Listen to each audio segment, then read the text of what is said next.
Hello. I am playing Beacon Pines.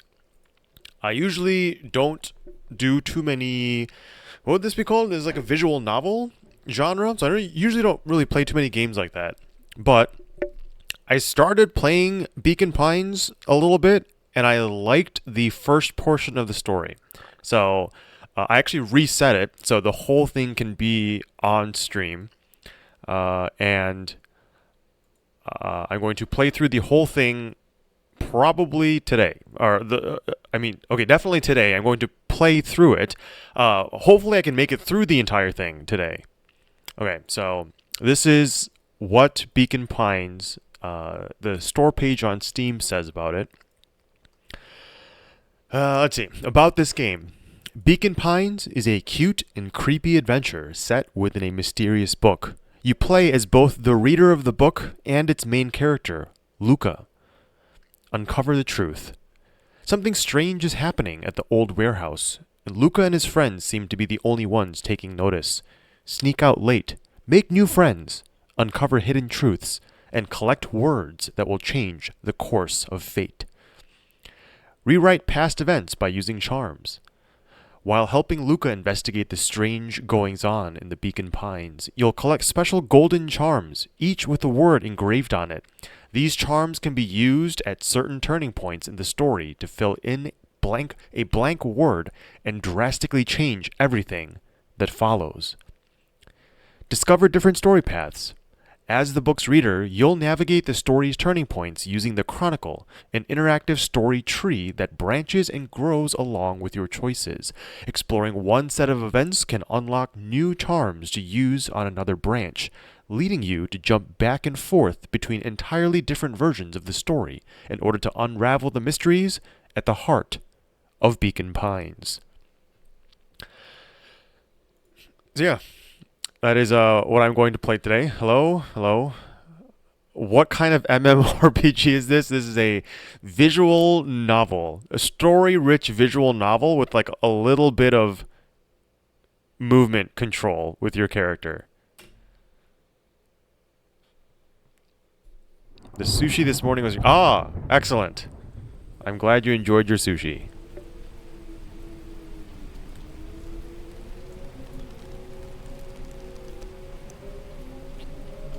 Parkzer, you're my favorite Mongolian streamer. It's nice to finally get Mongolian representation on Twitch. I'm Korean. But great, fantastic. I got a guitar for Christmas, but I'm having troubles keeping a good sounding note without messing up the string next to it. Any tips for a first-time guitarer? Tip in general is look up guides online. There are many amazing guides online now where you would previously have to hire a teacher for it, but now they're all free video tutorials on YouTube. If you don't want to interfere with the note next to a guitar string, or the string next to a guitar string, I am guessing that you're not gripping flat down enough. So if there are guitar strings here and you're pushing straight down, you're only touching one string. But if your fingers are slanted, you're going to hit multiple strings with the flesh of your finger. So put extra effort into gripping down straight down from the top. And cut the fingernails of your non-dominant hand that you use to grip the strings. Are my two pieces of advice. Hello, Nova, and hello, Knight Cordat. Hey, Parkser, please take all my money. I hope you have more than $1. Dear reader. Yes, dear reader. Allow me to introduce you to my book.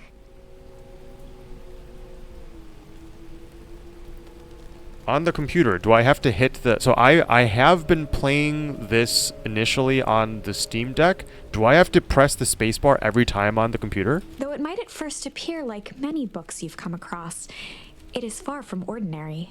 You may, therefore, have some misunderstandings about its nature. The story that awaits you has not been fully told. In fact, its conclusion is not yet known, even to myself. It is in that way that my book is special. It is in that way that you are special.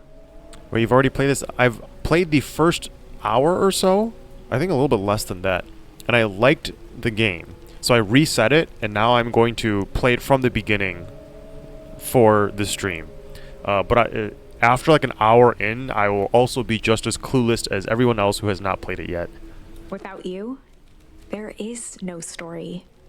Twitch chat, you are the story. Chapter 1. Normal isn't what it used to be.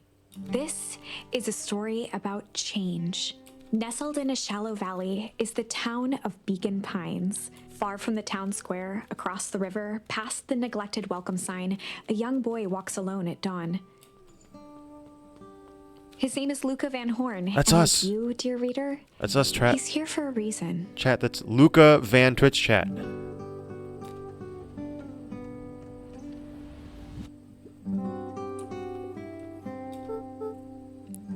Hey, Dad. How are things going? Today's the first day of summer vacation. I start middle school next year, I guess. I was 6 years old when you died, and it's been 6 years now. From here on out, you'll have been gone longer than you were here. It feels like that should mean something. Mom always said that this tree was your favorite spot in the world. Me too. Hey, Luca. I knew you'd find you here. Rolo was Luca's closest friend. He possessed many fine qualities, but subtlety was not one of them. Well, after I banged on your door till your gran answered, and after I checked the pond, and climbed up to the treehouse, then I knew I'd find you here. Rolo finally noticed the tears welling in his friend's eyes, and the flowers on the grave. Oh, yeah, right. You and your mom always did this on your dad's birthday. Yeah. I didn't know if you were going to keep doing it now that your mom's gone too. She's not gone. She's just missing. Sorry, I meant to say since she went missing. She's gonna come back, Rolo. Of course she is. Okay, Dad. See you next time.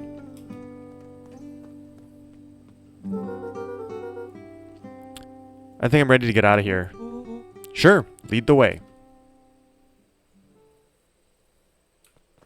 Fummy, this is just like my family. Fummy, you literally live with both of your parents when you were not in college. Chew. Tickle.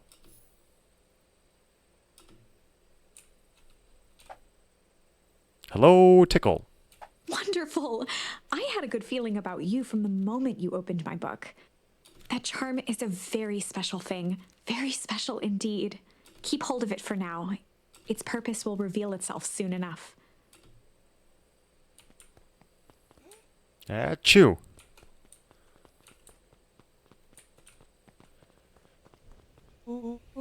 Oh yeah, I almost forgot. The whole reason I was looking for you.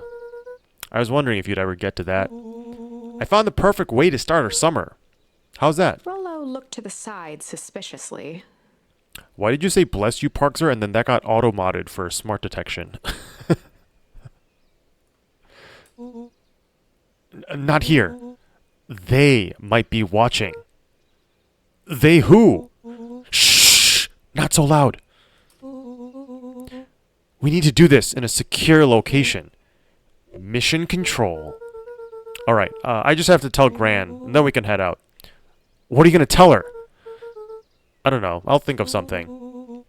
If it's all the same to you, I'll meet you at the welcome sign. Your Gran still kinda wigs me out. I don't do well with new people. She moved in like half a year ago. Just meet me at the sign when you're done. Suit yourself. I won't be long. Quest. Tell Gran before heading out with Rolo. Ah, now we have 2 entire pockets in our backpack. Dear reader, forgive me for this interlude. Remember that charm you found in the dandelion patch? There are more of those special charms to discover throughout Beacon Pines. They've been known to reveal themselves to those who are willing. Some of them can be found in this very house. Whoa, this fairy house. I'm gonna look for charms. I don't remember where the Just charm some is. dusty knickknacks. Since Gran had moved in, the house was more peaceful, more orderly, and more covered in flowery fabric. Can I investigate this clock? Cannot investigate the clock. Oh, what's in One of here? his father's old stethoscopes. Luca had spent countless hours listening to anything and everything with it. Not for years, though. Was his father a doctor? Ah, nice and cozy.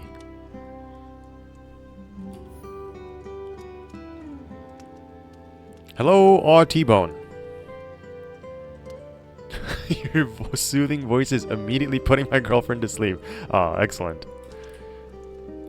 Is that a book? Gran had already lit the fire. She kept a warm house, as if by grandmotherly obligation. What do charms do? We will find out later.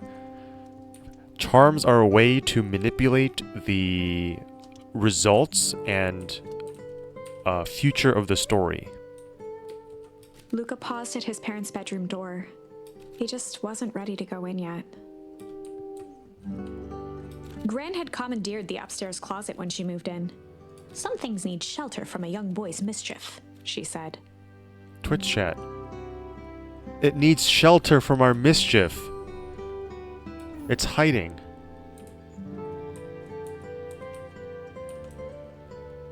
Hello, unhappy rains. Gran's bed was undisturbed. Luca didn't mind that she had a habit of falling asleep in front of the fireplace. It meant that he could read late into the night. Luca tossed on his favorite old sweater. Even though it was the first day of summer, a chill still hung in the air. Ah, chill. He is so chill. Gran's moving in meant that most of Luca's things had been crammed in the corner. Luca was somewhat annoyed by the situation.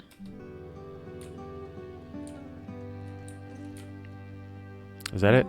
Nothing else to investigate?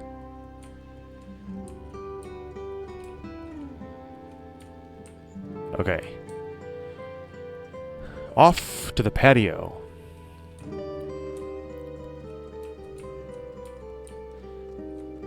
You cannot survive as a... Oh, do you mean you're gonna go to sleep? I most likely... So apparently this is gonna... The full story is gonna be between 6 to 8 hours for most people. I imagine I'm going to take longer than that because I'm actually reading through everything and playing as a completionist. So technically, it is possible that you, as a European, can go to sleep now, and when you wake up, I will be near the end of this storyline. An array of prepared meals crowded the refrigerator, each labeled with the day of the week. Hello, Stella. Hello, Mr. Parkser. I am in bed feeling very unwell. What is your favorite song currently? Current favorite song? So, all-time favorite song still is LG Fuad by Motion City Soundtrack. There's two songs that I've actually been listening to a lot recently. One of them is called Giants, and it's the Fairlane remix, Fairlane, I think. And the second one, I actually played this either 2 days ago, right? 2 days ago at the end of my stream, I played a K-pop song, which I usually don't even like or listen to K-pop, but I have had a strange and uncharacteristic obsession with the song Toxic Till the End by Rosé. And I found it because she went on a talk show to perform it. It was the Tonight Show, I think, with Jimmy Fallon. And she did a mixture, a mashup of Apatu, which is her hit song with Bruno Mars, and Toxic Till the End. And I found that because she trolled her audience, because her audience started doing the Apatu dance, but she cut it right there and remixed it into the next song. And it was a really funny moment. So I found that, and I I listened to that, and then I established a mild obsession with that song. So those are the two songs for now. But I still like LG Fuad as my favorite song. A pair of dull scissors, a broken can opener, a mostly empty bottle of glue, and some loose string. Ah, we have found some junk.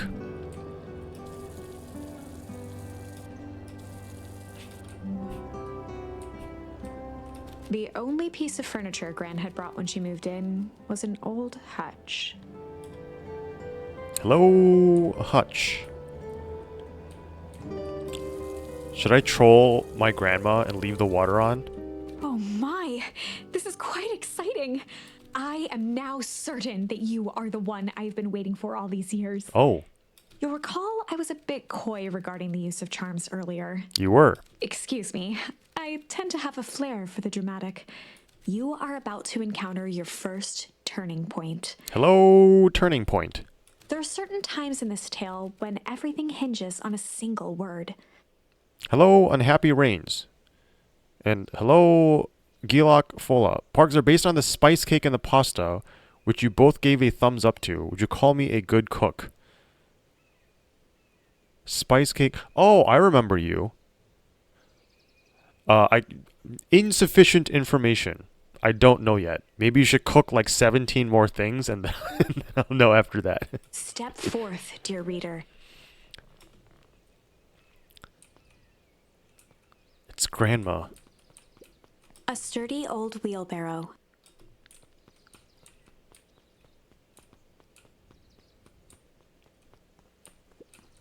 A beginner's guide to gardening laid open on the bench.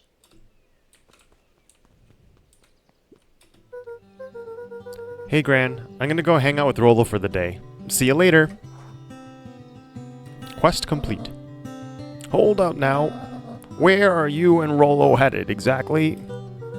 Oh, nowhere The special. less Gran knew, the better for everyone involved.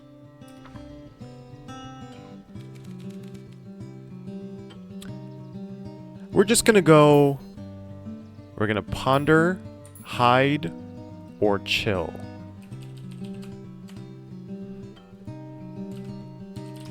We're just gonna go blank for the day. Ponder, hide, or chill.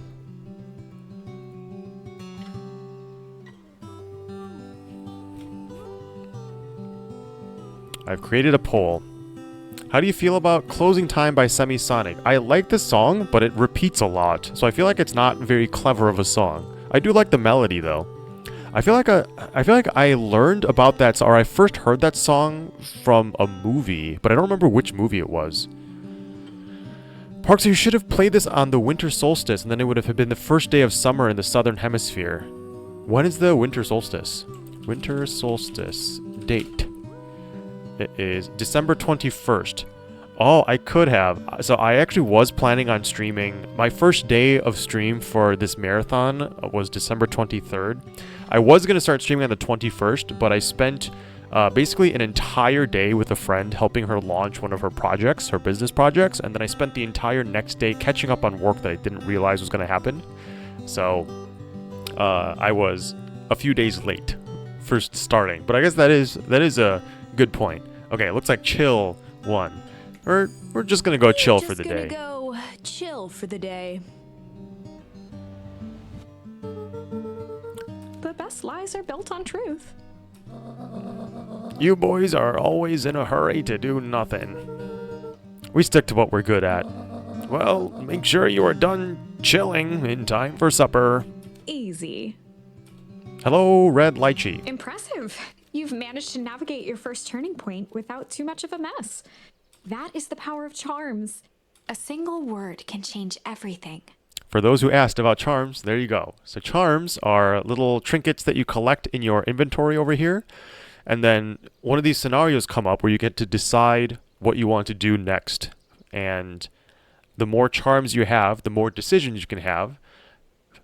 This may be a... Okay, this is a spoil. So I've already played a little under an hour of this, and I liked it enough that I wanted to play the whole thing through on stream. So I do have some spoilers up until the 1 hour mark. But I like the structure of this game because of these charms and because of the decision making. And this is different than traditional build your own adventure or choose your own path kind of adventures. And there's a special twist to it that we will find out soon. I think it's time to introduce you to the Chronicle. So this game is just a completionist haven or heaven? Yes, it is.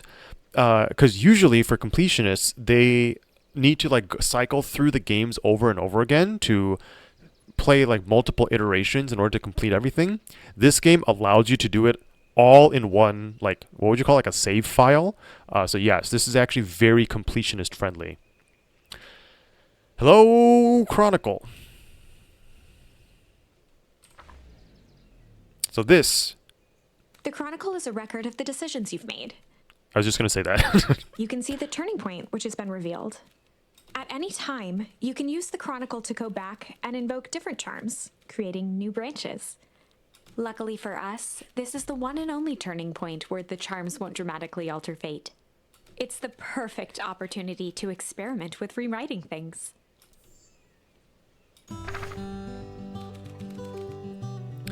So we could do other... wait. Okay, well, I guess I meant to exit out of the... Okay, I can't exit out of it anymore. So we're just gonna go chill for the day. Okay, we're going to redo this section because I accidentally hit space instead of B. Built on truth. Easy. Okay. So, now we're off to chill. Oh, and Luca, you and Rollo stay out of trouble. I know. Quest. Get into trouble with Rollo. Oh my god. What is this emote? Twith? Wait, really? They turned that into a global emote? That is hilarious. I recognize that from that viral post. That is hilarious that they turned that into a global emote. I want a junk for the day. Oh, the water's still on. Okay, well, Granny's going to be paying like a $200 water bill.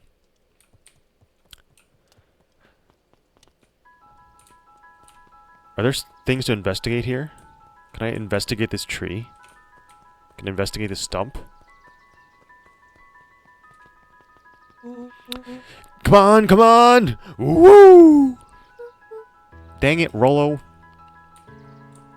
Welcome For a town to Beacon that saw Pines. few visitors, the welcome was perhaps more grand than necessary.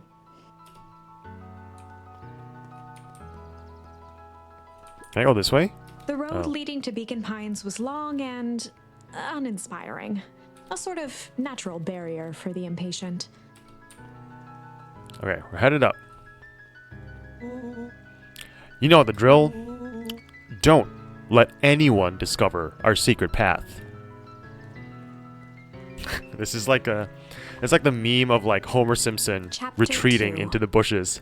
Welcome to Beacon Pines. Hey, thanks. For many years, this valley had been a small mining outpost. It wasn't until Sharper Valentine built his fertilizer company that Beacon Pines was established. Over the next 30 years, the town had grown and prospered.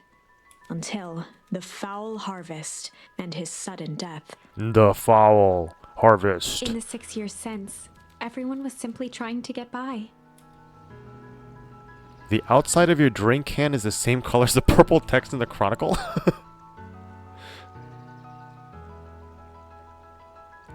This is Ghost, and they did a collab drink with Welch's grape. I actually like this because this is this grape flavor is like artificial Asian grape flavor.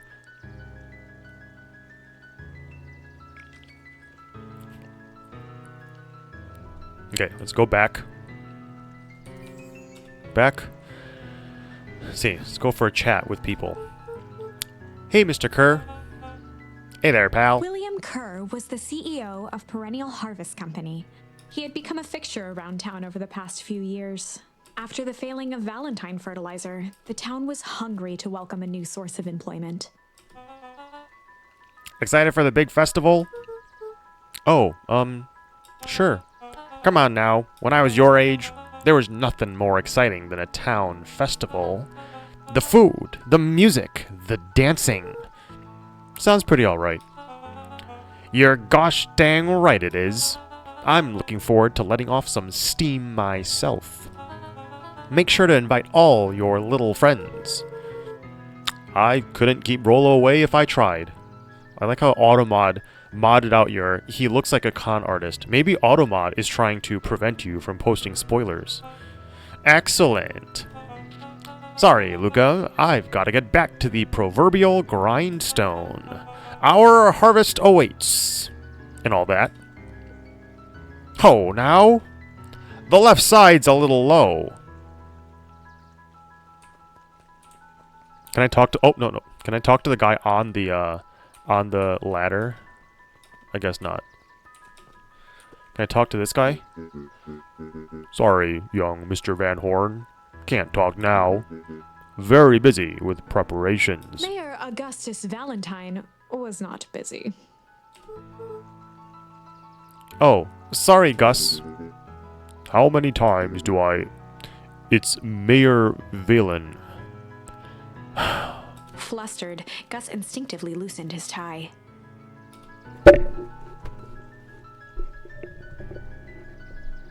Keep up the good work. I must briefly attend to a concerned citizen. Huh? It's nothing. Keep at it. Alright. What can the mayor of Beacon Pines do for you today? Oh. Just saying hi, I guess. Well, good day to you too, young Mr. Van Horn.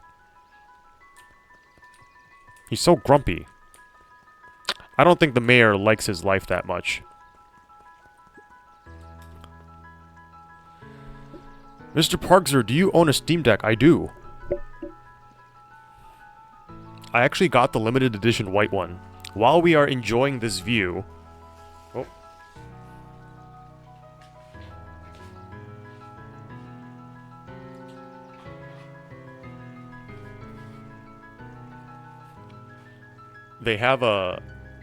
They released a white one that is stock white without you needing to mod it. And I barely even play games, and I don't actually need a Steam Deck, but I sort of got baited into buying one anyway because I liked that it was white. Because I like my electronics to be white. Parkser has a promising future as a full-time streamer. For the next 2 weeks, sure. But after that, I will probably disappear again for like another month. Okay.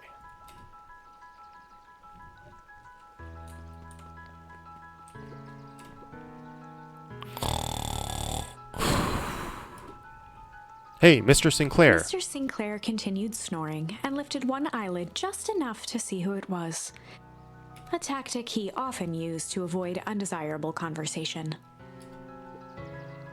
Yoo-hoo, Mr. Sinclair. Bah. Don't you see I'm sleeping, boy? How's the napping today? Crummy, as always. Used to have a perfectly nice view from here, till perennial harvest put that monstrosity of a building in the way. Why don't you just move your chair a bit? Why should I be the one that moves? If it's a showdown they want, I ain't gonna be the one who blinks.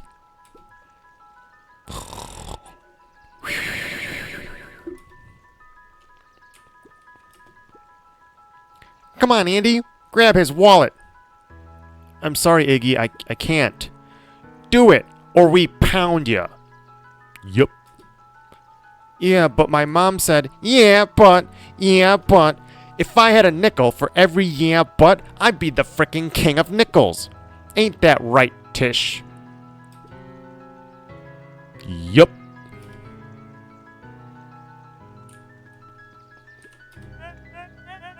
Mr. Van Horn, do you have a moment?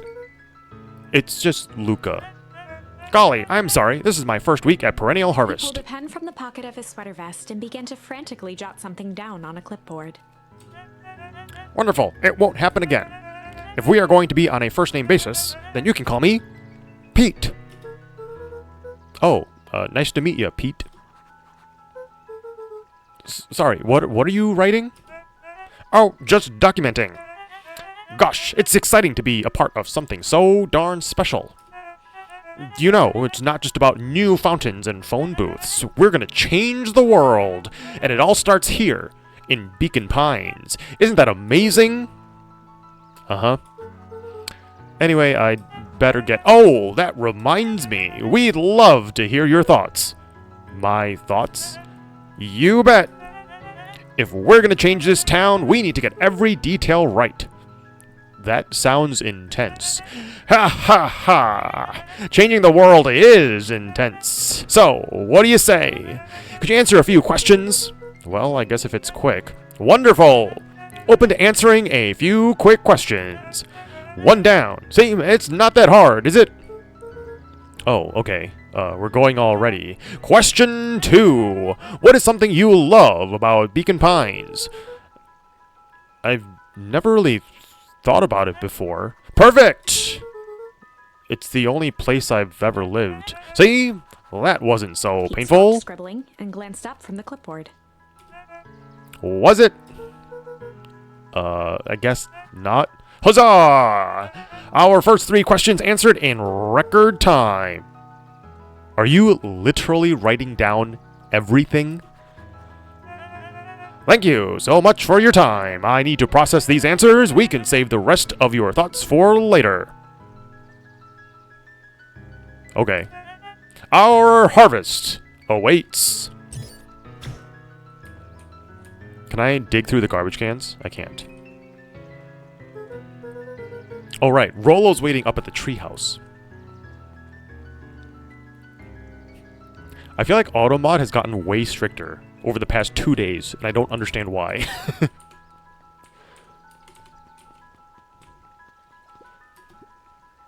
Old Picker's Pond. Hey, Jetson. Is the line playing any tunes today? No bites this morning, I'm afraid. Come to think of it, I can't remember the last time I reeled one in. But hey, it was never about the catch. This is where I come to think. Yeah, that's what my dad used to do here. That reminds me, if you ever want his chair back, I've taken a standing recently. Keeps me from falling asleep at the reel. If you don't mind, I think it should stay. Not at all. Empty chair makes for a great listener. Whenever Luca saw his dad's chair by the pond, it reminded him of the days they'd pack up a couple of sandwiches and fish until sundown.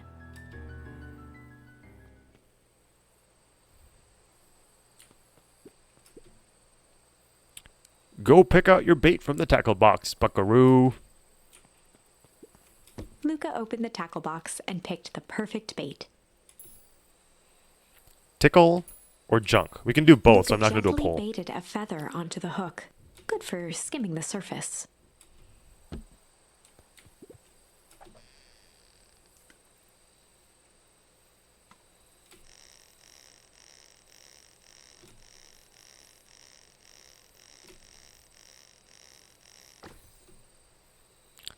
Twitch chat. We found a rubber duck. Oh, you were just a little drooling ball of fur when you lost that. Cried for days.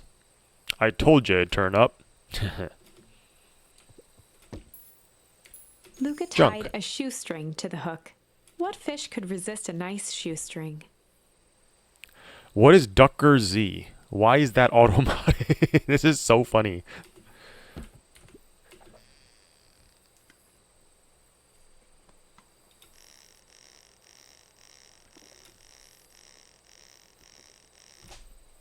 Uh-oh. Easy there, buckaroo. You don't know your own strength. Luca tied a shoestring to the hook. What fish could resist a nice shoestring?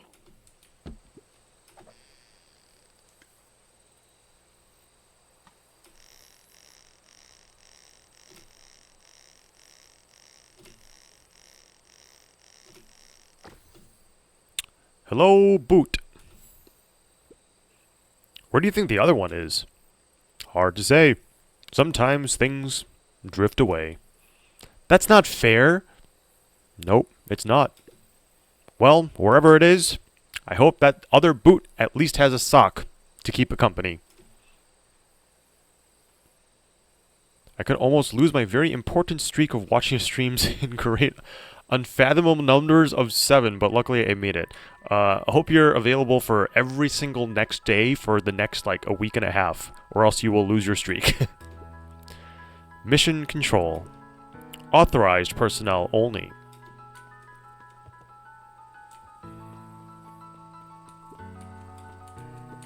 The boys had a good thing going.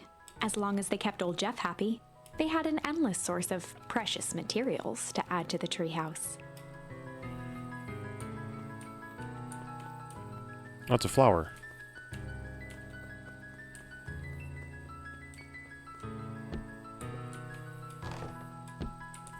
On certain nights, when the clouds were just right, the boys could tune into strange patterns of static. Rollo thinks it's aliens. He always thinks it's aliens. It's definitely aliens. After Luca's father had passed, Rollo became obsessed with them building their own Hank atomic star scraper. It was some time before Luca realized it was Rollo's way of keeping him occupied.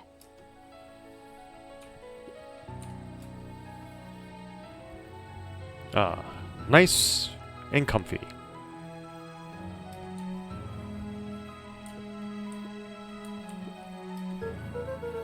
Okay, what's this top secret plan to start our summer?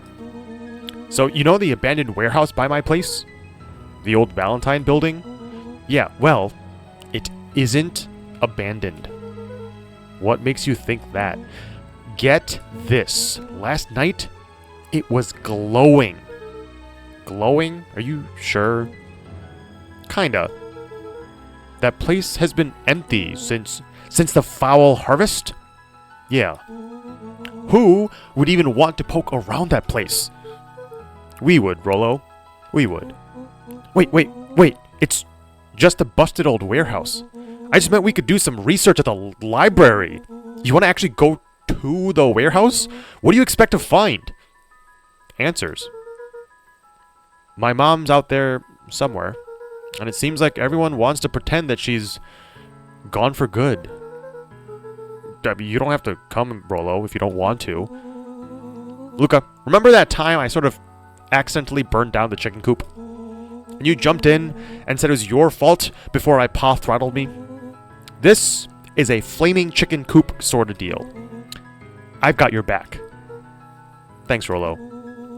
Now that I think about it, poking around a decrepit fertilizer warehouse is exactly how I want to spend the first day of summer. Let's go! Is there anything else to investigate here? Luca's What's that? winter coat decommissioned for the summer. With the cold holding out longer than usual, he reconsidered its usefulness. Okay. Back downstairs. Where are we going? Is it this way? Or is it back down this way?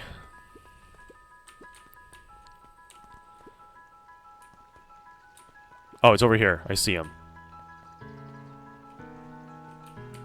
Hello, Rollo. I'm just catching my breath a bit. Go on, I'll catch up.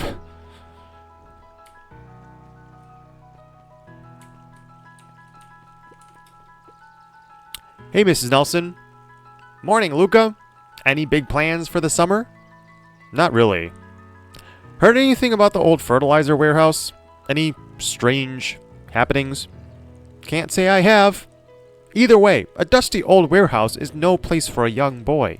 You be safe now. Miss Hatch could often be found near the fountain, too absorbed in a book to be distracted. The two wander down the wooden path, unaware of the danger ahead. Oh, this is getting good.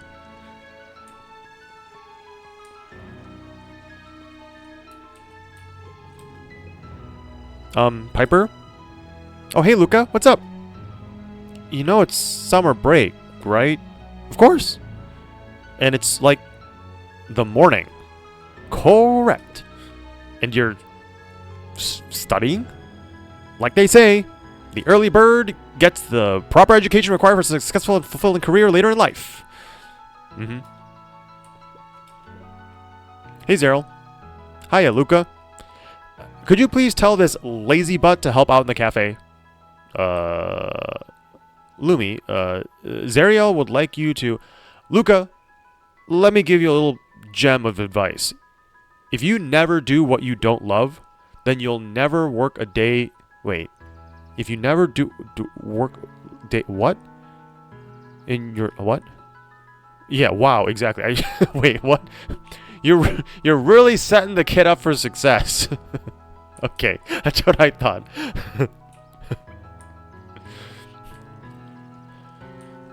Hello, Town Hall. Oh, it's closed. Last Chance Diner.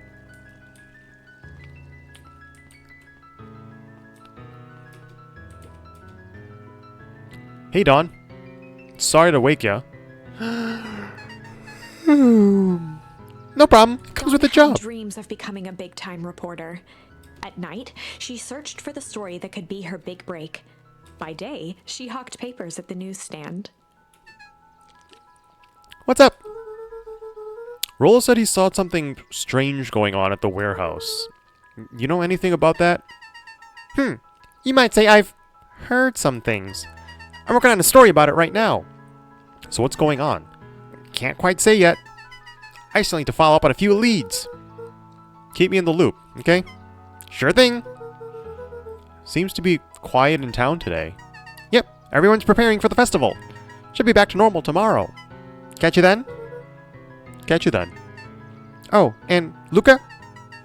I'm really sorry I haven't been able to find anything out about your mom yet. I'm just grateful that you tried. I'm still keeping my ears up.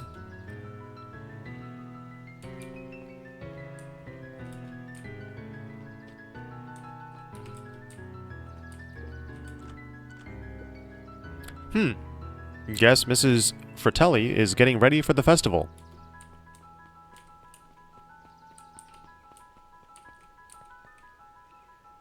Wait, why are we talking about salads in chat? Did I miss something? Holden Wilder ran the local paper of record, the Beacon. Hey, Mr. Wilder. Morning, Luca. What's the day have in store for you? I was wondering if you've heard any news about... News? The Beacon knows the news that needs knowing. Any news about the old fertilizer warehouse? Nope. Oh. Rollo thought he saw some lights there last night. Rollo ought to be careful poking around that part of town. The winds of change are blowing, and change is a dangerous animal. Hello, change. What's over here? Wait, was I just here? I was just here. What's down south?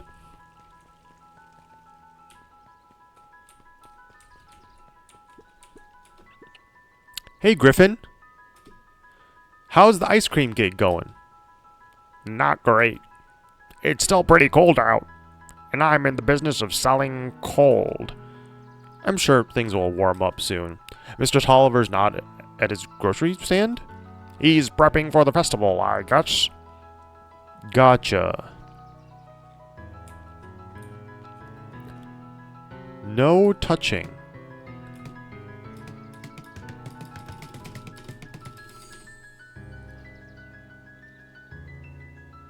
Hello, Smack.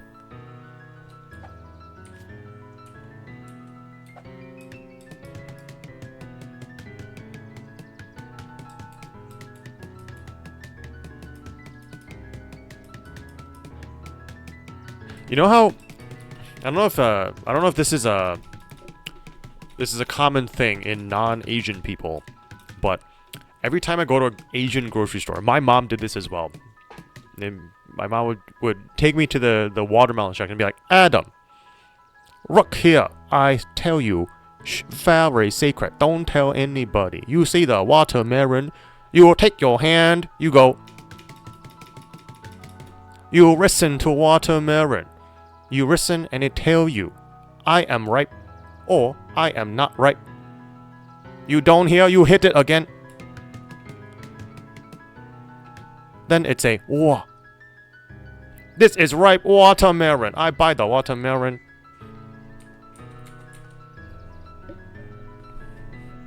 I did not ever actually use her strategy, though. I don't think I've ever actually bought my own watermelon as a whole watermelon. Hey, Bert. Hi, Luca. I'm doing some fact-checking for the town history exhibit. Look, kid. I'm just here to put up the lights. But did you know, when the town was founded, there were only 7 citizens, and they all worked for a mining company? There's only one dirt road leading to town, and there still is only one road leading to town. Oh, right.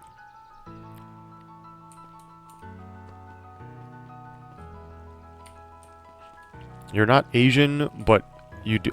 So it's not just an Asian thing. Okay. Luca, just the fella I was looking for. Hey, Roxy, what's up? Oh, right. Rendezvous with Roxy. This is an important turning point. The first time where your charms will change the course of fate. And currently, we only have one suitable charm at our disposal. Have no fear, we can always return later using the Chronicle once we find more charms.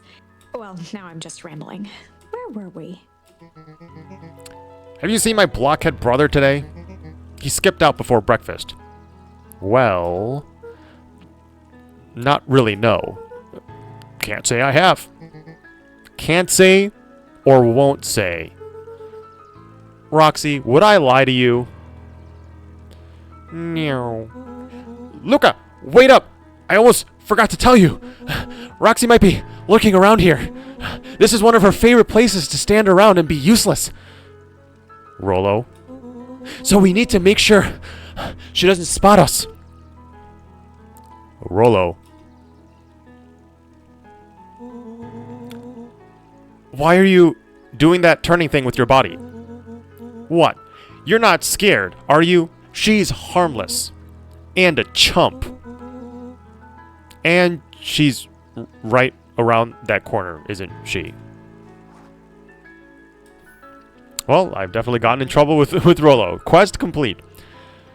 Don't mind me, just lurking over here lurking, uselessly. Ah, hello, Monica. Monica, when are, yesterday in stream, people have been asking for Poke MMO Part 2, where you sit with me on a call while I farm rares that I will never find in Poke MMO, while you tell chat to spam boobs. Oh, hey sis.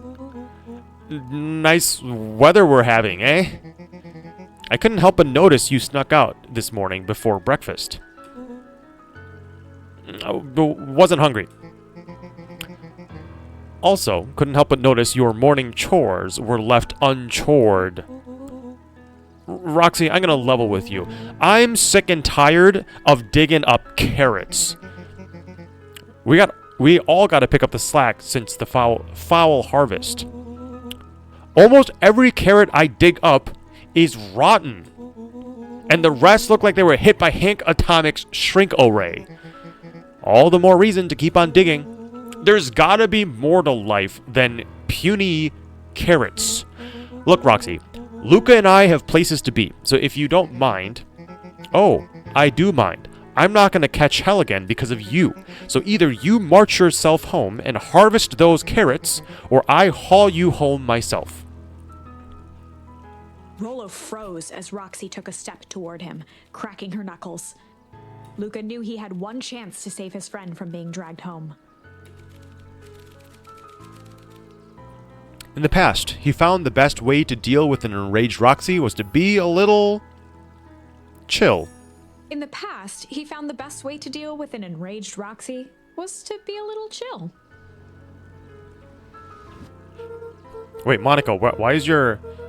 Can you turn your partner badge on so I can recognize your name more easily? Wait, Monica, what are you doing? Wait, are you on holiday break as well? Are you working? Do you have work? Today is Wednesday. I'm trying literally Googling how to do it now. Go to the chat settings, the gear icon, Chat appearance? No, that's not it.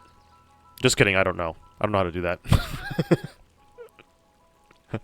Ask Fummy. Fummy is a professional Twitch user. I'm probably gonna play. I'm playing Stardew Valley with Billy Ray on Friday, I think. So I can't do Friday. I could do tomorrow. I'm open tomorrow, on Saturday, or maybe Sunday. I am occupied on Monday, and then Tuesday, Wednesday after that, I'm also free.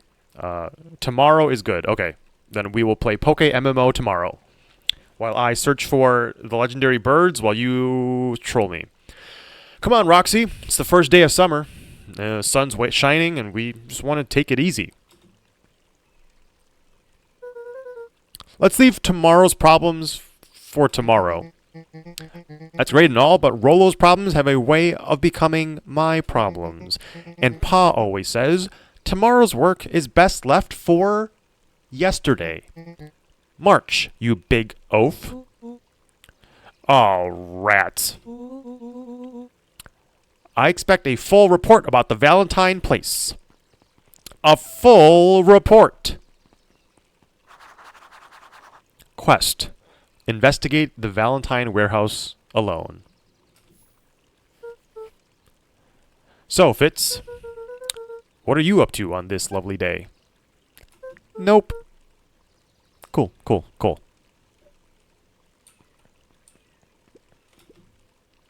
Sharper Valentine, founder of Beacon Pines. Never underestimate what a great man can do given time. Sharper Valentine. Bit much, if you ask me. Indulgent.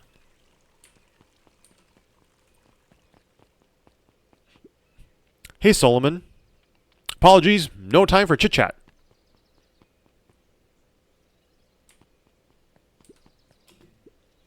Looks like the library hasn't opened yet. I'll check back later.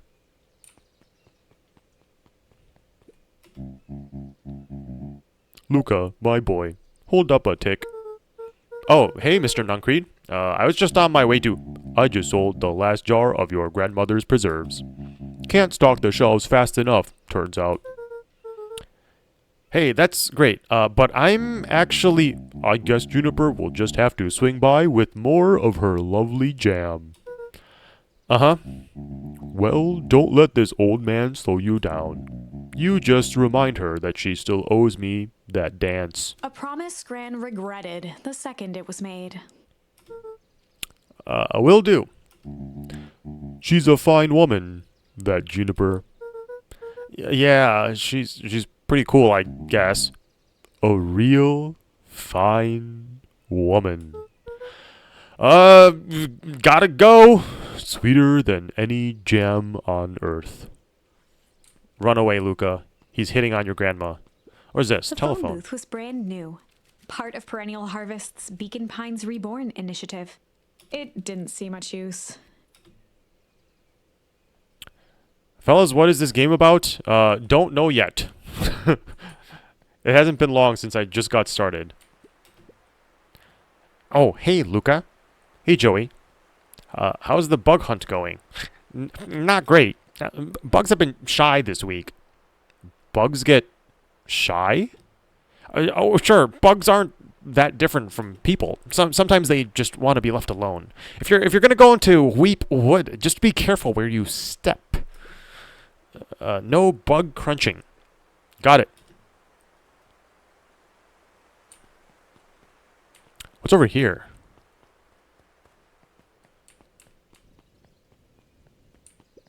The Valentine Mansion loomed over every other building in town.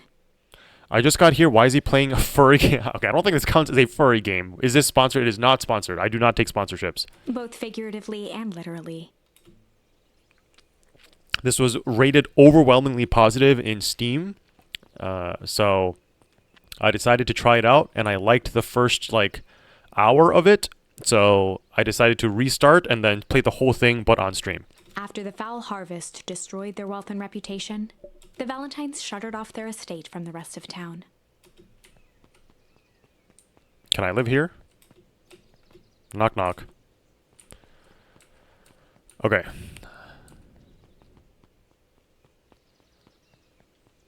Wait, did Monica leave? When are we? Oh, right. She already confirmed tomorrow. Okay. Pokemon with Monica tomorrow. The path led into a small hollow at the edge of Weepwood. Wait, Monica, what time are we starting? What time does your... You told me that your son sleeps at... Wait, it's already 10 p.m. for you. When does your son sleep? You said 8? Caution. Electrified fence. Is that sign The fence new? thrummed with a gentle electric buzz. Okay, so what would Rolo do if he was Luca here? often asked himself what Rolo would do, so that he could rule out that option. Good plan. I'm definitely not touching that thing. Hello, Can. As sparks flew from the fence, the light atop that section shut off. 2 bulbs remained.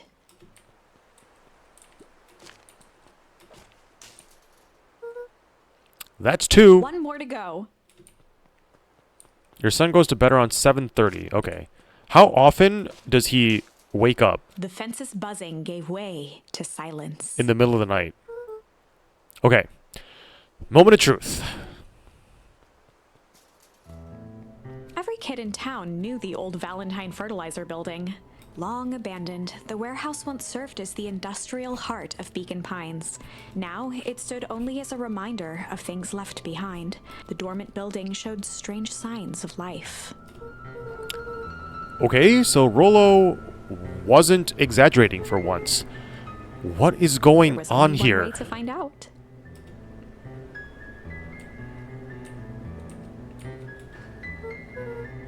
Wow, that smells awful. Too bad Rolo's not here. He'd have no problem poking around in there. The water looked almost diseased. It flowed slowly into the woods. The hose emitted a subtle sound. It was actively draining some kind of liquid.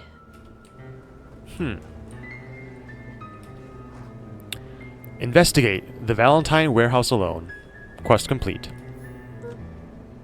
Locked. Luca thought he heard faint sounds coming from the other side of the door. He pressed his ear against the cold metal to hear better. A zipper? The Footsteps? sound of footsteps grew louder.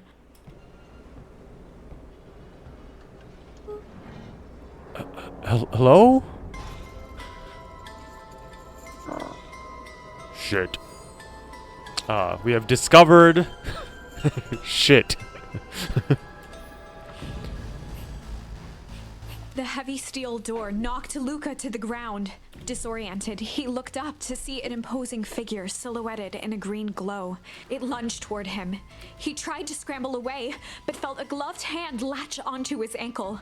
Luca watched his fingernails leave trails in the dirt as the hand slowly dragged him back through the door, into the lab, into the green light.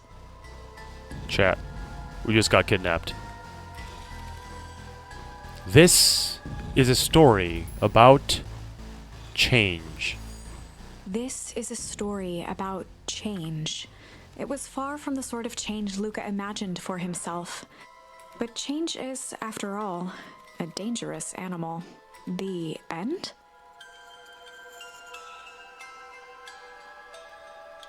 The story's over. We died. We got kidnapped, abducted into the building, and we're dead now. Well, I guess that's the end. Okay, bye. I probably should have warned you about this.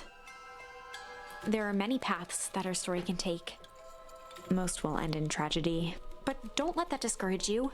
We will find the ending that this story deserves. I just know it. From here on out, a charm will have a checkmark when it's been used to its full potential at a given turning point. Now, let's try something different. Going back in time. Rendezvous with Roxy. We're going back. This is the moment where we had Rolo and his sister, and we first encountered her. Rollo froze as Roxy took a step toward him, cracking her knuckles. Luca knew he had one chance to save his friend from being dragged home. In the past, he found the best way to deal with an enraged Roxy was to be a little shit. In the past, he found the best way to deal with an enraged Roxy was to be a little shit.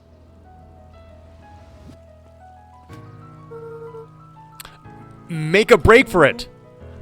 What have you done? Did that little shit just kick me? Run all you want, you little twerps. You gotta come home eventually. Sorry. Quest. Investigate the Valentine warehouse with Rollo.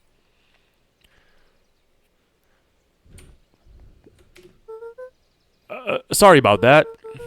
Rollo can get overexcited sometimes. Solomon Valentine, current ward of and future successor to the Valentine fortune, huffed as he brushed off his pants.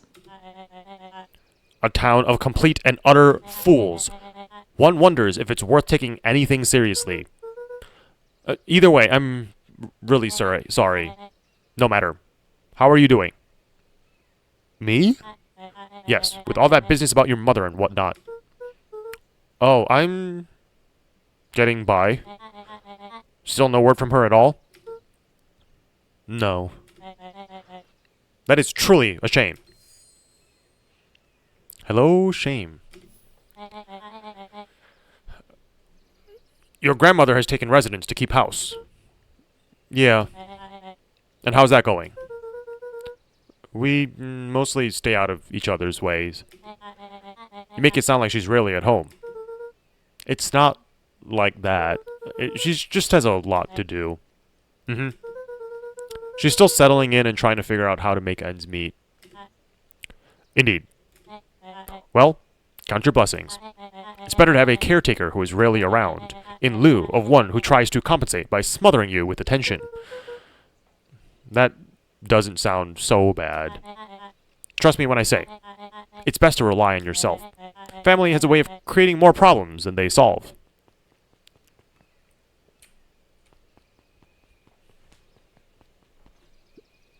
Solomon trifled a gesture toward the approaching heiress Valentine. Speak of the devil. You should have done a British I don't know how to do a British accent. The only accent that I know how to do is like the stereotypical Chinese Vietnamese one that I always do. And apart from that, I'm really bad at accents.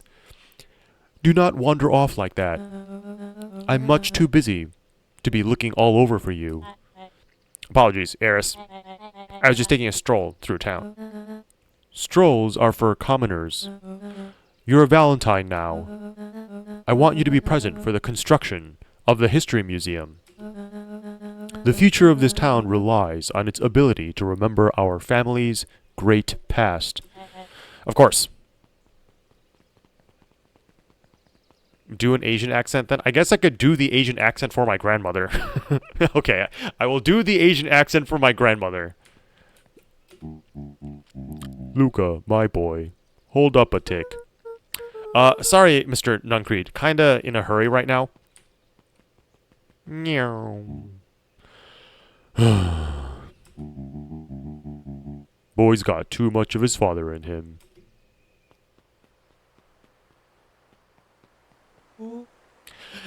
I win. Little help?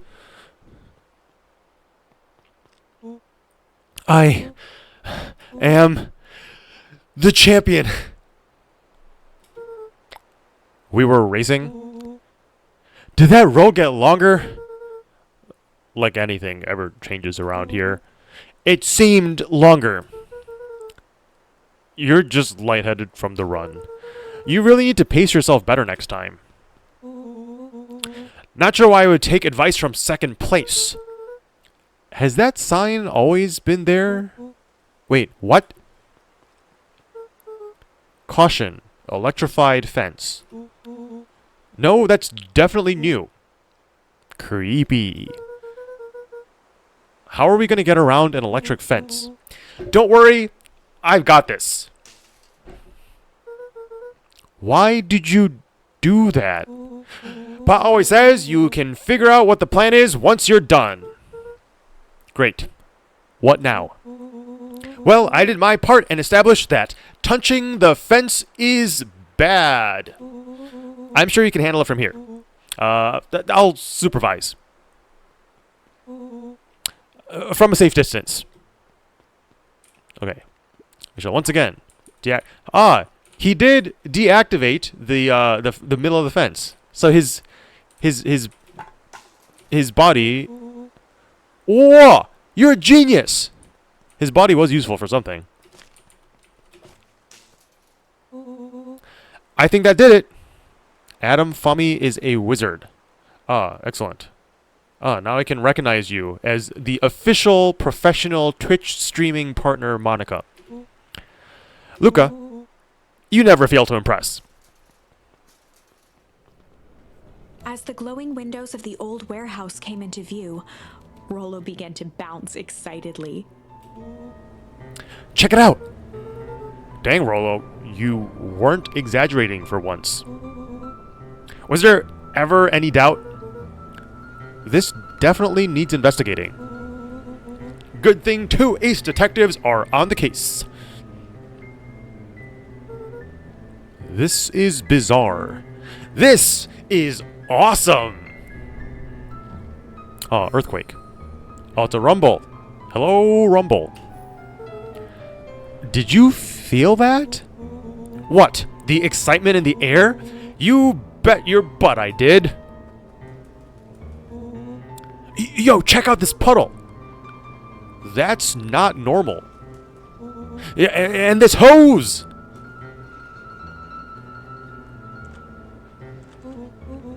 Oh man, the door's locked. Try harder. No dice. It won't budge. Oh well.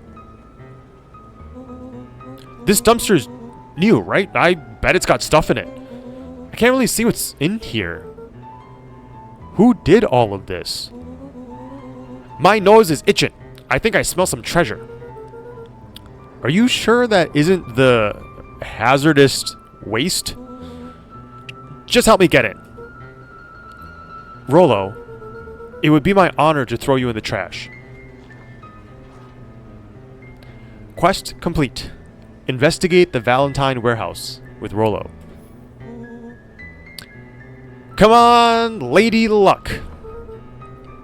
So, what's in there? Let's see. There's a squishy bag of squish. Wow.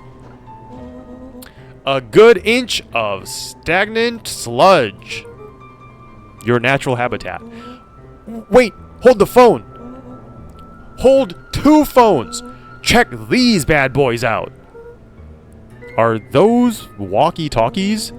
Just like Hank atomic communicators. Wait, did these actually work? Ground command to Hank Atomic. Hank, do you read me? This is Hank Atomic ground command. You're coming in 5 by 5. How are your vital readouts, Hank? It's getting a little stuffy in here. Requesting assistance for evac. Help is on the way. Oh no, am I gonna get into... Wait. What was that? Someone's coming. Oh, give me your hand. I'm trying. My hands are covered in squish. Scoot over. I'm coming in. Uh-oh.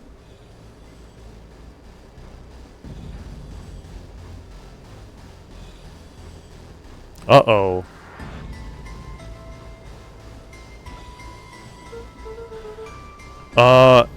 Tell me you saw that. Dude, I don't know what I saw. He's coming back. Get down.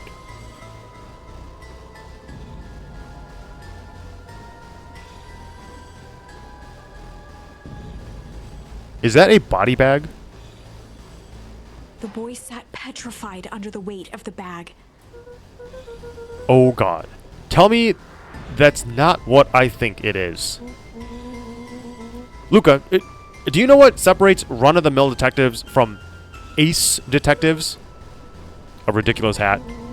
When the chips are down, ace detectives dig deeper for Rollo clues. felt around at the large sack which burdened them.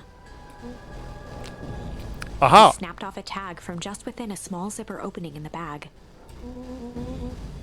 It's some sort of badge or something.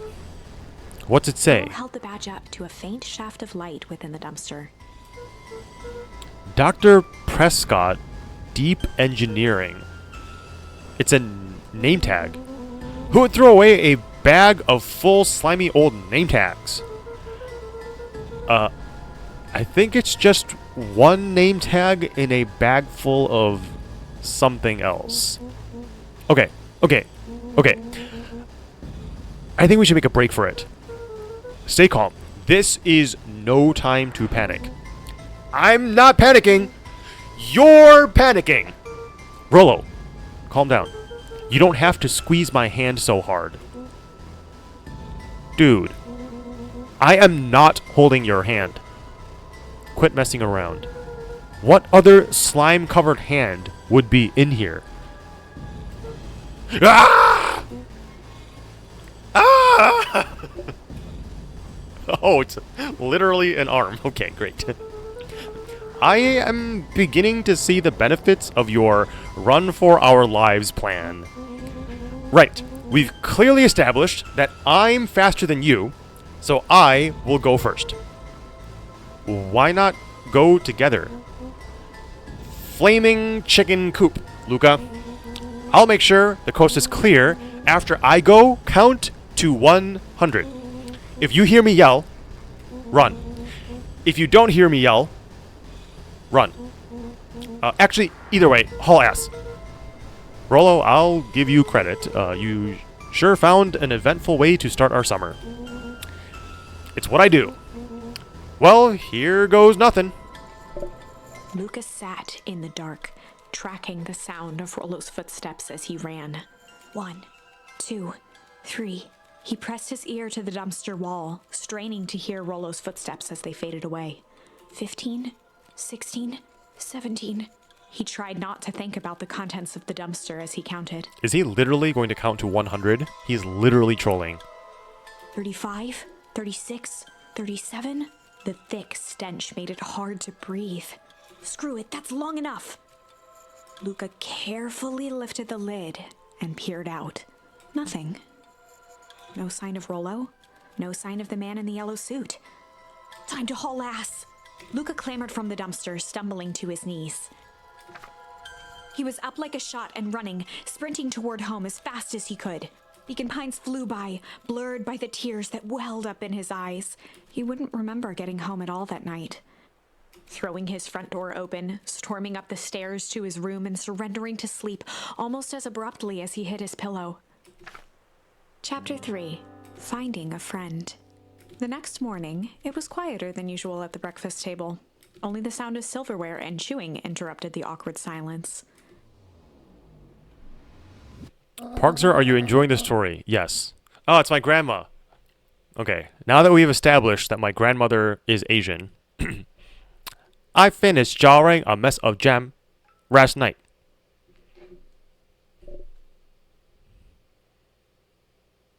Wait, Monica just texted me saying, answer voice call, I want to say hi. Wait, are you calling? Are you calling on Discord? Oh, you are calling on Discord. Wait, talk quietly so I can audio balance you. Okay, you can talk normally now.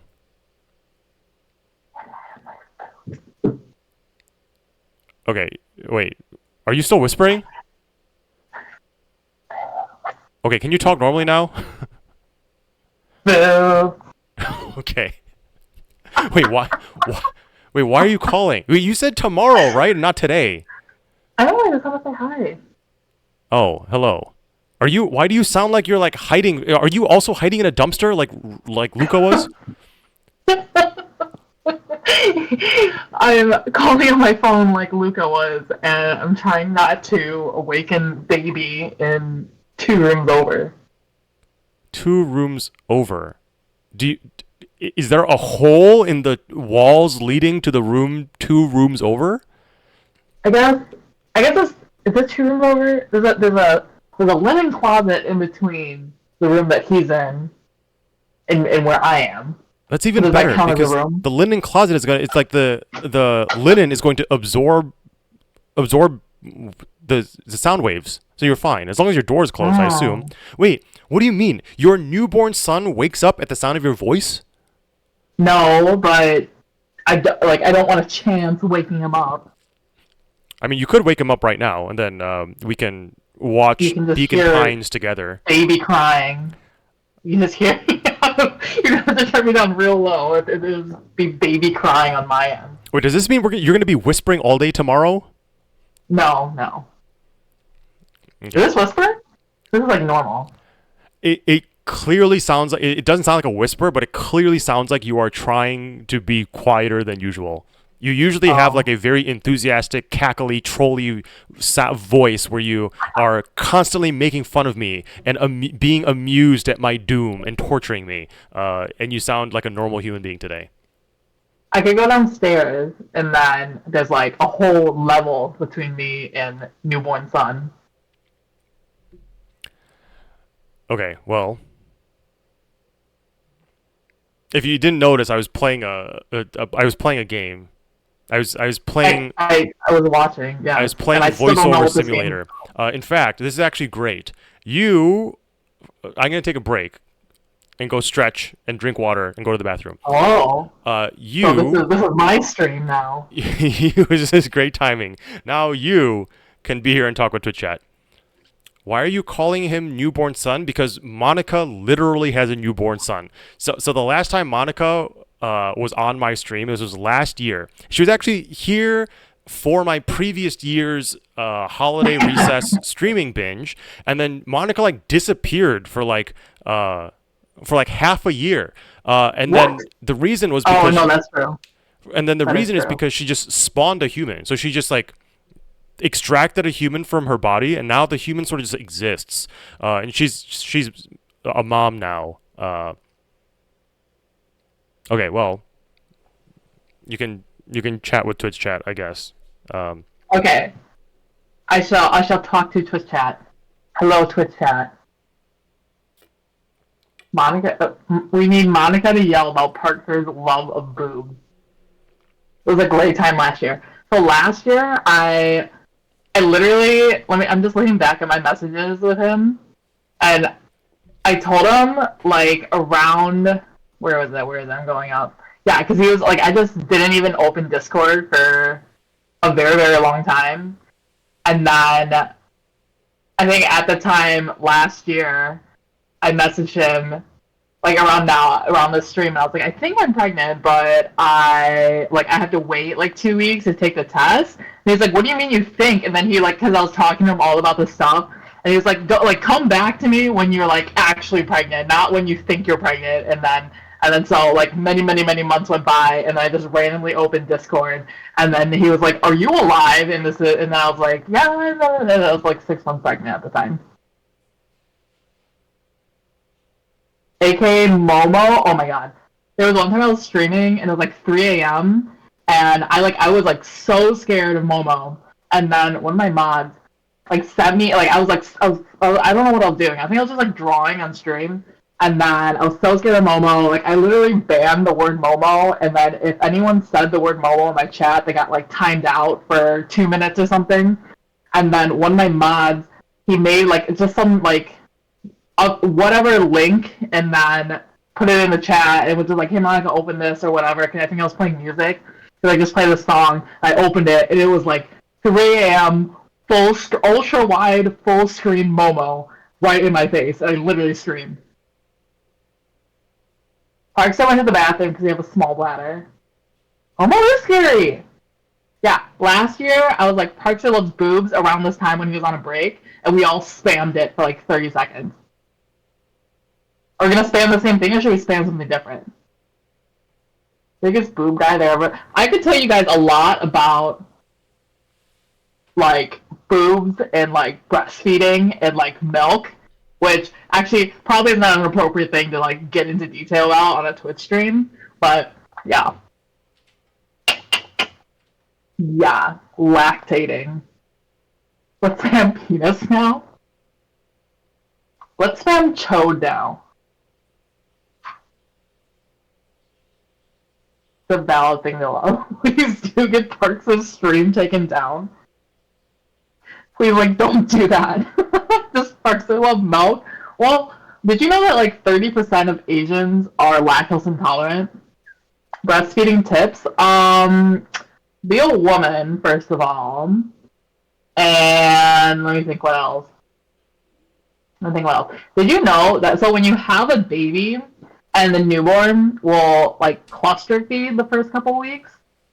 Partially because they're just constantly hungry because the size of their stomach is like the size of like a walnut, like very small, so you can just constantly be feeding. But also, it's to regulate the mother's milk supply and tell her boobs how much milk to make. So, like within the first like 6 weeks, your body is trying to figure out how much milk to make, and then after the 6 weeks, your body like knows how much milk to make for your baby, and then that's your milk supply. Why are you talking about breastfeeding? Why? Out of all the things you could have talked about, why is that the topic that you decided to pick? Well, it looks like there's some interest that Parks is gonna have a breastfeeding stream. I'm not going to have a breastfeeding stream. I can't even breast. What are you talking about? Okay, Monica, after her son was born, are you going to make the name of your son public? Why not? Okay. Did I ever tell you his name? Huh? Yes, I did. Yes, I know the name of your son. I'm asking because I want to make sure if you want to not make it public, I just take extra care to not call him Jackson because I remember people as people, so I will just refer to him as his actual name. You said it anyway, so it's fine. I mean, you said that wait, it wasn't. Are you muted? Oh wait, no. You said that you said why not, which implies yes. Okay, so after she spawned Jackson, she was breastfeeding Jackson, and she at some point she texted me about something, and then like later on in that conversation, she sent me a screenshot of like the schedule, like her son's schedule of like sleeping and breastfeeding schedule, which is generally a good thing to keep track of because it's data points for your son or for your child to know whether they are reaching a level of consistency. So I opened the screenshot that she sent me of Jackson's eating habits, and I opened it and I got a little bit suspicious. So I scrolled up in our chat history and I found out that Monica was breastfeeding her son while she was texting me. I thought you would appreciate how, like, because you're a very organized person, you keep a calendar, like, very organized and detailed. I thought you would, like, relate and be like, wow, this is such an organized and detailed calendar. And then you went and, like, took it too far, and you didn't need to know that. But, like, it was fine. Like, I was like, totally fine with, like, you knowing that. And you're the one weirded out, not me. I feel like you were more... there is no way that you did not secretly, intentionally do this to troll me. I think I am so used to trolling you now it is like a subconscious effort now that I didn't even like try to do it. Okay, well, I would like you to know that you have literally cost me money because because usually when I go take a break, I run 3 minutes of ads, so I get a little bit of ad money from that, and then I make sure that other people can't run ads or don't see pre-roll ads. But I did not run ads this time because you were talking on Twitch chat. So I want you to know that you literally made me lose money. And also, today is not tomorrow. What time do you want me to start streaming tomorrow? Oh, what are you? 2 hours? You're 2 hours behind me, right? I'm currently in Pacific time zone. Okay.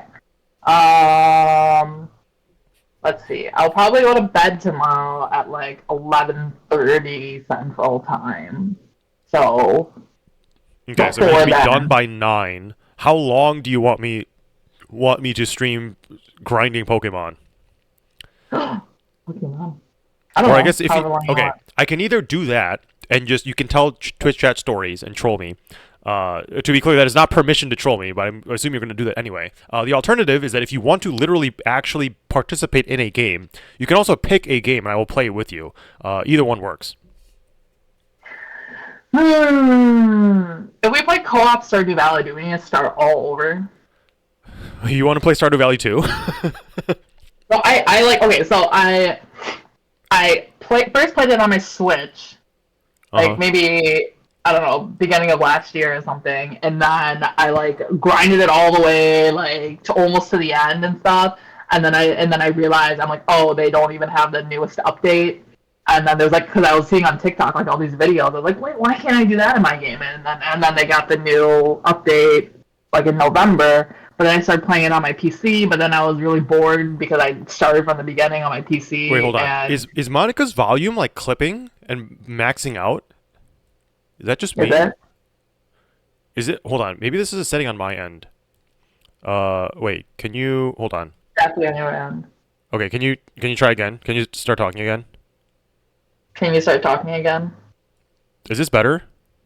Is this better?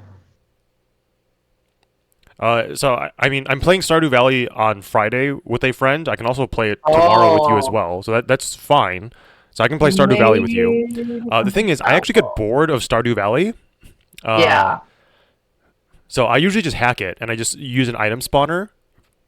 I already What? played Stardew Valley. So it's my friend Billy Ray. I played on her stream like a month ago, and then it got so bored that we just drew penises in the farm. So we can either play normally, and I'll probably get bored and just probably just troll, or alternatively, I can use an item spawner, and you can do whatever you want. But I'll like design a farm. Either way, that works. But if you want to play Stardew Valley, that is fine. Any co-op game also works as well. What about Minecraft? I'm not going to play Minecraft. Not only do I not Why? like Minecraft, but it gives me motion sickness. So after about 4 minutes, I will feel like I want to vomit. Just increase your field of vision. It doesn't work. If I do increase it beyond like 90 or whatever the standard number is, the edges of the screen get distorted, so it actually makes it worse. How about just move in a straight line the whole time, and That's if you need to no. turn, just slowly turn. Why do you want to play Minecraft? I love Minecraft. Is this what Like, you do? When you're what? breastfeeding your son and you don't have anyone, if you don't have an Adam Parkser to text at that time, do you instead whip out your phone and play Minecraft? You're gonna say whip out your boob. No. But yes, no, I actually played Hogwarts Legacy for a very long time, the last couple months. Is that multiplayer? That's not multiplayer, is it? No, it's not. Okay, well, you can figure out what to play, uh, and then tell me what time to get on, and then you can decide. But pretty much anything with a first-person perspective where it's a lot of motion, it will not work for me because I will get sick and get motion sickness. Let's play mobile PUBG. No, why do you hate me? Not only do you not have the materials to connect your phone to I do. play. I Oh, you can do? link up mobile. I've done it before. You know this. Back in Tempo Storm days when we had a sponsorship with like Vainglory or something, so I had to play it on my mobile device and I linked it up to my computer and like made videos Oh. from it for the sponsorship. So I know how to do it and I've done it before, but I'm probably I mean for sure not going to play cell phone PUBG. I probably will not play other mobile games. By the way, I still have the tempo banner on my profile that I just never changed. On your Twitch Yeah, channel? yeah, yeah, Many yeah. people do. Oh, they're Do just I? free advertising in case someone stumbles upon. I think I still have it on mine. I never bothered changing mine. Let's see. Tomorrow, I guess we're doing 3 phases: Minecraft, Stardew, and breastfeeding, according to Los Angeles chat. We are not. We're not breastfeeding tomorrow. You can quietly, secretly breastfeed without telling anybody. I will not be participating in the breastfeeding. That'd be really weird for you to start participating. Precisely. Can I keep playing this game now? You can field suggestions from Twitch chat. When are you? Wait, Okay. what time is it? 8, 9, 10. So you're still up for another hour? Wait, are you gonna tell people where you live? I don't know. Are you Do you gonna? tell people where you live? Oh yeah, everyone knows where you live, right? Yes, they realize that I'm homeless again. I'm just You're homeless? What? What? Wait, I did not know this. Monica, what did I do between 2021 and 2023? Oh, I thought you meant you just like lost your condo, but did you? Oh my god, I actually got you. This is why I call myself homeless, because I want to confuse people into thinking that I like actually went bankrupt. Success. No, I'm not literally homeless involuntarily. I am homeless by choice. I'm once again traveling for like half the time and living out of hotel rooms, and then I'm using my friend's room as my storage unit, and I put my stuff here. So is this friend's room or is this a hotel? This is not a hotel.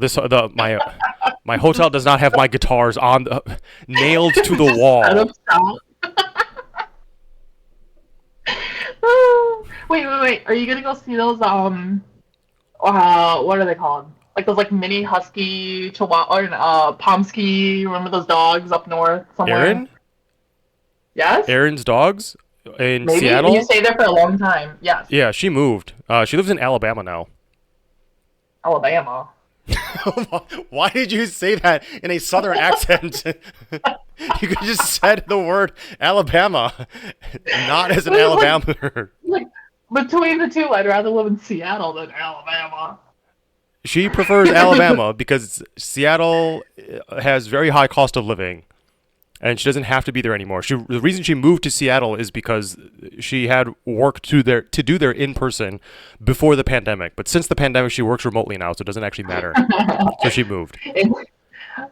Judge Crevice, a professional homeless man. That's you. Wait, what professional? Huh? You're a professional homeless man. Correct, I am. I'm literally a professional homeless man. Can I play this game now? Okay, wait. I did.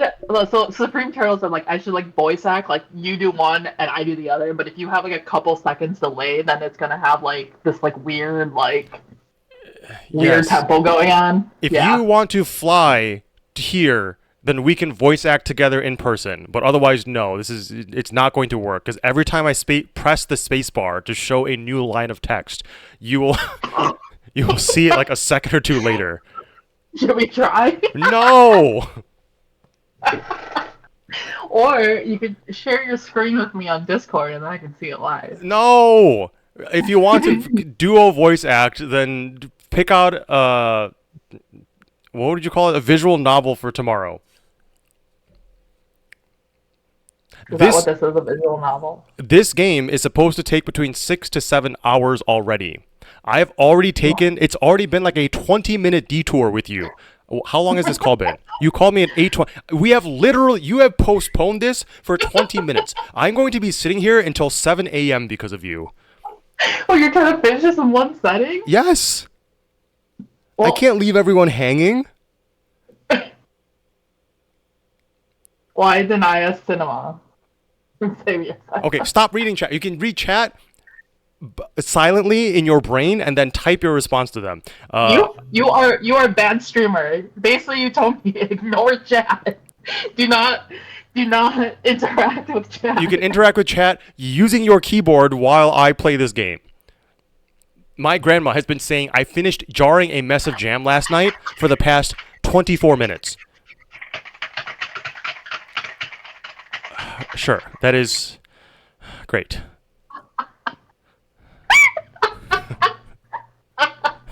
Great. Perfect. I am going to play this game. I am leaving. Stop laughing. I am leaving. Okay, continue with your Continue with your novel. Okay, I will continue. You're. Oh my god. Okay, bye. Oh my god. That's not even that funny. She literally bashed her face on her keyboard. That's okay. Back to Beacon Pines with my old Chinese grandmother.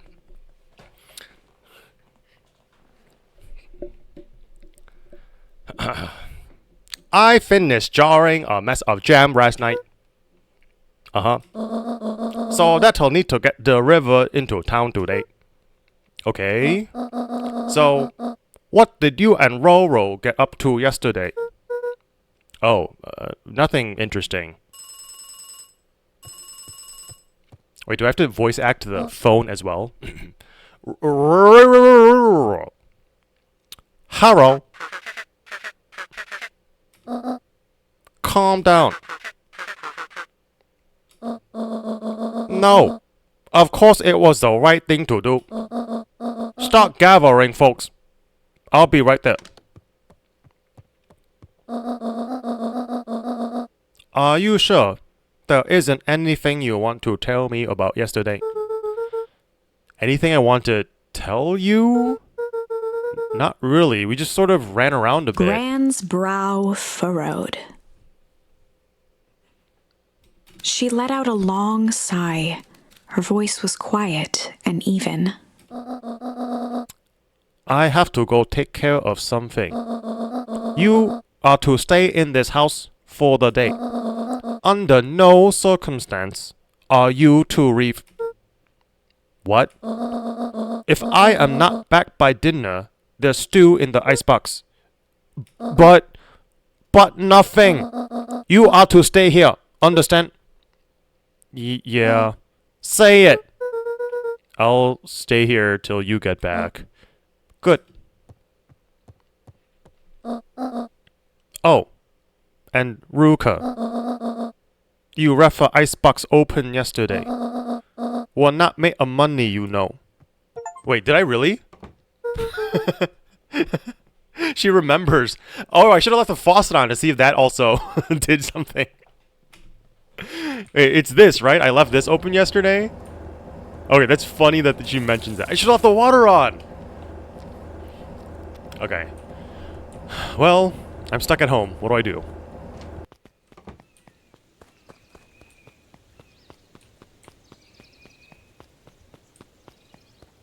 If Porkzer wasn't Asian, this would be... Why are you also calling me Porkzer now? Why do you hate me? Can I just leave? I'm just gonna leave. Luca was desperate to check in with Rollo. Until Gran returned, he was trapped. Okay. A faint electronic sound floated in the air.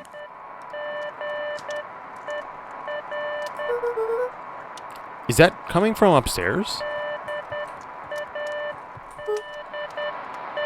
Hello? Is anyone there?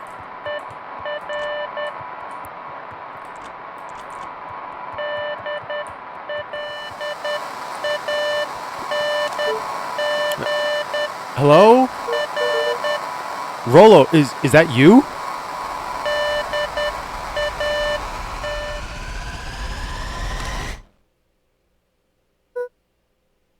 Over? Strange.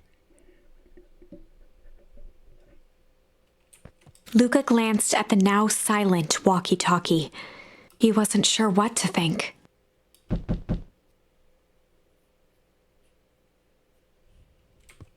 Luca glanced at the now silent. He wasn't sure what to think. Wait, is that a knock?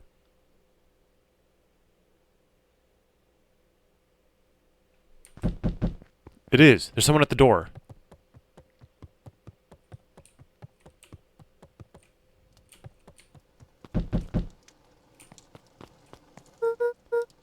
Oh, hey Roxy.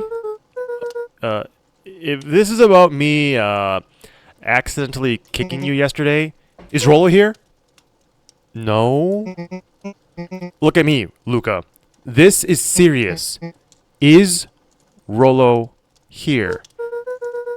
No, I haven't seen him since yesterday. Rollo didn't come home last night. What? A pit formed in Luca's stomach. Where was the last place you saw him? We were playing around in Weepwood, and then it was late and we went home. Weepwood? If he's alive, I'm going to kill that little creep. Is there anything else? Anything that he Luca's said? mouth felt dry. No, we were just messing around. Okay. I need to go let people know to check the woods. You just stay out of trouble. Go see if he's hiding in the library or something. Luca could feel his heart beating in his throat. Rollo. Where are you? Quest. Check the library for Rollo.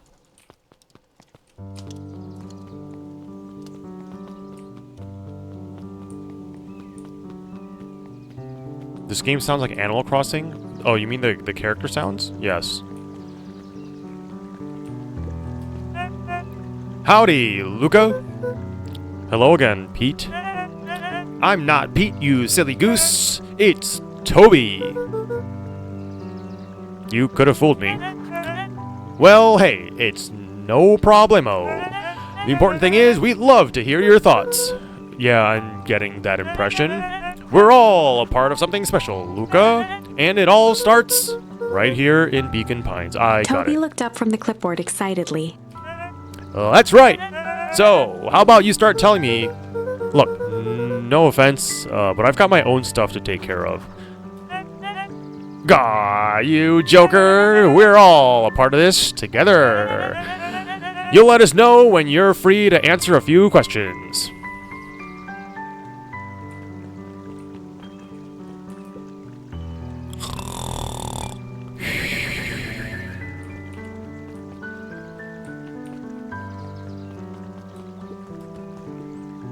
Hey, Bert. Have you seen Rollo? Nope. Though I've mostly been talking to the clipboards. They're setting up a lot of stuff for the festival. This one said he had to process some answers. I told him that was fine. Wait right here until it gets back.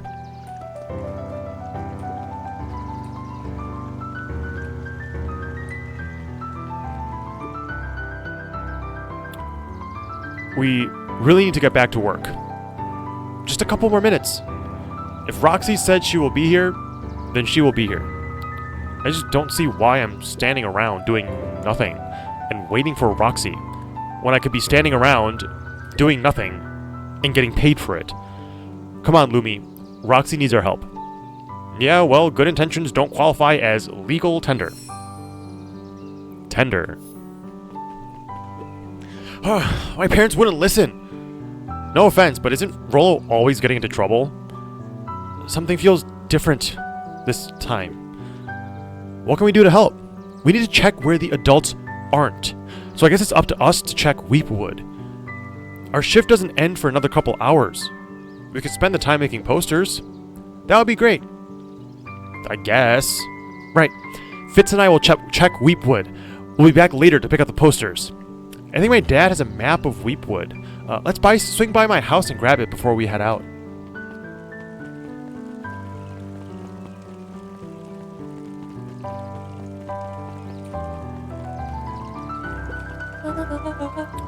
What's this about a missing child? I must stress that the situation is completely under control. It all just seems so terrible. And you're sure there's nothing we can do to help? Nonsense. Young Mr. Connor will turn up safe and sound, I am certain. You just focus on settling in. I trust my sister has supplied you with suitable lodging. Oh, yes. Miss Valentine has been more than accommodating. We were just telling our daughter, Beck, that... Now, where did she run off to?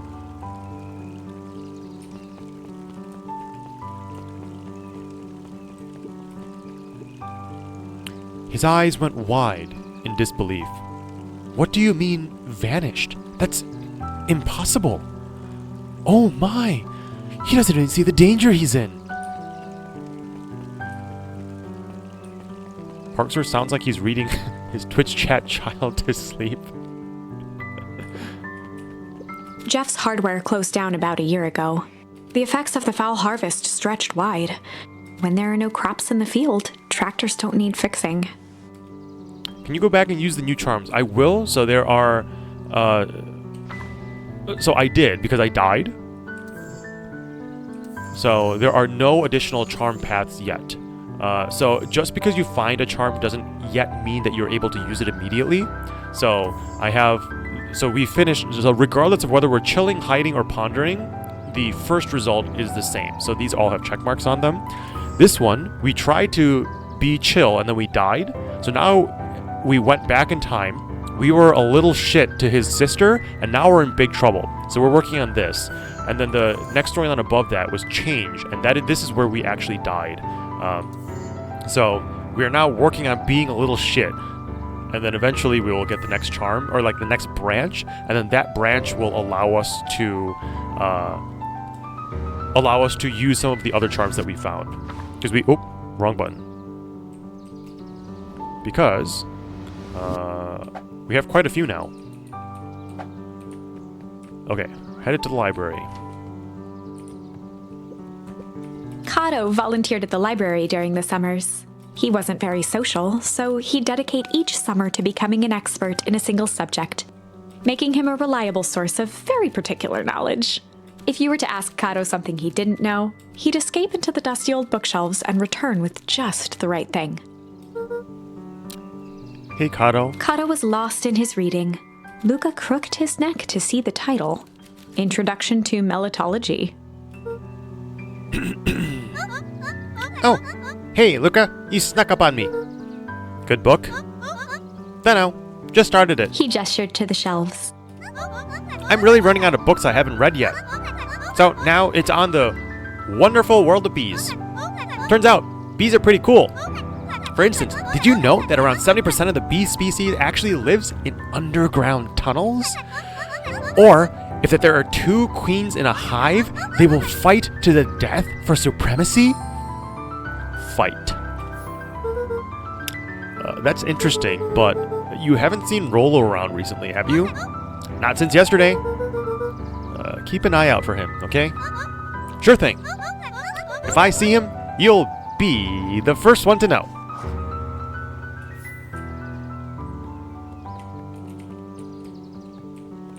I am stuck in the chair, okay? Mycological phosphorescence. More like my complete loss of interest. The bottom corner shelf was a dusty array of thick science books. Only one binding was clean enough to read: Cellular Biology and the Chemistry of Mitosis. Boring. Hey, Jace. Oh, hey, Luca.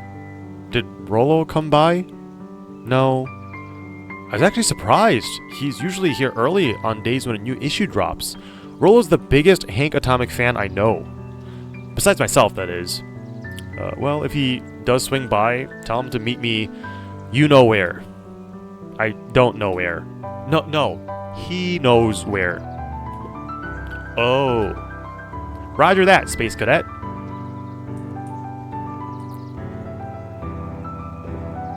The entire top level of the library was devoted to comics, most of which were Hank Atomic and the myriad of lesser revered spin-offs.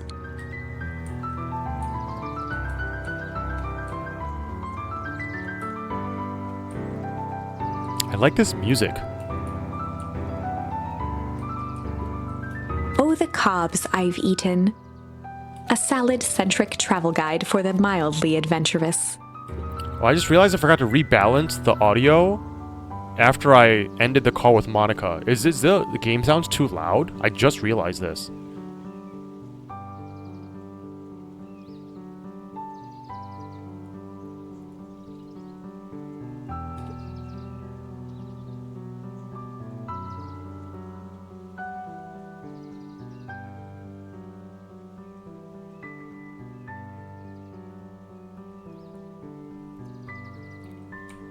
Sally Seashore's simple succulent sundries. Luca brushed off a smudge of dust. Or maybe it was flour. 30 recipes so easy you'll doubt it's even edible. Succulent. A peek behind the curtain.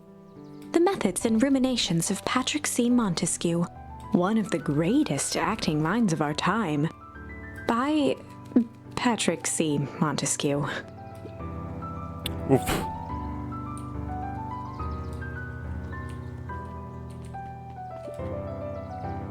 What sort of monster puts candy behind a locked door?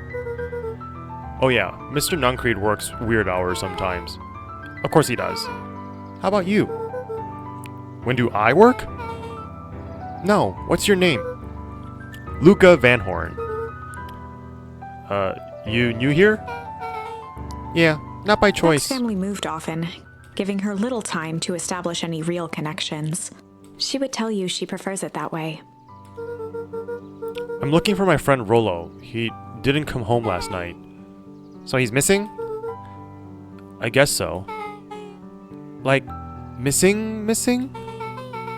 Does that sort of thing happen a lot around here? Luca shifted his feet uncomfortably. Well, that sucks. Yeah. So I should probably get going. Hey, wait up. What? Beck pulled a coin from her pocket. I'm coming with you. What? So says the unlucky penny. Unlucky? Yeah, well, technically it landed on heads. Leave this kid to find his friend alone. But I always do the opposite. Oh, that's kind of like me and Rollo. I guess Rollo is my unlucky penny. That settles it. A person should never be without their unlucky penny. Let's go find him. The name's Beck. Pleasure to meet you, Beck. Suppose I could use some help? Try to keep up.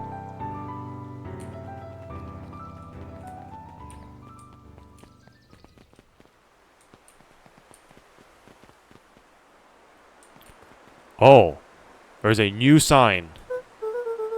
Dang, they boarded up the way in.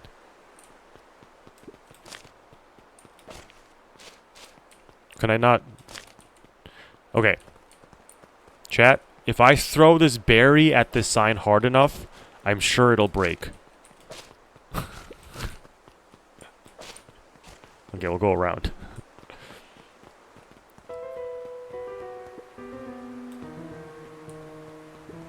Luca that? felt a chill as he approached Beck. Her eyes were locked on the strange green liquid. The nearby grass was coated in a fine layer of frost. Is this sort of thing normal around here? Because puddles of glowing ooze are definitely not what I expected from this place. I have no idea what that stuff is. Well, the next obvious step is science. And what does science suggest? Poke it with a stick! Luca watched as Beck dipped a broken tree branch into the goo. Beck's eyes widened as flowers grew from the dead wood. First small buds, which quickly bloomed into vibrant petals. What the... Cool! As quickly as they had grown, the flowers began to shrivel and turn gray. Beck dropped the stick with a grunt of disgust. Okay. So the science tells us this gunk is weird as hell. Yeah, it seems dangerous. Hey, Dish. Look what the cat dragged in. Yup. I don't have time for this right now, Iggy.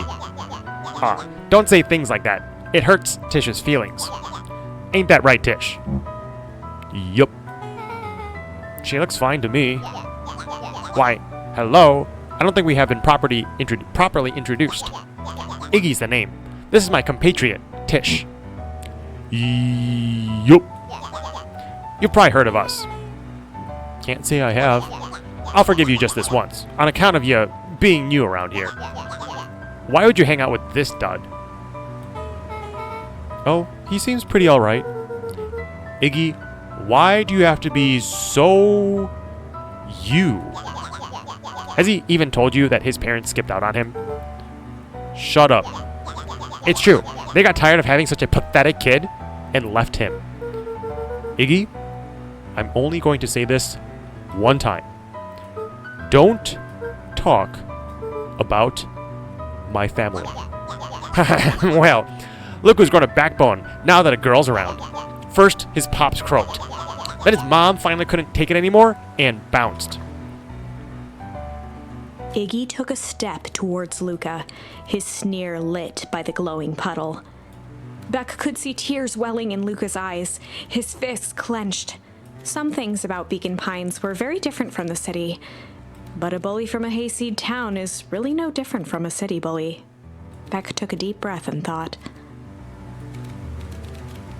Well, time to bust out the tickles or the strange.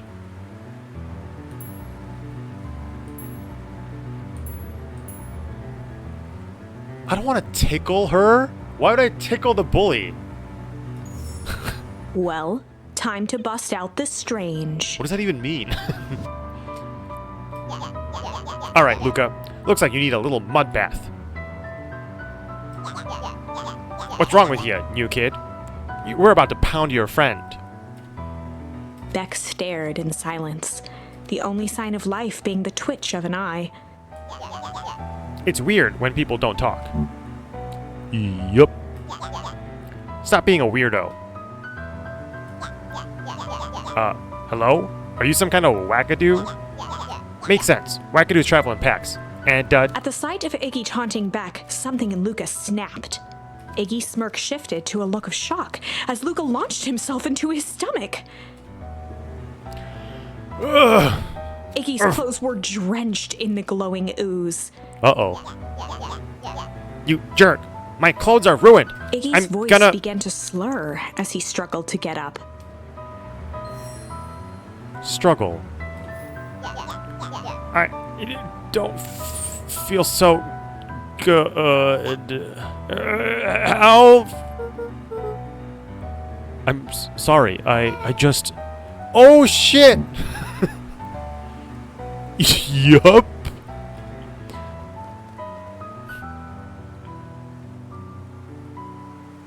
Wait, is he dead now? Hold on, let me... Mom. Okay. Mom.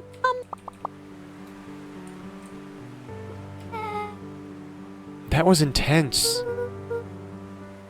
Iggy's gonna be okay, right? Nothing about this seems okay. The person at the warehouse. This strange ooze and what it did to Iggy. Was Rollo caught up in all of this? We have to find Rollo. You took the words out of my mouth.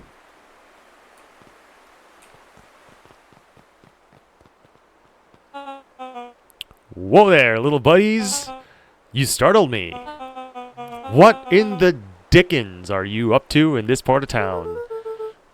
We were just helping look for Rollo. Oh, you haven't heard the good news? Rollo showed up safe and sound a bit ago. Oh, really? So, where was he? It's funny, really. Just got a little turned around in the woods. They can be disorienting, you know. I'm starting to get that impression. Rollo's at his house now, getting some well-deserved rest. Wow, that's a relief. You two should scurry along before you get lost yourselves. Yeah, come on, Beck. Can't wait to introduce you to Rollo. Oh, that reminds me. Luca, your grandmother was looking for you. She was? She was worried sick. You should march straight home. I guess. Beck, your folks might be getting worried too. I'll walk you home. I need to talk with Nellie about Beck work anyway. Glanced toward Luca. I guess all's well that ends well. I'll introduce you to Rollo tomorrow. Sure? Glad he's okay. Rollo was safe. A wave of relief washed over Luca, which was quickly replaced by a sense of dread. Gran is going to kill me. If he hurried, he might just make it home before sundown. Chapter 4. Our harvest awaits. Luca took a deep breath and gingerly opened the door, steeling himself for Gran's wrath.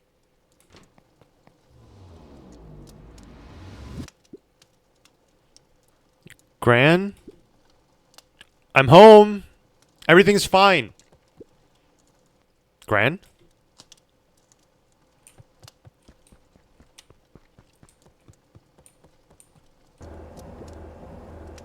Gran? Okay, I know I wasn't supposed to go anywhere. I was just helping look for Rollo.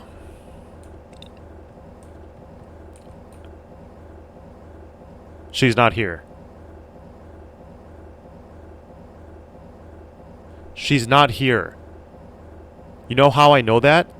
Because the refrigerator is still open. If she was back, she would have closed the refrigerator.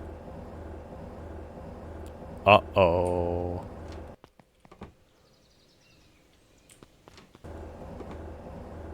Gran?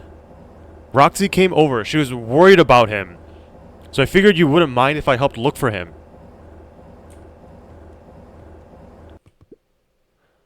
It turns out Rollo is safe and sound.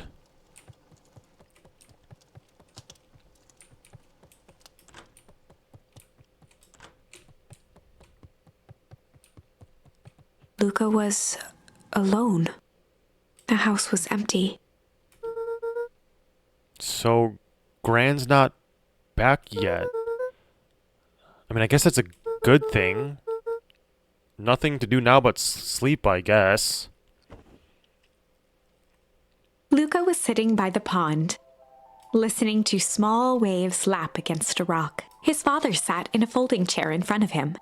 Without turning, he spoke. "Why don't you grab me some nice bait?" "Sure thing, Dad." Luca hopped over to the tackle box and popped open the lid. Inside was a rolling, buzzing mass. "We're fishing with bees?" Luca's father gave a warm chuckle. "Well, you catch more fish with bees than honey. Pick us out a good one." Luca closed his eyes and plucked out a bee. He could feel its wings struggle between his finger and thumb. Holding it at arm's length, he hurried over. His father deftly baited the hook and examined his work. "Interesting choice." With a practiced flick of the wrist, the line buzzed in a graceful arc. The water accepted it without a splash or ripple. "The wrong choice, but I respect it." The pond began to freeze over. "Sometimes we gotta make the wrong choice before we can make it right." Pallid ice propagated across the still surface with an alarming speed. Luca scrambled back as the ground beneath him turned cold. "Dad, I don't understand." "Sorry, kiddo. Understanding isn't always part of the deal." The relentless ice shot through the fishing line toward his father. "Dad, look out!" His father casually wound the reel. "None of it's your fault, you know. Never was." "Dad, we have to go!" Luca grabbed his father's shoulders, trying to pull him away. "Please, you have to run!" The ice crackled as it spread across his father's hands. "That's the thing about fishing, Luca." His chest began to crystallize. "You toss your hook in, and you never know what you're gonna pull out." A shock of searing cold ran up Luca's arms. He gave one last desperate tug. The chair tipped backwards in a single frozen mass. Luca tried to stop the momentum, but it was too late. He watched the icy form of his father slam into the hard ground, shattering into 1,000 pieces that crowded around his feet. "Dad, I don't understand. What does all this mean?" The gentle rustle of leaves was the only reply. Dad is gone.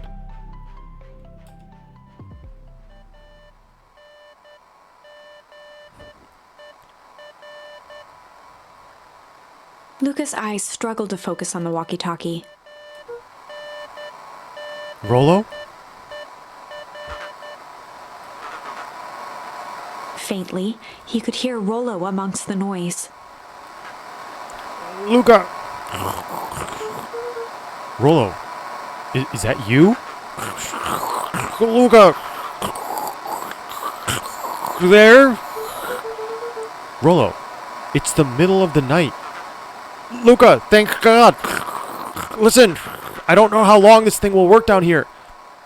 Down here? Rollo's voice was coming through more clearly now, but some words were still just static. Listen to me. Someone grabbed me yesterday. What? The man in the hazmat suit? It was... took me to some sort of... I think I'm underground. Underground? Are you okay? Kinda. They seem more interested in... for now, at least. Mr. Kerr said you made it back home safe. Kerr? No. Trust. He's... Hold on. Someone's coming. The signal went silent. Rollo? Rollo. Where are you? Luca held still, waiting for a response, his pounding heartbeat marking the passage of time. Okay, I think they're gone. Getting worse. I can barely hear you. Rollo's voice began to fade. You're losing signal. Not much time. Mission Control! You need to... the treehouse! The With treehouse! that, the signal died for good. What was he trying to say about the treehouse? What's at the treehouse? The antenna! Oh, he wants me to use the antenna in the treehouse to get a better signal. Rollo, you're Luca a grabbed genius. the walkie-talkie and sprinted to the treehouse. Meow. Quest. Hook up the walkie-talkie to the radio in the treehouse.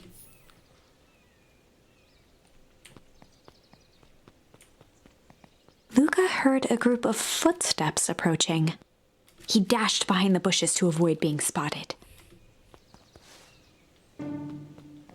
Uh-oh. So, we all understand our roles.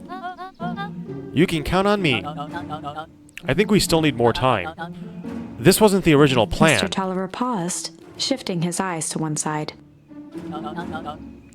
We're all in danger now.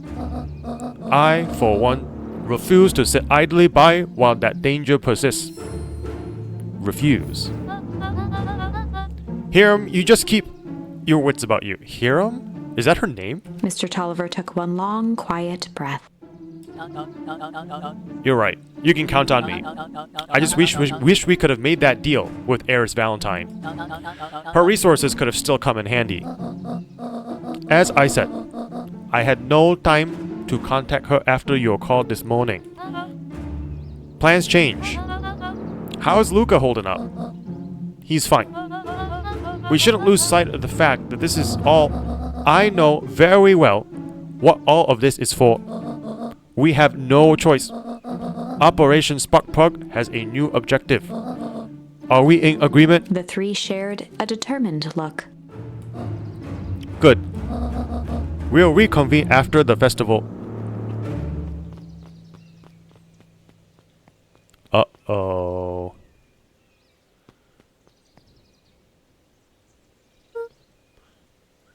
Gran.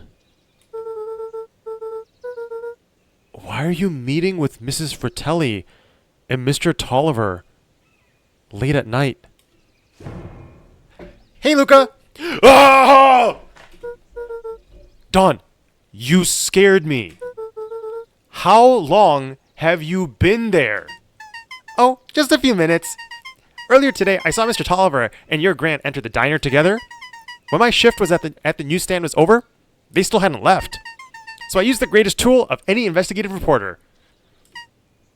Time. When they left, I tailed them here. What do you think they're up to? Whatever it is, they seem organized and determined. They mentioned the festival? Yeah, I heard that too. Has your Gran been doing anything different recently? Anything strange? She got a phone call this morning and rushed out the door. A call from Hiram Tolliver, it seems. She was either furious or terrified, or both. Luca, be careful out there. I think we might be in the middle of a scoop. Of the scoop of a lifetime. I will. Aren't you coming out? Nah, I'm gonna stake out here for a bit longer. See ya, Luca.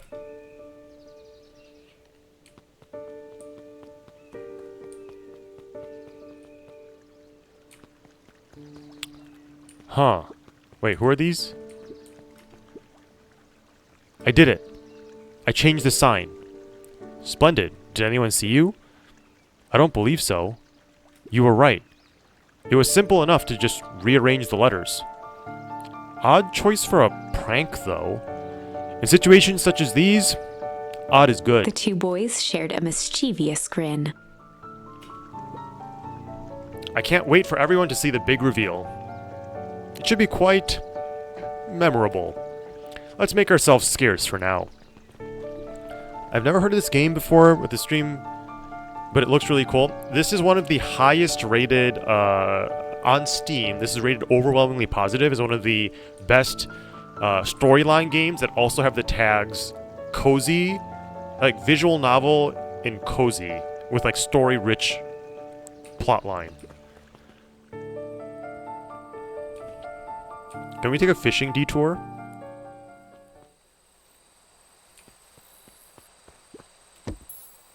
We can. Luca Smack. stuck a toy stretchy hand onto the hook. Those things always get dirty anyway.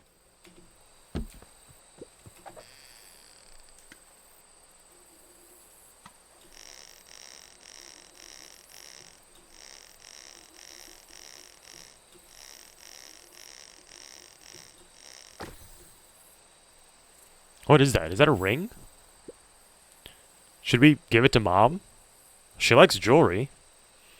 That's a sweet thought, Buckaroo. But I'm not sure she'd fully appreciate a pawn bracelet. Luca placed a sinker on the line. Sometimes the best stuff is at the bottom of the pond. So far, nothing has been cozy. I think this is cozy. The art definitely is cozy. I like this style. I especially like it because it's like visually cozy, but it's like spooky on the inside.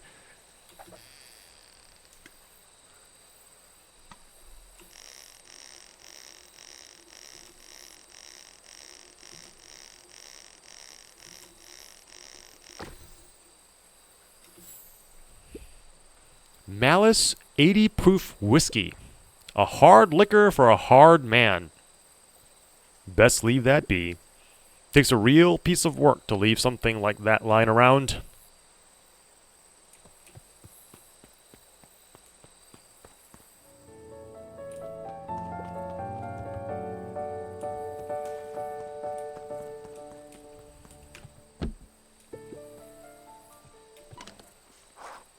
Quest. Hook up the walkie-talkie to the radio in the treehouse.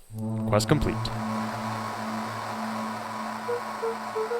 Rollo? Rollo, are you there? I'm at the treehouse now, Rollo. Mr. Kerr said you were all right.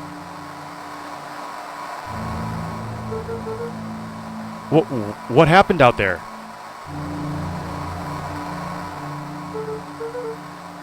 Dang it, Rollo, where are you?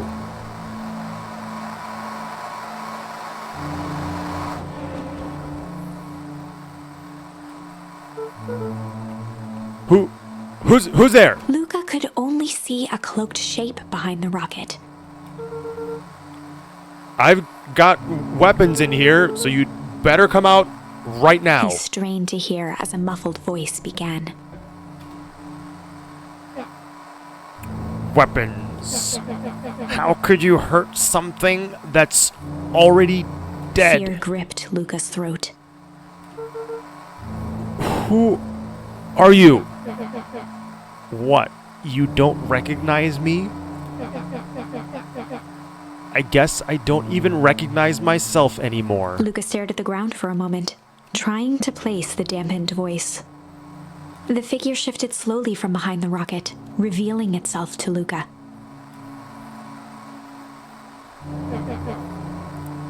I'm a monster. And now they hunt me like the beast I am. Iggy. Luca reached over empathetically. Iggy's tone jolted to dejected anger. Don't touch me.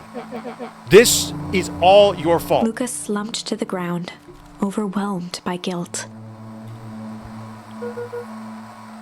I'm so sorry. I didn't mean to. I lost control. So you couldn't control yourself for a second, and I get to be like this forever? There must be a way to fix this. Oh, you gonna be my savior? Perfect little Luca saves the day with his positive attitude and the power of friendship. None of this matters. There's no time. They're after me. They chased me all the way through Weep Wood. I only came in here to hide. Hide from who? Who's after you? Luca! Luca! Rollo? It's not safe, Luca! Rollo, where are you? The treehouse! I'm at the treehouse, Rollo. Where are you? No, Luca, the treehouse isn't safe. They said they were going to the treehouse. I was trying to tell you to stay away from the treehouse. Who said they're going to the treehouse? The clipboards! What did I tell you? Those perennial harvest wackadoos are after me. They've been chasing me, yelling questions at me. What sort of questions? They were saying the same stuff they always do, but it's different now. Less asking, more threatening. We're gonna figure this out, Iggy. Yeah, well, thanks. Hello? Is anyone present in this arboreal domicile? Crap, they found me. Luca, what's happening? Don't panic. You stay here, and I'll see what they want. Oh my god. Hello, Mr. Van Horn. We would love to hear your thoughts. Do you have time for an informal chat? We will be brief. Your time is valuable to us. Be down in just a second? Of course. Of course. Of course. We have a problem. Luca, you gotta get out of there. Who's out there? Is it them? Yeah, it's the clipboards. A bunch of them. How many? Maybe all of them? And yeah, you were right. They are saying the same stuff, but with the creepy knob cranked to 10. Might young Iggy be present? We would love to hear his thoughts. Run! Iggy slumped to his knees. I don't know what to do. I'm just so tired. Luca, what do we do? Luca grabbed the walkie-talkie and headed for the window. Follow my lead. Luca and Iggy climbed up the back of the treehouse to its roof, where Rollo had constructed his MCDC, the Mission Control Defense Cannon. From behind the crowd of clipboards, William Kerr strode forward, a warm smile on his face.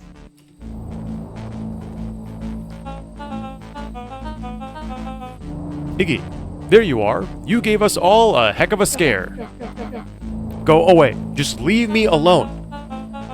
Oh, I'm sorry, Iggy, but no can do. Don't worry, though. We're here to help. Help? Then why were you chasing me? Luca, can you talk some sense into your pal here? Just look at him. He's not well. What's wrong with him? What did that gunk do to him? Well, that's a pretty honkin' big question, Luca. All you need to know is that he is sick. He's real sick, Luca. I just need you to let us up there and take care of him. You told me Rollo was okay. That he was back at his place resting.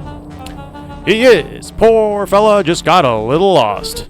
That's a lie. That's a hurtful thing to say, Luca. I thought we were buddies. Why? Because he lets you ramble on like a wackadoo? Nobody likes you, you creep. Her smile faltered. Why don't you pop on down here so we can have a face-to-face? Yelling like this is gonna give us all a heck of a sore throat. And who wants that? Luca's grip tightened on the MCDC. What did you do to Rollo, you liar? Well, shucks, Luca. The only teeny tiny fib I told you was that he was at home. He is resting, and he is perfectly safe. For now, at least. What happens next to him is up to you, Luca. Look around. You're in quite the pickle, and I am the only person in this whole wide world who can help you. You get to decide how this ends. Luca's mind raced. He was caught in a trap. What do you do when there's no hope? He wiped his cheeks with a sleeve. What are you gonna do, Luca? Luca drew himself up and decided to take the only option they had left. Fight. Luca drew himself up and decided to take the only option they had left. Fight. He swung the mission control defense cannon around, aiming it confidently at the smirking face of William Kerr. Hey, Mr. Kerr. Luca summoned his most insolent demeanor. Rollo sends his regards. Okay, great. Fantastic weapon you have there. Okay, alright. Hey! Well, that was uncalled for. More than a little rude and just plain unsanitary. Luca, I really did think we were good pals. What a shame that it's come to this. Kerr turned his back on the two boys. End this. With a nonchalant wave of the hand, he made his exit. As the clipboards began to slowly advance on the treehouse, Luca looked to Iggy with resignation in his eyes. The end. Uh-oh. That escalated quickly. Maybe discretion was the better part of valor here. Let's put a pin in this for now. Okay, so we have fight. Clearly, we should not strange... Okay, so we're caught up to here. We can switch back over to the Warehouse of Horrors, or I guess we can, because we're already in this branch, I will go here. Okay, so this is the moment when they were fighting before Iggy got pushed into the puddle of radioactive liquid. Iggy took a step towards Luca, his sneer lit by the glowing puddle. Beck could see tears welling in Luca's eyes, his fists clenched. Some things about Beacon Pines were very different from the city. But a bully from a hayseed town is really no different from a city bully. Beck took a deep breath and thought, well, time to bust out the tickles. Well, time to bust out the tickles. Hey Tish, wanna see something cool? Yup. Check it. Beck lunged forward and began to tickle under Tish's arms.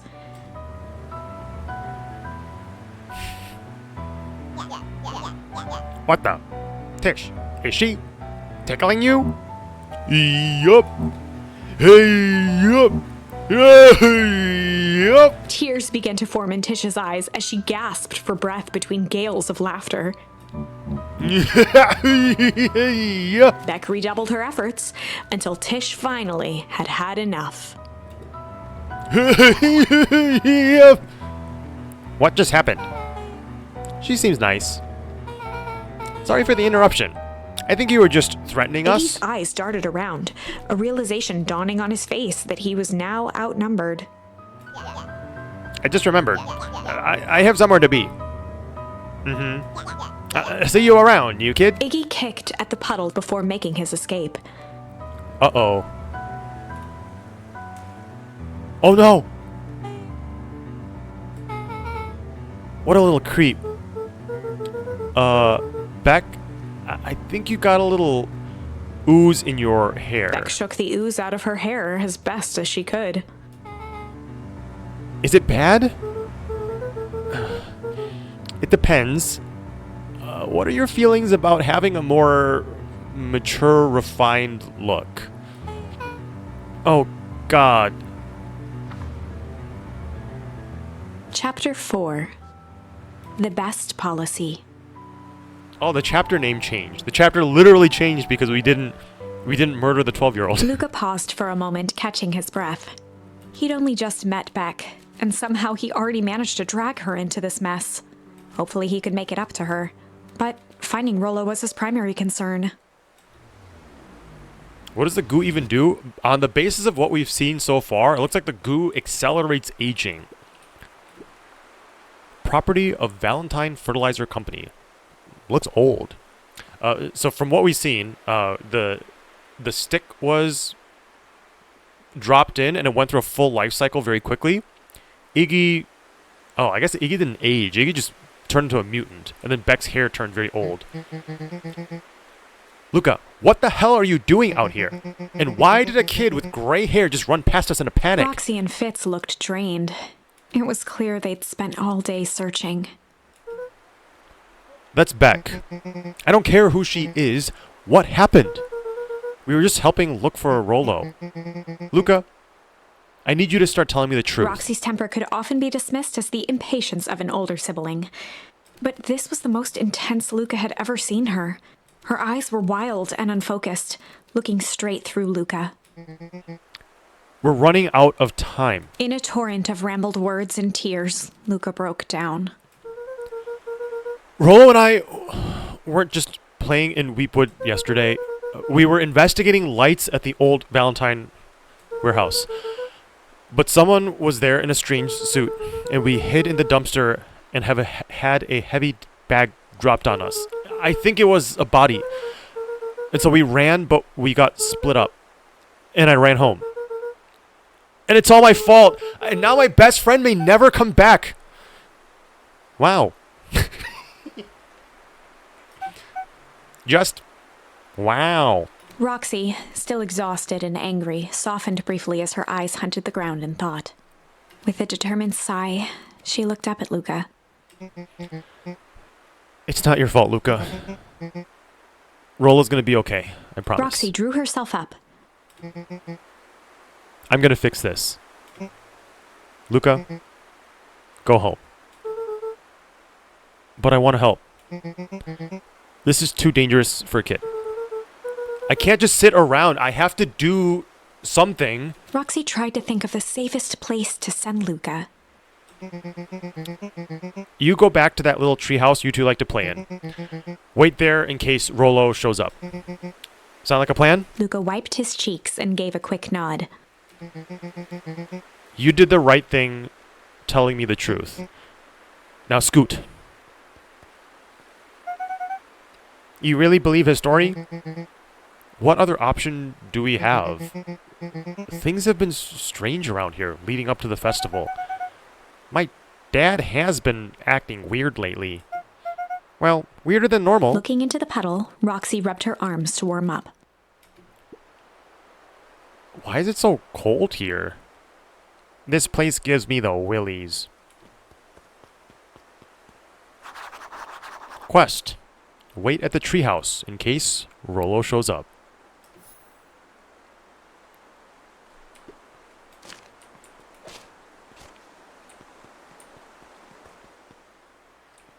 Where's the treehouse again? Oh, where? Mr. Nuncreed jumped well. with a start.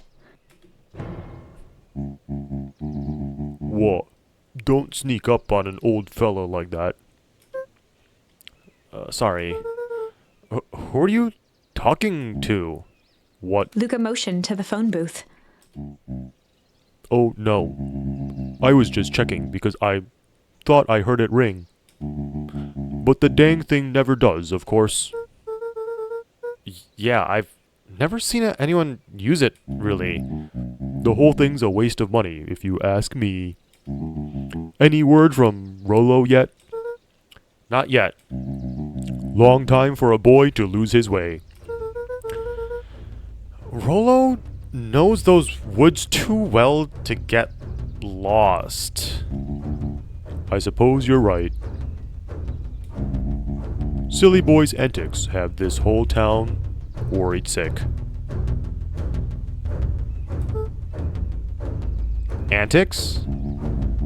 We all know Rollo likes to play his little pranks. You think this is a prank? What other possible explanation could there be? He's not playing a prank, and he didn't get lost. Someone took him. I know it. How would you know that? Unless... Luca, is there something else that you know? Mr. Nuncreed gently placed one of his substantial hands on Luca's shoulder. Dang it, boy. If there is something you know, something that could help your friend, you need to tell folks. Luca peered up at Mr. Nuncreed. Kind eyes warmed a stern face. There was a deeper emotion hiding beneath it all. It was subtle, but Luca could sense something eating away at him. There was a shame lurking behind those eyes. There was a shame lurking behind those eyes. A deep sadness. If Mr. Nuncreed was that worried about Rollo, maybe he could help.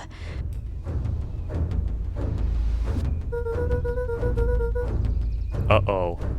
This sounds like a mistake.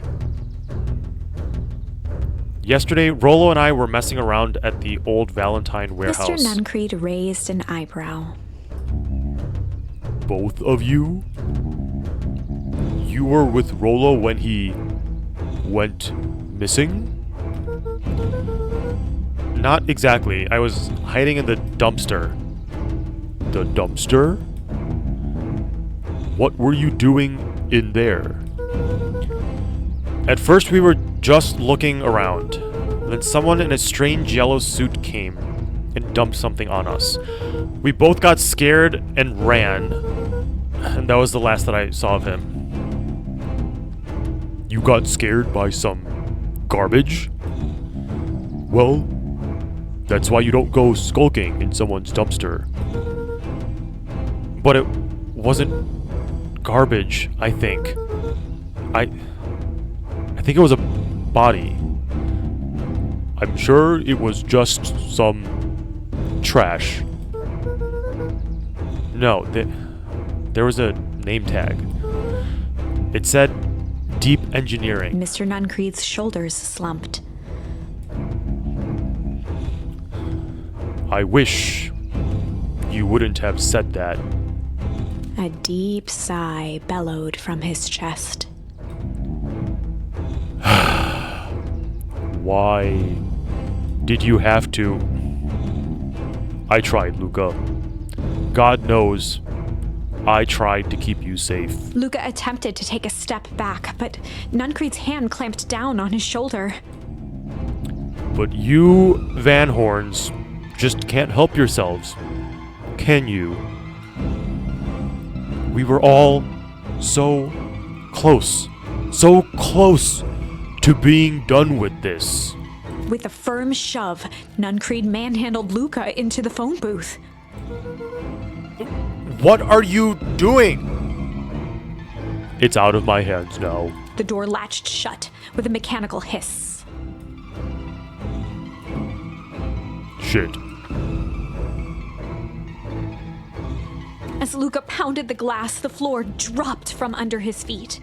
The inside of the phone booth was now a loose capsule, plummeting at gravity's whim. Luca winced and pressed his hands to the walls. As he braced for impact, the capsule hurried to a surprisingly smooth stop. He felt a cold rush of air and opened his eyes with hesitance. 2 large figures in hazmat suits occluded his view. Luca heard the deep, resigned voice of Mr. Nuncreed over an intercom. He knows too much. The end.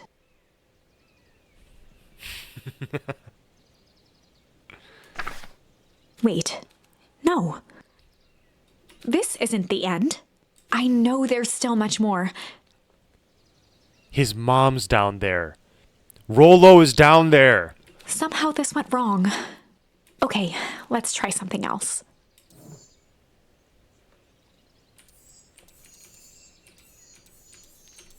Alright, so we go back here in the Warehouse of Horrors.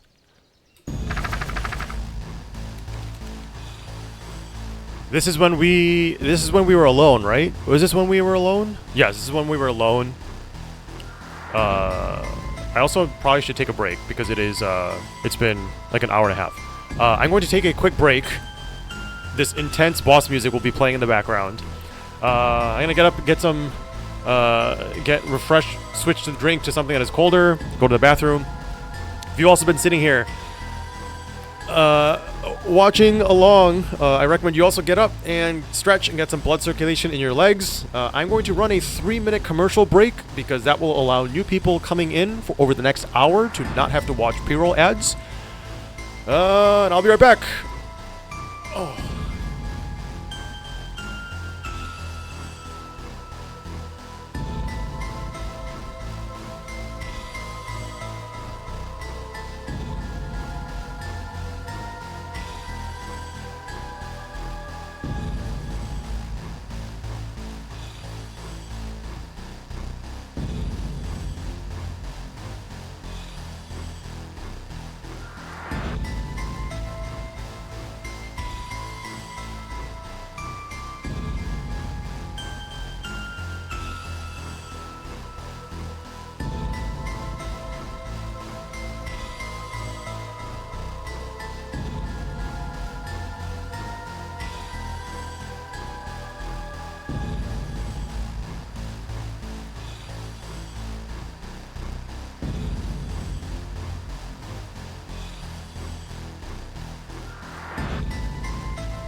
Okay, our ad's over. I believe ads should be... Oh, no. 10 seconds left.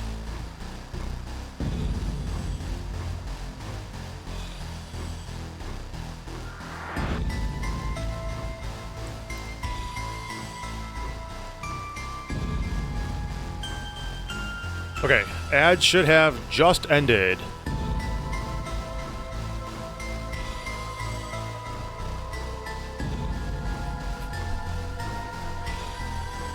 Parkser, do you think you will finish this game? Yes, I plan on finishing this today in one sitting.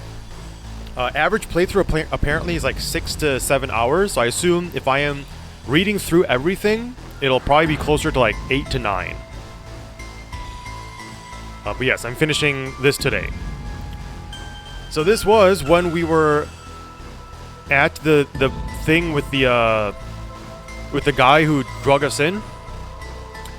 The heavy steel door knocked Luca to the ground. Disoriented, he looked up to see an imposing figure silhouetted in a green glow. It lunged toward him.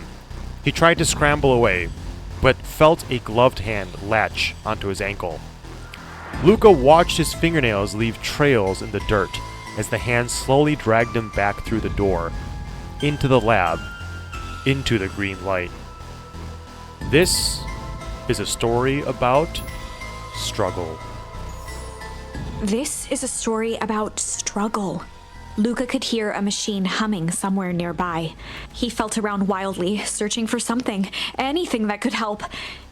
His hands found a hard object, maybe a tile? He yanked it free, lifting the cold stone. Let me go!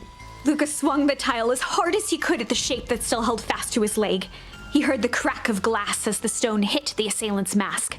With a muffled yelp, the hand let go. Luca was free and scrambled to the door. He never looked back once on the long run home. Chapter 3. Everything's fine. Everything's fine. The next morning, it was quieter than usual at the breakfast table. Only the sound of silverware and chewing interrupted the awkward silence.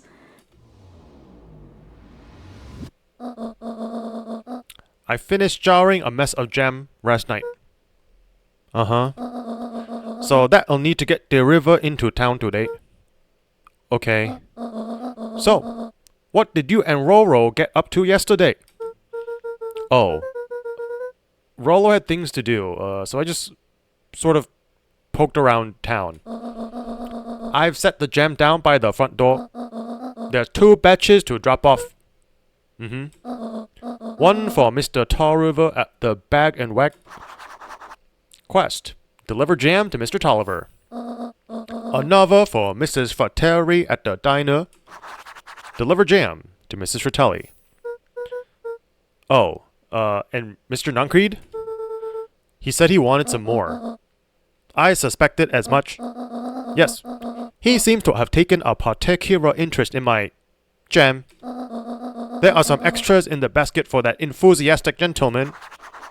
And quest number 3, deliver jam to Mr. Nuncreed.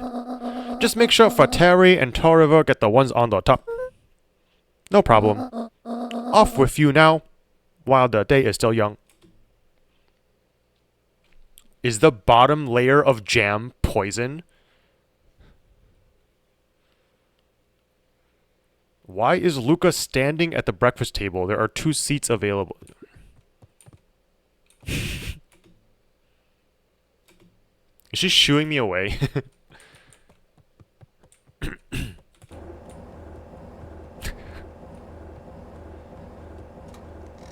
Uh-oh.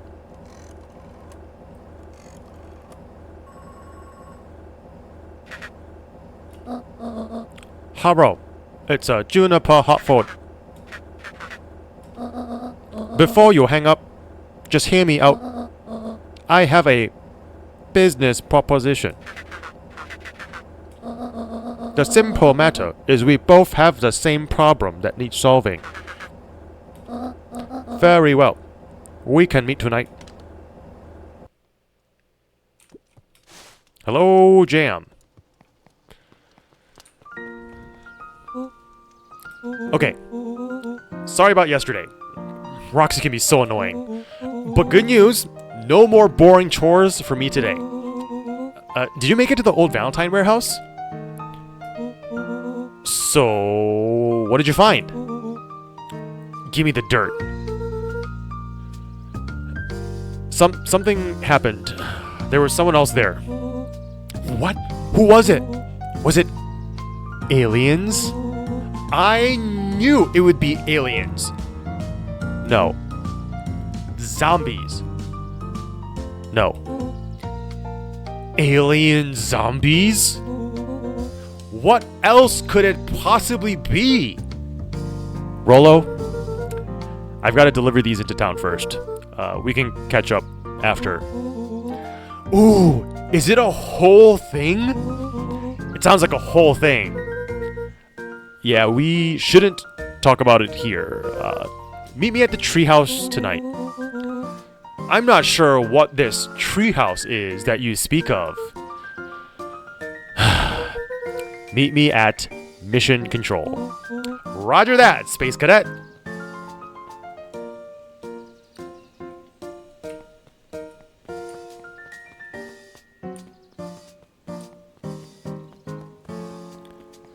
Who am I delivering these to again? Wait, watch your step. Oh, sorry. There's a whole family of beetles here. They've gone missing. I thought they sort of just wandered around. Everyone has a home, Luca. Even beetles. Luca checked the soles of his sandals. I think we're okay. It's weird that they're gone. They went missing when the festival preparations began. You think the noise scared them away? Something like that. Just watch where you step, okay?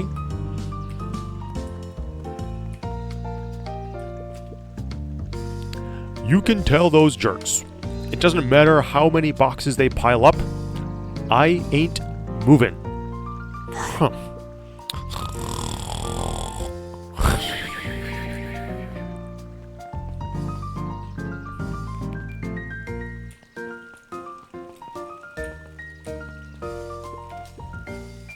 Anger from the past, mistakes not yet made, and a glimmering hope for the future. He carried them all in equal parts everywhere he went. Oh, heavens, what a burden to bear!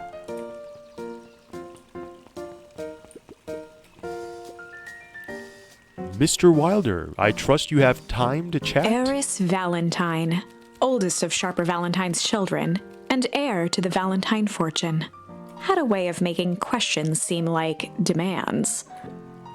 Certainly. What seems to be the problem? Mr. Wilder had learned to assume that if he was hearing from Eris, it was because she had taken issue with something he had put in the paper. I couldn't help but notice that the front page of this morning's paper was consumed with stories about this silly festival. Well, yes, that's the news of the day. But there was no mention of the museum, nor the foundation through which it was endowed. I'm sorry, Miss Valentine, my readers are more so interested in this town's future than any one family in particular. There was a time, Mr. Wilder, when the goings-on of my family was the only thing this town cared about. Well, things change, ma'am. And you know, change is a dangerous... If you finish that thought, I will make that monocle a permanent fixture of your anatomy. My apologies. Good day, Miss Valentine. Did I give you the impression that this conversation was finished? Mr. Wilder averted his gaze and began to polish his monocle. Well, good day, Mr. Wilder. Okay, bye.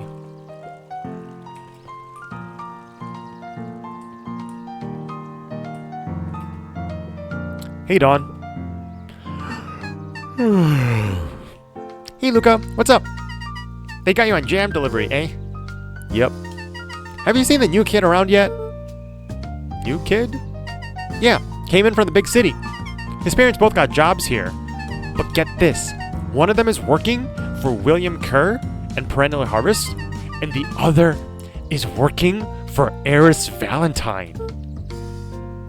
And the Valentines represent Beacon Pine's past. Perennial Harvest has positioned itself as this town's future. Must make for some really interesting dinner table conversations. I can imagine.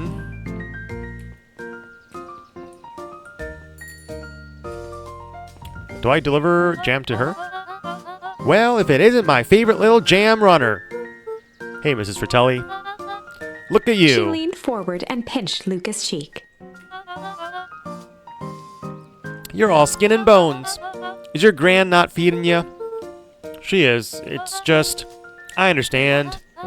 You know, I taught your mama how to cook back in the day. You may not even remember, but you and her used to help out in the diner. See the picture over there? That's you helping your mama back in the day.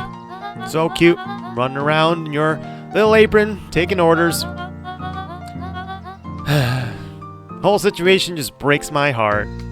What happened with Eleanor? Break. I've got a feeling she's out there somewhere, yearning to be with you again.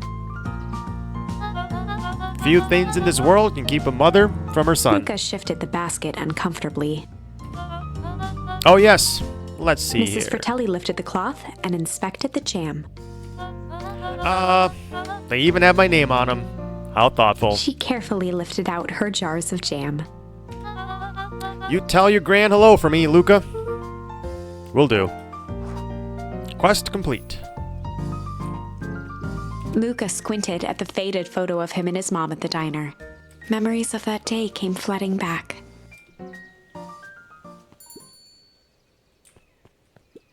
Is that my mom? I'm ready to help, Mama. All right, little buckaroo. It's up to us to feed these folks while Mrs. Fratelli's away. I've got to deal with the inventory before I can start cooking. Do you think you can handle taking some orders in the meantime? Yes, Mama. Hi, Roxy. Luca? I'm helping. Wow. Hopefully your work ethic will rub off on Rolo. What can I get you? I'm not really feeling like a burger. How about a chicken sandwich with bacon on top? Coming right up.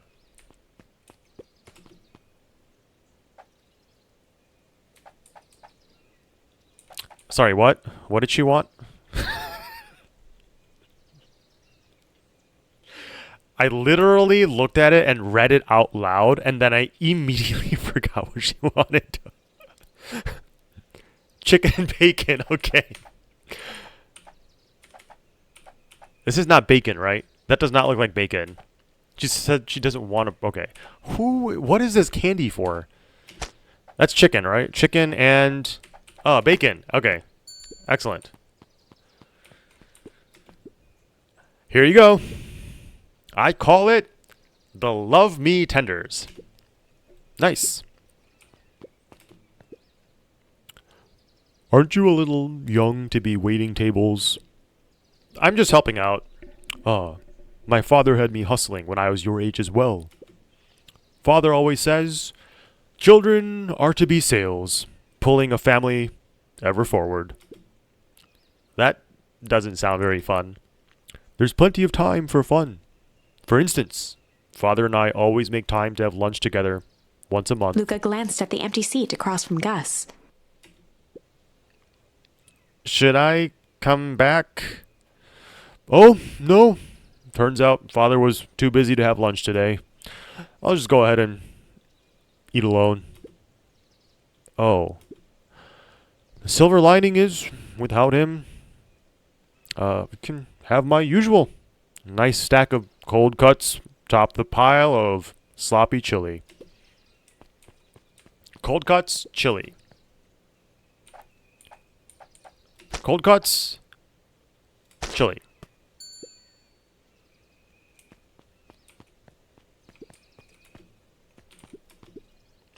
Here you are. Cold cuts with steaming hot chili on top. I call it the hot and cold. That's perfect. Thank you. Gadzooks, they've shrunk the waitstaff. Jeff slapped the table and gave Luca a toothy grin. How's your pops doing? He's been pretty busy these days. I know the feeling. Tell him that fishing rod he ordered should be ready next week, will ya? Sure thing. I've been in the mood for something sweet. You got a burger that can satisfy a sweet tooth? A sweet burger? Yeah, and top it off with some grilled cactus. Grilled cactus. The heart wants what it wants. Okay, well now I understand why there's an option for candy. Candy and cactus. Can I serve him from this side of the table? I can. Oh, I walk her all the way around. Here's your order. I call it the sweet and stabby. Now that's a burger with a bite. Looks like we're missing a few things. Why don't you run out and grab some more ingredients? Okay, I'll be back.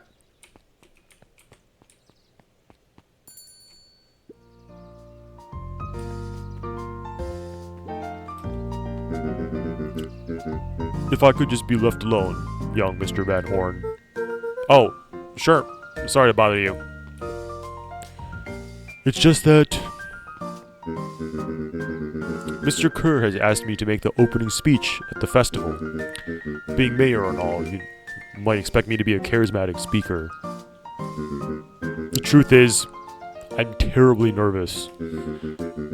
I really don't think I'm cut out for this sort of thing. Cut out for being mayor or for public speaking? Both, I suppose. I never really chose any of this. It's more of a duty to my family, for our legacy. That sounds like a heavy burden. As for the festival, just speak from your heart. I'm sure it'll be great.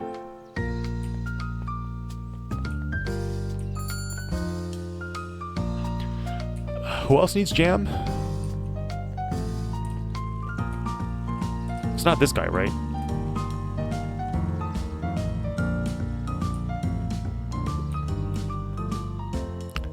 How do you keep the ice cream cold? We keep them on ice. Where do you get the ice from? I don't know. Somewhere cold. How do they keep somewhere cold? Look, Bert. Do you want some ice cream or not? No, I'm good. Huddled at his counter, Hiram Tolliver was meticulously shining apples.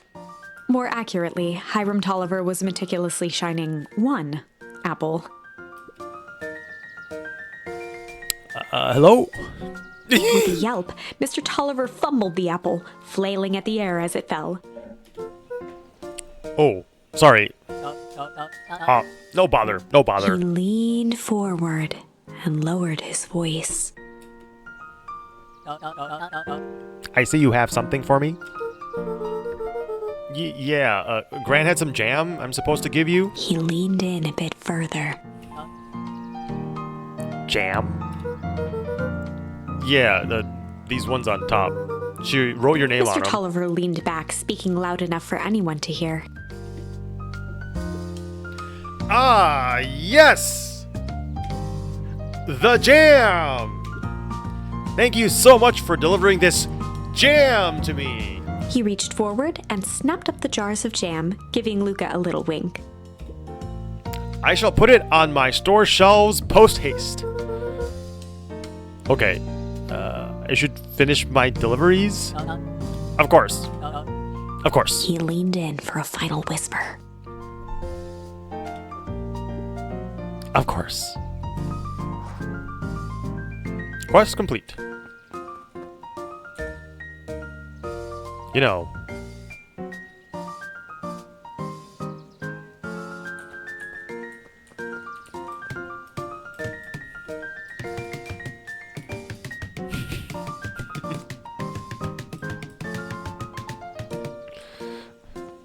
Oh, History Museum. It's open now. Oh, movie! It's movie time! We all know Beacon Pines is a great town. What you may not know is great towns grow from mighty roots. And that is why you cannot tell the story of Beacon Pines without telling the story of one Sharper Valentine. Young Sharper's keen intellect and strong moral fiber led to a grand vision.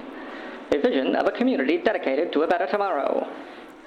In his own words, a better tomorrow is within our grasp, but it requires a singular mind to harness it.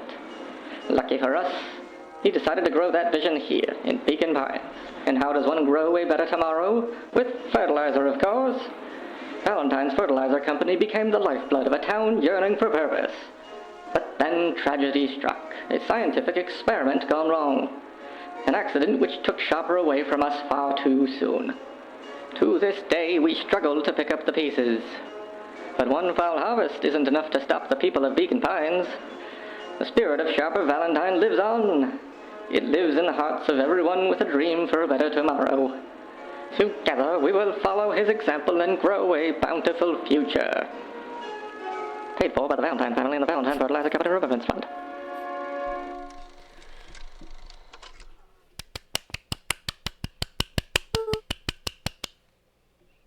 That was unhelpful.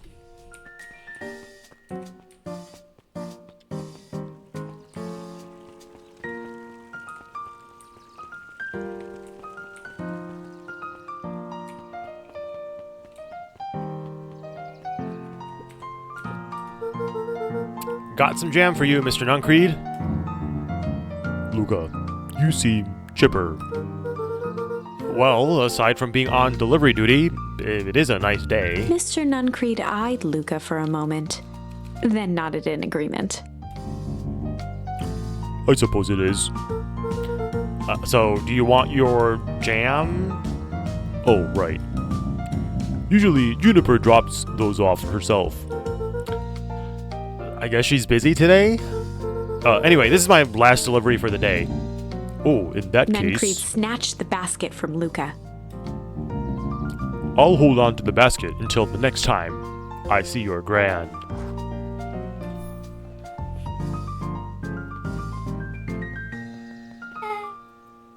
Hey you, anchovies or pineapple? What? Don't think, just answer. Pineapple. Why? How old are you? 12? Perfect. Follow me. Who are you? Anyone ever tell you ask too many questions? Just try to keep up, okay? Meow. What just happened? Well. Meow. Hey, what a crazy coincidence. Here's my new friend I was just telling you about. Oh, that's wonderful. Yep, we just hit it off. Oh, really? Get this. His favorite pizza topping in the whole world is... What a scammer. She needs to be sued for slander. His favorite pizza topping in the whole world is pineapple. Oh, and what is your new little friend's name? Beck locked eyes with Luca. The look on her face was equal parts expectant and desperate. Luca Van Horn. Nice to meet you. I'm Nelly, and this is Iona. Wait, is that how you pronounce that? Ilona? Iona? We're Beck's parents. Beck gave Luca a quick nudge. Oh, yeah. Beck told me all about you. Already feels like we've known each other for years. So, you both can stop obsessing about me making friends. Oh, darling, we never doubted you. It's just that for children with fewer than 5 close friends, the probability of a stunted development doubles. Well, 1 down, 4 to go, I guess. What Nelly means is that we just want this move to be as easy on you as possible. You can relax. A friend has been friended. This calls for a celebration. Luca, you must join us for dinner tonight. Dinner? Wow, another coincidence. I actually already asked him, and he said that he would love to.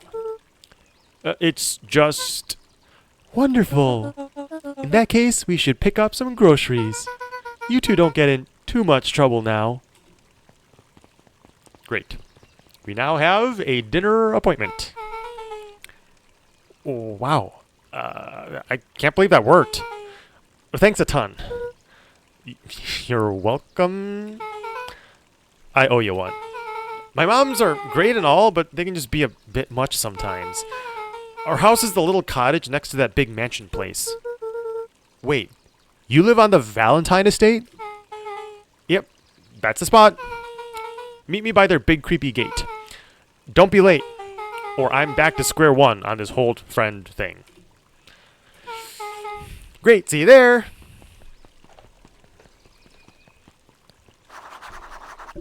You don't like pineapple? I like pineapple. I don't like it when pineapple is mixed with tomato sauce, because I think their flavors don't mix very well. With that being said, I don't actually hate Hawaiian pizza. If that's I wouldn't get it voluntarily, but if that was the only pizza available, I'd be fine eating it. Quest, meet Beck at the big creepy gate. What is she reading today? Oh, I can't even see what she's reading. Is there anything new? No. Can I kick this again? Okay.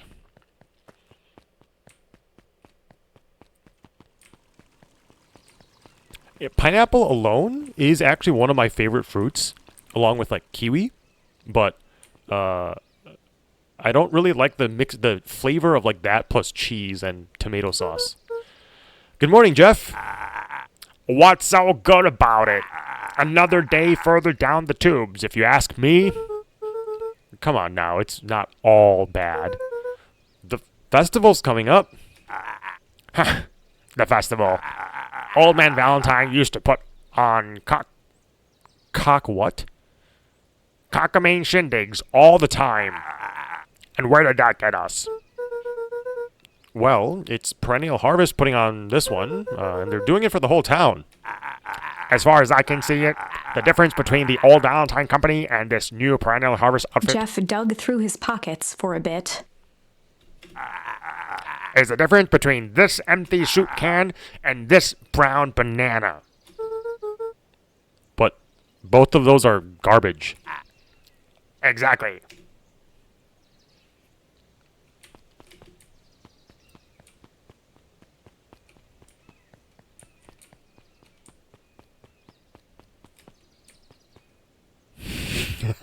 I am now highly suspicious of this phone booth. I bet this isn't even a mailbox. This is the control panel for the phone booth. Who would put this mailbox in this corner and the telephone booth out here? Because then the postal worker has to go all the way around and go over here. Highly suspicious. Is there anything new up here? Oh. Ho there, little buddy. What brings you to this neck of the woods? Oh, I was just wandering around for a bit. Wandering? How wonderful. Children and their wonderful wandering. Oh, to be young. Anyways, I can't let you pass just now. Top secret business, that-a-way. Mr. Kerr winked with a wry smile. Ha, I'm just yanking your chain. Perennial Harvest is just making a few improvements. He gave Luca an energetic thump on the shoulder. Better head home now. Our harvest awaits. Okay, bye.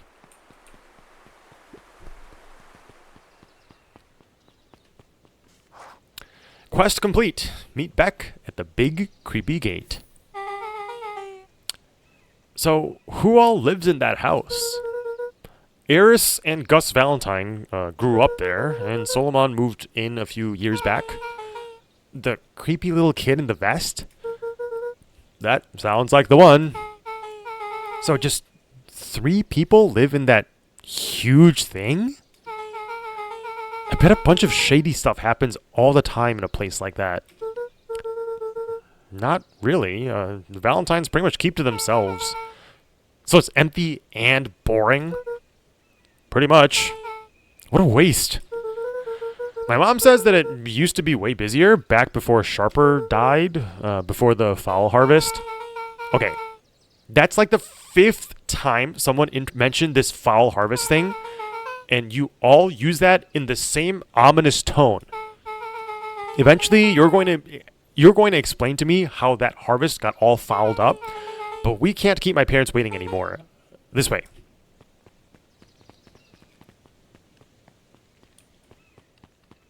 Parkzer isn't wearing a Venom sweatshirt. Oh yeah, this is a Las Vegas Metro Police hoodie. Most kids would have just ditched me by this point.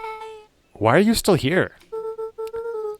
You looked like you could use some help, I guess. You know what, Luca? You're not so bad. Let's get through this as simply as possible. Just eat, smile, and nod. Fun. Great. Whatever you do, don't bring up their work.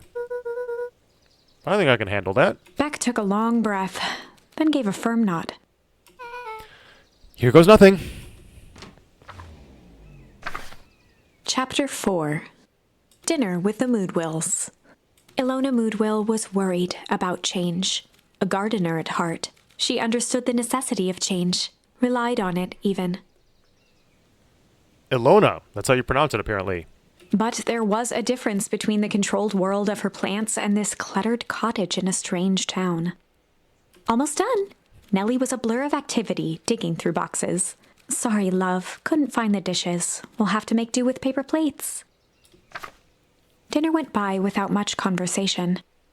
As she watched Beck and Luca finish up their pizza, Ilona let herself relax into the chair.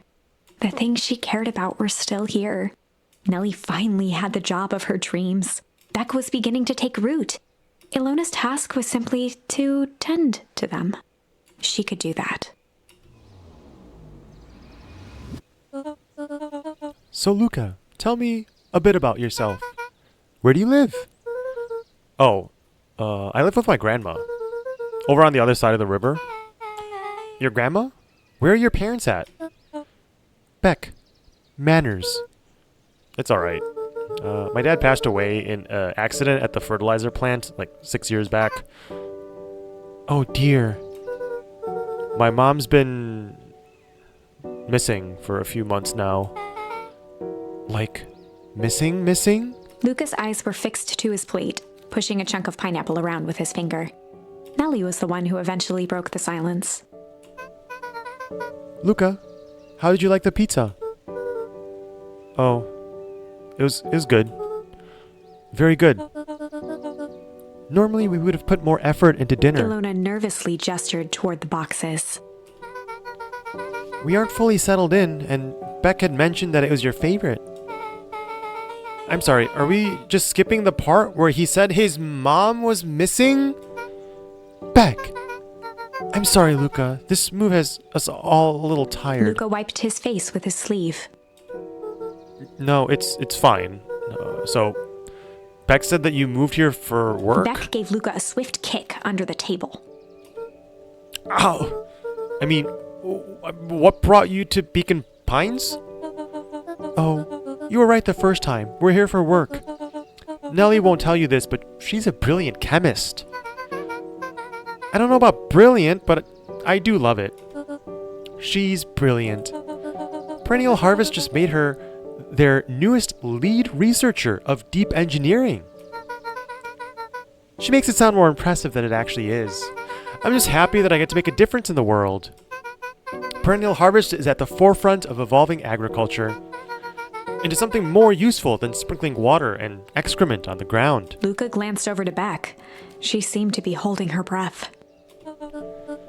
What Nellie means, Luca, is that there are all different ways to grow plants. Yes, some people talk to their plants and hope for the best. And some people happily leave their job to allow a loved one to pursue their dream. You swore Beck you slammed didn't... her fist into the table, perhaps harder than she intended. Hey, Luca. How about some dessert? I actually have to meet my friend Rollo soon. Luca glanced outside to gauge the time. The sky was darker than he expected, filled with ominous clouds. Looks like there's a storm brewing. I should get going. Oh, I didn't think there was any rain in the almanac. Yeah, almanacs aren't that useful around here. Luca wiped his mouth one last time with his napkin and started to get up. Thank you all for the pizza. It was really good. See you at the festival, Beck.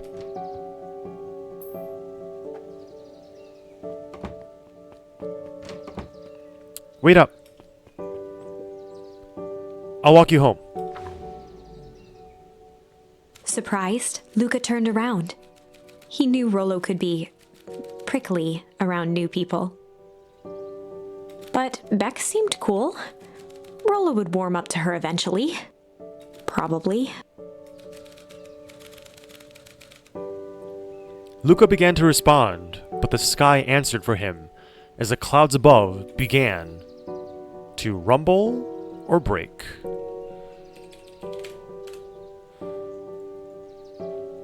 The clouds above began to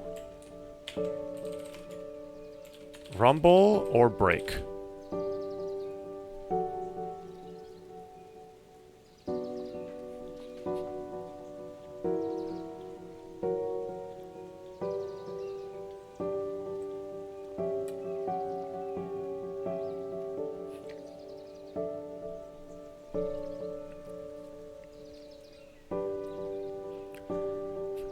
Maybe I just don't know what the meaning of a cozy game is, because this to me, even though it's like a basically a borderline murder mystery, this is cozy for me. But maybe it's more of like a mood or vibe coziness, and maybe I just find death cozy, or maybe I find like doom cozy. Aren't those synonyms? No, rumble means that the clouds are going to make noise and it's going to rain. Break means that the clouds are going to clear up and go away. Okay, break has won. Luca began to respond, but the sky answered for him as the clouds above began to break, revealing patches of star-filled summer night. Moonlight filtered down, shimmering in the treetops.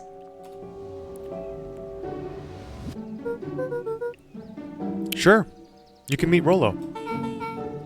You're not going home? No, I promised Rollo I'd tell him about... Luca stopped himself mid-sentence. Promise you'd tell him what? Spit it out, bub. We're thick as thieves now. There's a juicy secret. You've got to tell me. Okay. You can come to the treehouse, and I will tell you both what happened. Heck yeah! Meow. Luca saw Beck skulking by the gate. So you're telling me that there's nothing mysterious or creepy about this place? It's mostly boring and empty. I refuse to believe that. Big spiked gate, looming mansion, rich reclusive owners. It even smells shady. Beck grabbed the wrought iron bars and shook the gate. Mark my words, you decadent nightmare house. You will reveal your secrets to me. Oh. What did you do? First of all, I told you so. Second, hide!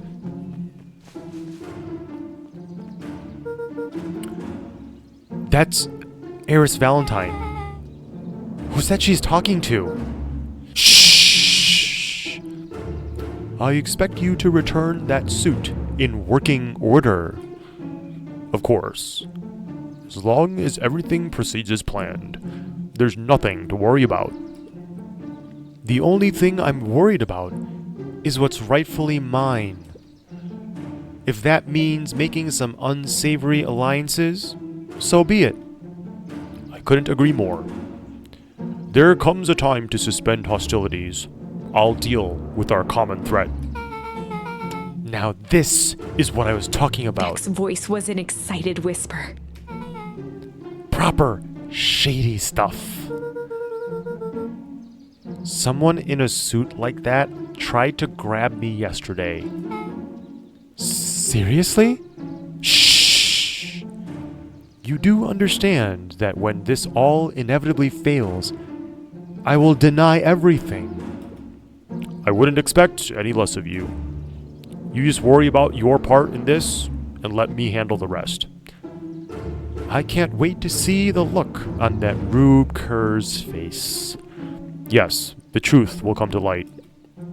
I'm still surprised you're so comfortable with the potential collateral damage. If there's one thing I've learned, it's that change is painful. Wow, I was expecting shady, but that's just flat out supervillain talk. If you don't mind me asking, why? Why are you doing all of this? The mysterious figure retracted their mask, hair pushing out from all corners. Oh my god, it's my grandma. Oh my god, it's my grandma! Family.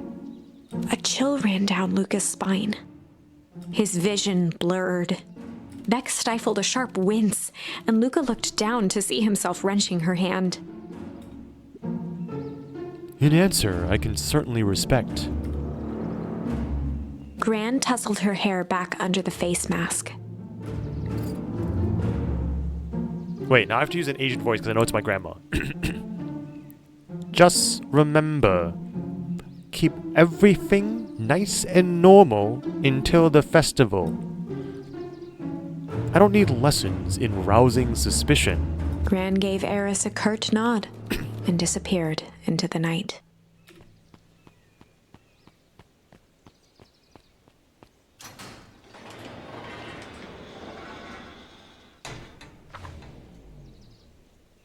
Chapter 5. What big ears you have! Lucas sat shivering in the bushes, staring at his feet. After checking to make sure the coast was clear, Beck gave him a gentle tug on his sweater.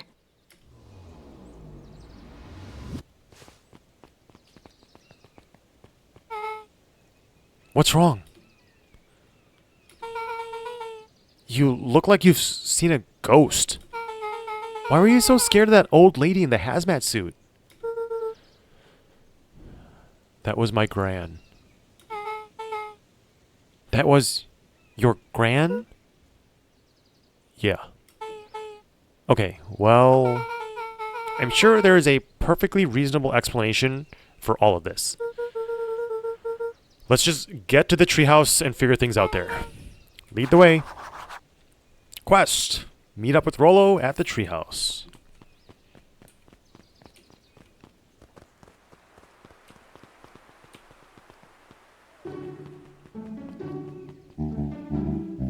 For the last time, there's nothing to worry about. Of course, we're not The worried. clipboard finished writing with a scratchy flourish and looked up. Just dotting our I's and crossing our T's. Well, maybe try minding your P's and Q's. Mr. Nuncreed, arms crossed over his paunch, gave an exhausted sigh. If there's anything you need knowing, you'll know it.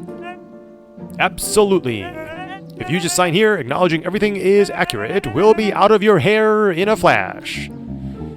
Oh, for the love of... He snatched the pad and scribbled his name so hard the pen nearly snapped.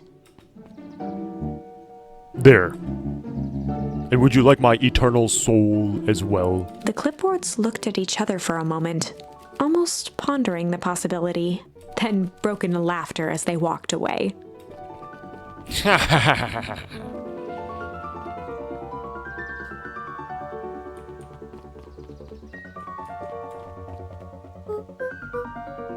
Hi, Mr. Nuncreed. Luca, let me give you some advice. The next time someone you don't know asks to hear your thoughts, give him a good, hard bop right in the kisser. Oh, Gran just tells me to keep away from the clipboards. That's good. That's good. Your Gran is a smart lady, Luca. Speaking of which, you better run along home now. Too dark out to be wandering on your own.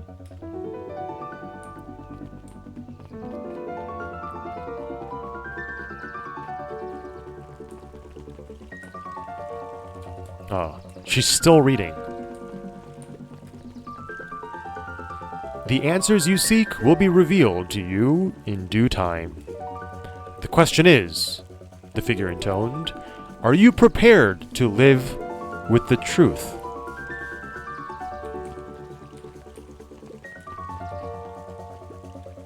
Another day, another dollar. See you tomorrow, Z. Have you noticed how all the Perennial Harvest folks order the same drink? Decaf cappuccino with extra foam? Why? I don't know. Just thought it was a little odd. Pretty weird for sure. Well, the customer is always right. See you bright and early tomorrow. I can't wait.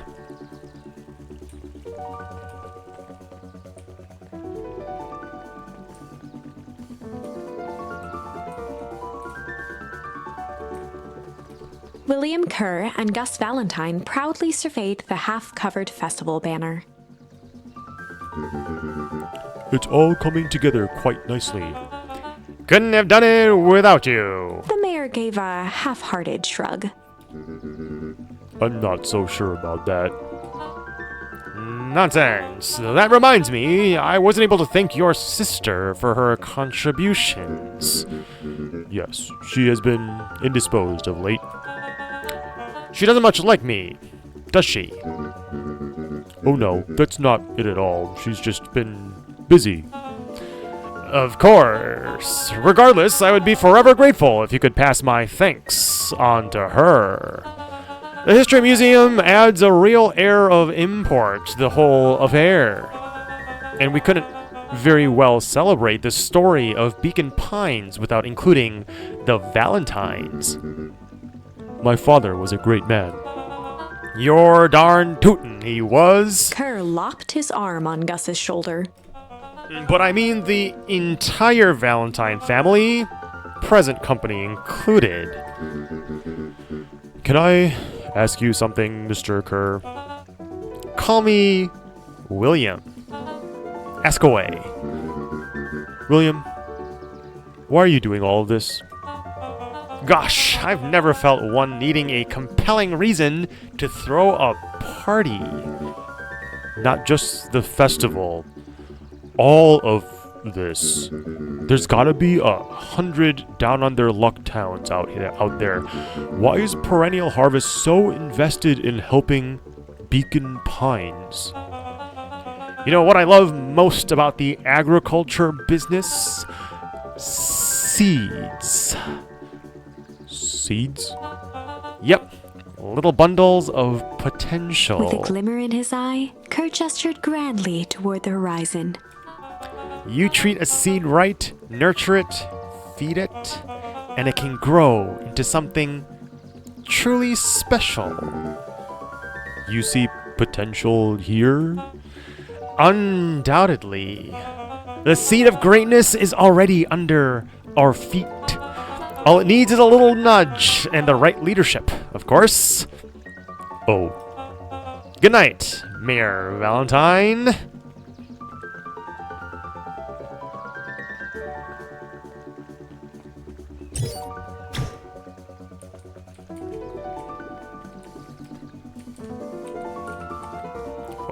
No, I want to read the sign.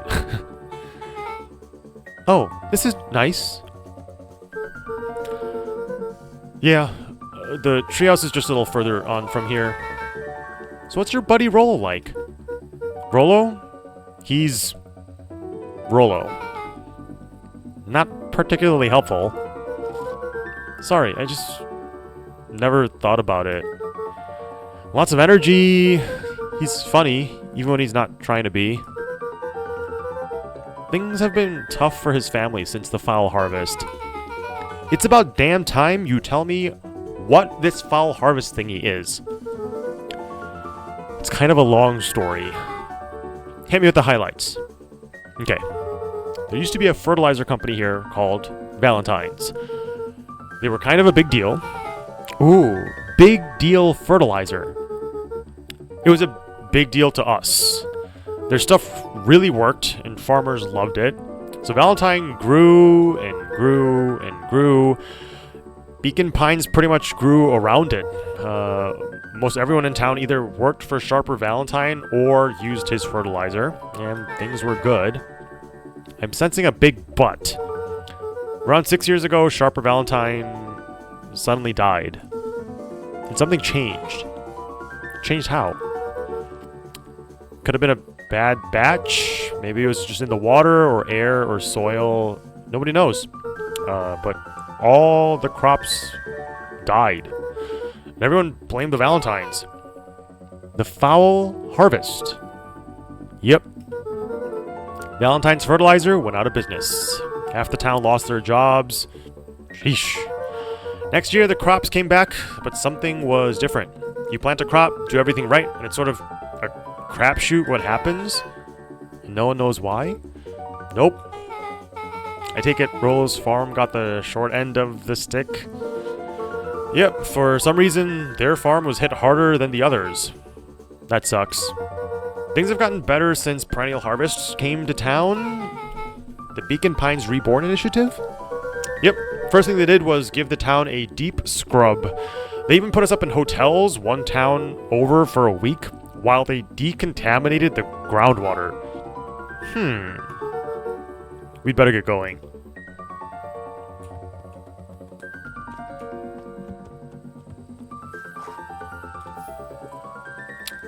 It's about time. I was about to give up and go home. Who's the new kid?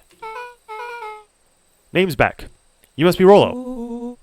I see my reputation precedes me. Welcome to Mission Control. Rollo waggled his head with pride. You'll find we've spared no expense in construction. I've seen worse looking piles of junk. Thanks. Hey, Luca. You know the security concerns we talked about? Yeah? While I was waiting, I made some improvements. Let me lock this baby down for a little test infiltration. Can't be too safe these days.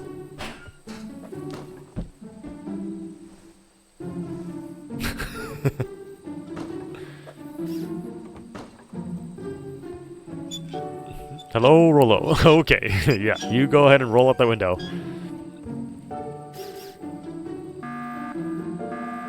Oh, great, an alarm.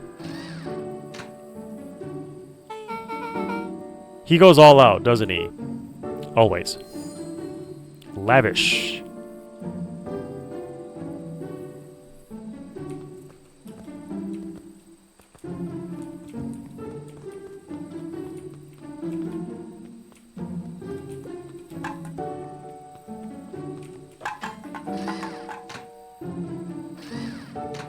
Oh my god, it's okay. I'm playing target practice now. Oh, I missed. Never mind. Again? Oh.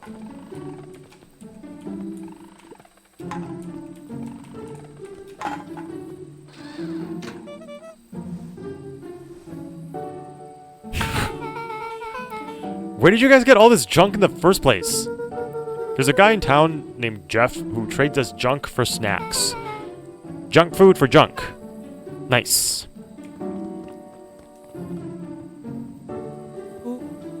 So. Pretty sweet security, right? What was that command window on my screen? There's a command window on my screen? Eh?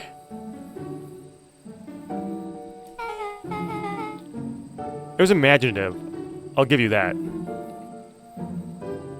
There's a command for a split second? Really? Am I being hacked? Are you trolling?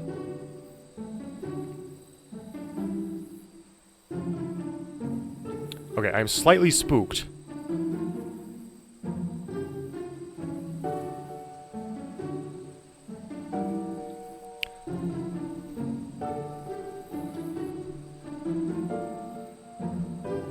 This is game capture. How would there be a command window in a game capture? There's no way that there's a command prompt would come through in game capture, right?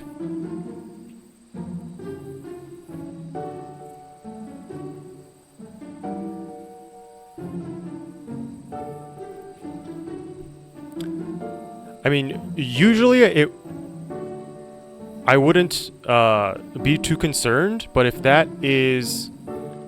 Maybe it's on my screen just on top of your stream? Okay. I mean, this is literally how people get hacked, or like there's something running in the background, so I mean... I wonder if I can see this...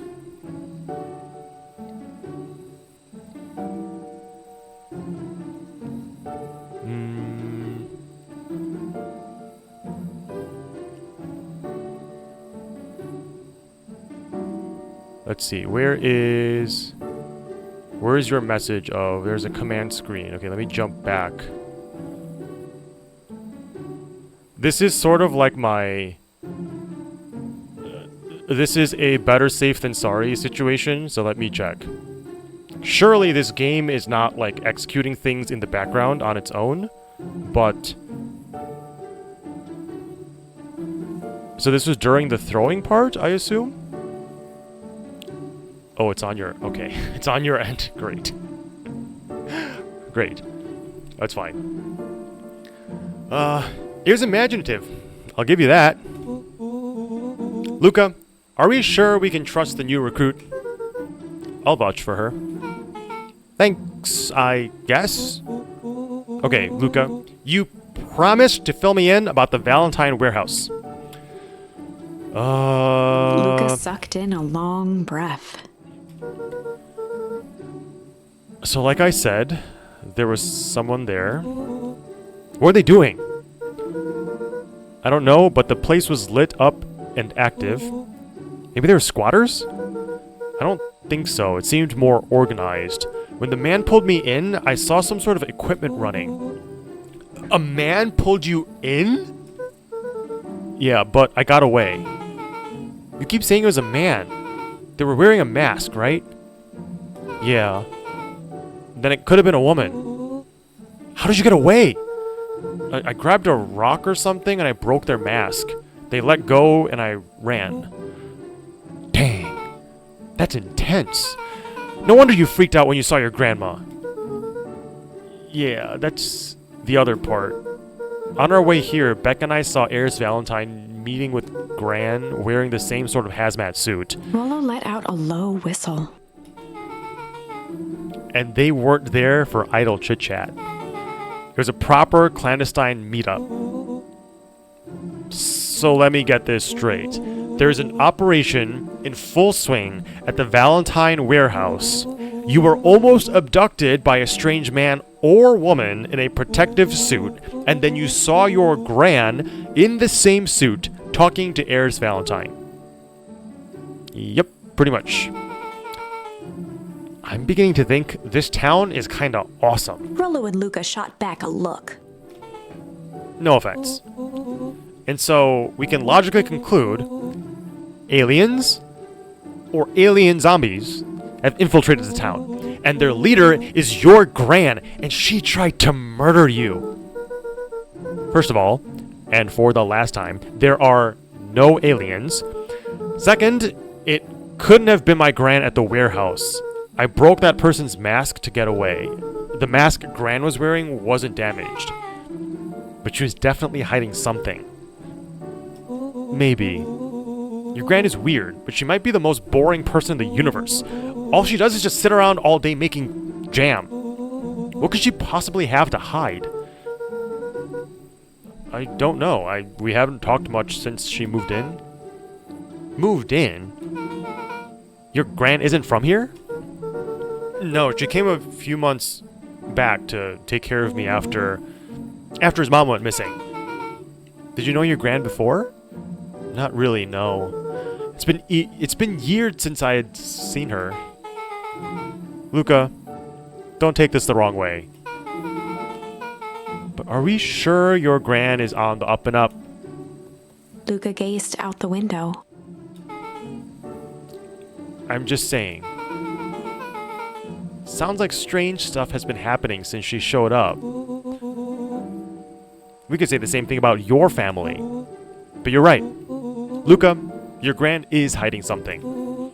Pa always says, folks only bury stuff worth digging up. We need to investigate your house. If my gran is really hiding something, don't you think I would have noticed by now? That's kind of the whole point of hiding something. I guess you're right.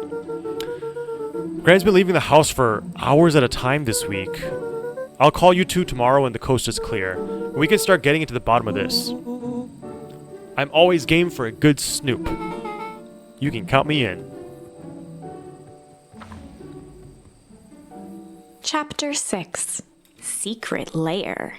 Wait, so maybe Grant is his... Are you saying that his mom fell into the little goop puddle and then aged? So his grandmother is his mom? Summer forged ahead, but the nights only seemed to grow colder. Luca walked home slowly under the pale starlight, cautious to avoid any more surprises lurking in the shadows. Reaching home, he slipped quietly into bed, half dreading what they might discover the next day.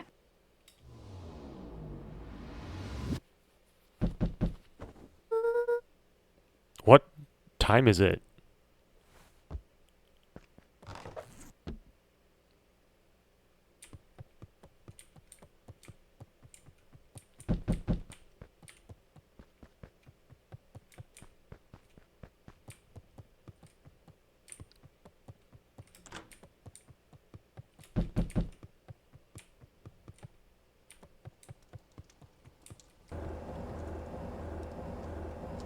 The refrigerator's still open.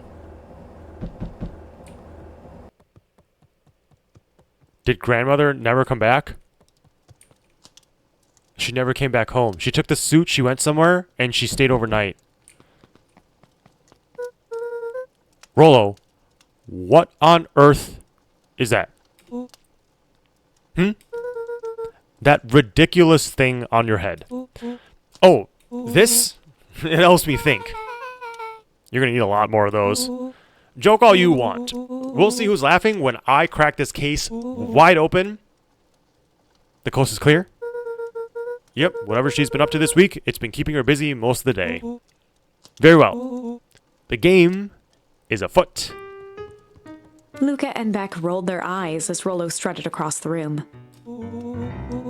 If I were Gran, where would I hide my deepest, darkest secrets? Perhaps where you might least expect it. Rollo flung open the cabinet with confidence. Aha! He coughed as a veil of dust hit his face. I think it's safe to assume anything that dusty isn't what we're looking for. Or maybe that's what she wants you to think. Then again, any good detective knows not to trust their first hunch. First hunches are for suckers.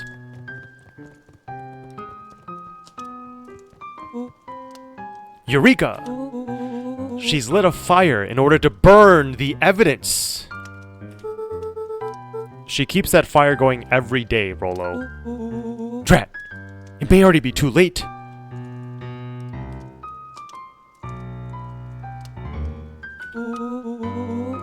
Just think of all the mounds of documents lost to ash. Okay. I'm gonna stop you right there. Can we just think for a moment? Luca, is there anywhere Gran doesn't want you to go? The closet. So maybe it stands to reason that we should check there first. No dice, it's locked. Well, well, well. Look who stands to reason now. And I have no idea where the key is. If it really is important, then she probably keeps it with her. Anywhere else? She has her berry bushes. Who has ever thought, I am going to take this important thing and huck it in a bush? True.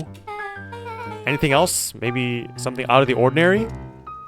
Well, she is always worried I'll break her fancy dishware in the kitchen. But it doesn't matter anyway, I can't reach the latch. A look of realization crept onto Luca's face. All three kids snapped to glance at each other, then sprinted in turn toward the kitchen.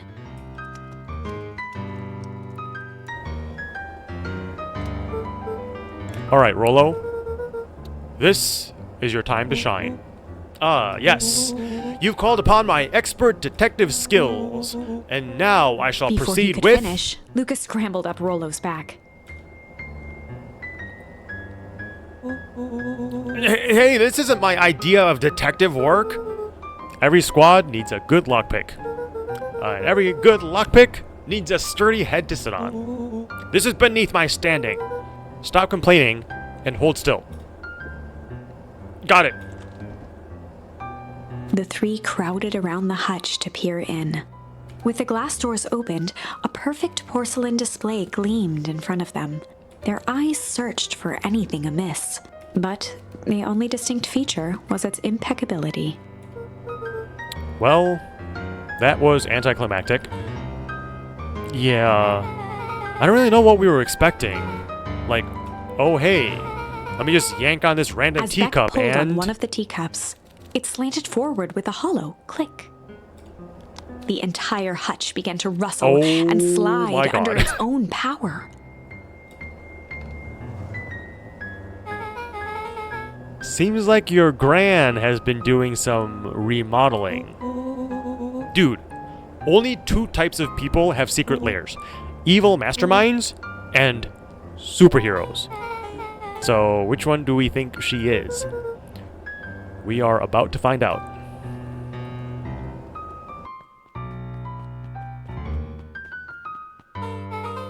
Okay, so more of an unhinged conspiracist vibe. Oh, wow. Yeah, this cannot be good. We need to look around before jumping to conclusions. Luca jostled each cabinet drawer in turn. Only one was unlocked. He fingered through the filing cabinet, pausing at a bulging folder labeled Walter. Walter. For a long moment, he just stared at it. What do you got there?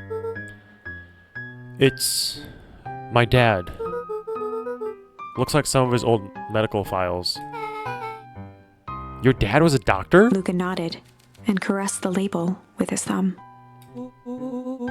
Well, are you gonna read it? Here, let me help. Rollo swiped the folder from the drawer and began leafing through the pages.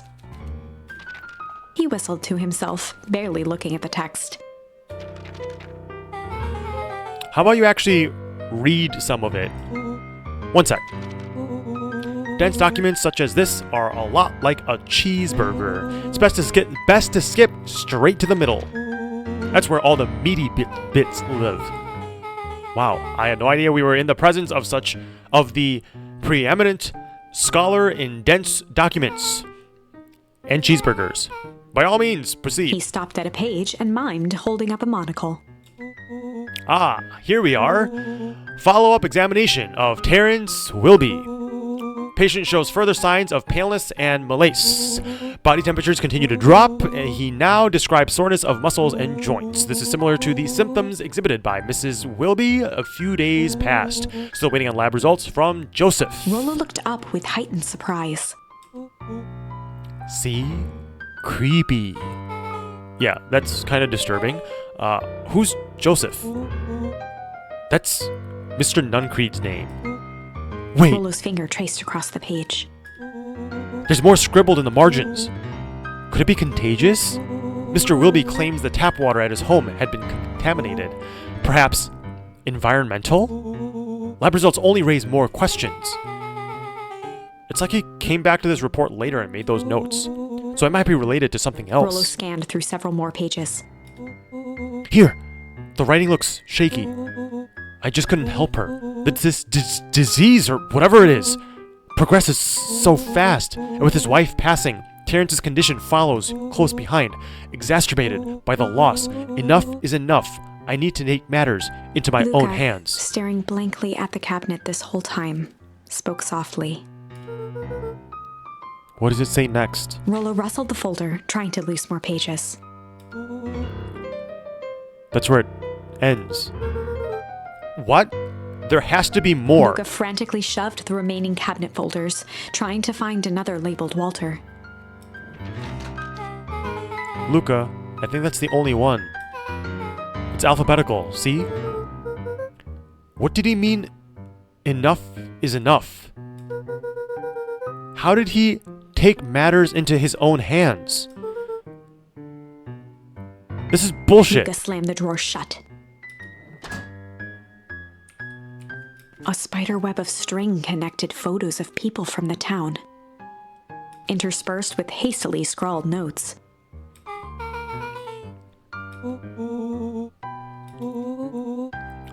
I'm starting to get a vibe. Don't be ridiculous. Sure, she's just tracking the movements of everyone in town out of the kindness of her heart. She put little symbols by some of them. Yeah, Mr. Nuncreed has a checkmark. Clipboards are all inside a big circle. My moms are both on there. Both with question marks. Gus Valentine has a question mark. Eris has a question mark that's been crossed out. Mr. Kerr has a bullseye. The killer has chosen her next victim. We don't know what any of this means. Whatever it means is probably not good.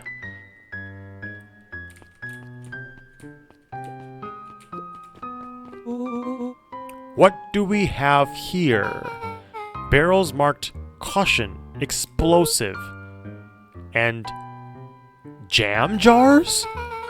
That's enough jam to feed the whole town. What kind of incendiary jam is your gran making? Incendiary. She wouldn't have had me walk around town delivering bombs, right? Only one way to find out. Rollo casually spun open a lid and dipped his finger in the jam. Huckleberries. He smacked his lips. A hint of brown sugar?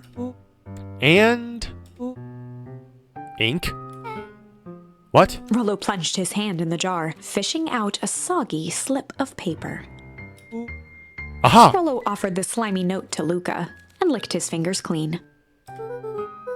It's addressed to Mrs. Fratelli. A grand jamgram? It says, last night I used the disguise Eris provided to scout the location. The timing window should be possible. Operation Sparkplug is a go. Oh man, are they doing a heist? Whatever it is, it can't be good. So more a bombshell than a bomb, am I right? You're new here, so I'll let it slide. But I'm the bad joke guy around here. They crowded around a worn-down old map of Beacon Pines. Cool. This looks like a treasure map. Not every old map is a treasure map, Rollo. Yeah, but every treasure map is an old map. Can't fault that logic. Look, there's even a pathway drawn on it. It starts at the entrance to town, and if we follow it... Rollo carefully traced the path with his finger.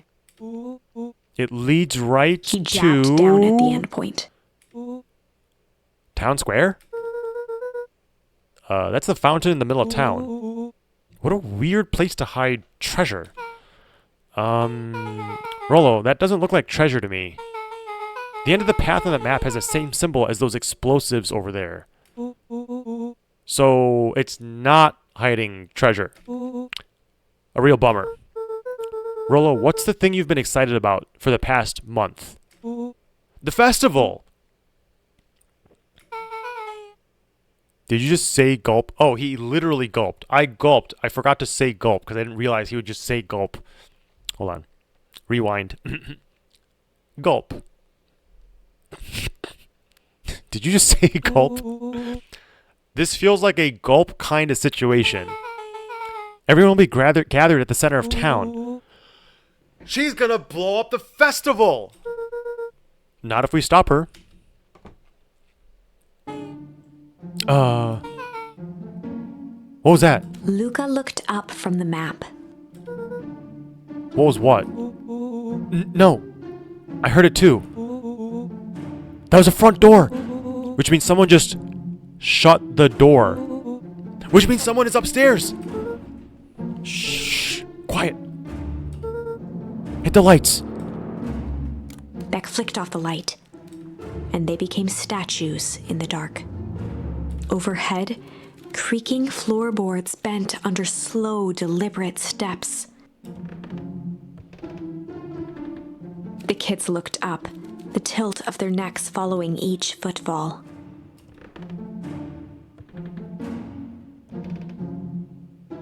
Then suddenly, it stopped. Without realizing, they'd been holding their breath. All three exhaled shakily and glanced at each other. A muffled male voice broke the silence.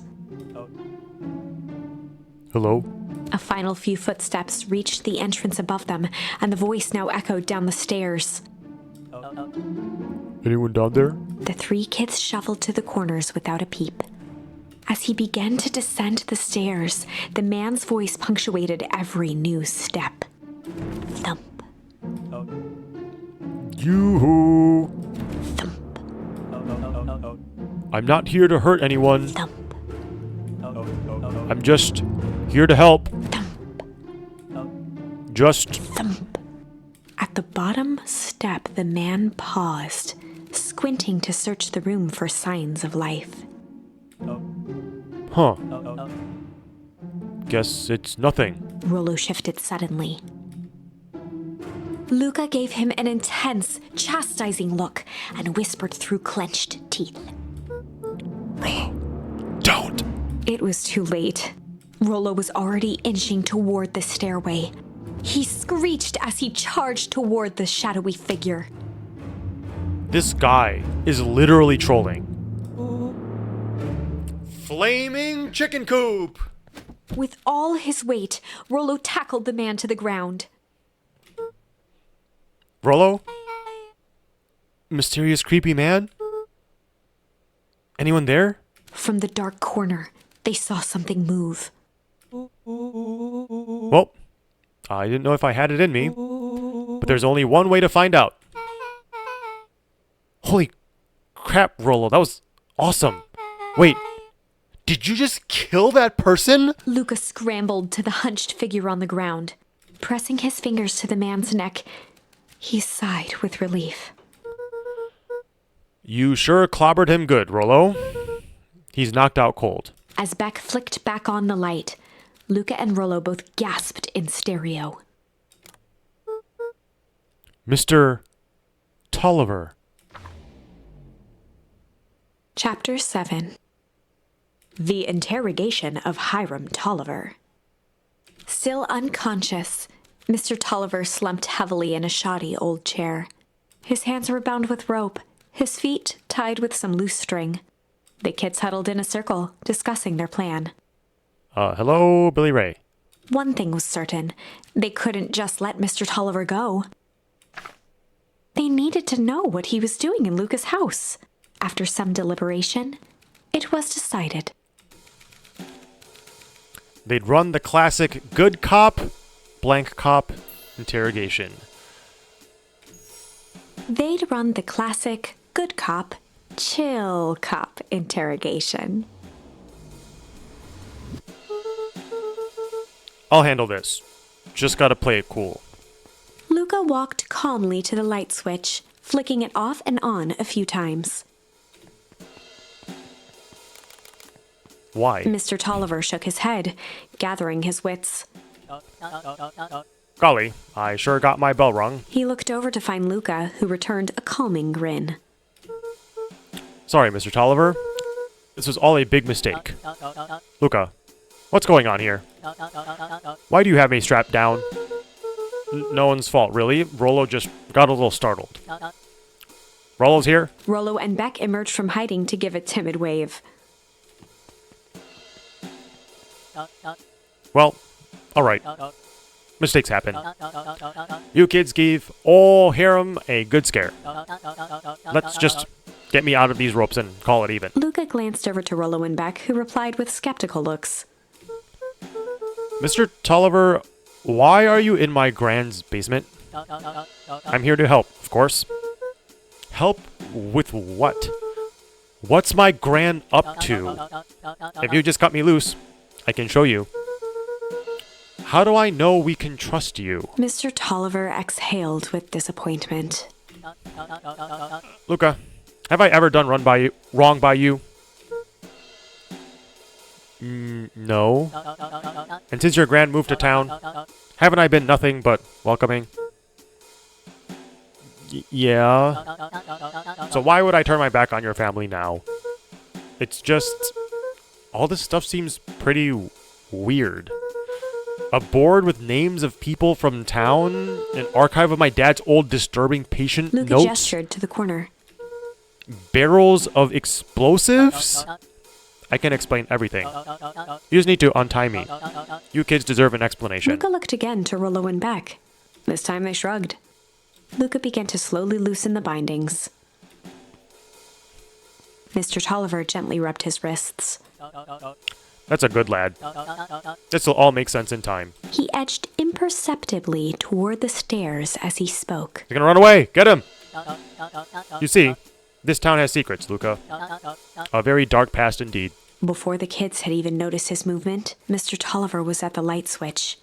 A past that must be brought. He punctuated his to- final words by flicking the switch and rushing up the stairs. Oh my god. Luca, you are literally trolling. Why would you untie him? Make him talk first and then untie him. Beck darted to the wall and turned back on the lights. It was too late. Rollo confirmed what they all heard. He just locked us down here. Mr. Tolliver's muffled voice came from behind the door. I wasn't lying, you know. This is for your own good. You kids just keep tight down there and let the adults handle They this. looked bewildered at each other. Play cool, huh? Not now, Beck. They heard the staccato thump of quick steps exiting the house. The kids looked down in resignation. This isn't how it goes in Hank Atomic. For some reason, they'd always assumed it was up to them to save their town.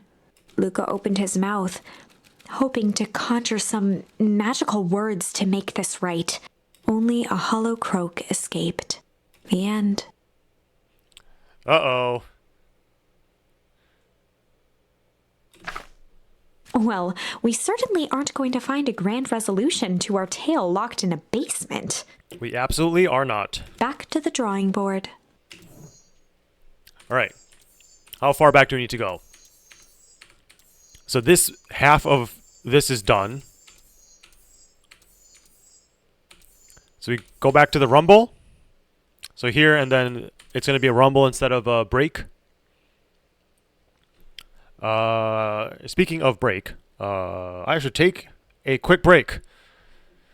I'm going to again swap out my partially finished drink for a colder one. I'm going to go to the bathroom and stretch for a bit. If you also have been here, sitting here for the past few hours with me, I recommend you also get up and stretch and get some blood circulating back in your legs.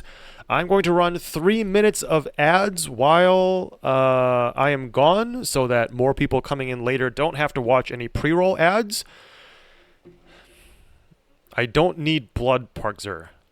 Okay, Gabi needs blood. You need to take Gabi for a walk so her legs have blood. Can I give my blood to someone else? Okay, fine. You may circulate your blood, and then within the 3 minutes, you only have 3 minutes to do this, you can extract the blood from your legs and then gift it to whomever you want, and then you have to come back all within 3 minutes. I'll be right back.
Okay.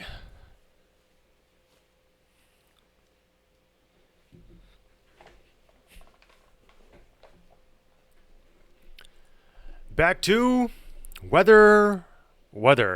This is back when we were at Beck's house, and Beck was going to watch us or walk us back. And there's a storm. Beck called to Luca before he made his way past the gate. Wait up. I'll walk you home. Surprised, Luca turned around. He knew Rollo could be prickly around new people, but Beck seemed cool. Rollo would warm up to her eventually. Probably. Luca began to respond, but the sky answered for him as the clouds above began to rumble. Luca began to respond, but the sky answered for him as the clouds above began to rumble with ominous thunder.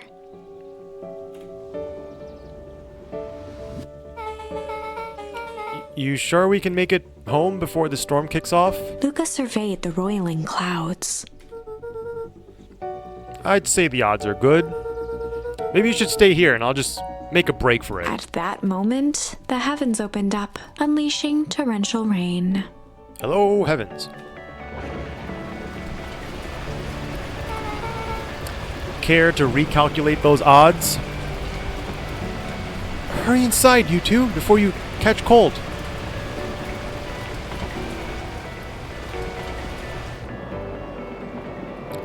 Luca, Nellie will keep trying to reach your gran on the phone. In the meantime, you two hold tight. Sorry, not much to do up here. Most of my stuff is still in the boxes. Mind if I poke around? Be my guest. Luca squinted into the eye hole of the microscope. This looks wild. What is it? Gum. Gum? Luca adjusted the slide with his fingers to get a better look. I'm tracking the structural integrity of gum with increasing amounts of chewing. Chewed that one for 47 days. Luca wiped his hand off on his sweater and gave a nervous laugh. It's weird, I know. Beck looked down, timidly tapping the ladder with her feet. You think it's weird, don't you? A little. But weird can be cool.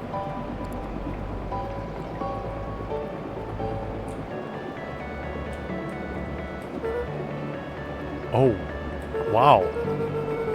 Rollo and I have a radio just like this at the treehouse. Probably not exactly like this one. My mom and I tore the whole thing down to the bolts. Fitted it with some state-of-the-art vacuum tubes. She seems pretty awesome. She gets carried away sometimes. I think she feels guilty for working too much. So, when she does have time for me, she showers me with high-tech overcompensation. Luca flicked at one of the toggles. I bet you can get all sorts of stations on this. Not out here in the boonies. You wouldn't believe the stuff I could pick up back in the city, but around here, it's all farm reports and static. Aw, shucks. Luca bent down to examine the bouquet of wilting flowers. Judging by the odor, they were well past their prime. Pungent. He flipped open the attached card. Happy trails from Coach Walker and all the Fairview Condors. Boy, you weren't kidding about poking around, huh? Oh, sorry. Was this from your old school? The most recent one, yeah. Some schools gave me going away cards. Some did flowers. When they're really trying to feel good about themselves, they do both. So you've moved a lot? Yeah, that's the thing with having a brilliant parent. There's always a better job somewhere else. These flowers would last longer if you put them in some water. That's the sort of thing I would do if I cared. Well, you cared enough to keep them, is all. Luca, can I ask you something? Of course. Dang, didn't that hurt? I'll be honest. That hurt more than I expected. Well, at least you looked cool doing it. Beck took a moment to watch the rivulets of water running down the window. Do you ever feel alone? Like, even when people are around? Well, Rollo can be pretty absent-minded sometimes. I'm serious. Does it ever feel like your family doesn't care what you want? It didn't used to feel that way. I know Gran loves me, but sometimes when she looks at me, it's like she's looking at a problem. Luca took a deep breath, exhaling slowly. I know the feeling. How do you deal with that?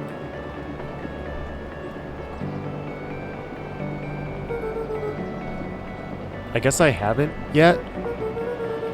But one thing my dad told me when I was little, don't hold a grudge, especially against yourself. If you try to hold it all in, you're gonna pop.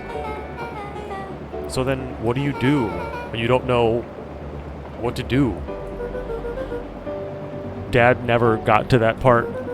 Something I figured out on my own though. You gotta do something. Anything. Here.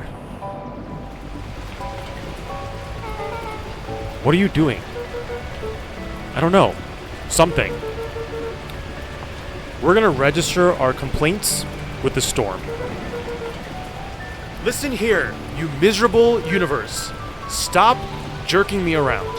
I just want things to go back to the way that they were. Everyone tells me it's gonna be alright, that things are gonna Luca change. let out a feral scream that echoed into the night. Every time something changes, every time everything gets worse. Screw this town. Whoa. Let me try. Moving sucks. I hate it. I hate that I hate it. Why can't I just deal with it and be happy for my mom? Why can't we just stay somewhere? Her voice dropped to a trembling whisper. I just want to be a normal kid. Beck brushed off her shirt and straightened up. There. Wow. I actually feel a little better. As abruptly as it began, the storm abated. Thanks. I needed that. Me too. I should head out before the rain starts up again. Sure, I'll walk you out. See you and Rollo at the festival? Sounds good. Luca, don't let the universe jerk you Beck around. gave Luca a light thump on the arm before heading in. Chapter 5. Friendly Feud. The air was heavy with the hard rain's residue, the smell of wet things. Despite his dreary surroundings, Luca felt at peace. He'd never shared those details about his dad with anyone, not even Rollo. But it's not like this changed anything. Rollo was still his best friend. Adding Beck to the group would help balance things out. Everything's better in threes. This is what Luca told himself as he headed to the treehouse. Quest. Catch up with Rollo at the treehouse.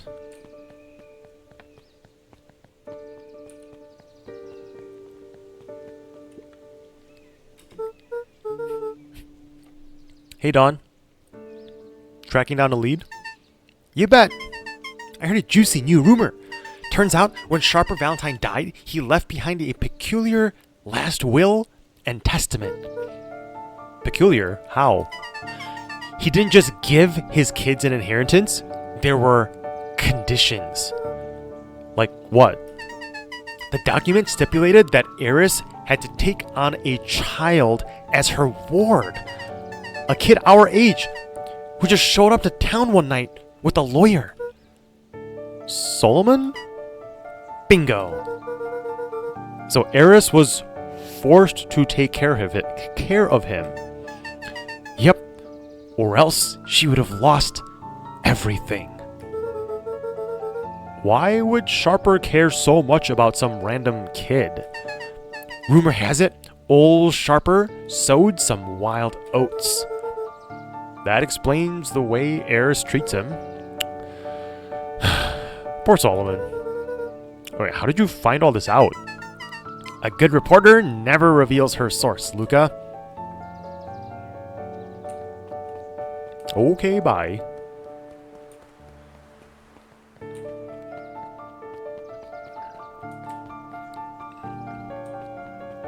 This phone booth. This phone booth. The phone booth.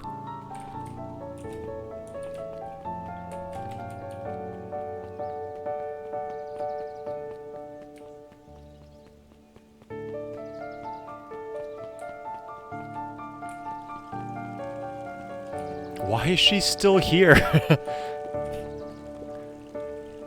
He met his old friend's eyes and was greeted with nothing but ice-cold anger. Heavens! This is no time for fractured friendships.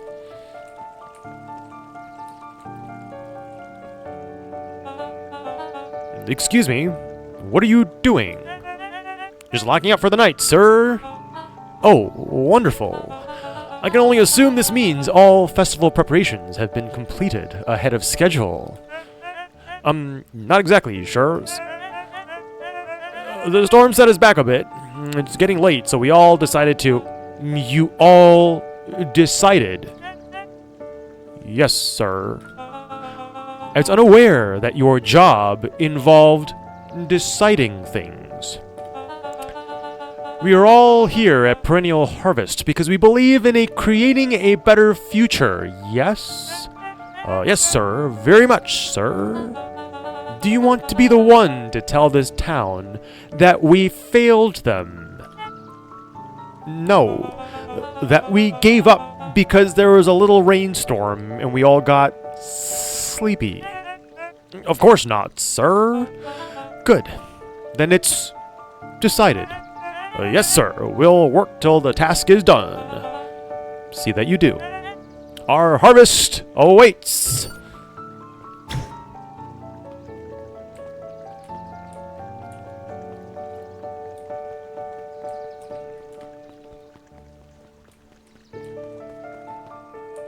Wait, can we take a fishing detour? We should have more bait by now, right? Wait, one more. We have pungent. Luca wrapped a twig of thyme around the hook. Some fish have refined taste.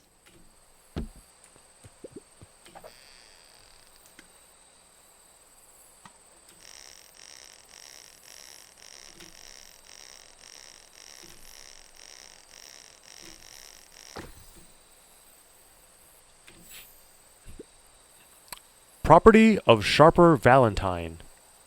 Figures.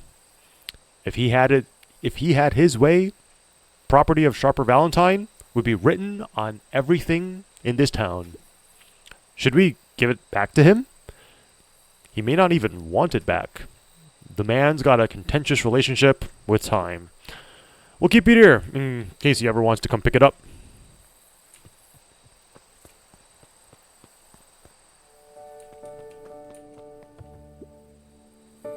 Rollo, are you still up there? I'm sorry. Rollo isn't accepting visitors at the moment. Come back. Never. Luca had only ever heard him speak in this stiff yet gentle tone a few times, and it always meant one thing. You're upset.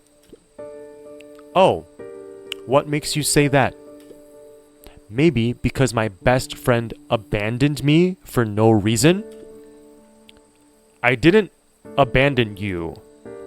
I'm just a little late. Rollo scoffed. The rain held me up.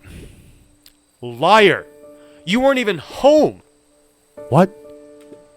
The storm got bad, and I got worried. So I went looking for you. Imagine my surprise when I made it to your house, and you weren't there. I hadn't made it back yet. I'm not a fool, Luca. It doesn't take all day to deliver some jam.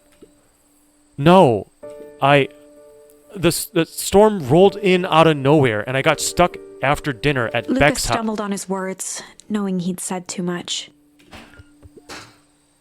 Beck? Dinner? What the heck is a Beck? She's a new kid in town. She's actually kinda cool. You'd like her. She needed help convincing her parents that she'd made new friends. New friends!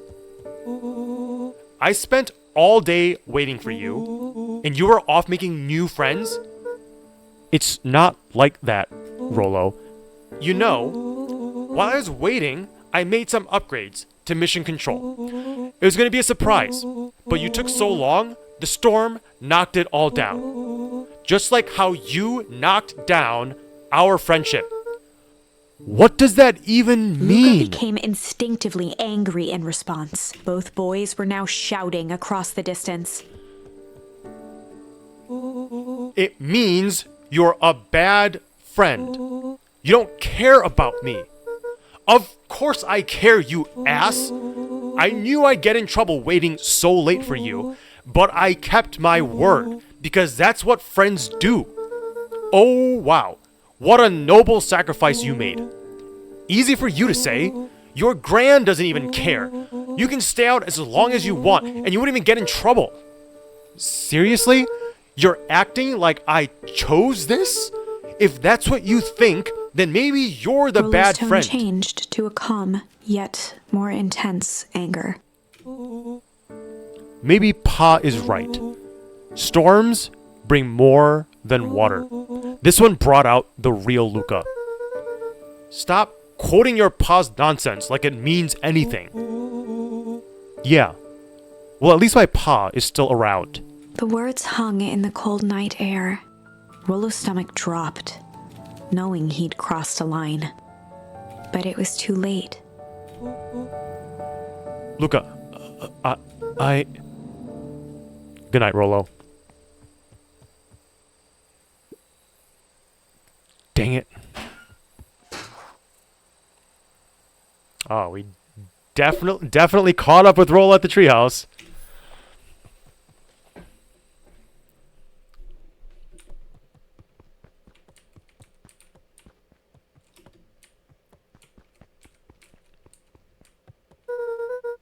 If Rollo thinks I'm still going to go to the festival with him, he can shove it.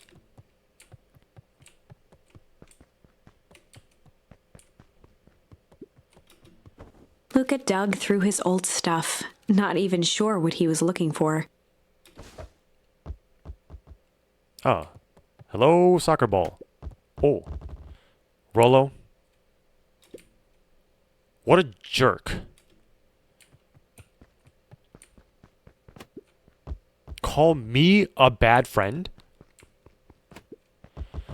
Ooh, I'm Rollo. Look at me and my amazing family.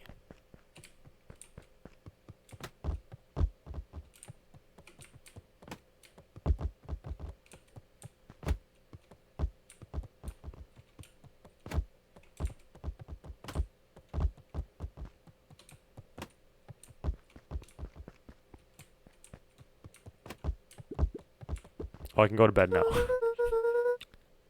I guess I'm just never supposed to make new friends. Weep.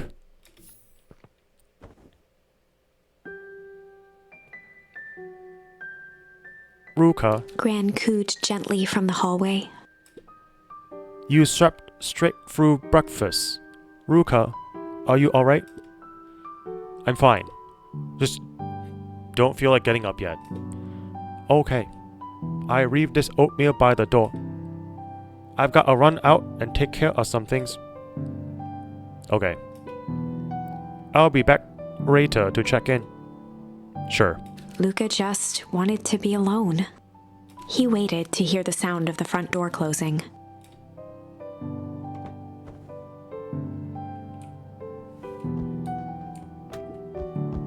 I bet Rollo's still gonna go to the festival. He's gonna be miserable.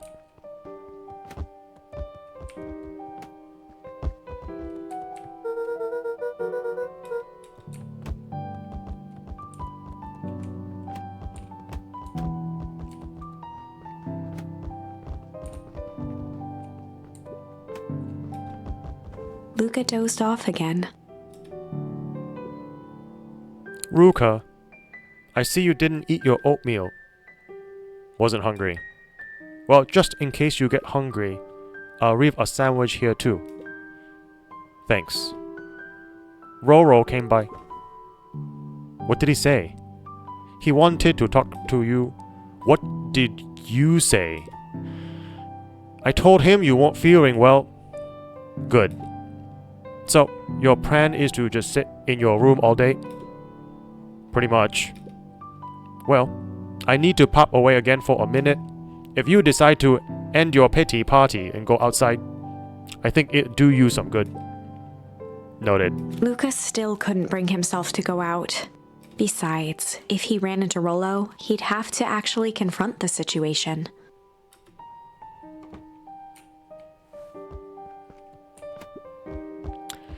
There's never anything interesting at the festival anyway.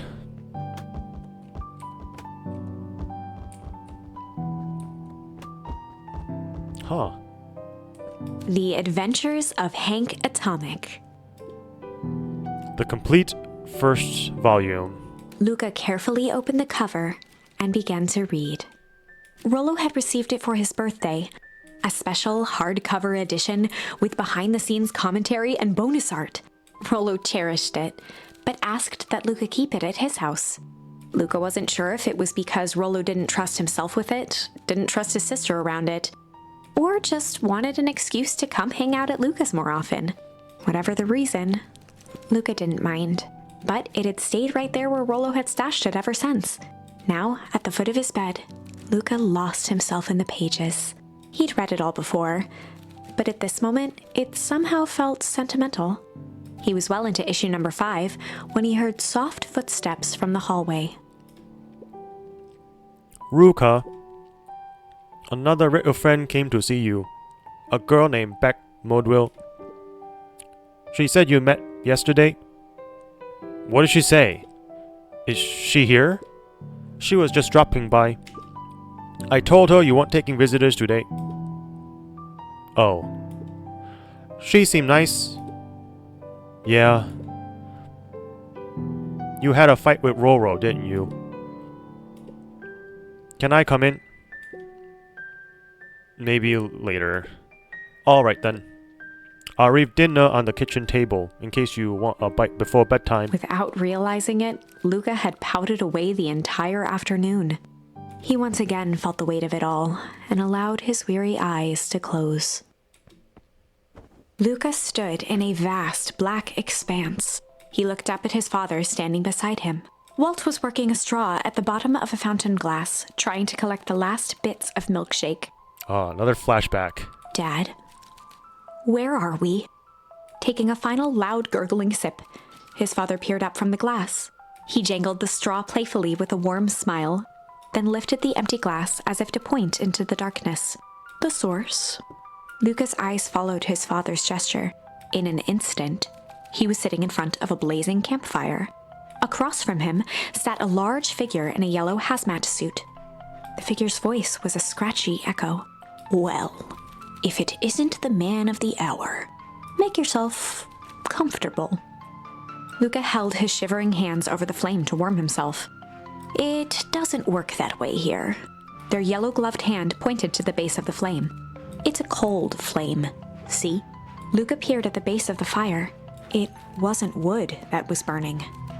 It was Beacon Pines itself. Tiny buildings, freezing and crumbling as they were consumed by flame. Luca could see small shadows moving in the burning city. People. Luca leapt to his feet. We've got to help them! The figure gave a dismissive wave of their hand. Why waste energy helping people who can't even help themselves? The figure bent down to examine the panicked crowd as they desperately tried to stop the flames. They only care about what's right in front of them. Not like us. Luca's voice was a trembling whisper. Us? The figure slowly stood up, grabbing its helmet with both hands. With a jolt and a twist, the suit emitted a gasp. A cloud of torpid mist escaped, slowly revealing the face within. Luca's own face looked back at him. Older, worn, distant. The sensation was oddly familiar. As if he'd caught his own reflection by surprise in the mirror, the doppelganger smiled. I tried to help once. He gestured towards his face. And all it got me was this. Luca staggered back. You aren't me. Luca felt a hand catch his shoulder. His father was there again, beside him.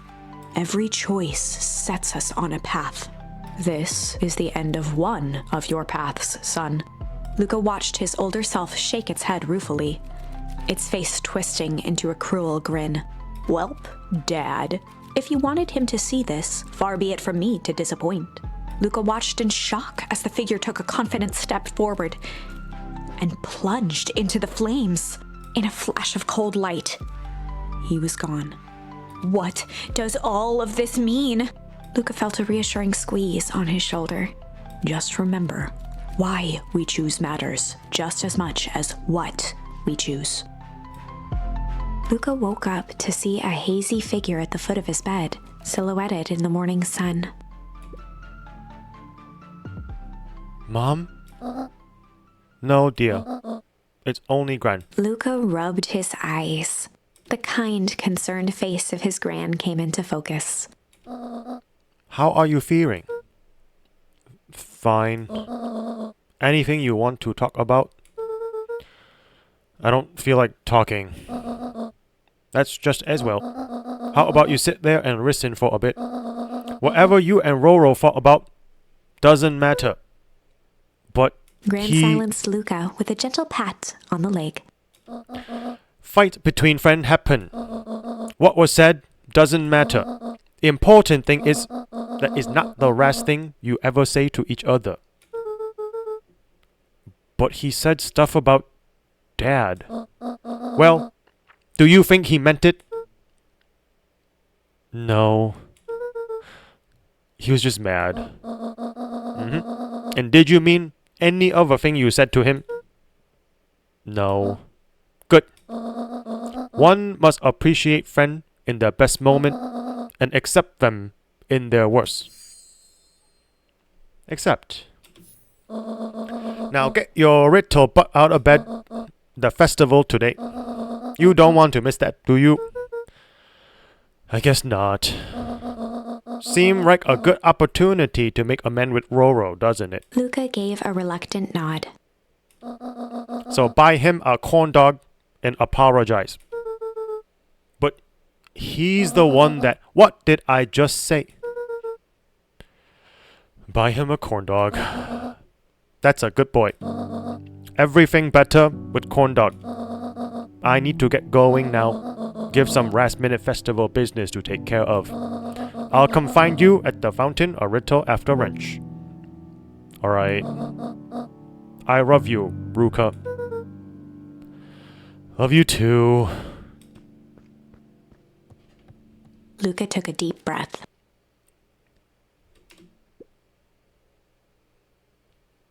Okay.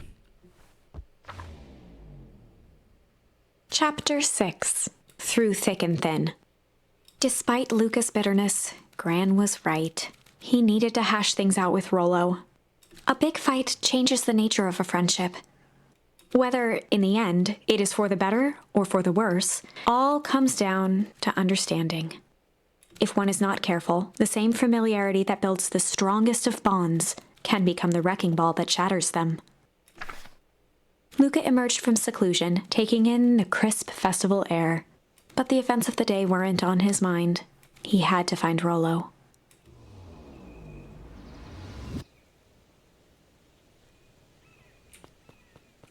Where would Rollo be? Wait, do we know what's up here? This is a starting zone, right? That was a starting zone. Hold on, let's sneeze again. Wait, why can't we sneeze? What happened to my sneeze mechanic? Okay, well...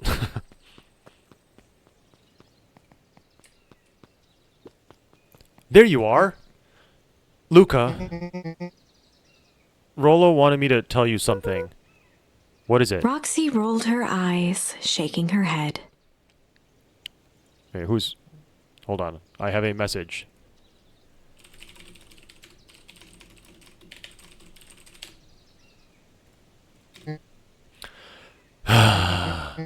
A space adventure, though you needn't buy it. If ye be brave, go somewhere quiet.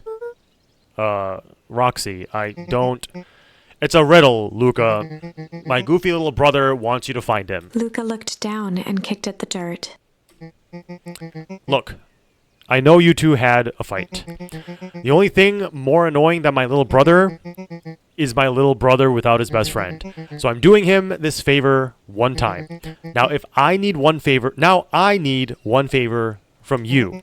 Whatever it is that went down between you two, squash it.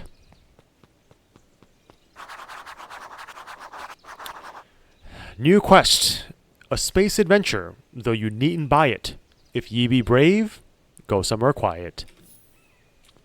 We're headed to the library. That's where I assume it is. Oh, it's the festival day. Why is the top of the festival sign still covered?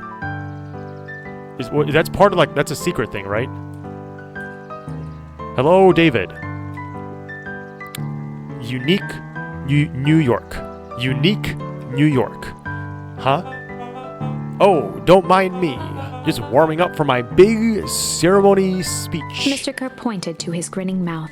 You gotta limber up the old gab box. You nervous?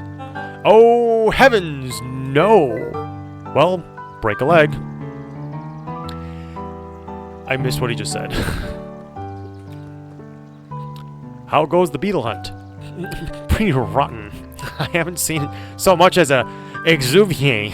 And it's not just the beetles. This morning I couldn't find any critters at all. It's like everything that buzzes or skitters just packed up and left. I'm sure they're out there somewhere. Maybe all the commotion of the festival just spooked them? Yeah, maybe that's it. Welcome to our festival. Don't forget to come back later for Mr. Kerr's speech and the Perennial Harvest Festival sign reveal. You don't want to miss it. I don't know who Perennial Harvest thinks they're impressing with this ridiculous festival. Totally. This town's still falling apart. The weather's still cruddy, and this season's harvest looks like it's going to be the worst than last year's. You said it. No amount of corporate pandering is going to change any of that. Exactly. But the lemonade at the drink stand over there does look pretty tasty. Fitz. I'm still going to be mad at them. I'd just rather be mad while sipping some delicious lemonade is all. Is this the lemonade stand? Why can't I... Oh my god. They have cock-blocked me from lemonade. Ain't moving. Jeff was staring into the distance with a wistful look. Hey, Jeff, everything all right? Yeah, everything's fine. I mean, used to be fine. I just ain't right these days, you know? I really do, actually. Jeff turned to Luca with a furrowed brow, then gave an understanding nod. You know, don't ya? For a moment, the two now shared that same wistful gaze.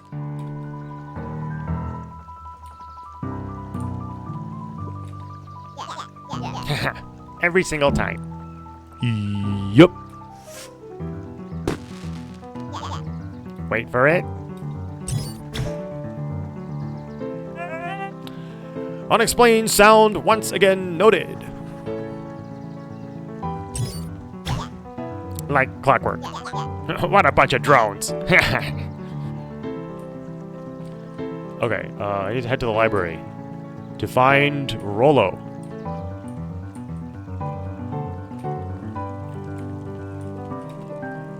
Most welcoming of all welcomes. Would you like to share your thoughts? We always strive to improve. Nope.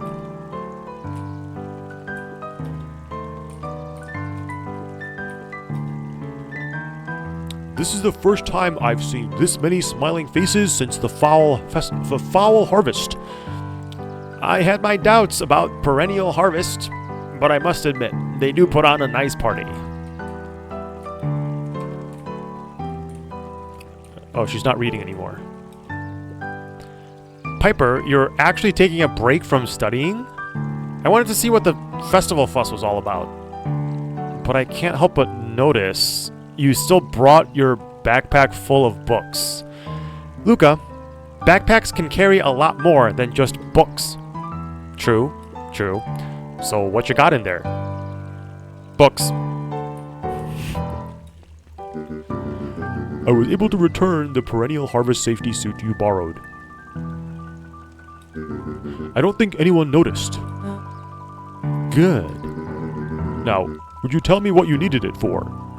Wait, the safety suit? As in like the creepy thing? It was a favor for an enemy of my enemy. This isn't going to harm Mr. Kerr, is it? All you need to know is that it's for the good of the family. The library is this one. I mean, I guess we can check out all the other festival. Dawn. Definitely need to talk with Dawn. I've got a question for you. What do you think this whole festival is for? The way I figure it, Perennial Harvest is trying to win over the town. Like a bribe, but with balloons? Cynical. I like where your head's at. That's what I assumed at first too, until I eavesdropped on a couple gossipy clipboards. What if I told you that this whole thing is really a special shindig for a super secret guest of honor? A special guest? Who? I haven't dug that deep yet, but whoever it is, PH thinks they're a big deal.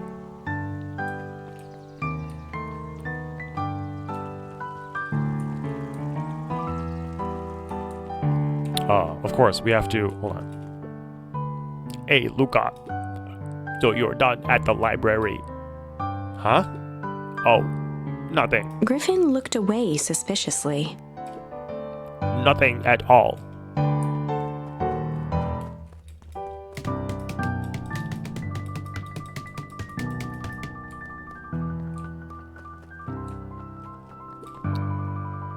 Luca, did you know that Beacon Pines is actually unincorporated? A lot of people don't know that. Wow. Yeah, I didn't know. What's that mean?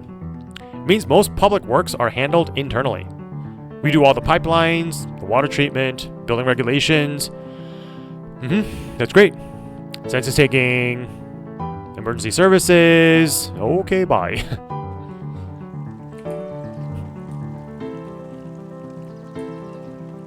Right. To the library. The library. Somewhere quiet.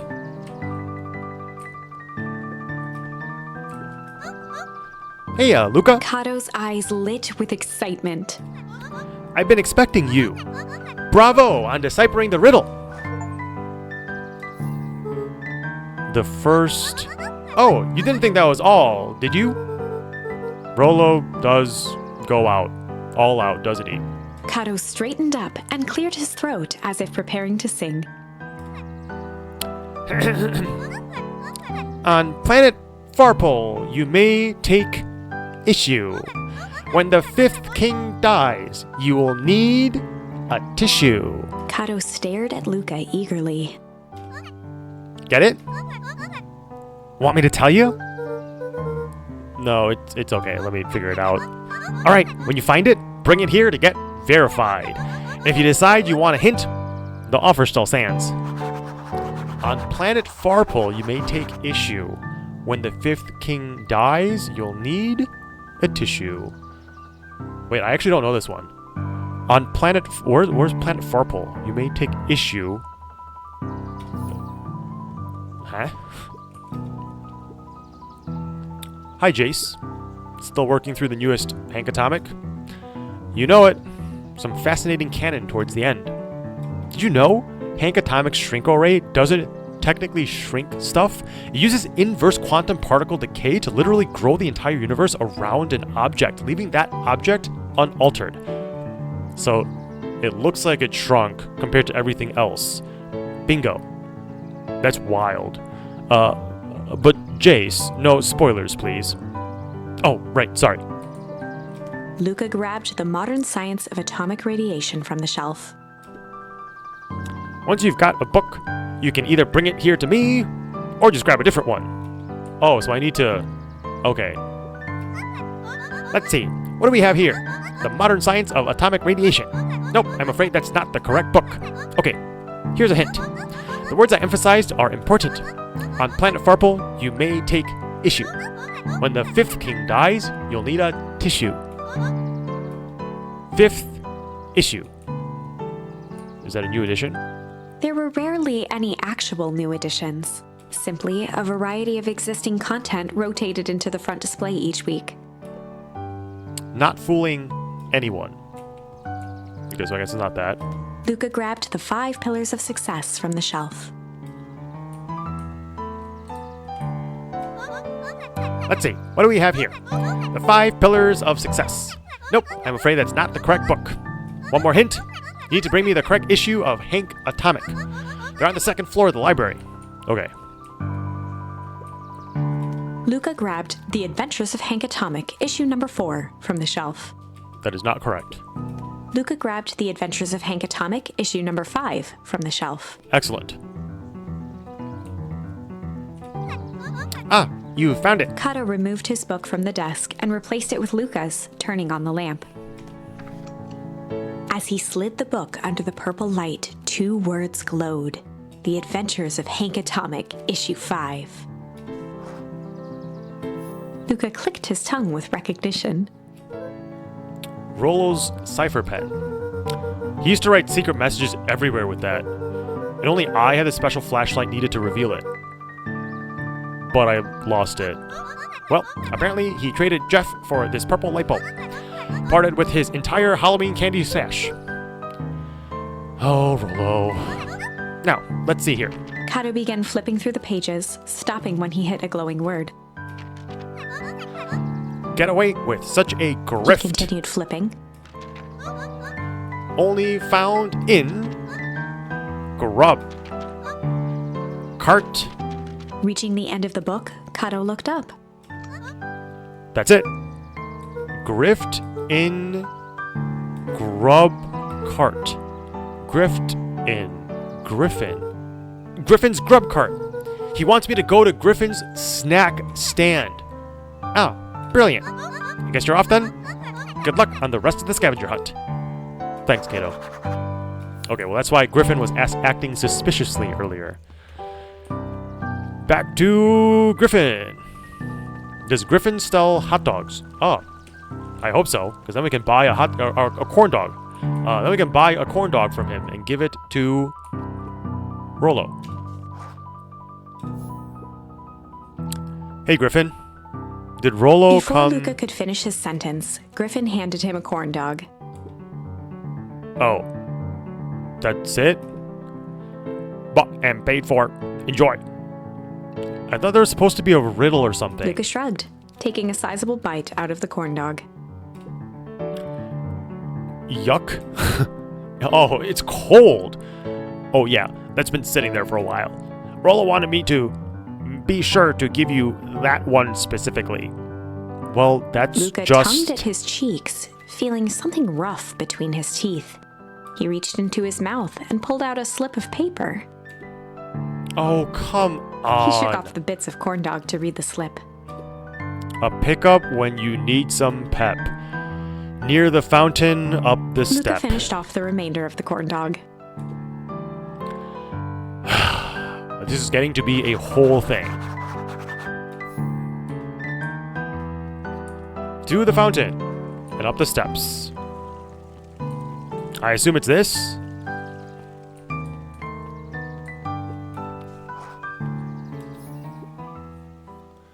There you are, Luca. There's no way I'm actually doing this. It's way below my pay grade. Oh, come on, you big stiff. Let the kids have some fun. Fine. But Rollo owes me one. Lumi waved his hands around sarcastically as he began. What takes flight but has no wings? Your final task, a friendship brings.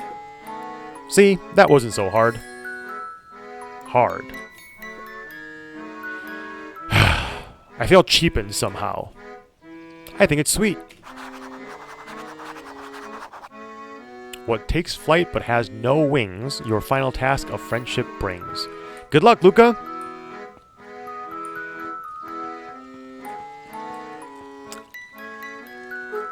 Oh. He's literally right there. Okay. Hey. Did you find the comic book? Yep. And you got the corn dog? Yeah. Well then. I know it doesn't make up for what I said, but here. You earned this. Rollo sheepishly handed Luca the balloons.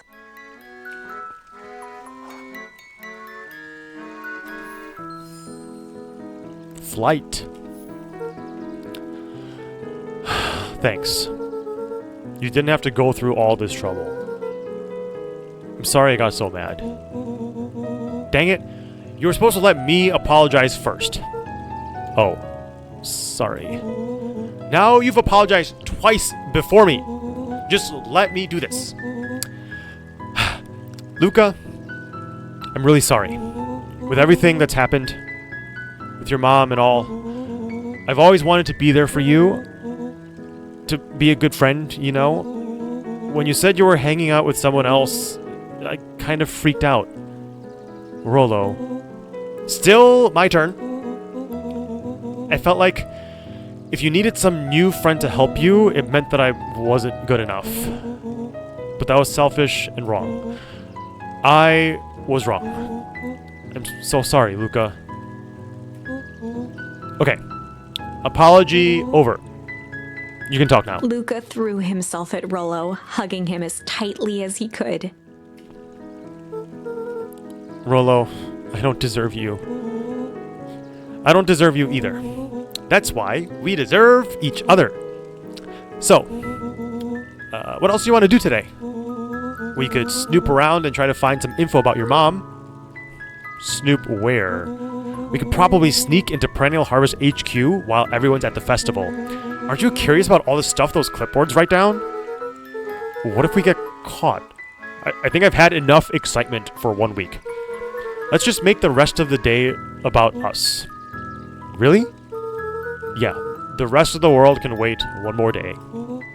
You know, I have been wanting to get some work done on the MCDC at Mission Control. The aim is a bit unpredictable. That sounds perfect. Oh my god, I'm carrying the balloons around. Do they have new dialogue? No, it doesn't seem like it.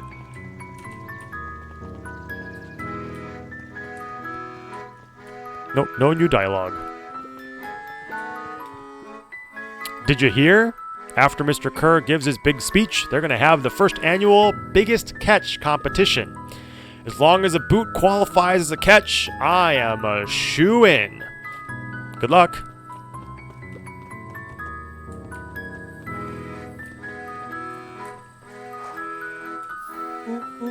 Oh, I almost forgot.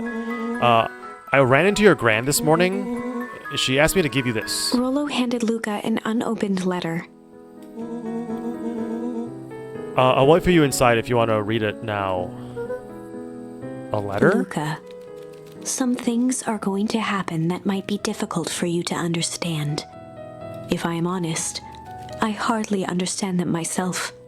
But whatever happens, I need you to know that I love you. None of this is fair to you. You have already lost so much. We both have. I wish there was a simpler way forward. But if there is, I haven't thought of it. God knows I've tried. Everything I've done, I did for you. I hope someday you can accept that. Love, Gran.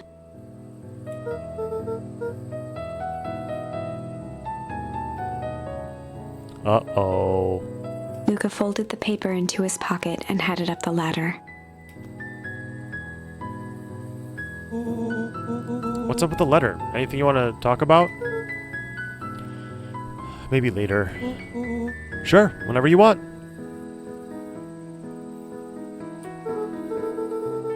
You know, you really didn't have to go through all that trouble just to apologize.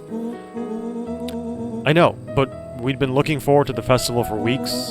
After I ruined everything with my big mouth, this was the best way to make sure you still had a good time without me. Rolo. Luca was at a loss for words, but that was fine. Words aren't always necessary. The festival seemed nice. Was it nice? We can still go.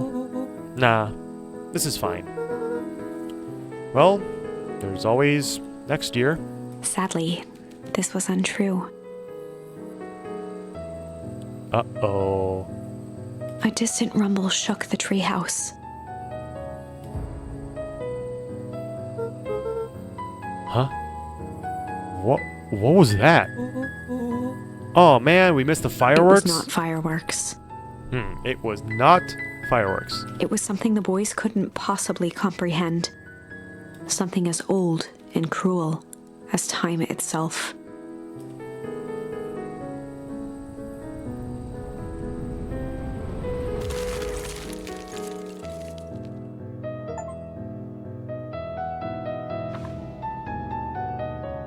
A shockwave of cold tore through the room. A bitter, unfathomable chill.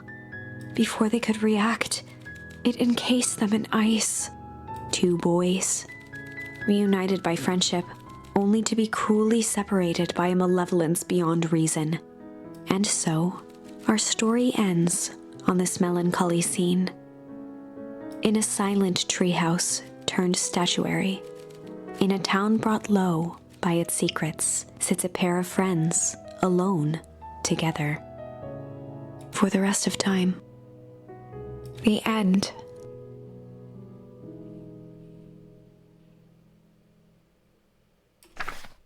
No, that can't be the ending. I won't accept it, and I hope you won't either. There are more endings, more possibilities. I can feel it. We are just going to have to sort through them all until we find the one that fits. Back to our charms.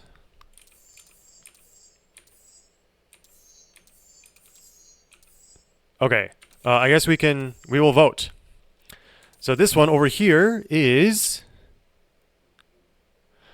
This one is the one where it is all of the clipboards were surrounding the treehouse, and we were going to fight, and we shot the thing, and it failed. So we can either choose to then flight, or alternatively, we can rewind what we just did, and then instead of... What was chill versus hard? I actually forgot what this one was, where the turning point was for this one. Slash poll. Question. Which branch? Hard? Oh, hard or flight?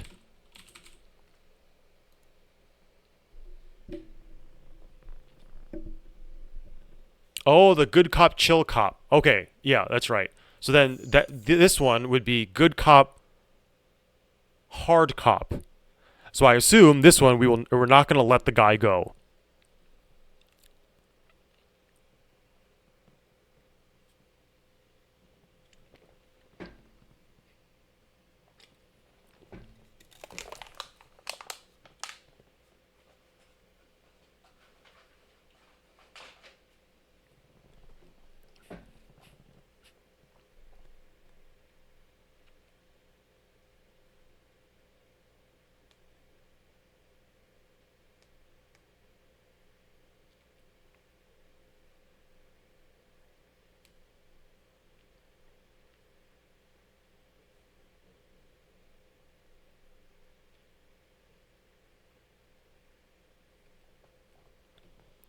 Hold on. Reviewing a few quick messages.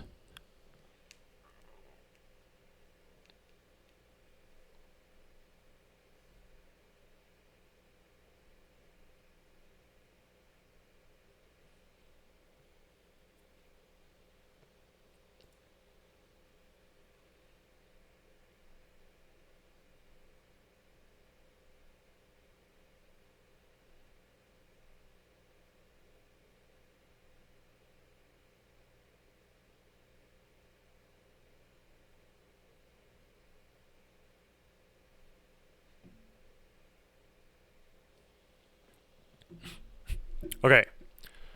Hard. Time to rewind.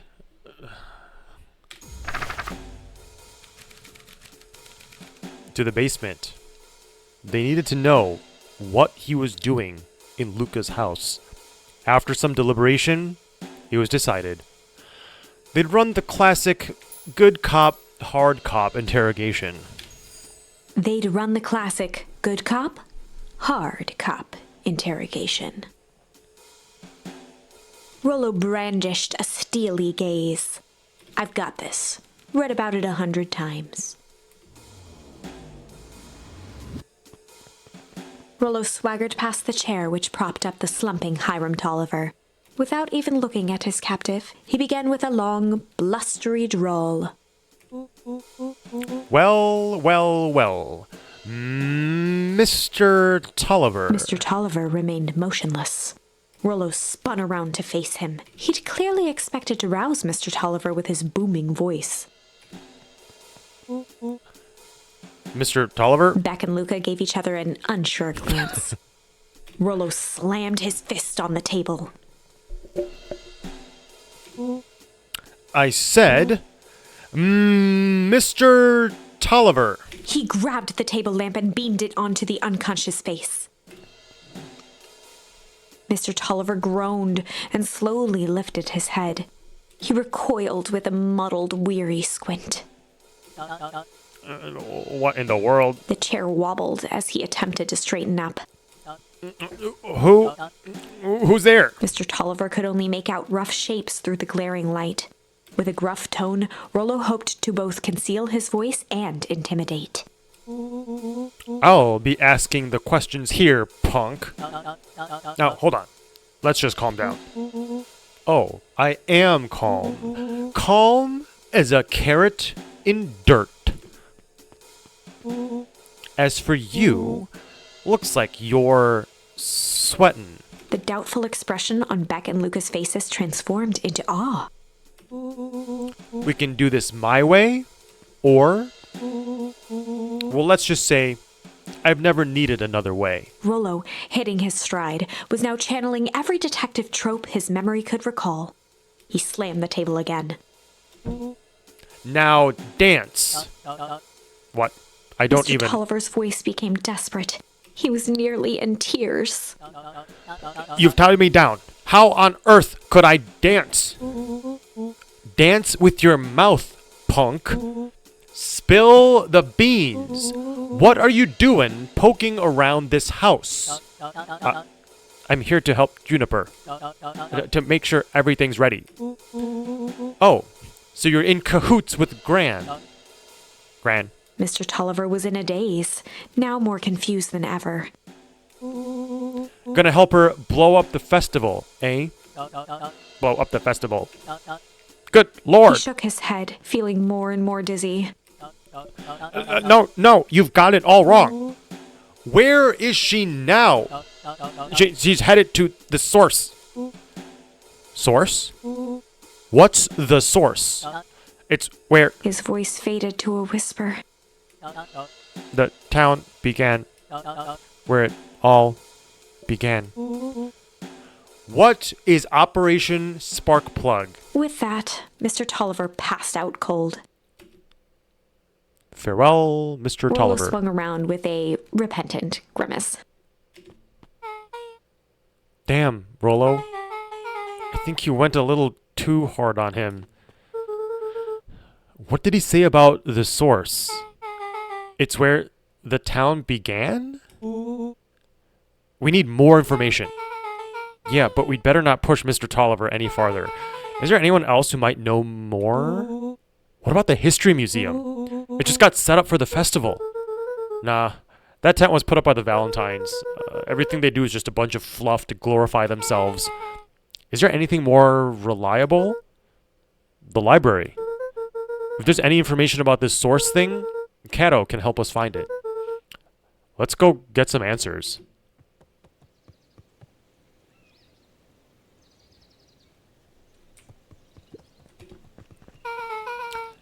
It's a dang nice library. Thanks, we work hard on it. Aren't you a little too adorable to be a librarian. Adorable.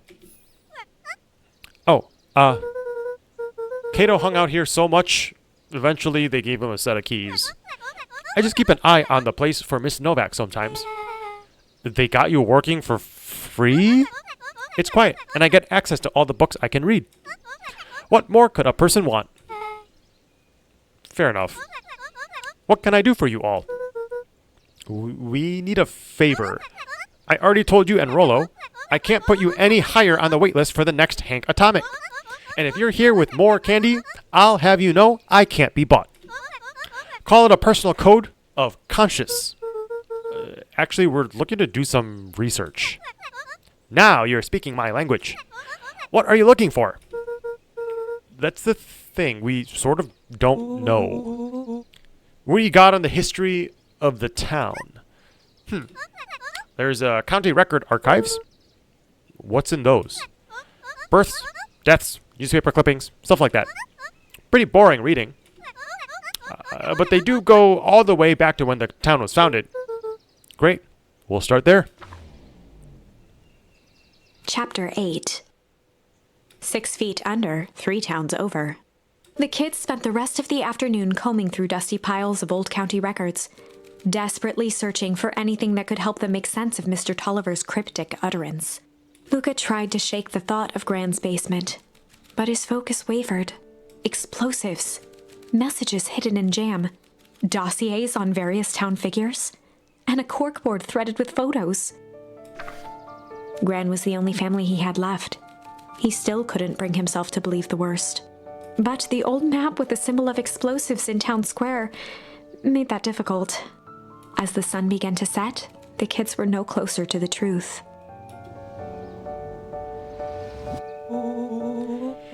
If I have to read any more records, my eyeballs are gonna pop.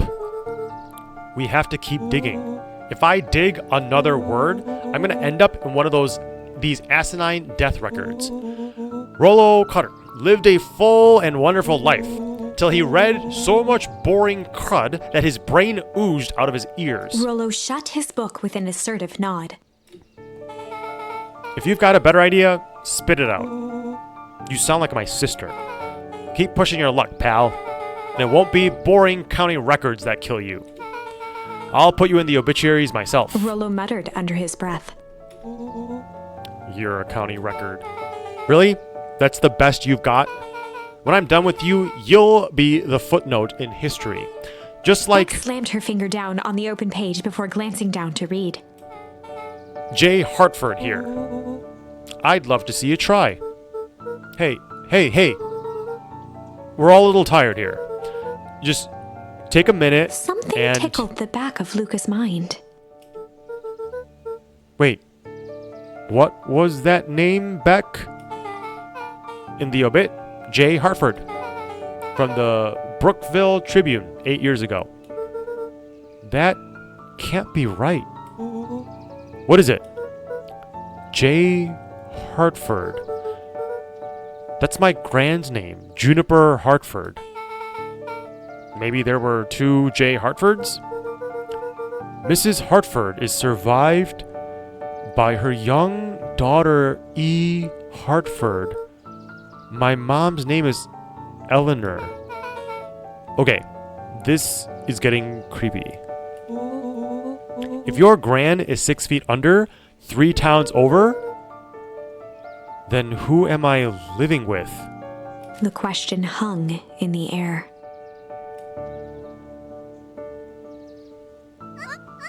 Alright, gang, I gotta close up for the night. Beck rubbed her eyes.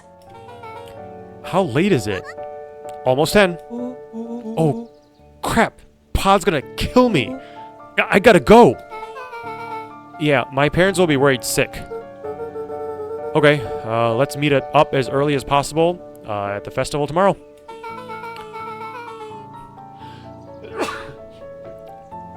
What are you gonna do about the unconscious man in your basement? I'll think of something.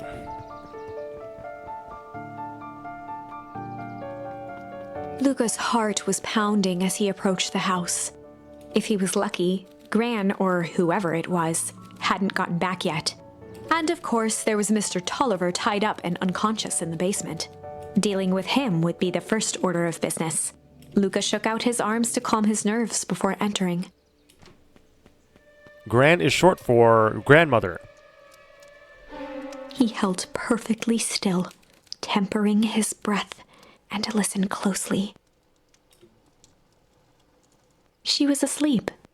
His only hope was that she hadn't found Mr. Tolliver before dozing off.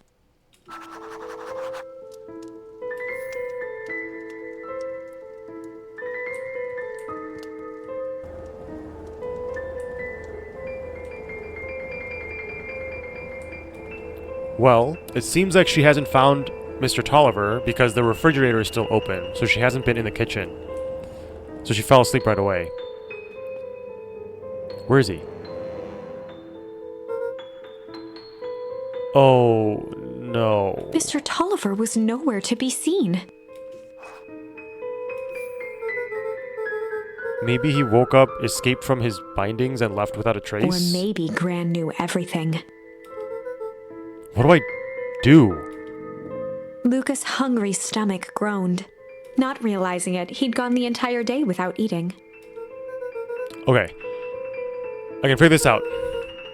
Just need a little brain food. Luca rushed over to the pile of jam jars, unscrewed one, and shoveled a handful into his mouth.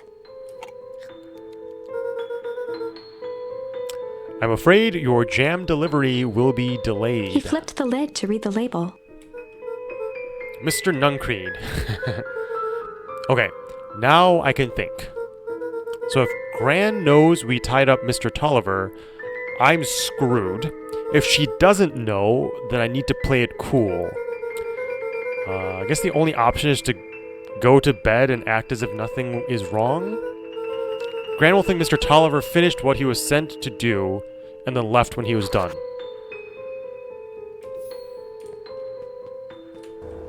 Wait, are there more things to investigate down here?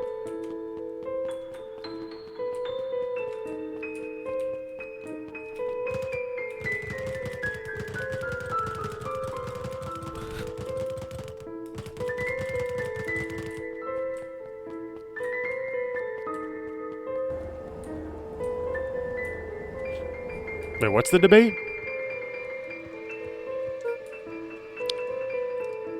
Gran? Okay. Stick to the plan. Go to bed. Play cool. As Luca climbed the final stair, the emotion of the day dragged heavily on him.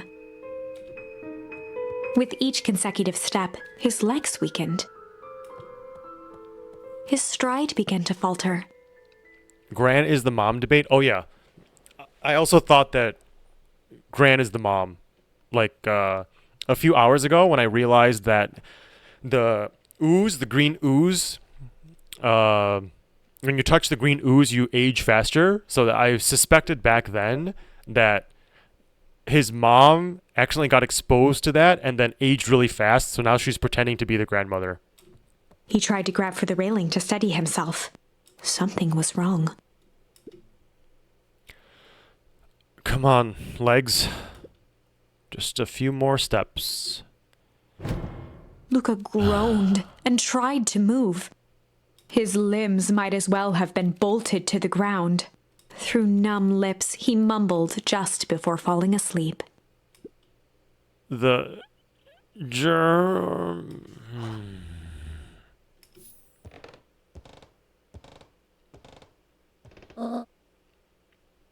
Sweet boy. What did you get yourself into?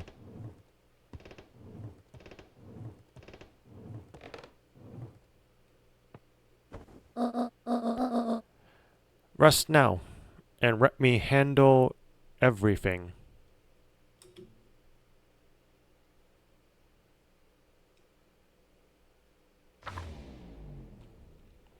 Chapter 9.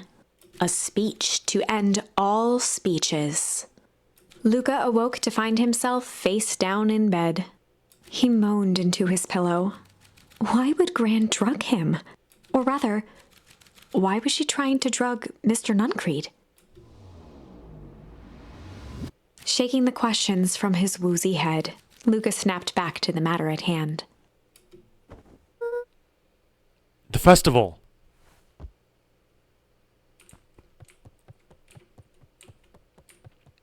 Anything new to explore in here?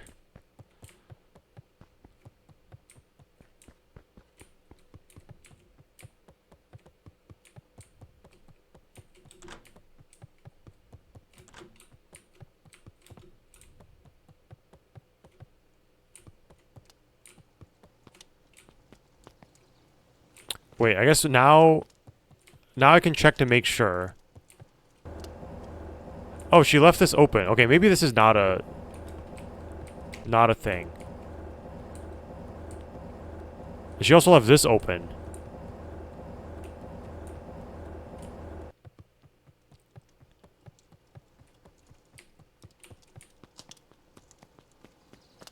Head to the festival.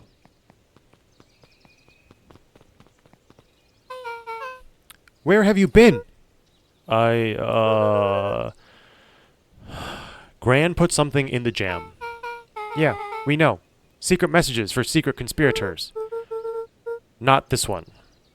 The one intended for Mr. Nuncreed put me to sleep. Whoa. Ho. Ho. Sly devil. Sly. I think she's trying to remove him from the equation.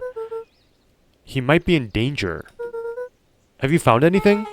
We looked around, but we haven't seen anything odd. Your Gran is nowhere to be found. But Mr. Nuncreed is just loafing around waiting for the speech. What speech?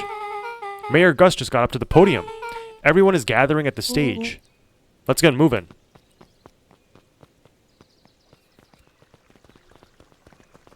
Augustus Valentine nervously wiped his brow. Is this thing... hello, Beacon Pines. I'm Augustus Valentine, your mayor, and I suppose you already know that. Oh yes, before we get started, I just wanted to take a moment to recognize someone who couldn't be here today. This town wouldn't be where it is today without my father, Sharper Valentine. So I thought we could begin with a round of applause befitting such a great man. Even that's more than the old Codgerd deserved. Gus cleared his throat and awkwardly loosened his tie. Right. Where was I? William Kerr bounded on the stage with the energy of a preacher at a big tent revival. Gus Valentine, everyone. He gave Gus a hearty slap on the back and motioned him off the stage. Let's hear it for our mayor. What a great turnout. Aw, heck. I didn't prepare anything. But I suppose I could say a few words. Would be a shame to waste such a beautiful podium. Mr. Kerr pulled a thick stack of note cards out from his vest. Community, conviction, commitment. These are the things we celebrate at Perennial Harvest. For us, these are the pillars of the bridge to a better tomorrow. But I think it's time to add a new pillar. Change. Change is a powerful thing. It's inexorable, unavoidable, and undeniable. And I am dadgum thankful for it. Change is the reason we're all here together today. It's hard for me to believe that it was only 4 years ago when fate brought me here.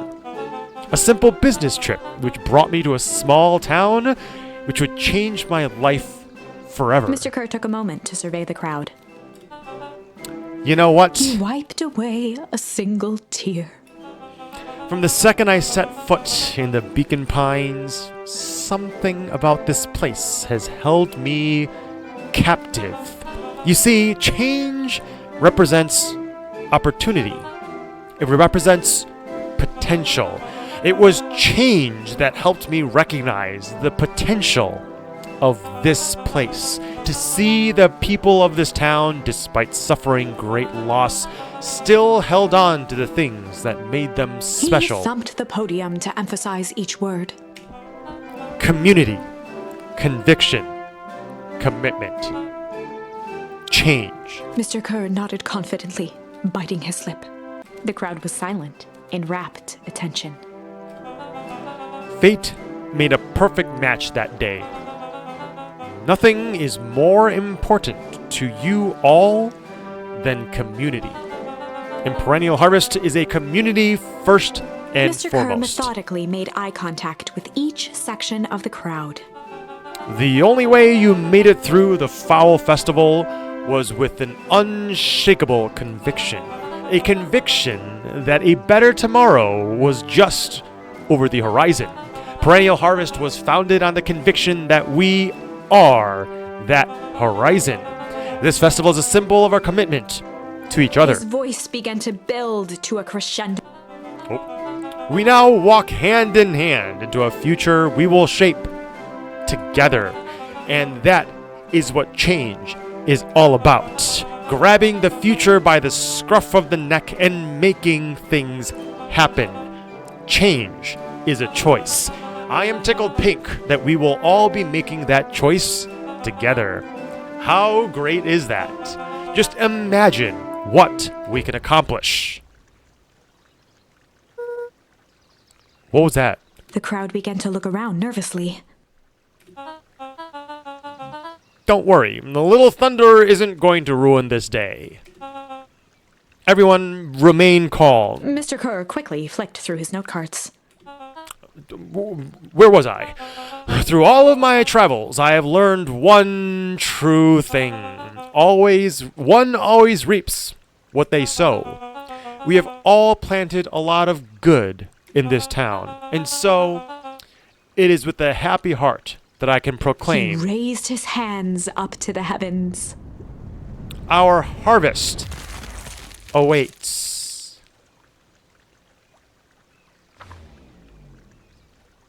At that moment, a merciless wall of impossibly cold air ripped through the crowd, instantly freezing everyone and everything it touched. For a man like William Kerr, this was a fitting way for things to end. On a stage, with an entire town frozen in rapt attention for the rest of time. The end. There's that ice again! Whenever I think we're getting close, it comes along and ruins everything! Maybe we should just quit? Maybe you should just close the book, walk away, and never think of me again! Okay, bye. No, I don't mean that. Oh. We got a little closer this time. We just need to try again. Please.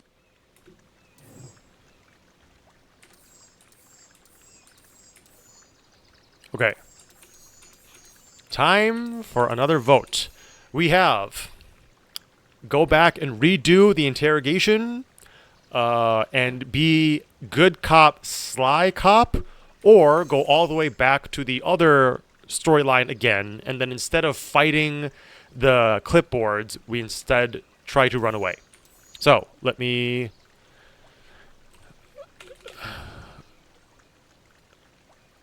/ poll question. Which branch? Number one is what we just did, Sly the interrogation, and then the second one is flight clipboards. I'm going to set this to a 3-minute duration, and then I'm going to take a quick 3-minute break. I'll be right back. I also recommend that you all get up and stretch, get some water if you've been sitting down for a while. And I'll see you in 3 minutes.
Okay, I am back. I imagine ads should be over by now. And what? Let's check the poll result. Slash poll. Oh. What was the... How do I look at the poll results?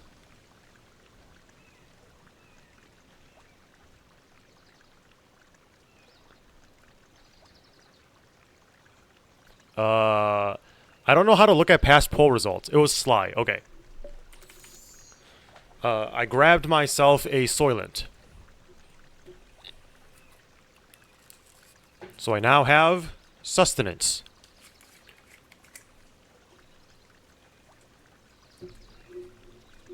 What flavor it is? Pumpkin spice.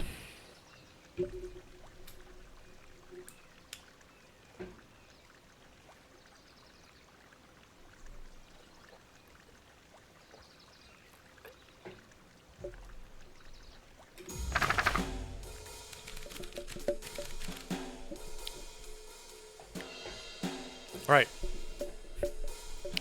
Back to the basement. They needed to know what he was doing in Luca's house. After some deliberation, it was decided. They'd run the classic good cop, sly cop interrogation. They'd run the classic good cop, sly cop interrogation. Luca and Rollo ducked behind a barrel, leaving Beck to her task. With a few crisp snaps, she roused Mr. Tolliver. What? What's going on here? You're that Modeville girl. Please, call me Beck.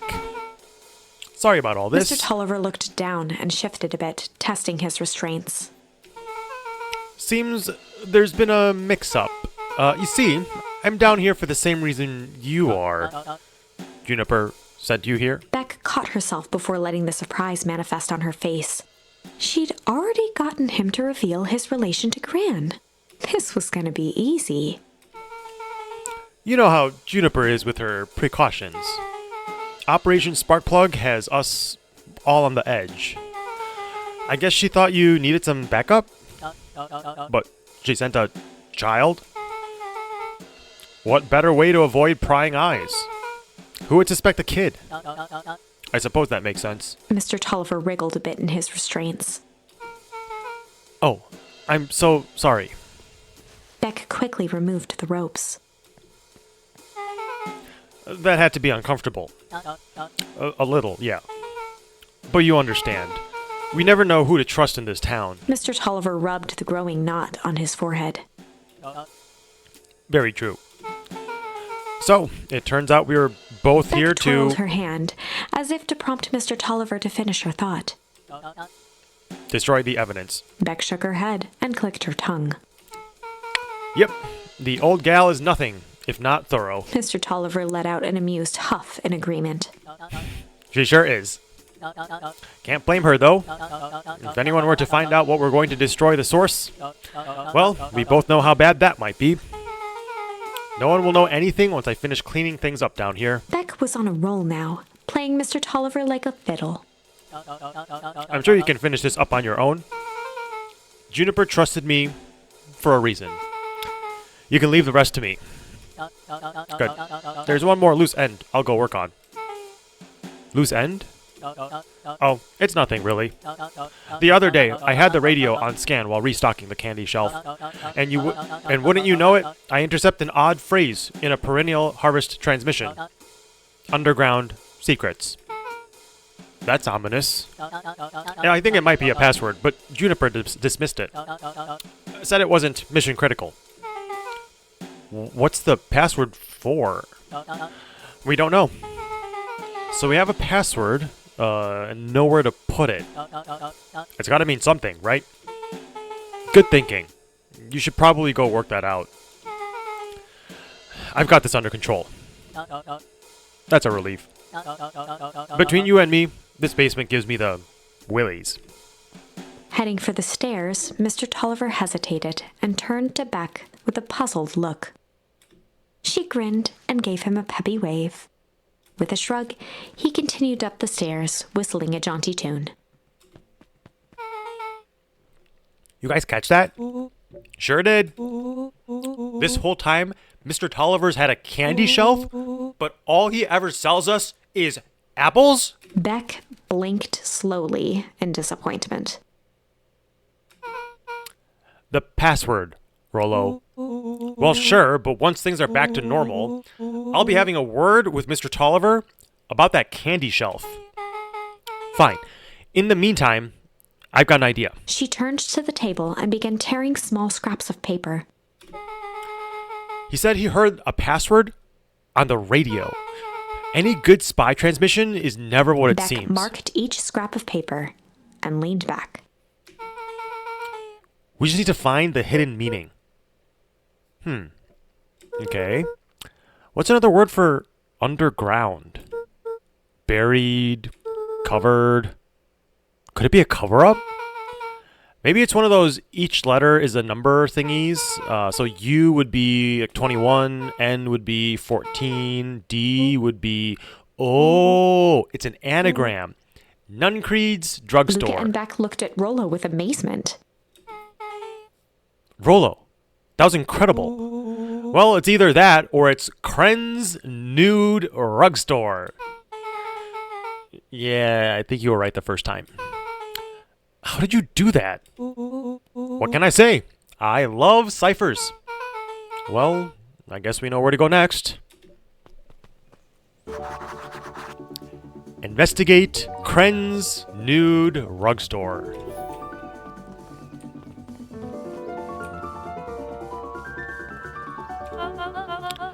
You scared me half to death.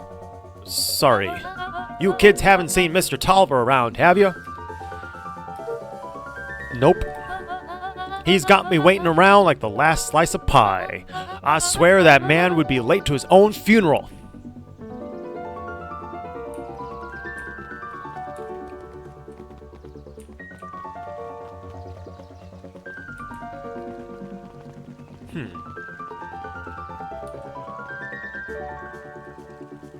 Oh, you're late, Augustus. Sorry, sister. Was caught up with work. Work? You? I had a few more details to lock down for the festival. Oh, what do you have to report? What is this insipid town festival really about? I think Gus looked around nervously. Mr. Kerr really does just want to do something good for the town. He's actually a pretty nice guy. You should spend some time with him. I didn't pull strings installing you as mayor so that you could make friends.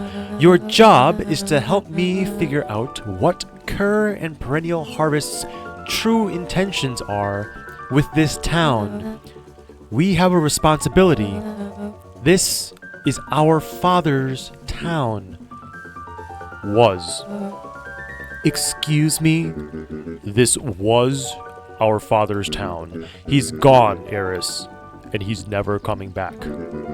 Father left us with nothing but problems. Mr. Kerr came here and offered to help us. We accepted that help. We didn't agree to them turning Father's warehouse into a toxic dumping ground. That is just a temporary arrangement. The glow can be seen from our damn backyard. They are dumping their nasty little secrets on us. When this all inevitably goes wrong, who do you think will be blamed? Eris's cry hung in the air. We have a new choice to make now, sister. This town is going to change, whether we like it or not. Are we going to choose to be a part of that future, or be forgotten in the past? It's a shame. Father named you Augustus, but you will always just be a Gus. Good night, Eris. I'll see you at breakfast tomorrow.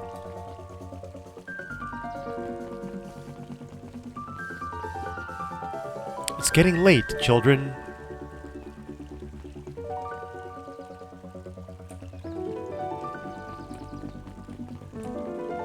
Wait, what was I doing again? Hold on. Knowledge. He spat with a sneer. There exists a gulf between knowing something and being able to do a damn thing about it. I do hate it when the villains make a good point. Investigate. Oh, right, the drugstore.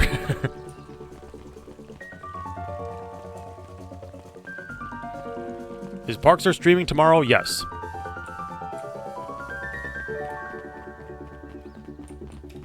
Solomon stood proudly at the entrance to the drugstore, holding a brown bag overflowing with black licorice. Hey, Solomon. We're looking for Mr. Nuncreed. Is he still in there? I'm afraid not. Then where'd you get the candy from? You might say, we have an arrangement. Solomon shoveled a surprising amount of licorice into his mouth. Sometimes it's a small pleasures in life. Although we might not always have a family to rely on. Licorice has never let me down.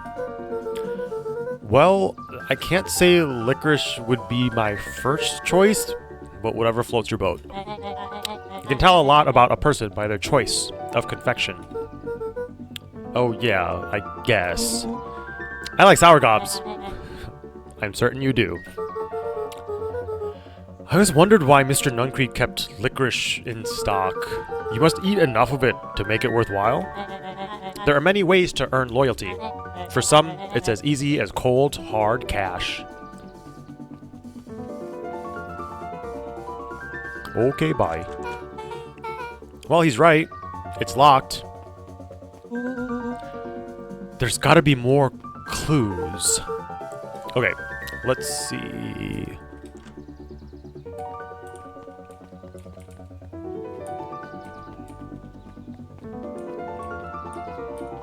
Oh, the phone booth. The phone booth. Have you ever seen anyone actually use this thing?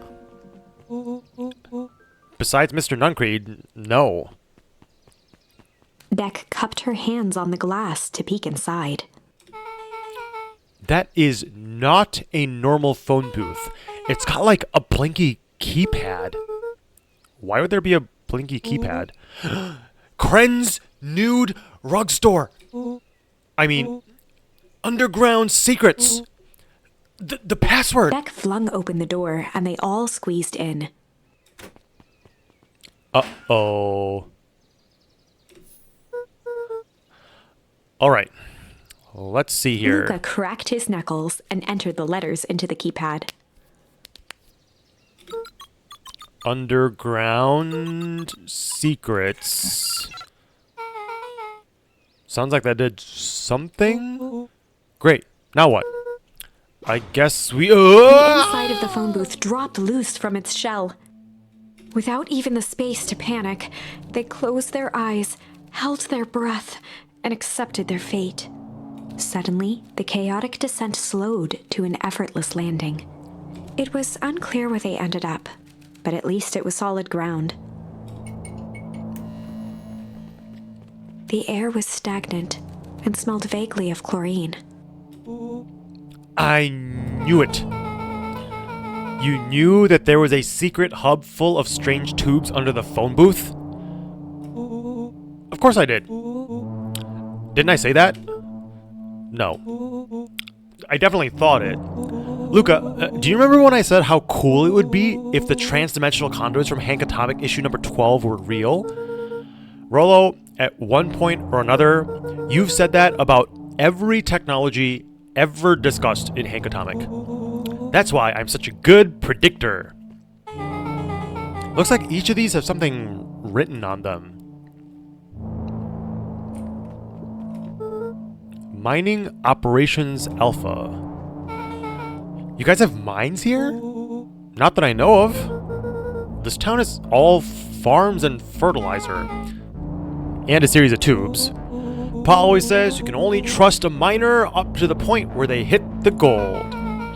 Not sure how that wisdom applies in this exact situation. That's the thing about Pa. You don't always realize what he means until it's too late.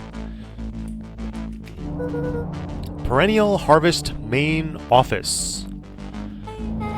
That's where my mom works. What does she do? Science stuff. Is she involved in all of this? We just moved here. How could she be involved? True. Valentine Fertilizer Warehouse. Isn't that where you almost got snatched? Yeah. Why would Perennial Harvest have a tube going to the old Valentine place? This is starting to feel like something big. This suit has a broken mask. So, have we found our mystery warehouse creeper? We've at least found their hazmat suit. If it walks like a Nuncreed and talks like a Nuncreed... Okay, let's not jump to conclusions. Just saying. That's a lot of buttons. Stand aside, Earthlings. I've read enough Hank Atomic to know my way around sci-fi Rose tech. hands hovered over the field of blinking buttons. Eeny, meeny, miny... Rollo, what did you do? Nothing. I didn't even mow yet. What was that? Hide. Where? There's nothing but weird tubes down here. Just get back. Hello. Oh, shit. Shit. Shit. Awesome.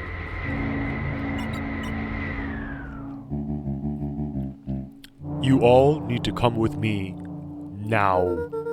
We aren't going anywhere with you. Not until we get some answers. Mr. Underground Secrets.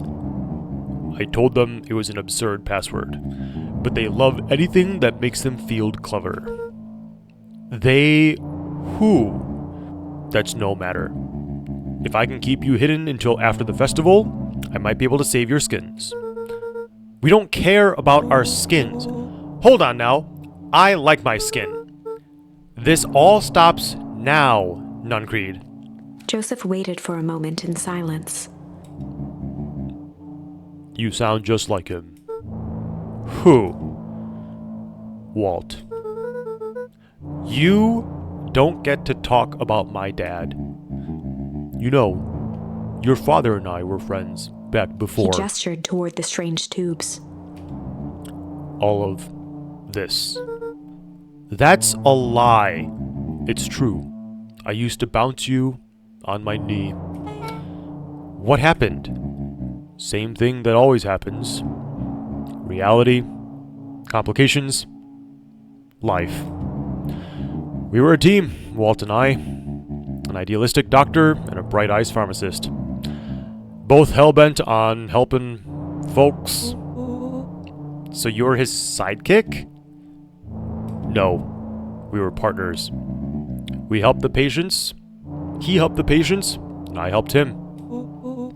Yep. Total sidekick. Nuncreed let out a growl of a sigh. Luca, I need you to know this. I need someone to know this. One day, Sharper Valentine comes to us. Says he's got an opportunity. He'd found something he didn't quite understand. And he's willing to pay us both handsomely to help him understand it. And my dad said no. Your father and I both believed in helping people. But the thing I could never get him to understand was it's a lot easier to help others if you help yourself now and then. Classic sidekick into villain plotline. Walt loved being righteous almost more than he loved his family. He was wrong about one thing, though. When he begged me not to take Valentine's offer, he said, Joseph, if a person says yes one time to Sharper Valentine, he'll make sure they keep on saying yes to him until the day he's dead and gone. He shook his head wistfully. Sharper's long gone, but he's still got me saying yes.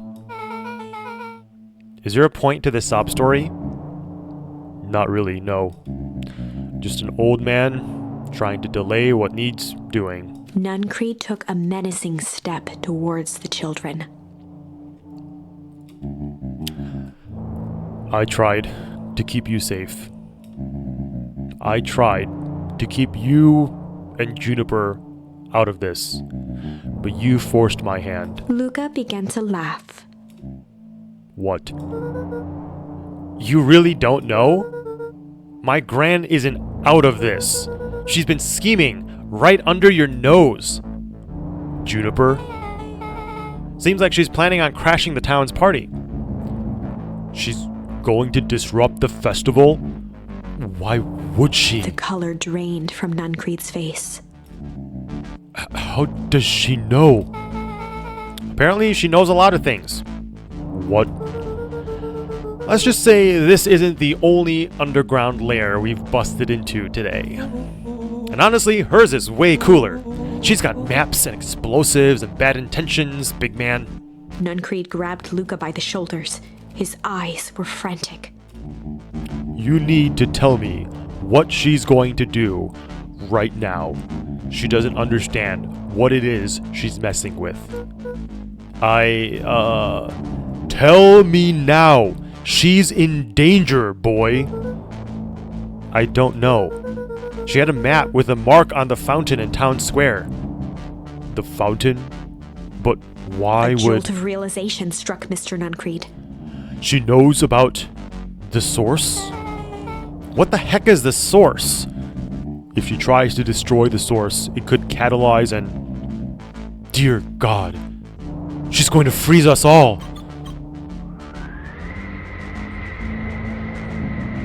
You all need to run. Run where? Away. As far away from this town as you can get. Head west and don't look back. That did not go how I expected. So we're totally following him, right? Totally. See you on the other side.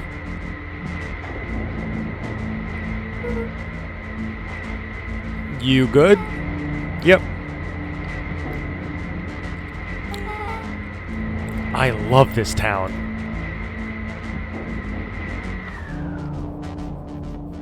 Chapter 8. The Cold, Hard Truth. Beck leapt up, allowing the suction to yank her into the dark. Dimness eclipsed around her like the shutter of a camera as she seemed to cover great distance in mere moments. Her only points of reference were glints of upcoming turns, which approached with frightening speed, only to carom her gracefully along. She heard the tinny, distant echoes of Rollo's glee. Once she stopped fighting against it, the ride was impossibly smooth. Then, all of a sudden, as if minutes had passed in an instant, light blazed into view. A burst of wintry air snuffed across her face, and she was flung out into the cold.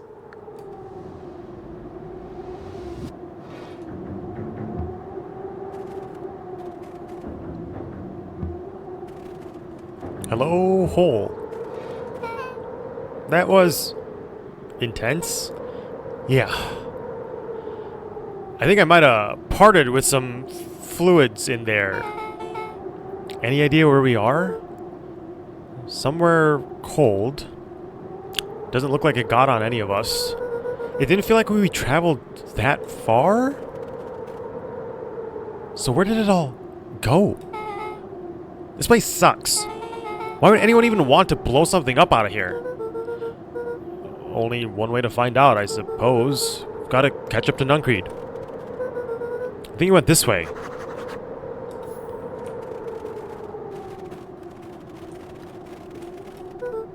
This looks familiar. Yeah. Maybe we can clear off the snow. No time. Nuncreed's getting away.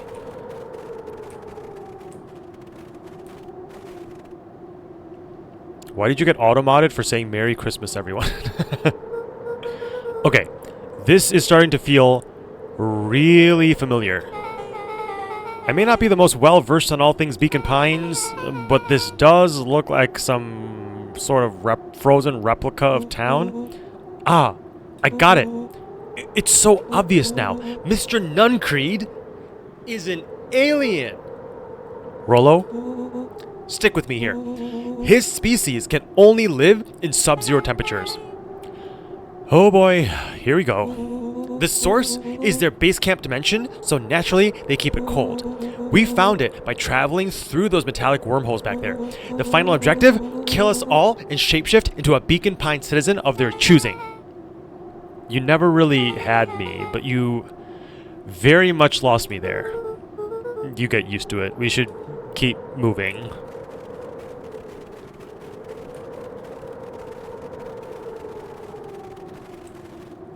As they rounded the corner to the frozen town square, they spotted Mr. Nuncreed inching cautiously toward a pit at its center. He held his arms out gingerly, as if approaching a beast in the wild. Upon closing the distance, Luca recognized what Nuncreed was after. Gran stood confidently at the edge, one arm outstretched over the abyss. Nearby, a wheelbarrow had been emptied out. She held a lit torch, which flickered in the bitter wind.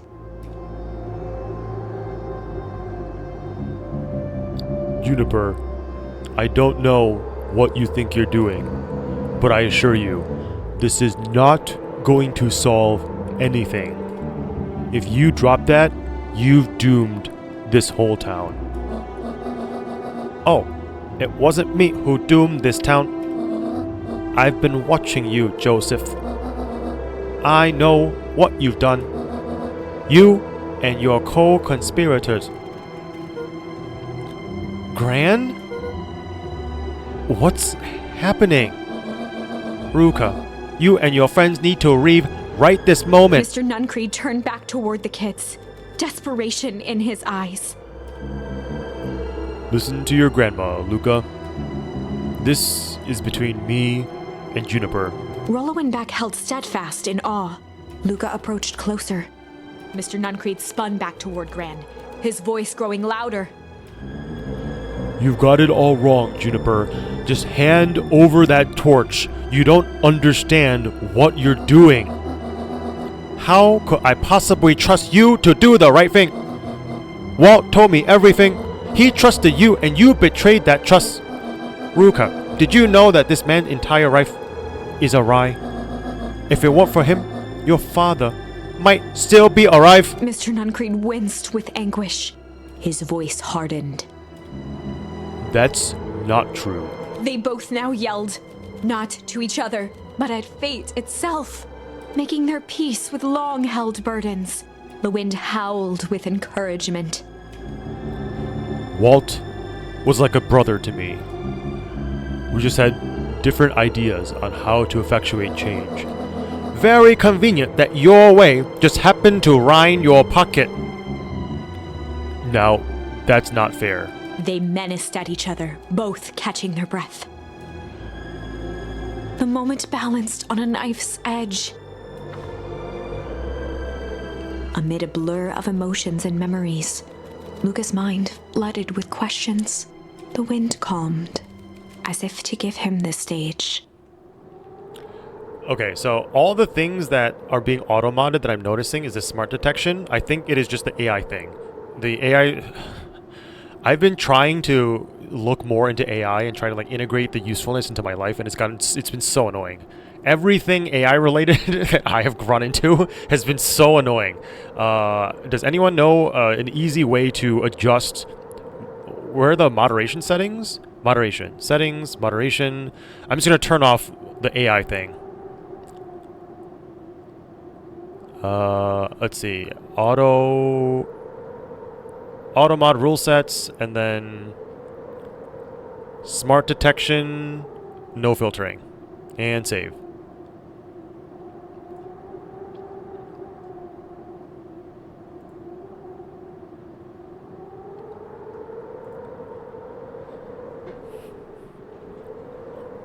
This supposed to be dramatic scene somehow feels way less intense with the granny speaking. Hey, she's my grandmother. I'm Asian. She's just speaking in her normal voice. Also, Okay, so the reason why I started doing the Asian accent is because I did not realize that the grandmother was this involved in the plot in such an ominous and important way. So back when I started doing the Asian accent, she was just a grandmother who was just like existing in the house. And now I'm continuing this Asian accent. And now she's about to blow up the entire town of Beacon Pines by freezing the entire thing over, and I'm still continuing the Asian accent. But hey, you can't just not be Asian all of a sudden. And in the stillness, he began to weep. And in the stillness, he began to weep. It was all just too much. Falling to his knees, Luca whimpered softly. The tears crystallized as they hit the snow. Gran stared at Luca for a moment with warm sympathy, remembering why this was all necessary. This'll all make sense soon, Ruka. Then everything can go back to normal.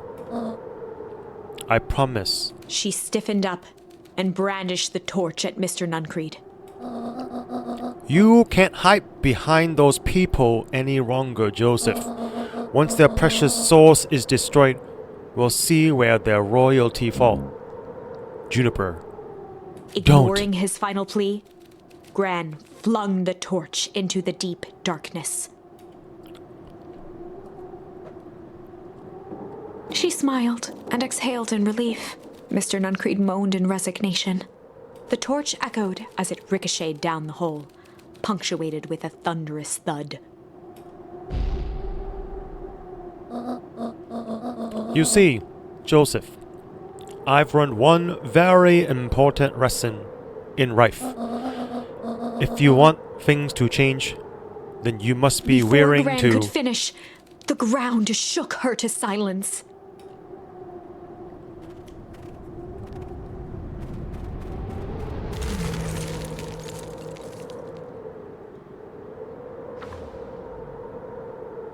Gran only had time to spin around and run to Luca. Her attempt to shield him, an honorable but trifling act.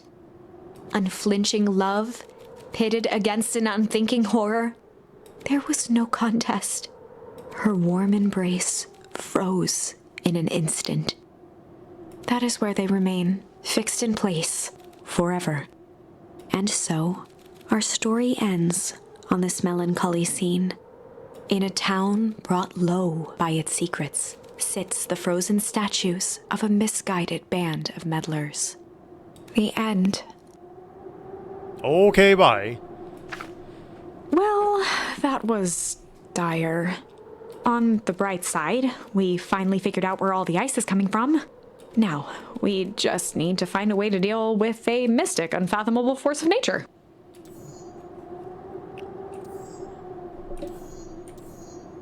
Okay, so we've gotten everything on this branch. We've got everything on this side. So now we have to go over to this side.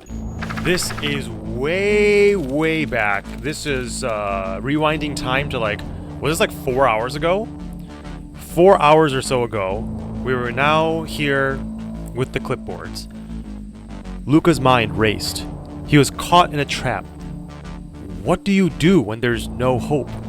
Iggy wiped his cheeks with the sleeve. What are you gonna do, Luca? Luca drew himself up and decided to take the only option they had left. Flight. Luca drew himself up and decided to take the only option they had left. Flight. He squinted down the barrel of the mission control defense cannon, aiming it through an opening in the dense tree branches. He looked up with surprise as it struck true and taut. Wow, I can't believe that worked. Hey, Mr. Kerr, we'd love to hear your thoughts, but I'm afraid we have places to be. Come on, Iggy. See ya, jerks.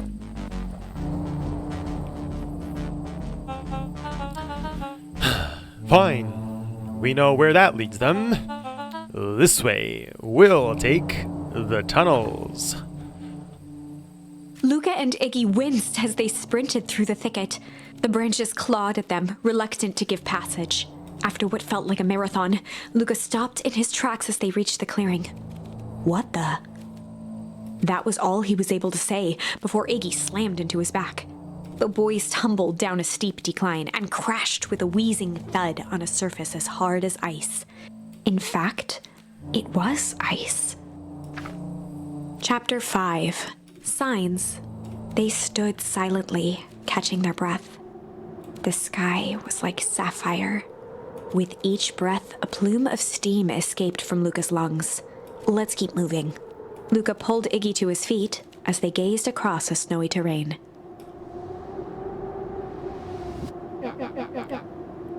That was actually pretty badass. Uh-huh.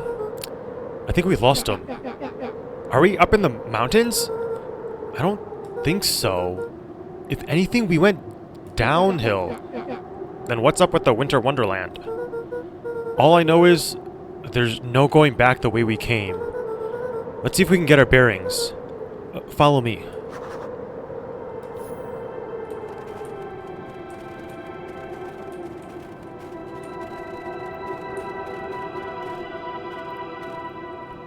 What's the readout?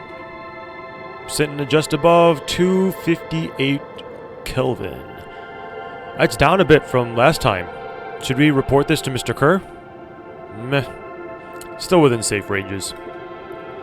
Maybe spreading, but it's under control for now.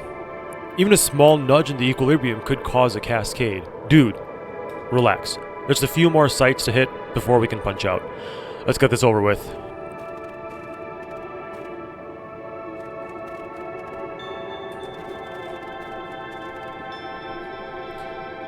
What's all this? Hard to say with all this snow. I think it's a town sign. I can almost make out the letters under there. What town could this even be? There couldn't be another town this deep into Weepwood. I'm looking at evidence to the contrary. Let's figure out what we're dealing with here. Step 1. Snow's gotta go. I'll see what I can do.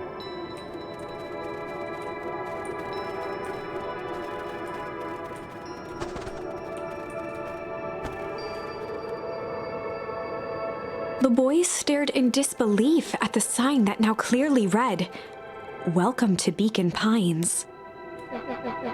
This doesn't make any sense. We're in Beacon Pines? How is that possible? We ran away from town. How did we get back here? I guess we got turned around? Where did all this snow come from? Well, it has been colder than normal lately. There's a pretty big difference between sweater weather and this Arctic hellscape. The puddle we fought at before, it was cold too. Maybe all of it leads to one source. You think it's related?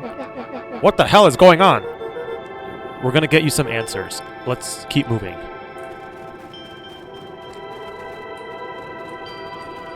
The fencing glistened, each chain link encapsulated with a translucent layer of ice.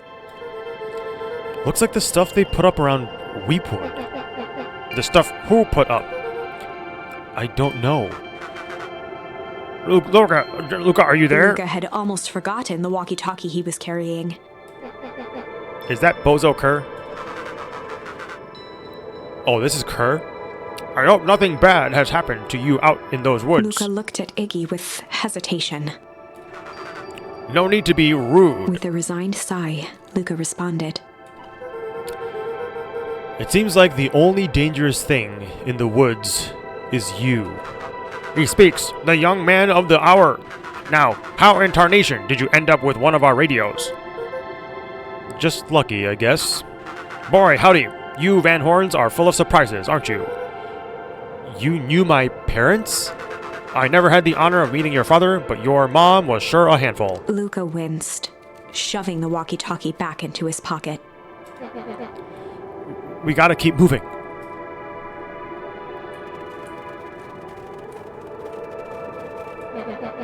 This stuff look familiar to you? It looks like the barrel near the puddle I, shoved me into. Yeah.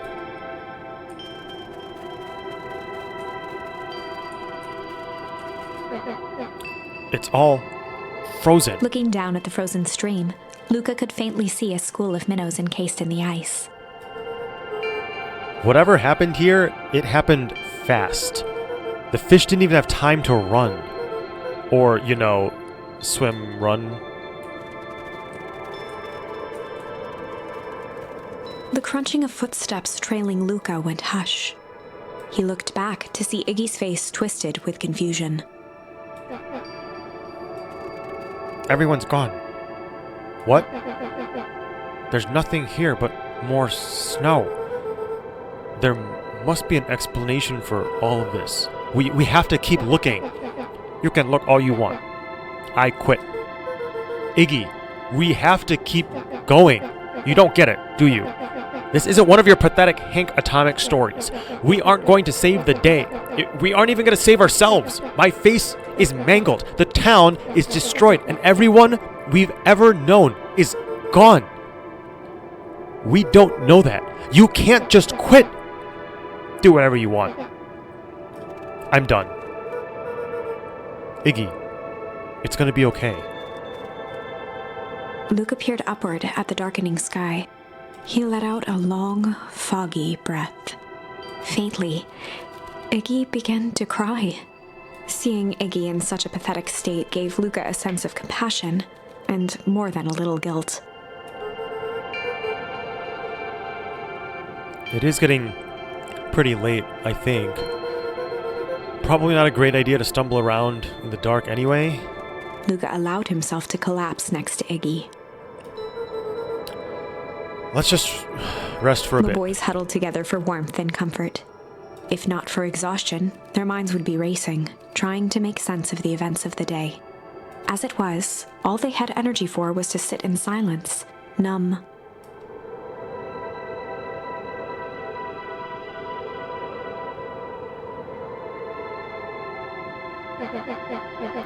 The way the snow covered everything over is kind of calming. Yeah, I haven't had time to say it, but thanks. Huh? For getting us away from those creeps. I sort of froze up back there. Iggy, I should be the one apologizing. This all happened because I lost my temper. Nah, that's bull hockey. First of all, you didn't know what the gunk would do. You didn't, right? Of course not. And second, stop with this baloney about losing your temper. But I did lose my Iggy temper. motioned sarcastically to his half-deformed face. Obviously. But that's exactly what you should have done. Huh? I was being a horse's ass. You were supposed to be a horse's ass in response. That's how it works. Iggy, I'm having a hard time following. You wanted me to fight you? Of course. Jeez, you goody-goody types take forever to understand this very basic point. Why would you go around saying cruel things, trying to get into Iggy fights? It's something we do. You're an asshole because you're bored? Sometimes I just feel empty. You wouldn't understand. You and Rolo are always having a blast together, laughing and calling that dinky little treehouse mission control. Iggy now wept openly. Perfect little Luca Van Horn with his perfect little life. My life is not perfect. Everybody in town likes you. Not everyone. Hell, that new girl hasn't even unpacked yet, and even she already likes you. You have Tish. He wiped his nose with a sleeve. I love Tish. Tish is great, but she ain't exactly the world's greatest conversationalist, you know? Luca gave a warm chuckle. I get that impression. Iggy cleared his throat as he wiped his eyes. Huh. It must be raining out here. Definitely. Iggy arched into a wide yawn. Should probably try to get some sleep? Yeah. Let's lay low for now. Tomorrow we'll get to the bottom of all this. Luca's eyelids began to slowly drift shut. Luca? Yeah? I always did want to see the inside of your dinky little treehouse. What do you think? Not bad. I'll give you the full tour when we get back. You know what? That's all Luca could whisper before succumbing to sleep. Iggy snuggled in some more. When it comes to worst days of my entire life, this one wasn't half bad. The house smelled of warm bread. Luca was playing with toy blocks on the living room rug. He looked up to see his parents on the couch. His mother held his father's head in her lap. She idly stroked his hair while humming a song. A voice behind Luca spoke. "This is how you remember them, huh?" Luca turned to see his own face. The doppelganger from his dreams, still clad in a yellow hazmat suit, still carrying a look of disdain behind empty eyes. "Aw, look at this perfectly cozy scene. You know it wasn't really like this." The figure picked up a toy block and inspected it. "It's amazing the facades that one can build given the right materials. Not that I blame us. These are a child's memories, all warm and fuzzy. You don't remember, do you?" Lucas snatched the block from the figure's yellow-gloved hand. "Remember what?" The doppelganger pointed to the couch. "The last day we saw him alive. The day he chose to abandon us." Luca turned to look at his father, still lounging on the couch. "That's not true. He didn't abandon us." The doppelganger waved his hand dismissively. "Everything is true here. It's just a matter of what we choose to see. Let me show you." The world flickered and pulsed. Luca was sitting next to his bed, listening to his heartbeat with one of his dad's stethoscopes. The doppelganger limped into the room. Now, we both know that's not how this went." He grabbed Luca's hand and guided the stethoscope to the floor. Luca heard muffled shouting, brought close by the stethoscope. It was his parents, fighting. "Do you remember what we did next?" Luca gave a slow nod and crept down the hall to peek through the banister. He could see the outline of his mother at the bottom of the stairs. "Damn it, Walt, we can't afford to get involved in this." She was scared. His father stepped forward. "What am I supposed to do? Just watch? There's a sickness in this town, and we both know who's behind it. I swore an oath to help people. I won't turn my back on them." Luca's mother grabbed Walt. She was crying, pleading. "I can't lose you." Walt calmly removed Eleanor's hand from his shoulder. "What's right is right, and what's wrong is wrong. I could never live with myself if I let Sharper get away with this." Eleanor raised her voice. "Spare me your bullshit platitudes. What about our son?" Luca flinched, dropping the stethoscope down the stairs. Walt turned with a panicked smile. "Luca, is that you, buddy?" With tears in his eyes, Luca descended the stairs. "Mom? Dad? What's going on?" Walt dropped to a knee to meet Luca eye to eye. "Nothing, buckaroo. Your mom and I just got a little overexcited is all." Luca placed the stethoscope against his father's chest. His heart was racing. "It sounded like you were going somewhere?" Walt gently removed the device from Luca's ears. "Listen to me, Luca. I have some business to take care of. I'll be back in time to tuck you in." Luca hugged his father tightly. "Promise?" Walt stood up and walked to the door. He glanced over his shoulder. "I promise." With a wink and a grin, he put on his hat and strode out into the evening sun. A figure approached soundlessly from the foggy snowfall. It stood above them, lingering in contemplation. Slowly raising one hand above Iggy, it snapped out 2 brisk raps on his head. From a deep slumber, Iggy sprang up defensively. Get your hands off me. Whether it was the calming presence or the recognition that he was not in danger, Iggy felt his clenched fists lower. Just what do you think you're doing? Luca looked up, gradually remembering his whereabouts. The figure exhaled a cloud of warm vapor. You two certainly have caused a lot of commotion. What's that supposed to mean? Take it easy, Iggy. We were asleep minding our own business. You're the one running around knocking on people's heads. I'm sorry if I hurt you, Iggy. You didn't hurt nobody. Anybody. Huh? Oh, I see. You think you're better than me? When it came to complete strangers, Iggy had trouble cobbling together an insult.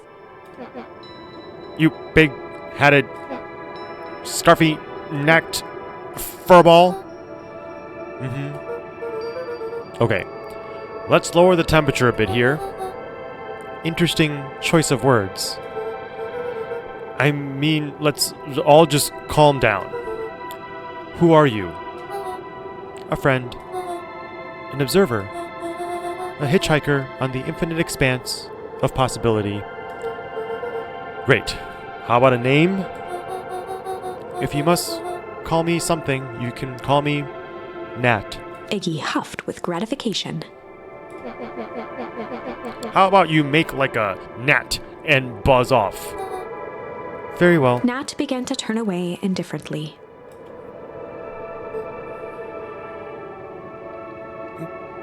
Wait. Do you live here? You might say that. So you know where we are? You might also say that. Look, pal, we just want to find a safe way out of here. You gonna help us or not? Before knowing how to leave, one must know where they are. Alright, that does it. Luca, I don't know about you, but I'm getting out of here one way or another. Iggy turned sharply and began to stomp off. Enough with the riddles. Iggy, wait up. Realizing he'd worn their patience thin, Nat relented. Very well. I suppose this isn't the time for metaphors. I'll show you how to get back home. Luca and Iggy turned around with hope in their eyes. Come here. Nat took a deep breath in. Close your eyes. Nat exhaled slowly, then snapped his fingers. Okay, open them. For a brief moment, Luca and Iggy let themselves believe that some great magic was about to unfold, until they opened their eyes and found themselves in the exact same place, cold and disheartened. This is your home. This is Beacon Pines. Look, Nat, we don't know how we got here. Maybe we stumbled through some time travel gate in Weepwood, or we teleported to some alternate universe, or this is all just some cruel experiment by Kerr and his goons, but this is not our home. You're inching closer to the truth. Alas, the reality is much less fanciful. Just give it to us straight. So be it. As I said, this is Beacon Pines. The original, true Beacon Pines.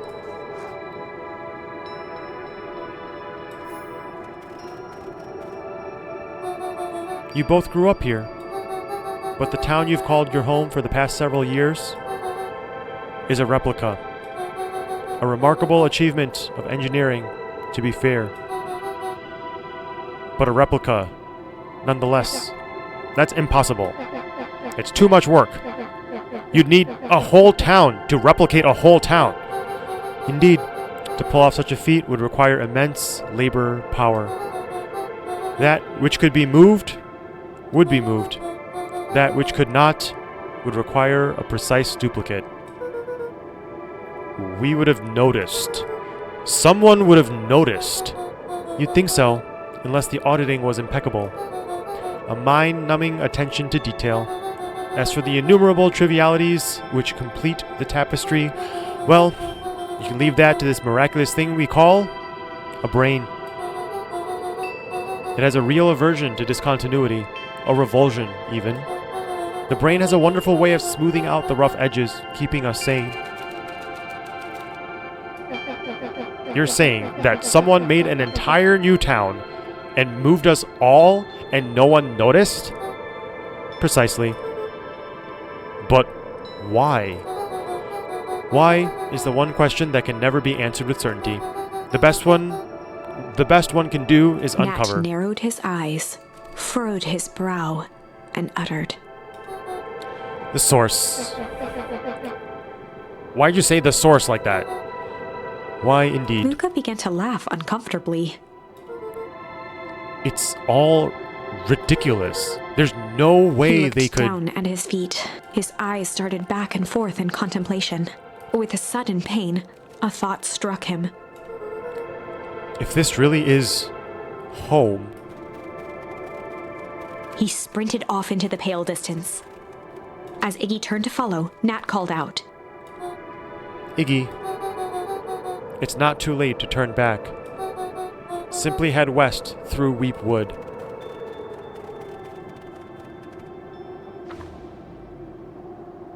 Chapter 6. The Source. Nat expressed his sympathy with a shrug and sauntered off as unassumingly as he'd arrived. He'd given Luca and Iggy what they needed, and nothing more. As Luca sprinted across the snow, the events of the past few days became clearer, pieces to a larger puzzle. Rollo said he was underground somewhere, captured. Mr. Kerr tried to cover it up with lies. The clipboards were hell-bent on capturing Iggy. It all seemed to point to perennial harvest. But right now, there was one thing that Luca needed to know. Luca stopped dead in his tracks. The tree was gone, uprooted and moved, leaving a raw gash in the earth.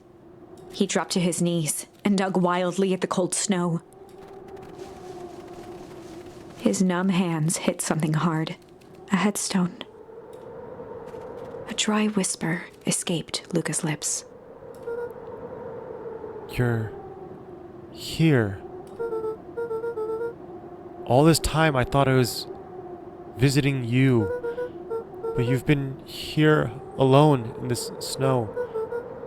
Dad, I'm so sorry. They ruined your favorite spot in the world. Our favorite spot in the world. Dad, what do I do? There was no reply, just snow-covered silence. Why'd you give me the slip like that? What if I couldn't find you, you jerk? Iggy finally noticed the tears welling in Luca's eyes and the snow-covered grave. Oh. Iggy. They stole his tree, Iggy! Yikes. Suddenly, they heard the crunch of approaching footsteps in the snow. We gotta hide.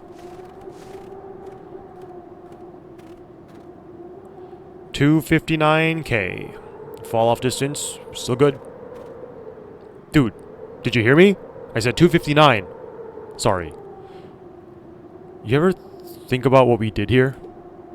We saved a whole town of people. Doesn't feel like it sometimes. What about everything we left behind? That's the grave of someone with a family. The people who love them will never know the truth. The truth is He overrated. bent down to scoop up a snowball and lobbed it playfully. Hey, don't be such a downer, dude. We took this job to change the world. Yeah. Come on. It's almost lunchtime. Weirdo.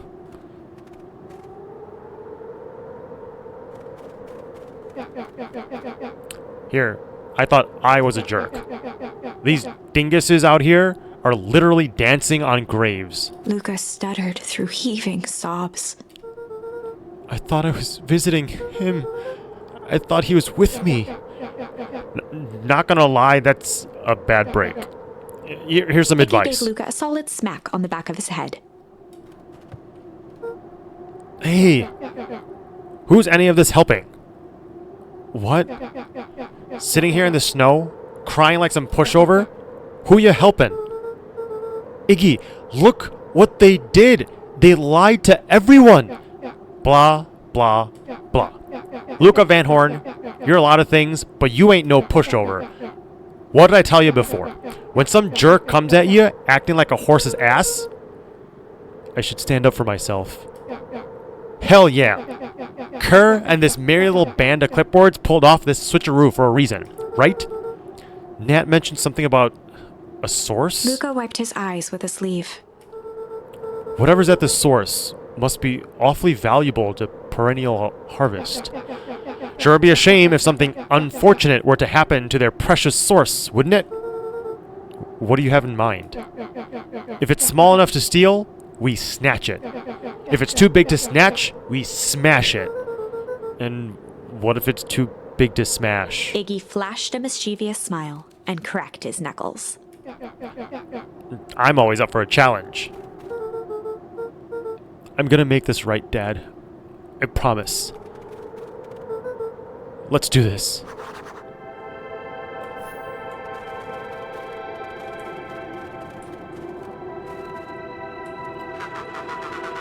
It can get awful cold out there in the woods, Luca. Probably best you two stay put and conserve your energy. Help's on the way. Where's Rollo? Where's my mom? Did you kill her? Oh, heavens no. Do I seem like a killer to Iggy and you? Luca shared a skeptical look. Well, do I? Aw, shucks. Now that hurts my feelings. Screw that guy.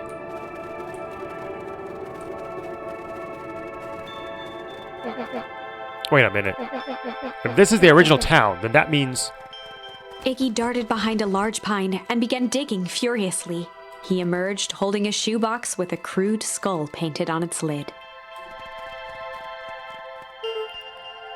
What's that? Long story. So a few years back, I came into possession of some premium grade fireworks. Not the wimpy firecracker stuff they give kids. The good stuff. So why did you bury it under a tree? That's the long part of the story. You and Rollo were doing chores at Rollo's chicken coop. And you guys pissed me off for some reason or another. Luca rolled his eyes with realization. No, you didn't. Iggy stifled a chuckle. Yep. I just wanted to give you guys a little scare. But, like I said, these were some primo fireworks. So I might have underestimated things. You blew up the chicken coop? I prefer to think of it as an incendiary redecoration. Sorry, but you should have seen the look on your faces. Rollo got grounded for months, which is why I needed to stash the evidence and lay low. So I buried him under that tree. But when I came back for him later, they were gone. I figured some grown-up had found them and tossed Iggy them. triumphantly raised the shoebox. Turns out, it wasn't the fireworks that got moved, it was us. Unbelievable.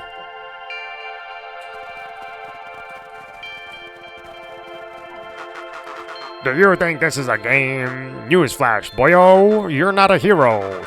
You're a little brat who is in way over his head. A hero is just someone who refuses to give up. Comics these days are rotting children's brains. Everyone thinks they're a spaceman superhero. I was always partial to Hank Atomic myself. Is that so? Do you really think you have a chance against us? You have no idea how powerful we are. Prepare for blast-off, loser.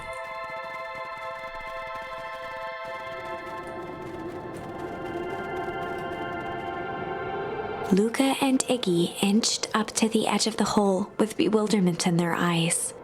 Arctic air breathed out of the cavern in heaving gusts. Echo, echo, echo, echo. Whoa. I can see why they wanted to move us all out of town now. But why would they dig a giant hole? I think this is it. This is the source? It's a dang hole? How do we smash a hole? Oh, and it's much more than that, my annoying little friend. Kerr, Where's Rollo? I wasn't lying before. He's safe. Well, safer than you two, at least. Drats, it's cold. You just had to drag me all the way out here, didn't you? Mr. Kerr gazed down the abyss in contemplation. It really is something, isn't it? What did you do to our town? What is all of this? Well, that's a doozy of a question. This is the source where they collect the unrefined... Kerr scratched the back of his head. Honestly, boys, I don't understand any of this well enough to explain it. Fact of the matter is, I'm not paid to know. What do you mean you don't know? Aren't you in charge? Oh, heavens, no. My role is merely to flash a winning smile and manage various complications. Complications like us. You are a smart boy. His face contorted into a saccharine grin. It really is nothing personal. Some people are destined to strive for greatness, and others are simply obstacles along the way. Seems like you were destined to be a creepy lackey. The point is that we all play our part in life. Mine just happened to be a lead in the role of a lifetime, and you happen to be extras ready for your curtain call. We aren't giving up without a fight. Your smile is not going to be so winning after we're done with you. Now, boys, there's no need for melodrama. It makes even a professional such as myself embarrassed for you. Let's change the mood a bit. Kerr snapped his fingers. Scene change. There, that's better. Deal with them. Iggy turned to Luca with a sly glance. Why are you smirking? Because I have a box full of fireworks, and you don't. Iggy waved the box into the air, threatening to drop it down the hole. Stop! Let's not do something regrettable. Joke's on you. Regret is one of my specialties. Out of curiosity, what would happen if I threw these in your precious hole? Nothing. Nothing at all. You're a terrible liar. I'll have you know, I'm an exceptional liar. But, that's far He enough. plucked a single bottle rocket from the box and held it up with reverence. Stop, you fool! Call off your goons. After a long pause, Mr. Kerr flung up his hand with frustration. Very well. You can all head back for the night. It's been a long day. I'll handle these two from here. Mr. Kerr sighed into the frigid air. It's just us now, Iggy. You can put that down. What? Like With this? a nonchalant flick, Iggy tossed the firework into the hole.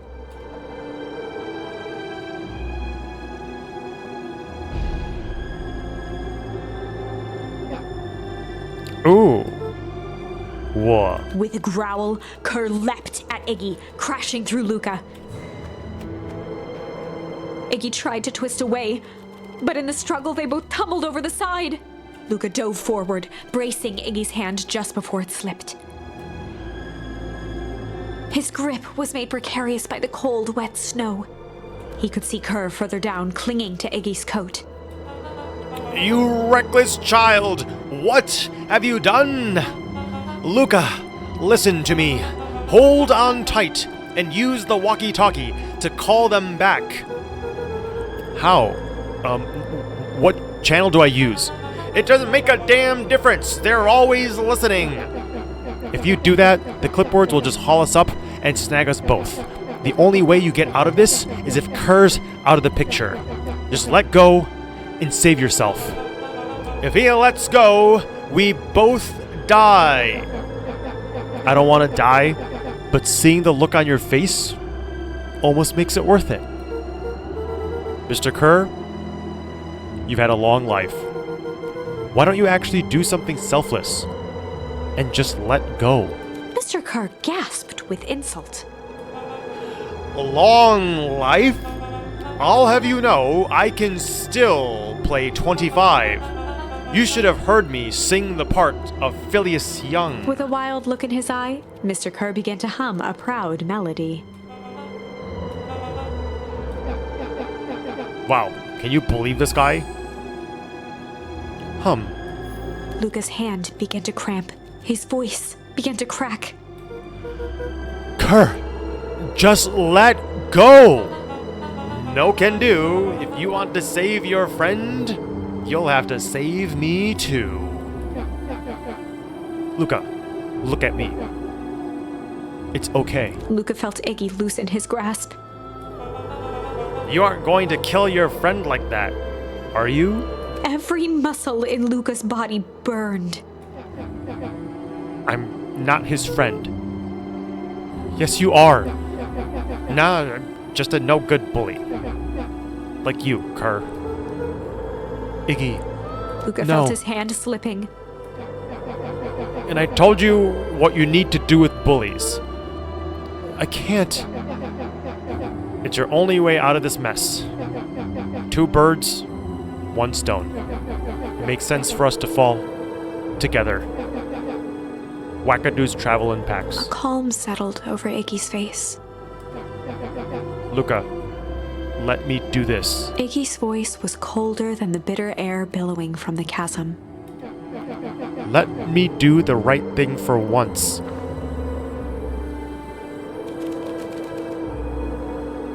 Luca had no choice but to refuse or accept Iggy's request. Question. Iggy's request. Accept or refuse or accept?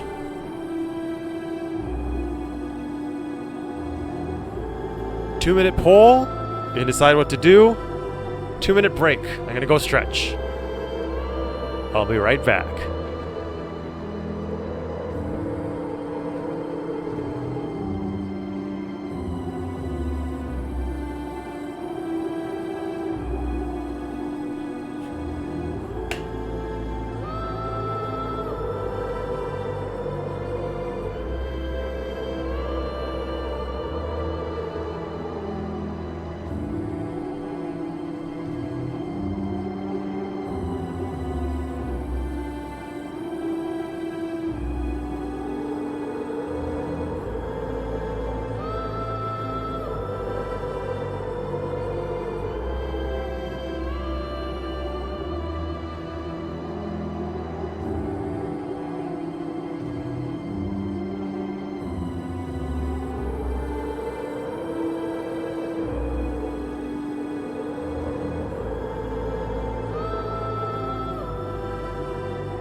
Okay, I am back.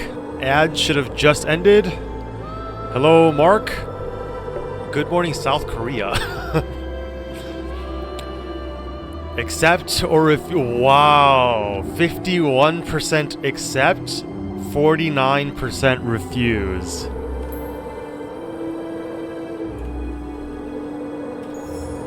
Luca had no choice but to accept Iggy's request. With a quiet blink, Luca watched a teardrop sail down into the howling void. As his fingers slowly gave up, he met eyes with Iggy. Good.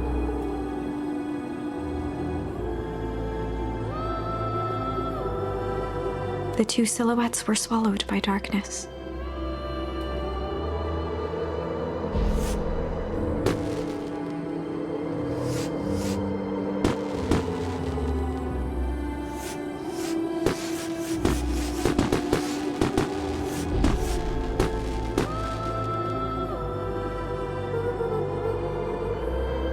Hell of a goodbye, Iggy.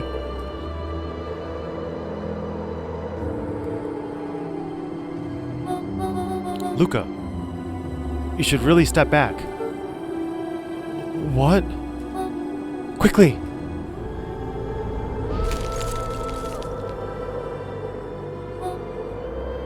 Curious. Ah, but of course, those fireworks of Iggy's must have been just the right amount of energy.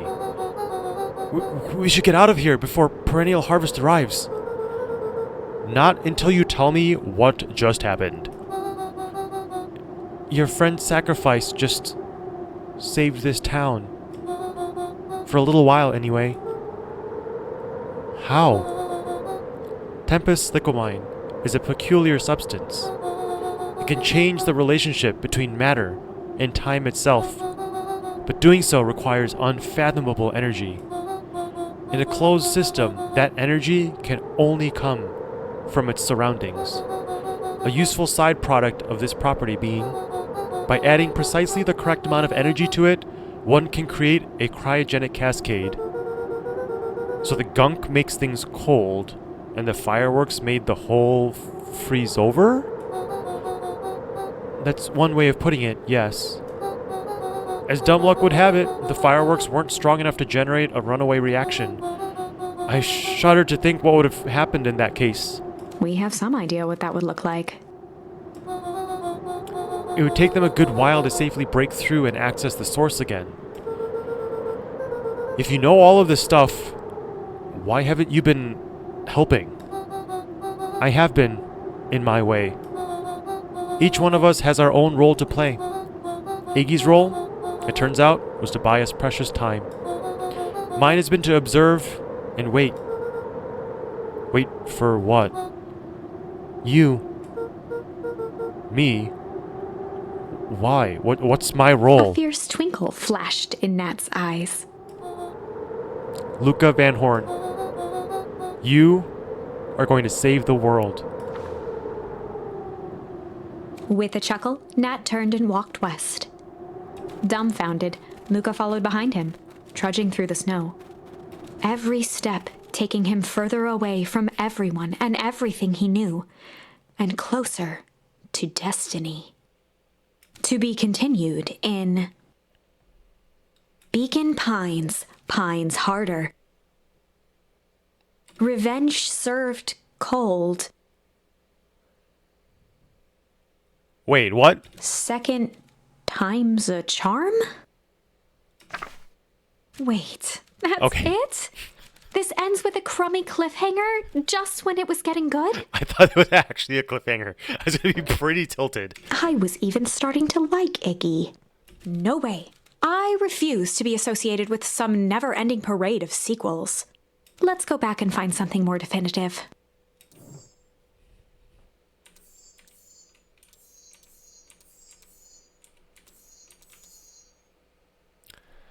Okay. Do we want to...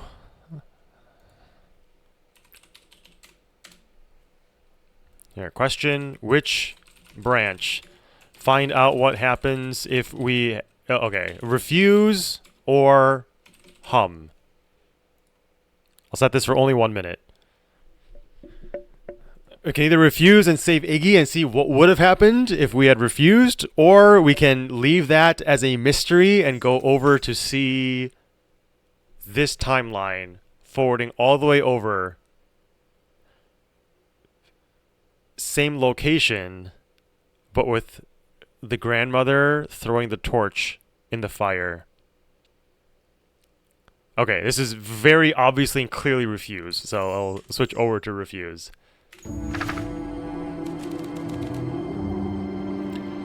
Iggy's voice was colder than the bitter air billowing from the chasm. Let me do the right thing for once. Luca had no choice but to refuse Iggy's request. Luca had no choice but to refuse Iggy's request. He tightened his grip and reached for the walkie-talkie in his pocket. A wild delight crept onto Mr. Kerr's face. That's a good lad. Now, radio for help. Iggy begged Luca with his eyes one last time, but Luca pressed the button and called out. We need help. Mr. Kerr is in danger. It wasn't long before they were once again surrounded by clipboards. Mr. Kerr sighed with relieved frustration. There you are. You really are a worthless lot, aren't you? Mirror, now. A clipboard dutifully produced an ornate ivory hand mirror, and Mr. Kerr began preening his tousled hair. Ah, that's better. Mr. Van Horn, I applaud your sharp thinking under duress. I'll put in a good word for you with the founder. Take them away. A swarm of hands overpowered Luca. The last thing he saw before a cloth bag was pulled over his head was the defeated look on Iggy's face. The end. I think this was one of those times where doing the right thing was the wrong thing. Okay, well that's a very easy way to see. Okay, so this is a dead-end branch. So now, with the hum, we head back once again to the source. Amid a blur of emotions and memories, Luca's mind flooded with questions. The wind calmed as to give him the stage, and in the stillness, he began to hum. And in the stillness, he began to hum. After the death of his father, Luca had trouble sleeping. Each night, his mother would sit at the foot of his bed and hum a gentle melody. It was the only thing that could calm his mind. The only thing that, however briefly, could make it all seem okay. That melody pervaded every memory Luca had of his mother. Shivering in the raw snow, he began to hum it out loud.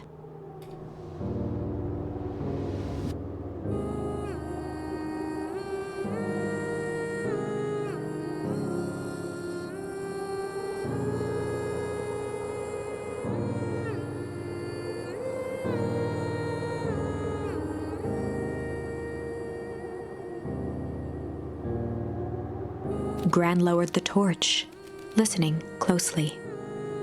As recognition slowly set in, her heart sank. Those countless nights of consolation, the incomparable loss they shared together. She let the torch fall to the snow and sizzle out. A few steps toward Luca was all she could bear before dropping to the snow herself. Through a flood of tears, she began to hum along, note for note. It's Mom.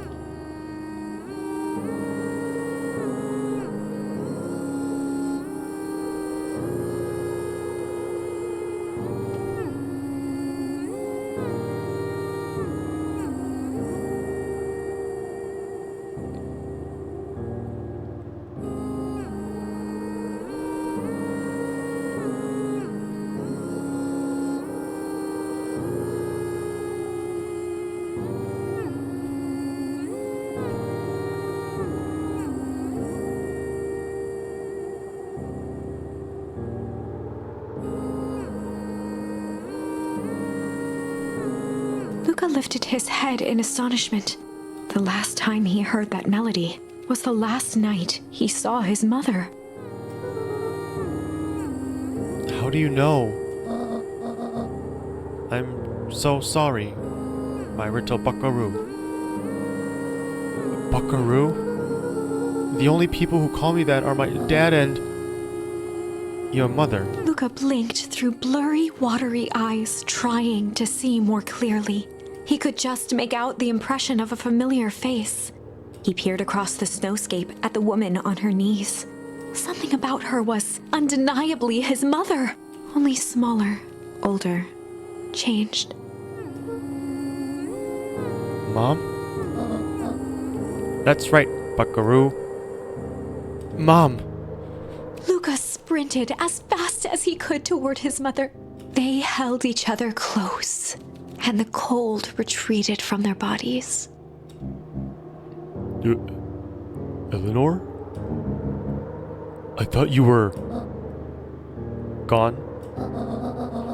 You should have known I would never abandon my son. Eleanor looked down at Luca, tightening her embrace in an appeal for forgiveness. How? You're a smart man, Joseph. I thought you'd have pieced it together by now. You were exposed. Mom, I don't understand any of this. What happened to you? Where did you go? Why did you leave me? I never left you. It was always right here, Ruka. Why did you lie to me? It tore me up, Ruka. But I did it to keep you safe. I thought that getting answers would help us both move on. But the more I discovered, the more I realized the danger we were in. Until the perennial harvest was stopped, it was better if everyone thought I was gone. You could have trusted me. These are bad people, Ruka. They won't stop until they get what they want. And they don't care who gets hurt in the process. Then what do we do? We have to stop them! Joseph slumped into the cold, wet snow. They can't be stopped. This is too big. I try beating them at their own game. I'm done fighting fire with fire. For the first time in a long time, her voice felt like her own again. No more rise. I see now. There's a better way to stop perennial harvest. The cold, hard truth. Luca gazed down at Nuncreed with pity. He looked small. Joseph stared into the snow as if searching it for answers. Come on, everyone. We've got a party to crash.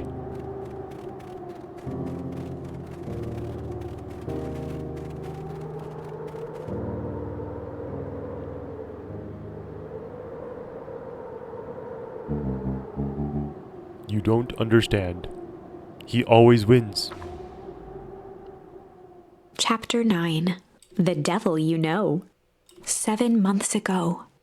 Eleanor Van Horn crept down the maze of sterile hallways under perennial harvest. She stopped in front of the large steel door marked Deep Engineering. No turning back now. She raised a trembling hand. The stolen keycard worked as promised, and the door buzzed open with mechanical efficiency. She was immediately hit with the smell of disinfectant. It was some sort of laboratory. In one corner was a desk covered in papers. Across the room stood a tall metal pod with hoses protruding from its base. She rushed to the desk and began shifting through the piles of papers. They were experiment reports on something called Tempest Liquamen. There were dozens of them, every one stamped failed. Eleanor heard the sharp echo of footsteps approaching. She was out of time. Her eyes scanned the room, eventually landing on the strange pod. Muttering a curse under her breath, she dashed over and dove inside.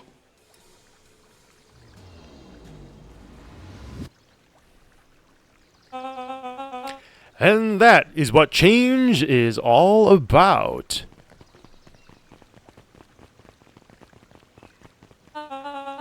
Grabbing the future by the scruff of the neck and making things happen. Change is a choice. I am tickled pink that we will all be making that choice together. How great is that? This man is a riot.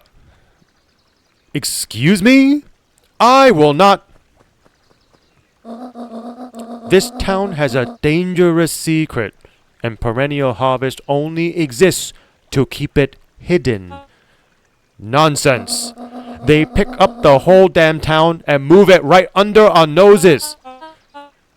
You aren't making any sense, dear. Mr. Kerr addressed the crowd with a sarcastic tone. Imagine such a thing. It's absurd and just plain impossible. They promised they could fix the foul harvest. They told us they would clean up this place. We just had to leave town for a few days.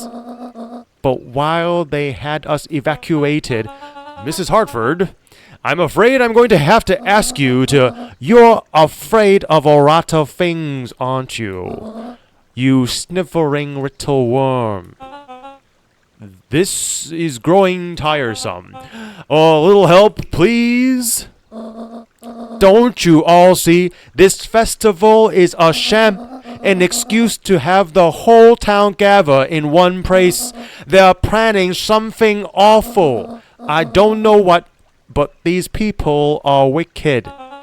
Don't listen to her. She has absolutely no proof. I am the proof. I'm Eleanor Van Horn. Whispers filtered through the crowd. Well, aren't you just sneaky as the dickens? We all knew Valentine's fertilizer was too good to be true. And now this whole town is paying the price.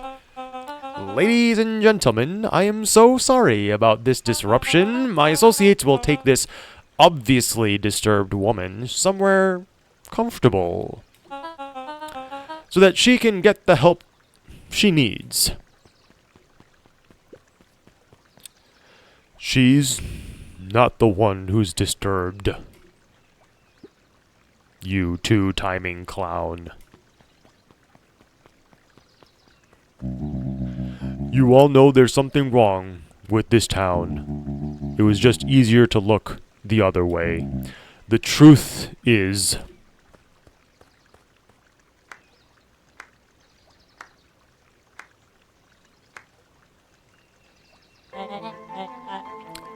That's quite enough, Mr. Nuncreed. Torment dragged on Joseph Nuncreed's face.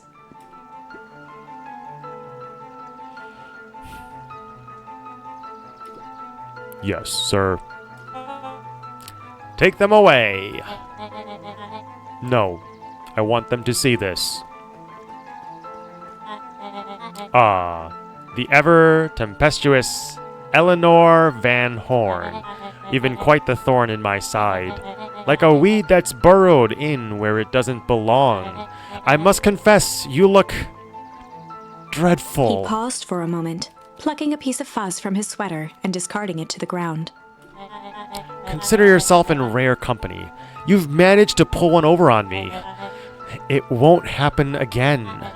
I knew you had some sort of plan to disrupt our little party, but alas, I expected something a bit more impressive than incoherent rambling. No matter, your failures are yours to bear. Mr. Kerr. Yes, sir? It's a shame it was cut short, but I thank you for that rousing oratory. I will take it from here. Yes, sir. Of course, sir. You have done quality work for me, William. You can look forward to the recompense we agreed on. Kerr gave a bow of deference. Founder, you are most gracious. Gasps rippled through the crowd. Thankfully, we can dispense with the formalities from here on out. Solomon pulled a glass vial from his pocket. In one smooth motion, he downed its contents. A triumphant smile grew across Solomon's lips. You can all call me Sharper Valentine. His body and face began to contort and expand as he disappeared into a belching green mist.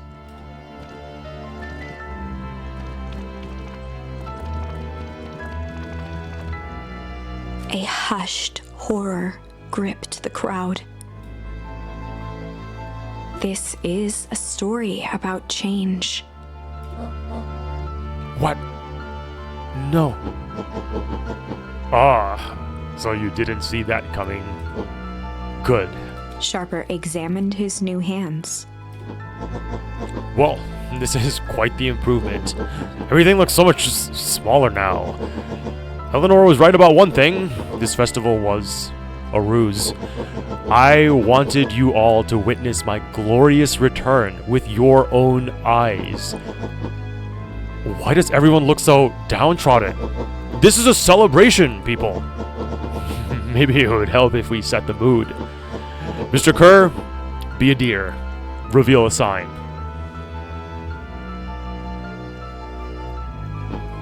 Ha. Wonderful. Sharper choked out a crude squawk of a laugh. Frustrated grumbles sprinkled through the crowd. Sharper, you malicious bastard! Malice. I'm glad you're back, so I can tell you to your face. You destroyed this town. We ain't gonna let you get away with it again. Sorry, this is not the time for audience participation. Some assistance, Mr. Kerr. William Kerr gave a subtle nod to the clipboards. You coward. Does anyone else have anything to contribute? A helpless quiet settled over the crowd. I thought so. Did you all truly believe you could be free of me? A town of complete, utter fools. You people should be celebrating my return. You clearly lost without me, and that leads me nicely to my children. Daddy, I gave you both the greatest gift a parent can give. The opportunity to prove yourselves in my absence. Squandered. To say I'm disappointed would be an understatement. But Silence, Augustus. An adult is speaking. I don't know which is worse. A son who is completely hopeless, or a daughter with such potential who inevitably lets me down. Eris, you fail me with admirable consistency. Thankfully, I was counting on it this time. Father, I have been wasting time, my dear. What have you accomplished? I was focused on cementing our legacy. Legacy? Who needs a legacy when you can just live forever? But what about... It's all right, kiddo. I'm afraid you suffer from a complete lack of imagination. There's just no helping it. Now then, where's Joseph? You didn't take the opportunity to slip off, did you? Ah, there he is. Everyone should give him a hand. None of this would have been possible without Joseph. I think you've said enough. Nonsense. The people deserve to know how helpful and loyal you've been. I only did what I did because he left me no choice. You always had a choice, Joseph. You are simply too weak to take it. No matter. Cheer up. You're about to be rich beyond your wildest dreams. You should follow Mr. Kerr's example. When I found him, he was in a sorrier state than any of you. An aging actor desperate to recapture his youth. He played his part, and soon he'll be able to play the leading man again. Forever, in fact, if he remains loyal. That goes for all of you. Well, those who haven't already frittered away my goodwill. Beacon Pines is mine again, and I'm willing to share its spoils in exchange for absolute loyalty. Are you saying William Kerr was never in charge of perennial harvest? Ha! You think that puffed up blatherskite would have accomplished all of this? Dawn, I suppose it's time for your big exclusive. Sharper addressed the crowd with indignant pride. He'd planned this moment for so long that now, at the deed's fruition, it almost felt frivolous. You see, I needed a figurehead to hold things down while I orchestrated my return. Someone to misdirect, lie, and bilk this town for a spell. So I invented William Kerr. Take your bow, you've earned Mr. it. Kerr flourished a preposterously elaborate bow.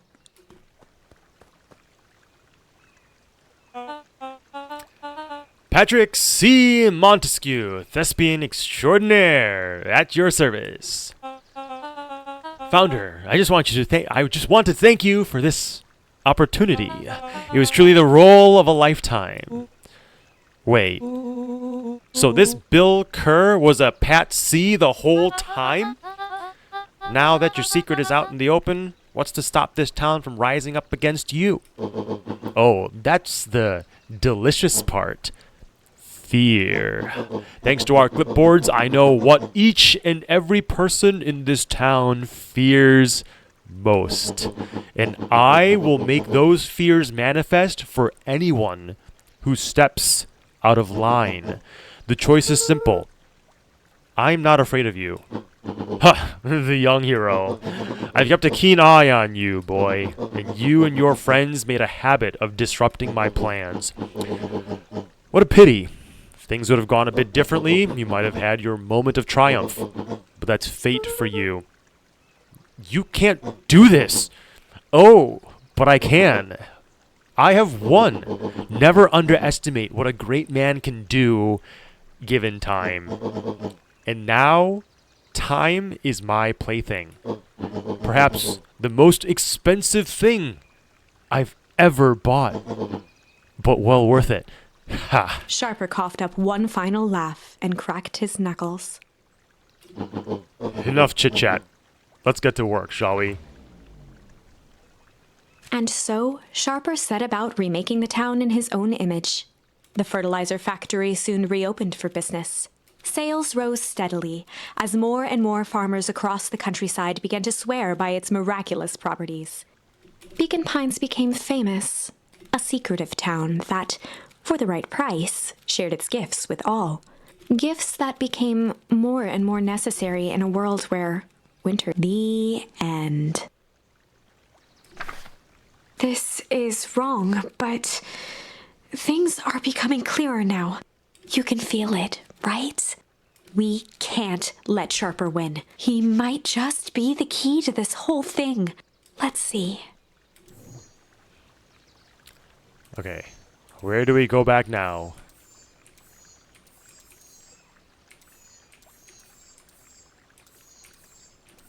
Over here. Windows to the soul. We unlocked Malice. Where was this? Oh, this was when we... So this is way... This is also... Okay. Okay, I just realized I've been streaming for 7 hours. This was like 5 hours ago? I think this was 5 hours ago. We are rewinding time to 5 hours ago. This is a phone booth where Luca was coming back. He ran into Mr. Nuncreed. Mr. Nuncreed was using the phone booth. We were asking about it, and then Nuncreed pushed us into the phone booth and sent us down. Luca peered up at Mr. Nuncreed. Kind eyes warmed a stern face. There was a deeper emotion hiding beneath it all. It was subtle, but Luca could sense something eating away at him. There was a malice. There was a malice lurking behind those eyes, like a trap ready to spring. Are you finishing the game tonight? Yes, I am. Luca felt the weight of Nuncreed's hand on his shoulder. Something wasn't right. He didn't know why, but something was telling Luca to get out of there. I just want this to all be over. Of course. I'm sure it'll all work out soon enough. I should get going. I told Roxy I'd check for Rollo at the treehouse. Luca twisted free of Nuncreed's grasp. Of course. Luca. Know your dad and I were good friends back in the day. You can come to me with anything. Anything at all.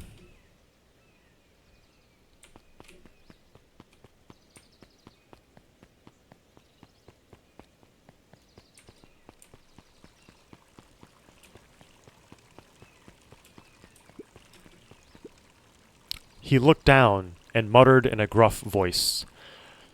Mama always told me my problems would look smaller once I grew up, but my problems always seemed to grow right along with me. Heavens, I sense big trouble ahead.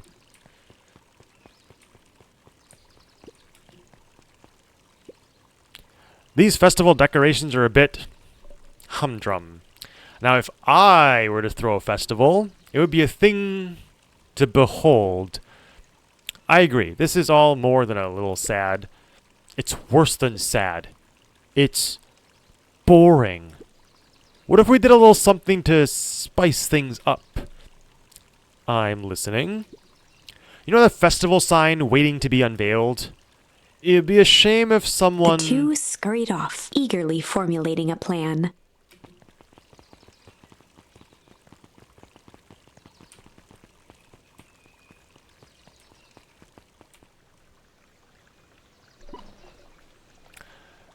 Identify yourself, please. Nellie Modwill. I work here now. I'm unable to locate you on our staff roll. Oh, I don't officially start until tomorrow. Mr. Kerr said I could come in early tonight and get a few things done. Hold, please. Clearance authorized. Thank you. Our harvest awaits. What? You could get a wrench to the noggin sneaking up. You could get a wrench to the noggin sneaking up like a guy. You could get a wrench to the noggin sneaking up on a guy like that. Don't scare a man while he's junkin', sonny. Evening, Jeff. Isn't it kind of late to be junkin'? I might as well ask the same thing of you. Find anything good? Ever since Perennial Harvest moved in, even the junk is trash. You can learn a lot about a person by looking at what they throw away. With this bunch, it's all shredded paper and coffee cups. Well, I better get going. I didn't see nothing. If you didn't see nothing. See what? Exactly.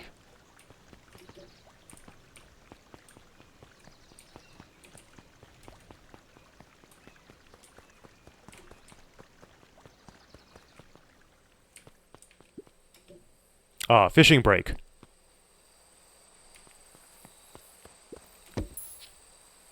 Never mind, we have Luca not gently good for found any more bait.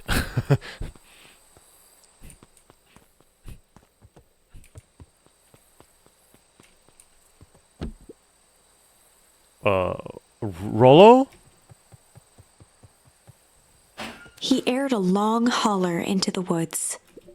Rollo!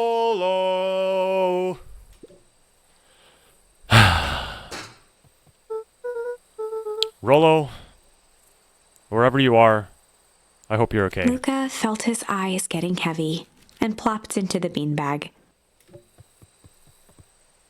He conceded to its lumpy embrace.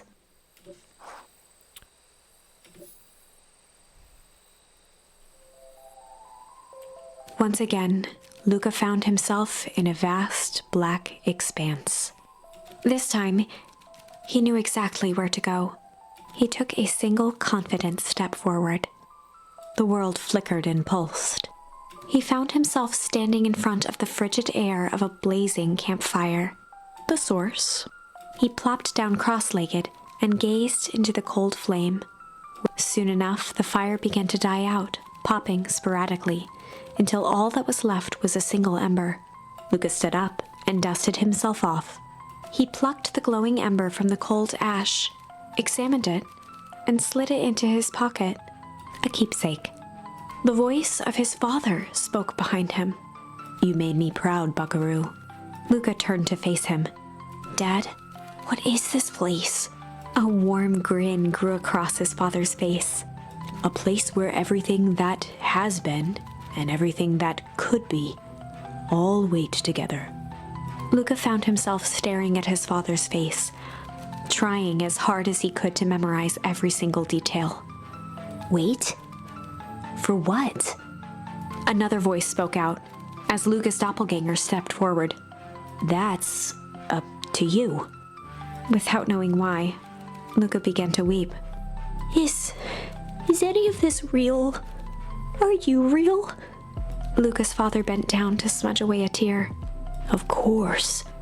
I'm as real as the part of you that misses me. Luca turned to look at the older version of himself. And you? The doppelganger choked back tears.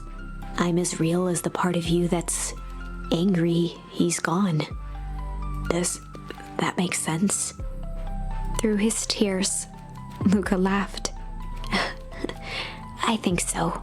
His father pulled him in for an embrace. Time to go, buckaroo. Luca was startled from his dream by a banging on the floor. Are you in A there? commanding voice rumbled from below. Just as Luca sprang to lock the entry hatch, the door knocked open. Chapter 5. Dangers Big and Small. Luca stumbled back. He heard the rope ladder creak under significant weight. Keeping his eyes fixed on the hatch, he inched backward to the balcony. As his hand grasped the door handle, Luca froze. A large figure clumsily wriggled up through the hole.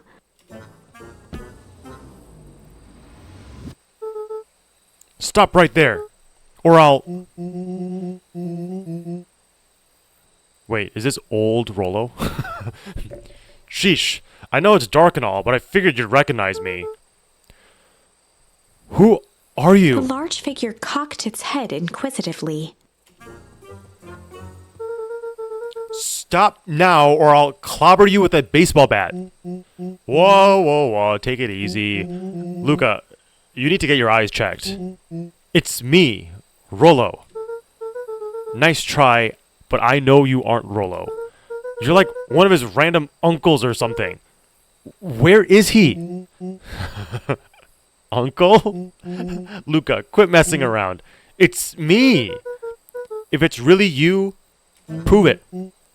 Flaming chicken coop, Luca. Luca's jaw dropped. He peered more closely at the man standing in front of him. Something about him was undeniably Rollo, only bigger, older, changed. How? What happened to you? When I was running away, I ran into more people in those yellow suits. They grabbed me and dragged me away. What? Where did they take you? Dunno. They threw a bag over my head. It was cold, smelled like a swimming pool. I think it was an underground lab or something. They made my hands all big. Look. Rollo proudly presented his hands to Luca.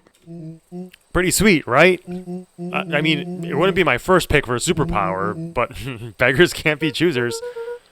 Rollo, it wasn't just your hands. My feet too? Dang.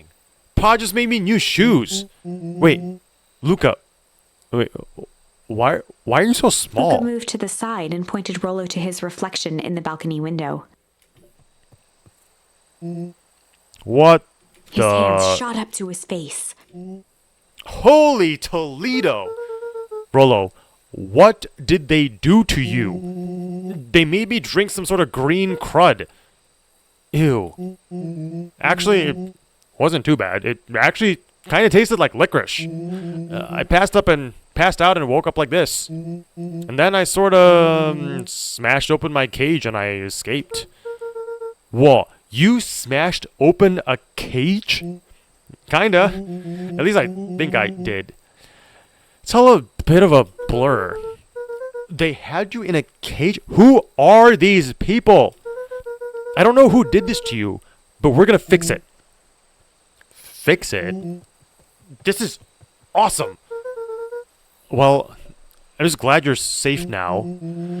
Luca, you don't need to worry about me. Sure, I got snatched. But look at it this way. I got snatched. I know where snatched people go. We may finally have a lead on what happened to your family. Maybe you're right, but this all seems dangerous? Danger. Ha! Rollo shadowboxed a few jabs. I'll take them all on. Hey, fellas. What's up? With a yelp, Rollo dove behind Luca. Ah! Take cover! Did I come at a bad time? Who the heck are you? This is Beck. Sorry, something truly bizarre just happened and I need help. I don't know where else to go. So you're just hanging out here with your large adult friend? No, this is my buddy Rollo. This is your missing friend? One and the same. He seems a little old. I'll have you know, this is a recent development. What the heck does that mean? Oh, I'm sorry.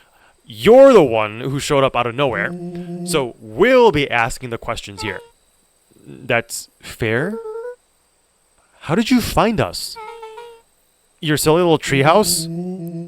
I think you mean our silly little mission control. I hate to break it to you, but your secret path isn't so secret, and I can hear your racket from like a mile away. See, Luca, this is why we need to improve security around here. Not now, Rollo. Beck, you said something bizarre happened. Yeah, She but shot a nervous glance at Rollo. anything you can say around me, you can say around Rollo. This has been a weird day all around, hasn't it? Yep. Beck's eyes narrowed. Okay, so it all started when I made it back home.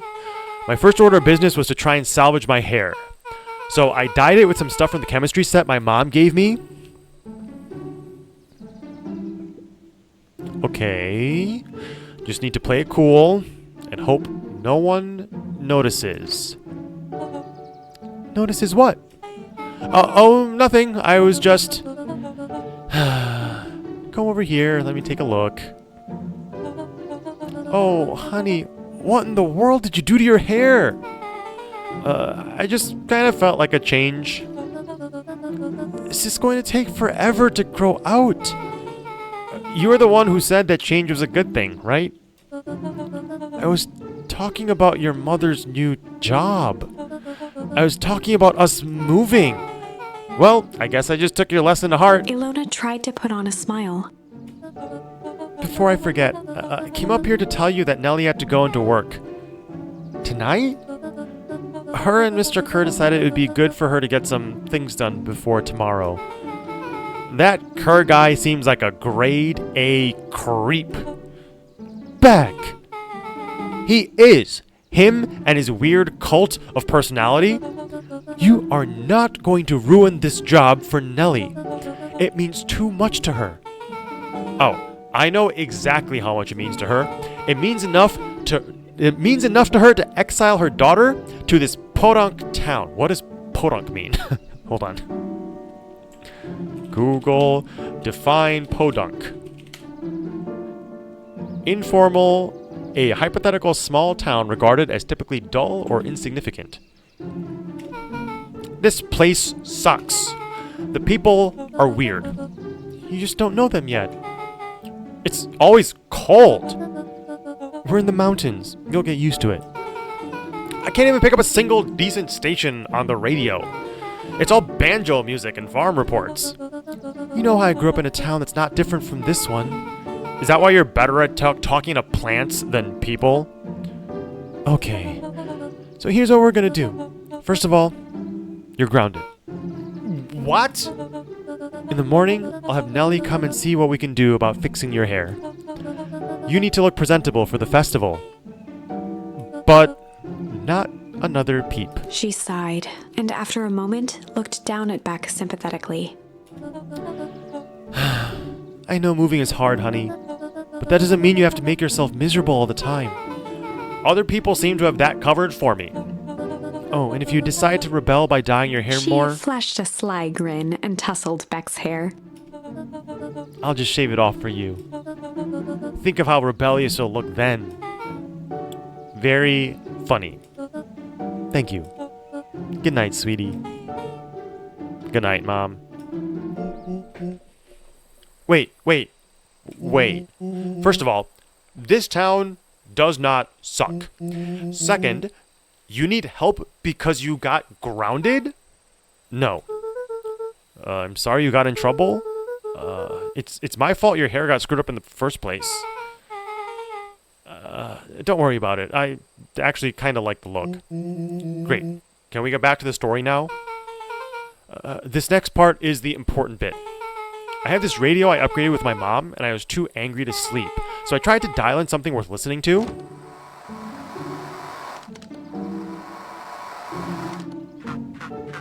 Mr. Kerr, are you there? Mr. Kerr? Yes, I am busy. What is it? Apologies, I have the founder on the line. Patch him through immediately. One moment. Hello, sir. It's so nice to hear from you. Skip the pleasantries. What's your report on the new lead researcher of deep engineering? Nellie Marvell seems to be integrating nicely. At this very moment, she's working to help us meet our deadline. She's offered to work overtime before I even had the chance to suggest it. Excellent.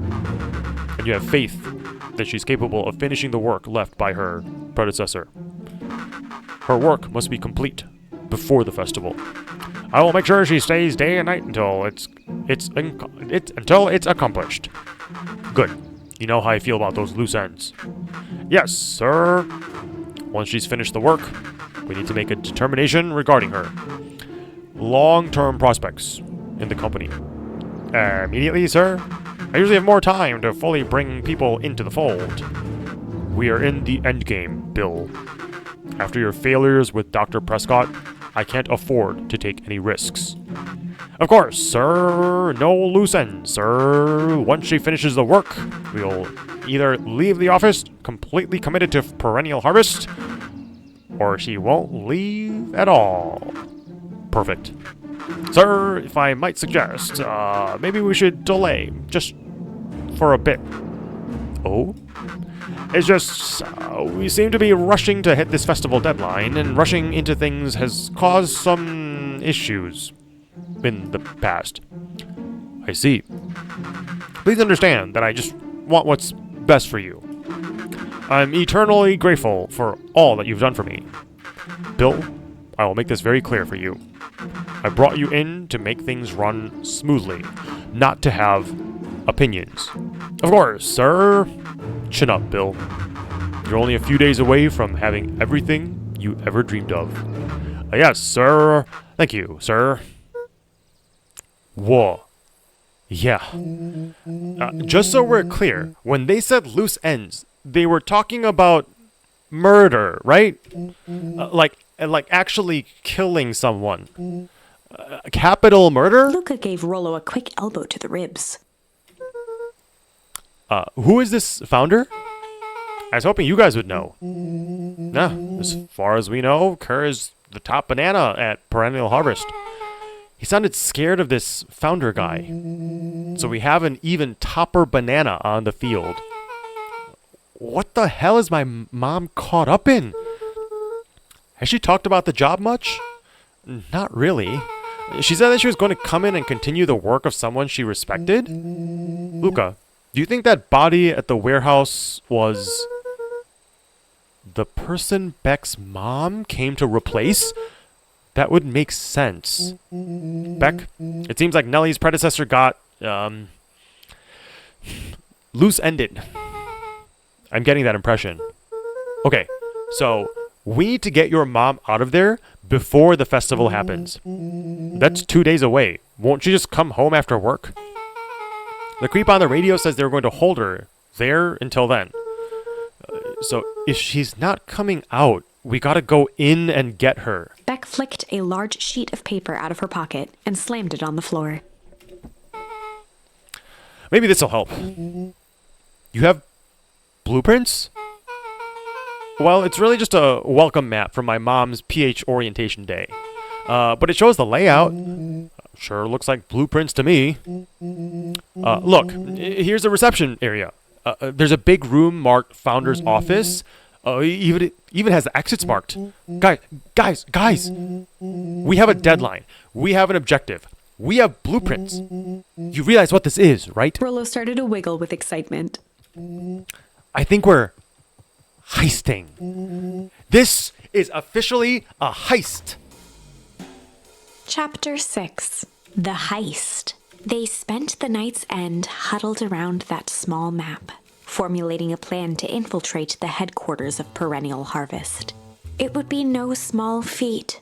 A modern facility equipped with all manner of technology. Not to mention the swarm of clipboards that would most certainly be scattered throughout. By the time the sun began to peek through the car window used as a makeshift balcony door, all were in agreement. This could just work. The final day before the festival would be used to prepare. They'd need to pool every resource at their disposal, pull every favor with a thread. Even enlist some unsavory characters around town with important tasks only they were suited for. Luckily, there was enough ill will and mistrust toward Perennial Harvest that alliances could be found at a bargain. Luca, Beck, and Rollo rubbed their eyes as they exited the treehouse. They hadn't slept at all that night. There was no time.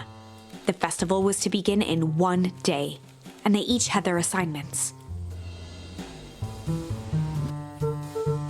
All right, quick recap. Rollo, you're going to talk to Roxy. Cordially. Without her and Fitz, this whole thing could go bust. Me, Cordial is my middle name. Uh-huh.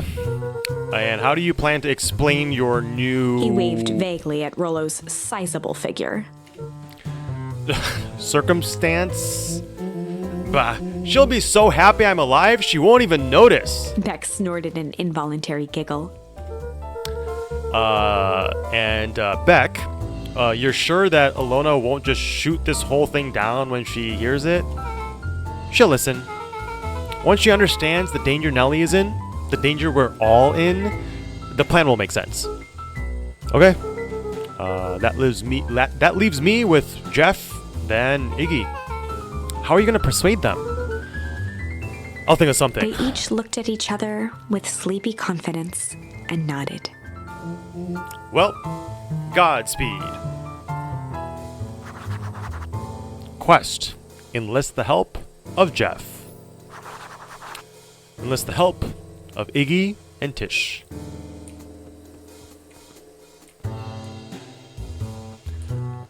Jeff. Where is Jeff?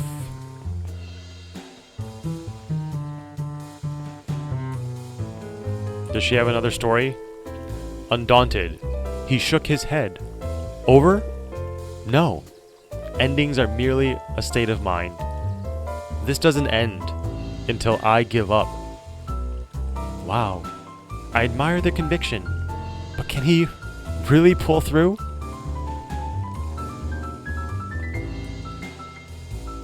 Where is Jeff usually? Wait, this is it? No, this is not Jeff. Jeff is the Oh, hold on. My favorite part.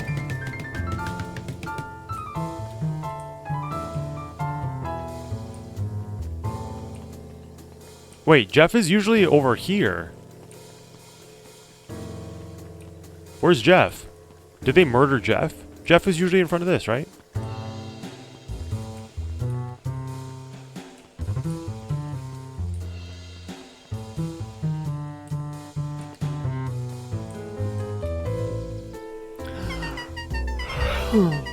You ever wonder why an agricultural company employs an army of survey takers? The clipboards?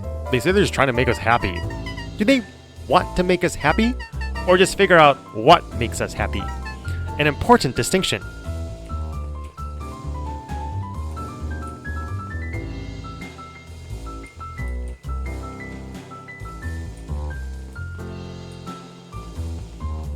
Hello. Hey, Jeff. What can I do for ya? Well, I know how much you hate Perennial Harvest. Hate's a strong word. Oh, sorry. I mean, I didn't say it was the wrong word. Gotcha. So we're gonna break into their headquarters, and I thought you might be able to help. Jeff wheezed out a long snicker. Yes, hey, I knew you kids are all right. Great. So you'll help? The joy in Jeff's face drained instantly. Not a chance. But Give me one good reason why I should risk my hide aiding and abetting you rascals. Looking into the sullen eyes of his would-be accomplice, Luca blurted out the first word that came to mind. Okay. Slash poll.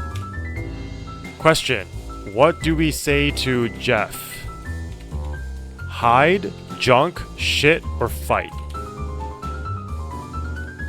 It's time for another quick stretch and bathroom break. I'm going to set the poll for 3 minutes. I'm going to run 3 minutes of ads while I'm gone. If you also have been around for a while and sitting and watching this, I recommend you get up, stretch as well, get some water if you need it, and I'll be right back.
Okay. Ad should have just ended. Looks like the winner is Junk. Ah, that's a good idea because he loves junk.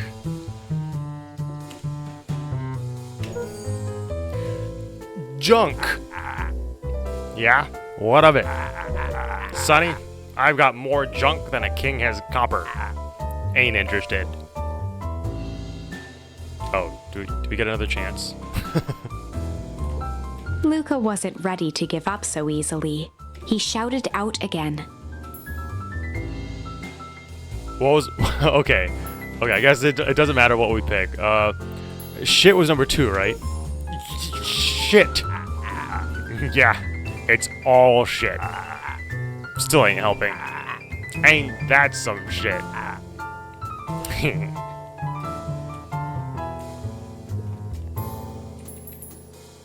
Hyde got 0 votes, right? So we'll go in order of the vote. I didn't realize that you could just repick it over and over again. Fight.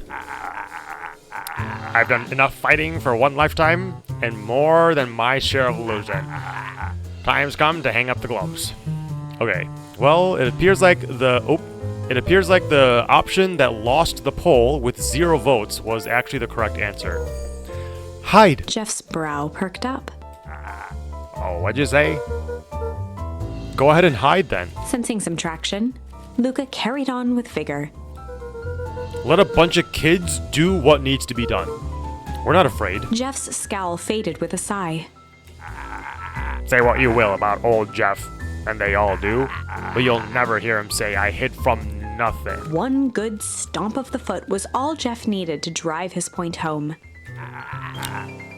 What was it you kids needed? Some sort of disguise. I've got just the thing. And while we're at it, that crate could come in handy. This ain't gonna be free, you know. I'm thinking 5 bags of sour gobs should cover it. Put it on my tab. Luca offered out his open hand to seal the deal. With a firm and dusty grip, Jeff reciprocated. Done. Swing by first thing in the morning. And the other 2, are they up on the cafe, 2nd floor? Junk again. Yeah, I should have just kept spamming junk until he accepted it. Okay, they're not up here. You can't go in the front door, right? Yeah. Do we already try going down here? Can't go in there. Are they in the diner? Can't go in there.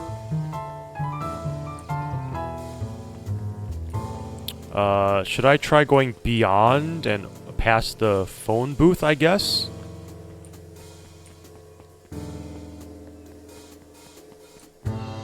Can't go in there. Oh, they're right here. Hey, Tish, look who it is. Luca, are you here to try and tickle us to death again?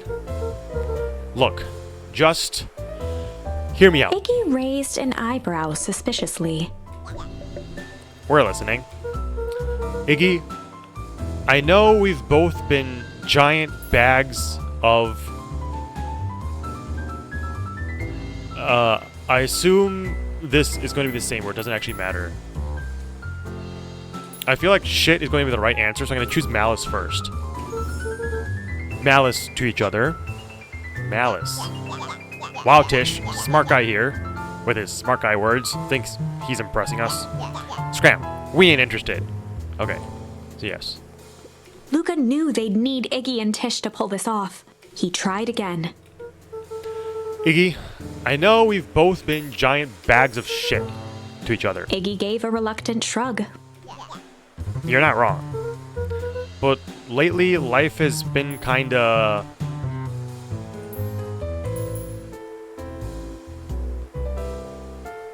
strange. You know? Iggy considered the point. Things have been weird around here. So I'm offering a truce. And asking for your help. What do you say we... hide or break? Break our hostilities, at least for now. We do like breaking things. Even if a truth means less. Breaking things. What if I told you there is a way to have a truce and break stuff? Go on. I need you to cause a distraction so I can sneak into the Perennial Harvest headquarters. A wild-eyed grin spread across Iggy's face. My, Luca Van Horn. I'm impressed. And after all this is done, maybe you and Tish can come hang out in the treehouse sometime? Iggy glanced over to Tish, who nodded in agreement. Fine. But not because we want to see her crappy treehouse. We just like to cause chaos. With a quick nod, Luca was off. Our quests are complete. Did you hear that, Tish? Iggy gazed up at Tish with a smile. He invited us to hang out at the treehouse. A single tear ran down Tish's cheek. I never expected this day to come. Wait, she said something more than yup. How wonderful. Chapter 7. Into the Hive. A good heist requires preparation. And thorough preparation takes time, something they had precious little of. So far, everything was in order. Jeff, Iggy, and Tish all agreed to do their part. Beck radioed Luca that night with a simple and covert message. "We're locked and loaded on my end." And Rollo, after a lengthy confession, managed to persuade Roxy and Fitz to help. He stowed away in mission control for the night to avoid attracting attention. Rollo, being uniquely suited for the role, would be the first to breach Perennial Harvest. The outfit provided by Jeff wasn't perfect, but a convincing disguise is 10% wardrobe, 90% confidence. Rollo took a few vigorous breaths and shook out his arms. Just stay. just stay calm, Rollo. You can do this.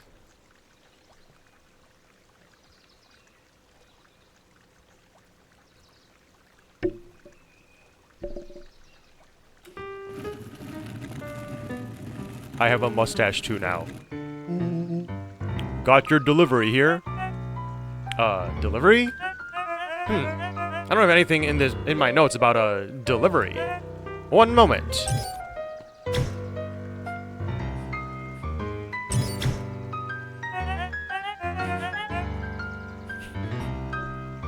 This smells like my friend's apartment.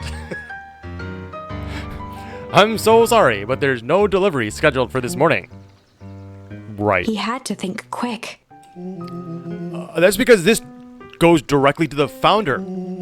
He asked that it be kept secret. Rollo sighed, adjusting his tool belt. You know how the founder can be. I suppose we can leave this one off the records.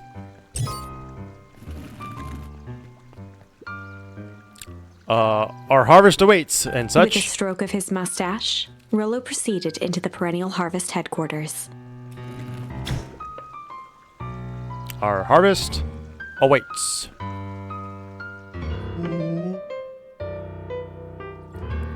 Package here for the founder? Oh, I didn't hear anything about... Yeah, this is a need to know kind of thing. I'll just check. He stammered and flipped through the pages of his clipboard. This goes directly to the founder. I don't have time to fill you in. Oh, I see. If you could just complete Rollo this form... interrupted with urgency in his voice. Every time with the forms. Look, if you want to explain to the founder why I'm late, well, it's your funeral. I'm sorry. What did you say your name was again? Rollo panicked. Our harvest awaits. Sir? That's a restricted area. Excuse me, sir. Our harvest awaits. Hello, Family Guy enjoyer. Ready to light this candle, Tish? Yup. Suck on this, perennial hamfist.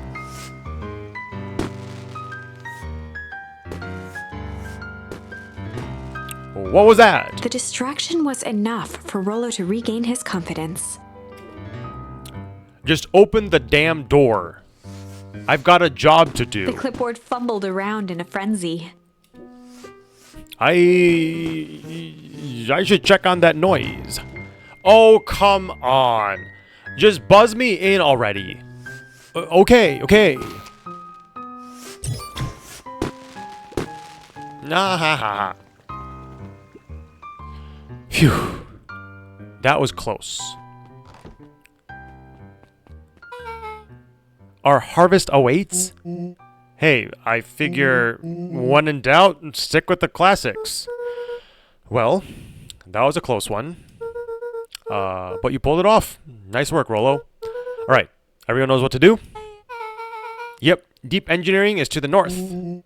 I'll go with Beck. In case you need some muscle. I'll head east to the founder's office. You two be safe. Quest. Locate the founder's office. That's odd. There's not even any cups for the water.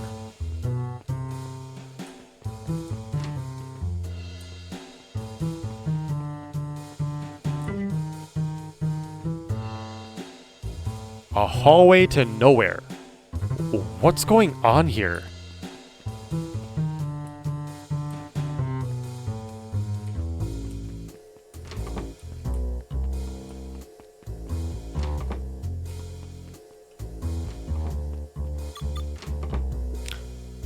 Solomon? Solomon stopped in his tracks. Luca? What are you doing here? It's a long story. Are you okay? A veneer of confusion flashed across Solomon's face. His words rushed out dramatically. No, I'm most certainly not okay. Some strange people grabbed me and... Were they in hazmat suits?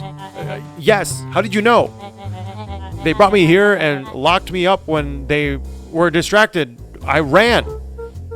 Dang. Okay, you should stick with me. We've got a plan. Solomon's facade briefly faltered. We? Yeah, Rollo and Beck are headed to deep engineering. Thank heavens you found me. We've got to get out of here. We can't leave just yet. But they'll catch us again. I've got to do something first. When you were running, did you happen to see a door marked Founder? Founder? Why are you looking for him? I'm not. I just need to get into that office. Now that you mention it, I do think I saw a door that said Founder. It was just down this way. Luca happened to notice a plaque above the door. Office of the Founder. Knocking comes with consequence. Oh, here it is. So it is. It's pretty lucky that I ran into you, or else I might have missed it. Truly unfortunate. Luca tried the handle. Locked. Solomon leaned forward to examine the mechanism. Regrettably, it seems to be some sort of electric lock. I don't see how we could possibly defeat a lock like that. Luca smiled and looked at his watch. Let's just wait a minute.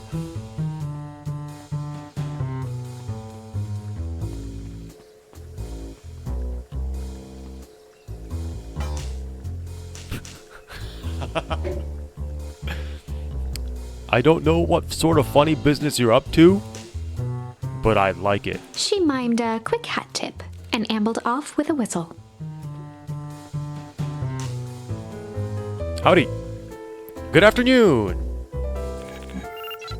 The light on the keypad changed from red to green. How did you do that?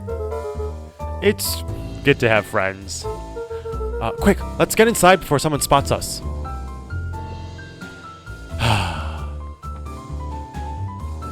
Luca switched on his walkie-talkie. Rollo, I'm in. As expected, there's a control panel. Great timing. We're stuck at a locked door marked 24601. Need you to get us through. What if someone catches us? We should get out of here. I'm not leaving my friend, Solomon. On the computer screen, a green cursor blinked in a password field. Surely you don't have a way to get around the password. Luca pecked out his best guess. Underground secrets. The screen blinked to life. Columns of green numbers glowed on a black background. How did you just guess that? Oh, it's this absurd password Rollo heard when he was down here before. It's funny how someone arrogant enough to call themselves the founder uses such a basic password. Or they were thinking several moves ahead, not expecting anyone to guess something so simple. These villain types will always end up outsmarting themselves. Solomon's jaw clenched into a half smile. Your powers of deduction are as impressive as your luck. Luca quickly scanned the columns for number 24601. Rollo, I think this should do it. Bingo, bango, doors open. Luca, you never fail to impress. What's that slippery lout even doing down there? We have a friend whose mom is in trouble, and we're here to get her out. I see. Okay, Luca, I think we're close. The next door is marked 13806. Once again, Luca scrutinized the numbers on the screen. In that moment of distraction, Solomon reached forward and pressed a large red button. Maybe this one opens the lock. Crap, we've got company. Luca, must go faster. One sec, I can't think with all this He quickly noise. skimmed the screen with his finger. Here it is, 13806. Go, go, go! Curse these fumbling hands. My apologies, Luca. Don't beat yourself up. I know you were just trying to help.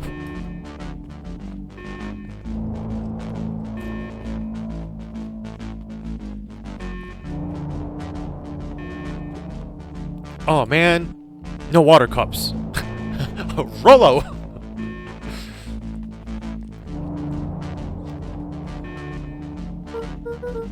Rollo, are you okay? Rollo, come in!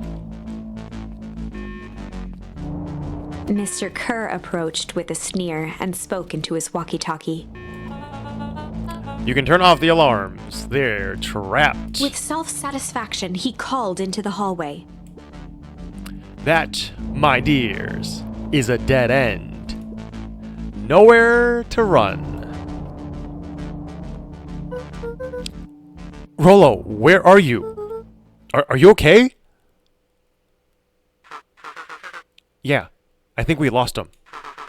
Making our way back to Nellie's office. Okay, you two rabble-rousers are coming with us. Nope. Make a break for it. Did he just kick him in the crotch? Did that little shit just kick me? Don't just stand there. After them. Okay, I think that worked. Roxy and Fitz have them on a wild goose chase. I am having trouble following what just happened. Like I said, it's good to have friends. Rollo, how long do you think Roxy can distract them? How long can Roxy keep someone so pissed off they can't see straight? Let's just say we've got time. Entering Nellie's office now. Mom. Oh, honey, what did you do to your hair? I thought you'd be happy. I finally used the Young Chemist Lab Kit. You sure have a knack for making me incredibly proud in the most frustrating ways. We need to get you out of here. Who is your adult friend? Oh, I'm not an adult. Ever heard of a growth spurt? I had more of a growth spurt. No, that's not possible. Nellie leaned over to examine his teeth. Substantial banding on the enamel of the molars consistent with Tempest liquamine exposure. Is that what you call the gunk that they forced me to drink? You drank it. Oh no.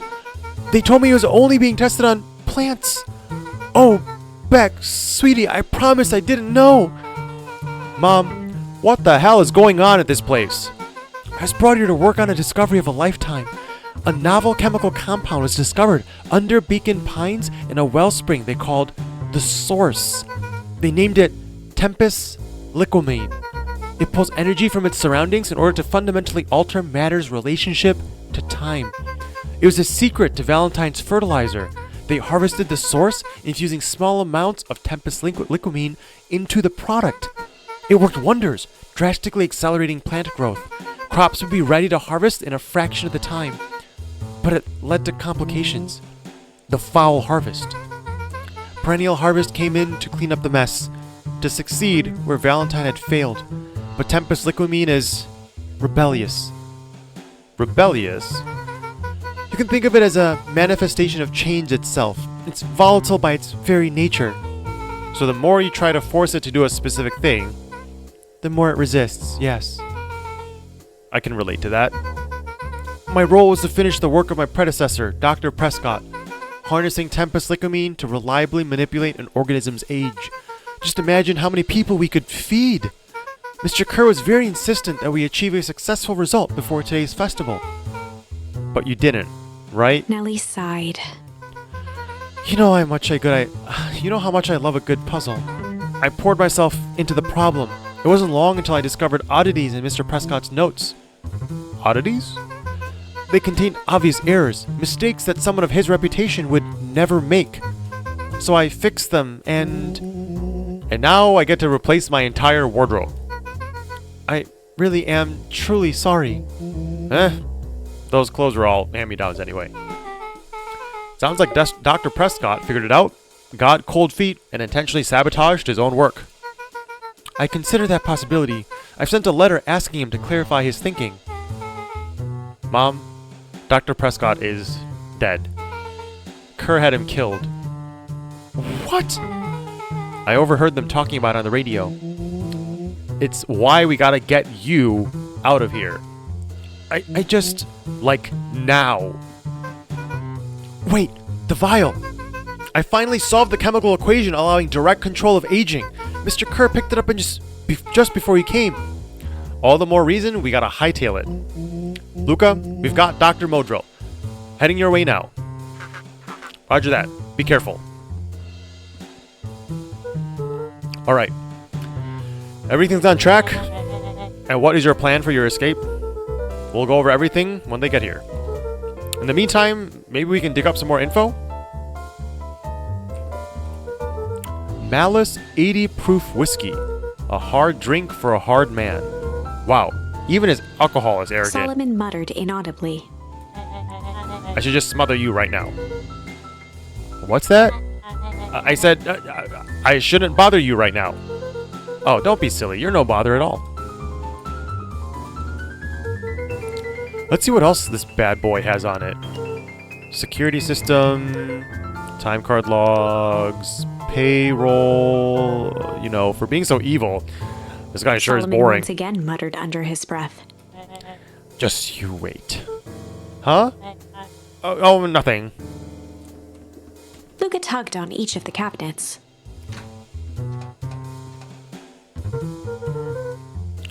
Dang, this must be the good stuff. They're all locked. Perhaps he's not as careless as you suspected.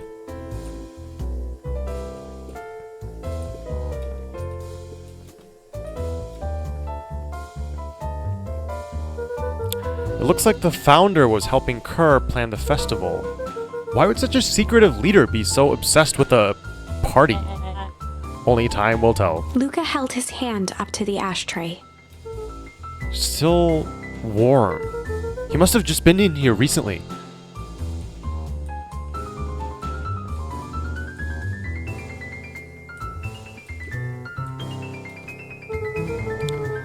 I'm really sorry you got dragged into this mess, Solomon. You didn't worry about me.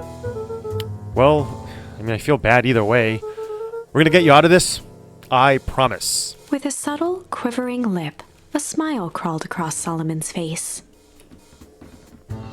They heard the trampling of frantic footsteps from the hallway. Lock it! Lock it! Lock it! Locked. That was close. When we left Nellie's office, it was swarming with clipboards. We barely got away. Did they follow you? Rolo, before we start tossing blame around, is it possible someone ordered a pizza? We'd love to hear your thoughts. Definitely not pizza. What now? Don't look at me. I'm officially retiring from the heisting business. We're so sorry for the inconvenience. We just have a few quick questions. Just let me think. Can someone watch the door? Of course. No, that's the worst person to watch the door. Right. Everyone else, huddle up. Oops. I think this little caper has gone on long enough. Solomon! No! Hush now, child. The adults are speaking. Mr. Modrell, a brief reintroduction is in order. We've never met in person, but we have corresponded. You see, it was I who hired you. Solomon, the pathetic orphan child, the powerful and enigmatic founder, Sharper, the fallen progenitor who created this town. Perennial Harvest, Valentine Fertilizer, all connected by a single thread. Yours truly. But Her eyes searched the floor in thought. Solomon watched eagerly, waiting for the flicker of epiphany. With a sickened look, she peered into his soul. Yes. Now you've got it. Tempest Liquamine, you discovered how to reverse the process. Solomon clapped with genuine delight. Very good, Dr. Modrell. Very good. Though the discovery wasn't intentional. Solomon glanced down, examining his youthful form. And the effects went a little too far for my tastes. That's why you needed me to finish Dr. Prescott's work, which you did admirably. Mr. Kerr, the vial, please. Kerr presented it with a theatrical twirl of the hand. May I present to you the eighth wonder Before he of could the... finish, Rollo snatched the vial from Kerr's palm. Wow, this stuff sounds pretty valuable. Be careful, you fool. You have no idea what you have in your hand. Actually, we do. You just did a whole evil villain monologue thingy about it. Rollo casually tossed the vial to Luca. Gosh, maybe I'll have a taste. Luca jiggled the vial mockingly. Seize him! Luca, over here! Move another inch, and I'll smash it. She held it tightly behind her back. Solomon sighed, speaking in crisp, measured syllables. You have no plan. I'll smash it, I swear. Fine. Risk killing us all.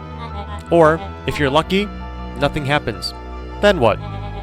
We capture you and grant you much less leniency. He pursed his lips with feigned sincerity.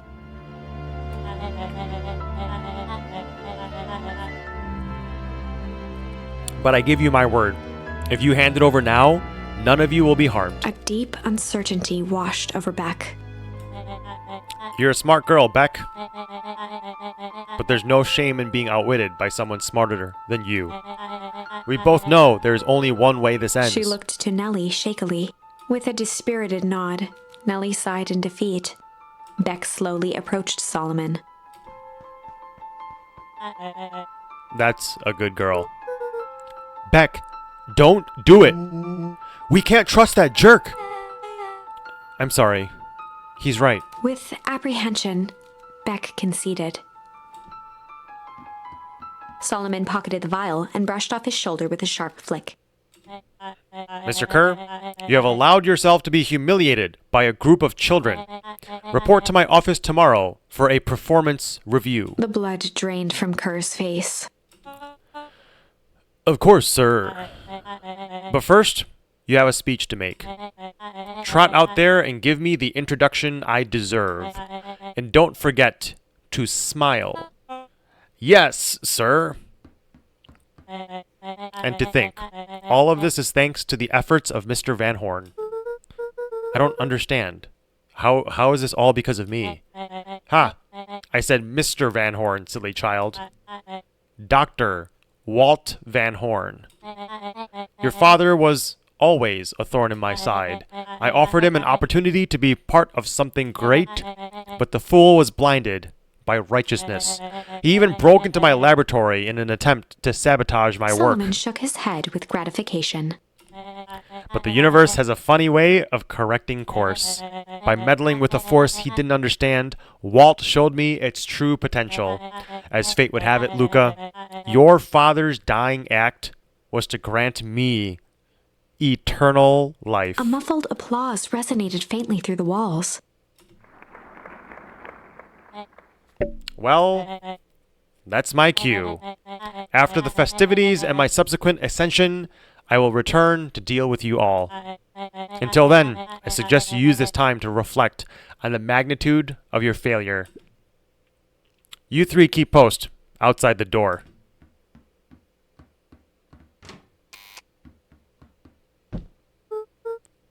Well, crap. I can't believe Beck sold us out like that. I'm not sure she had any other choice. So what now? What's the plan? I don't have one. Of course you do. You always have a plan. Rollo, you just need some time. Rollo, it's over. We lost.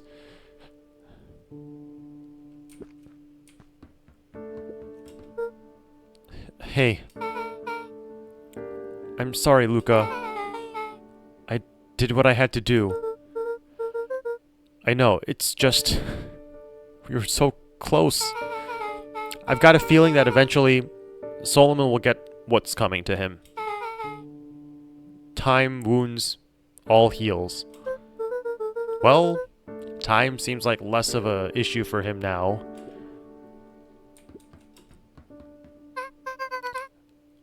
Luca, there's something you should know. After Mr. Kerr locked me in that office, I had nothing but time and curiosity. I poked around a bit, hoping to find a means of escape. But I found something else. A note, hidden in a false drawer. What sort of note? Dr. Prescott must have sensed his time at Perennial Harvest was growing short. So he left behind a letter, with the hope that it would be found by his successor. It was a confession of sorts. He left it for me, but its contents? Luca, I think they were meant for you. Why? What did it say?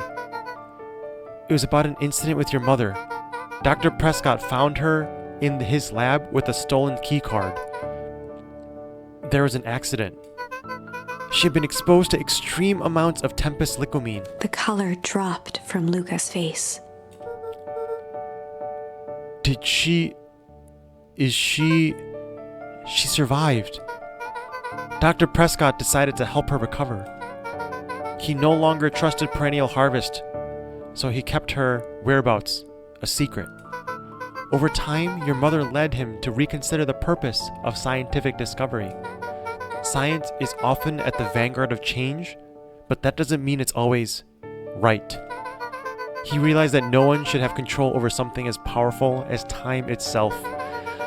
I now believe that's why he began to intentionally sabotage his own work. And it cost him his life. That's a reasonable conclusion. Luca was overwhelmed with emotion. But if she's alive, where has she been? Where is she now? A sudden explosion sounded from the hull. Chapter 8. Comeuppance. Comeuppance? Is that even a word? Ears still ringing, Gran picked herself up off the ground. Through the dust and smoke, she looked over to see Mrs. Fratelli helping Hiram Tolliver to his feet. She'd had to beg, borrow, and steal to acquire those explosives. How many nights had she spent visualizing how she'd use them to make things right? And now, her one shot at destroying the source, that damned hole that swallowed so much of her life, was gone. Traded for this jagged hole in a wall and a foolhardy shot at rescuing Rollo. With Fratelli and Tolliver at her side, she stepped through. It was a strange feeling. The last time she'd stalked this maze of hallways, it was in a different body. They quickly rounded a corner to find a group of clipboards guarding a door. Something worth guarding is probably something worth seeing. She leapt forward, brandishing her cane. If her last chance at vengeance for things lost was truly gone, she would just have to fight to keep what she still had.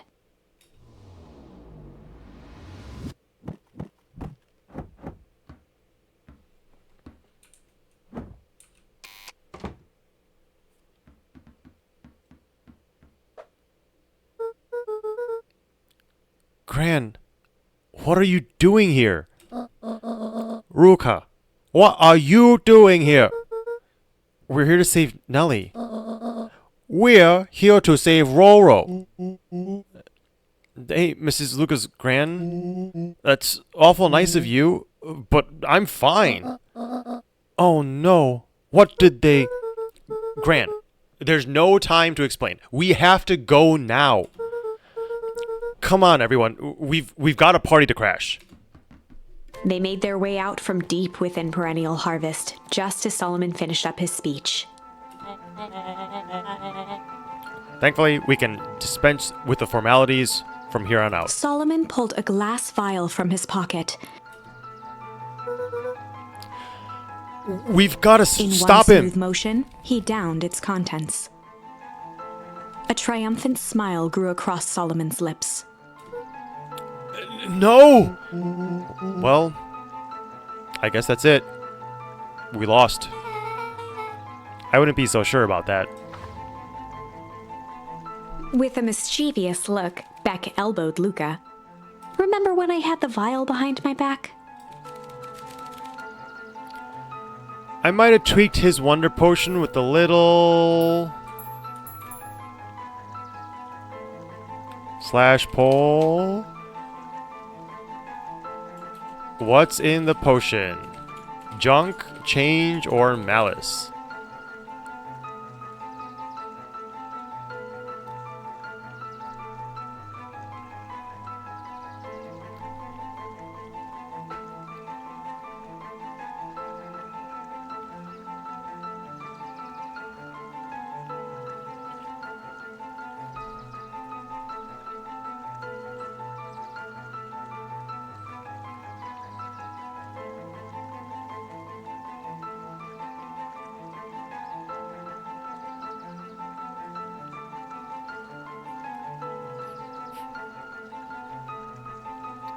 I wonder if this is actually going to matter, or if this is like another one of those things where, actually, this is a pretty consequential change, because if, he's literally just drank it, so I assume it's not going to be like one of those things where you can just retry it, like we did with Jeff and with Tish.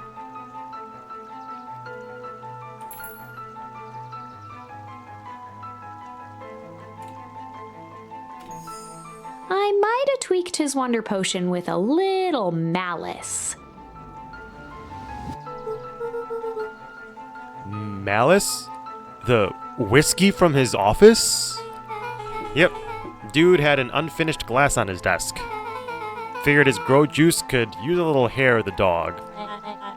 You can all call me Sharper Valentine. His body and face began to contort and expand as he disappeared into a belching green mist.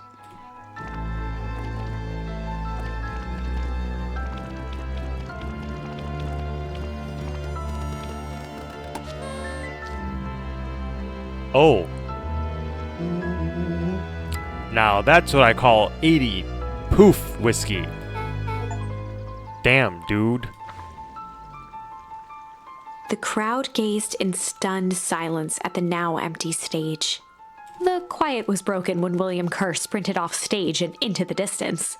He was never seen around Beacon Pines, or anywhere else for that matter, again. Watching the silhouette of Kerr disappear over the horizon, Luca began to laugh. First, a low chuckle that became uncontrolled, heaving laughter. Through his tears, he was vaguely aware that the crowd had begun to laugh with him. The end. I believe that was the incorrect choice. That was unexpected. Perhaps a bit of an absurd ending for my taste, but who am I to say? I'm only writing the damn thing.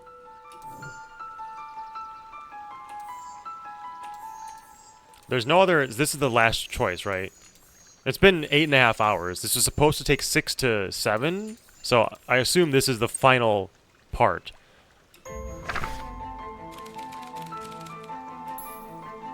What was number 2 again? I don't remember what was number 2 in the poll.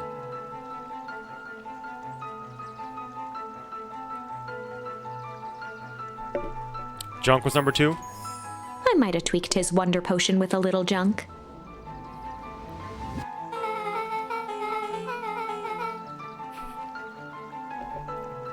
I can't wait to see the look on his face when he realizes he drank his own cigar ash. How did ashes get in the vial? It's pretty easy to mess with when the vial was behind my back. Oh, that is sneaky. Well, it's a bit of a bad habit anyway. Pa always said, bad habits are like 50-yard field goals. Huh? Hard to kick. You can all call me Sharper Valentine. His body and face began to contort and expand as he disappeared into a belching green mist.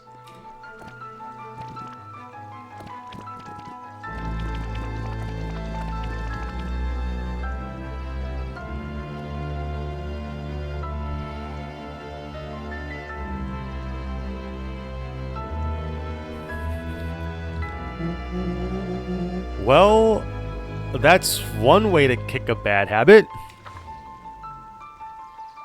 As the last of what was once Sharper Valentine wafted into the air, the crowd began to disperse, still numb from what they had just observed.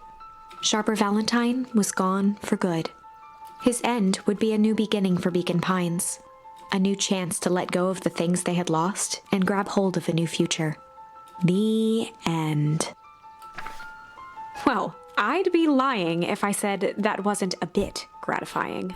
If that feels to you like a good note to end on, I won't stand in your way.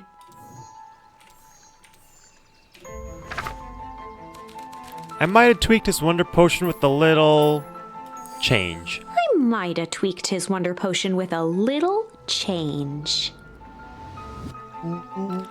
Like pocket change? Your unlucky penny. Yeah, I plopped it in the vial when no one was looking. What's that going to do? No idea. That's the beauty of science. Now, we observe.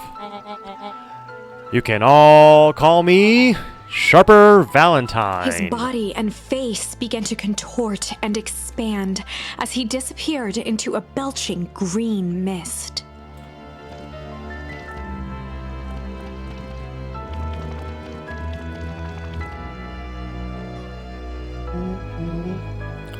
Holy crap. He's a baby?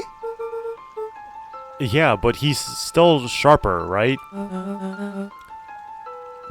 What he was no longer matters.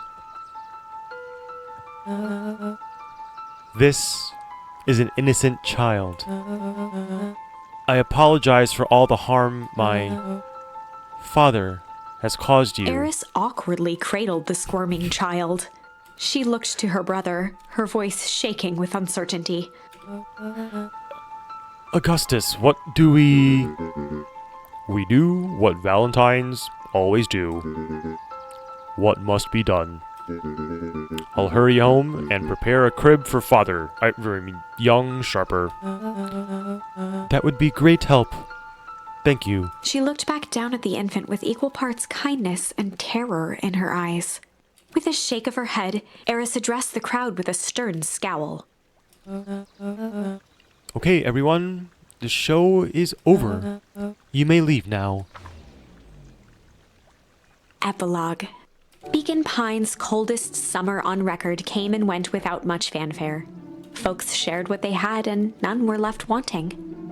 The new school year was ushered in by the falling leaves of autumn. After everything Luca, Rollo, and Beck had been through, middle school was bearable. The chill of winter didn't seem to bother people much. They kindled a hope for a better future in their hearts. When spring arrived, farmers planted their crops with a sense of joy and optimism. And as the dawn of the first day of summer came again, Its light slowly spread through the shallow valley. It crept over the town square, across the river, past the neglected welcome sign, and came to rest on a young boy sleeping at dawn. His mind at peace, knowing he is here for a reason.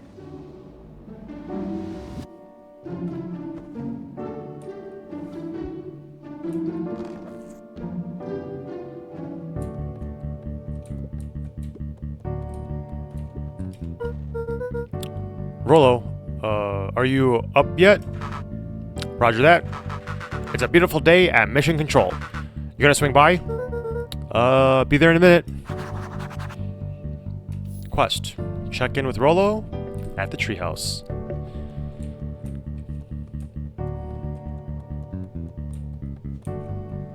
Did he ever figure out Grandmom in this timeline? Did he in the room? I think he did in the room? In the founder's room?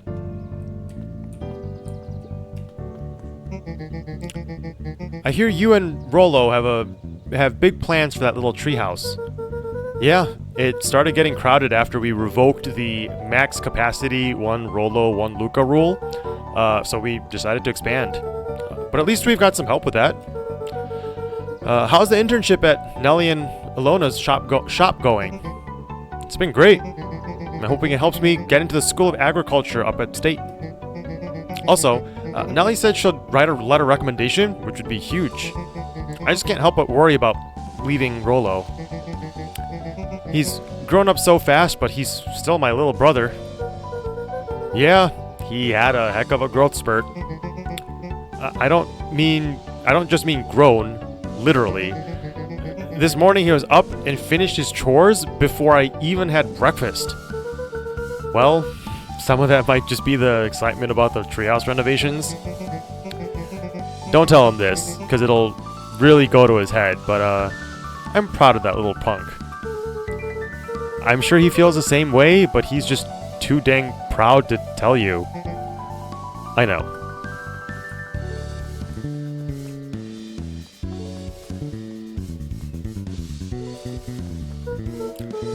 Hey Gus, how's the tree planting going?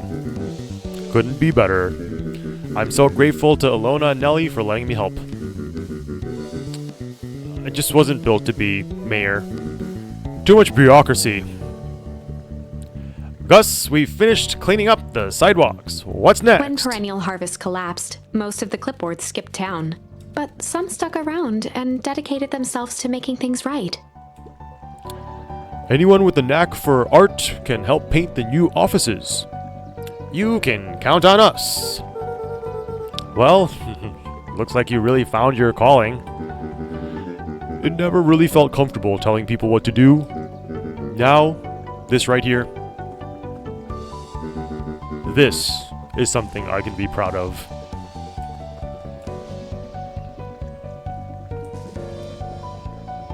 How's the napping this morning? The most underrated part of a good nap is the view. And the view's getting greener every day. Nice. I see you decided on a name. Yep, we had to clear out all the old stuff before putting on the final touch. Slow and Dirty Harvest is now official. I like it. It's actually Nellie's idea. There's still a lot of work to do, and the name serves as a reminder. It's just because progress is important doesn't mean change should happen fast. In fact, I've learned that the more you care about something, the more important it is to take things slow.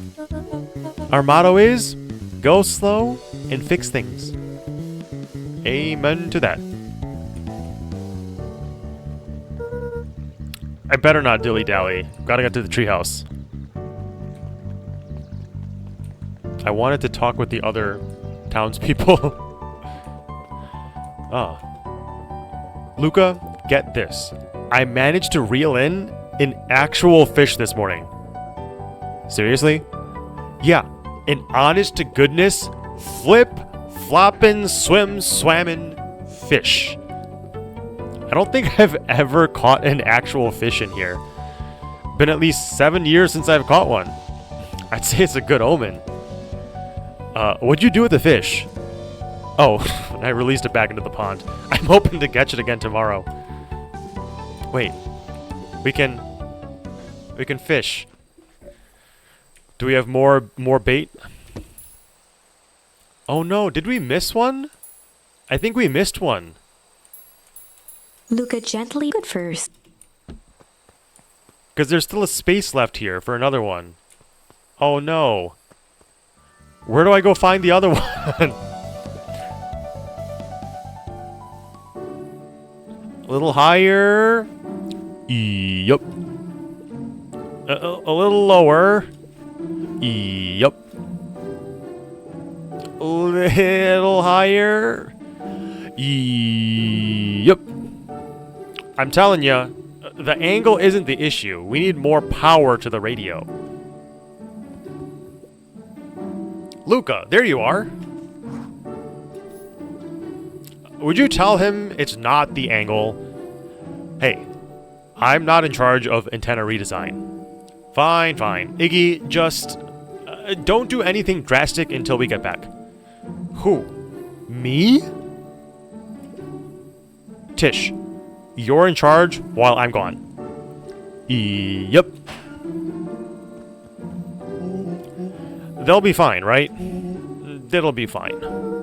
If we really want mission control to turn into something bigger and better, we have to loosen our grip a bit. You're right. Lead the way.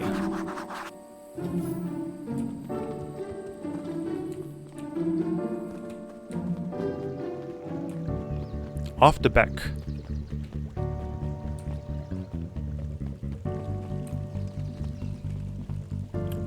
Do we have pull or cling?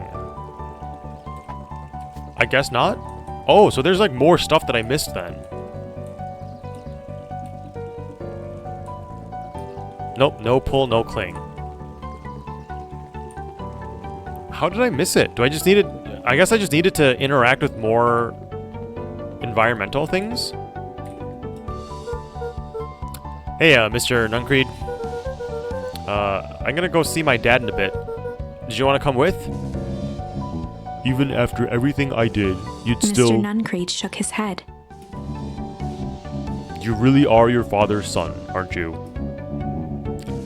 I don't think I'm ready for that yet. Well, you're always invited. I bet he'd love to hear from you. I'll visit Walt in my own time. You run along now. What is this? With perennial harvest gone, the transportation tubes were left unused. Come on. Come one, come all. No one is too big. No one is too small. For Jeff's wild ride. Well, maybe not completely unused. Just one piece of candy.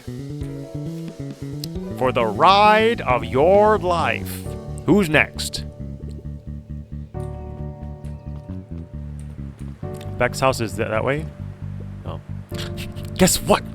Yesterday, I saw a Dynastitius. And that's good? It's great! I haven't spotted one of those in years. At this rate, the Beacon Pines is going to become the bug capital of the country.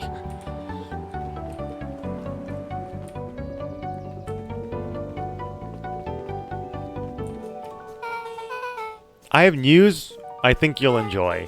This morning, I unpacked my last box. Oh, you're officially moved in. It's just a box. Let's not blow this out of proportion. It sounds an awful lot like putting down roots. I guess I decided this place is root-worthy. You're going to be stuck with me for the foreseeable future. I do have to warn you, most years aren't going to be as interesting as this one. I think I'll manage. Ready? Before we go, there's a bit of a surprise.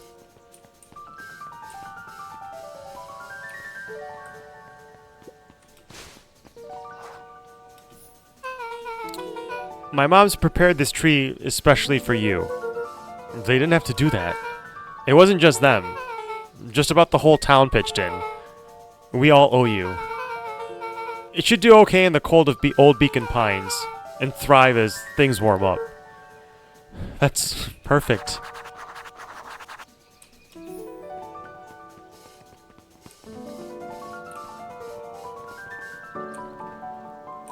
Some are from the cooking minigame? Oh, so like I have to like actually go back pretty deep and find them. Okay. I mean, how worth it is it?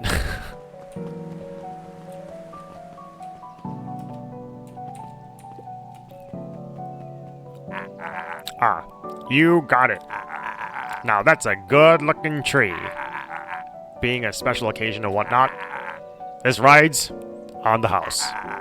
You're gonna want to hang on tight to that little tree.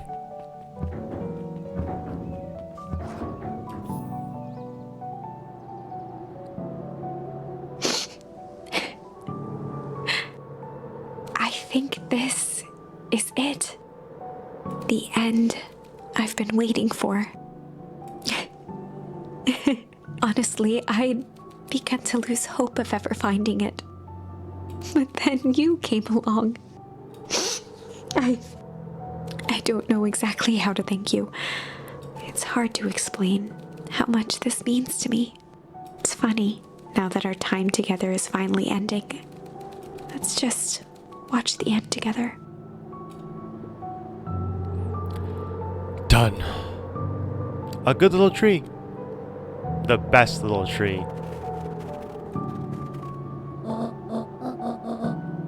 Thank you, children. This means a lot. Yeah. Thanks for everything. Shucks, I only did what any super awesome best buddy would have done. Should probably give you some time alone now. You good? Yeah, I am. It's been a wild year. How are you feeling? Everyone keeps asking me that. I'm fine, really. Pa always says the only thing fitter than a fiddle is a cello. I feel like a dang cello. Well, if you ever stop feeling like a cello, I'm here for you. I know. You don't even have to say it.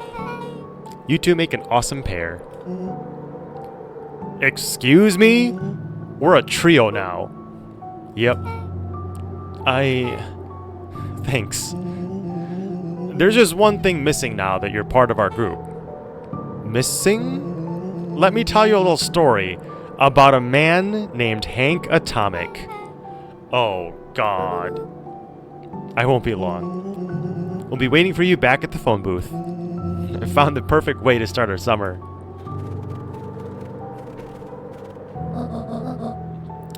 You've got some good friends. I'm so proud of you. Your father would be so proud. I know. Mom, can I ask you a question? Do you ever dream about Dad? Not a night goes by that I don't. Are you ever afraid that you're gonna forget him? Forget what he looked like? Forget his voice? No, because so much of him lives on in you. He loved that old tree, but I know he would have loved this one more. Because his two favorite people planted it. I'll give you two a moment.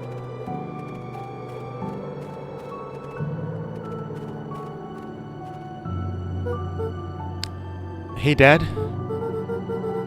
Dr. Modwell says that over the next few years, this place should warm up, so you won't have to be cold for much longer. I think I finally understand why you left that night. There were things you believed in. Big things. Those beliefs were the things that made you, you. If you wouldn't have stood up to Sharper, stood up for what you believed in, you wouldn't have been the same person anymore. You had to go, but that didn't mean you loved us any less.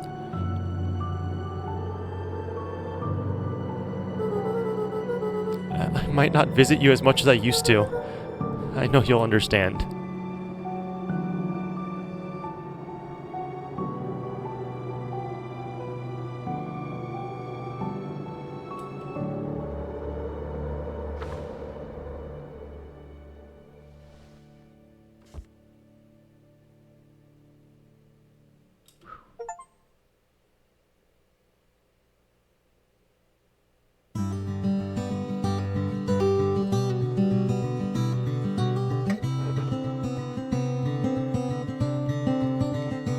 Beacon Pines.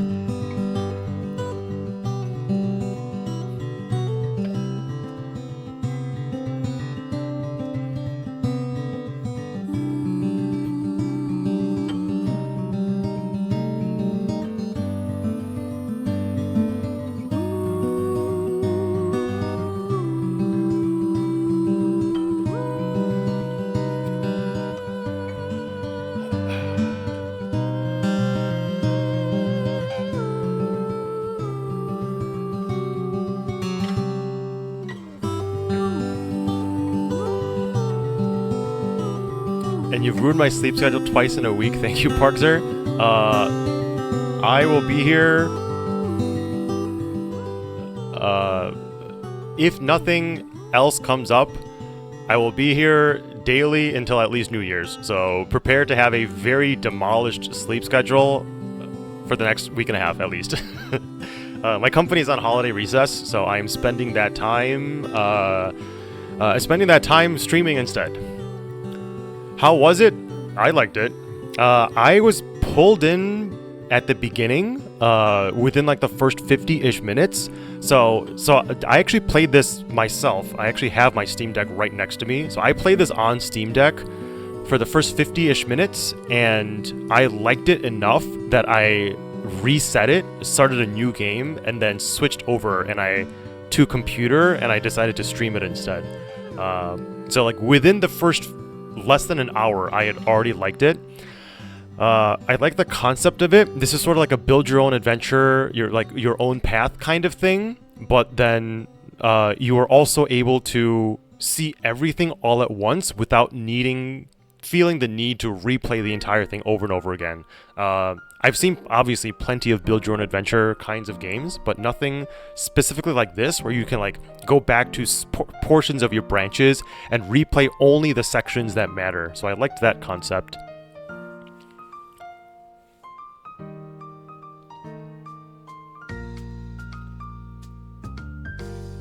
So you play games outside of stream, isn't that against your moral? Almost never, but this seemed to be a cozy enough game that I laid back in bed and I was playing this for a bit before sleeping one day because I saw that the ratings were overwhelmingly positive. And I'm glad I tried it out, and I'm glad I did. There is nearly 9 hours. So how many breaks did I take? I feel like I took a decent number of breaks in between. So I guess about 8 hours, 8.5 hours maybe.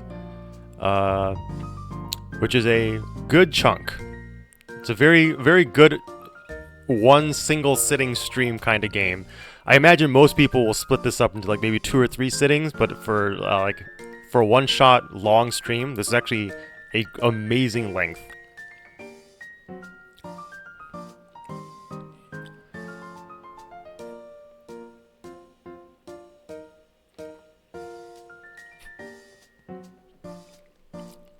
What time is it for me? It is 4 a.m. It's just about to ding 4.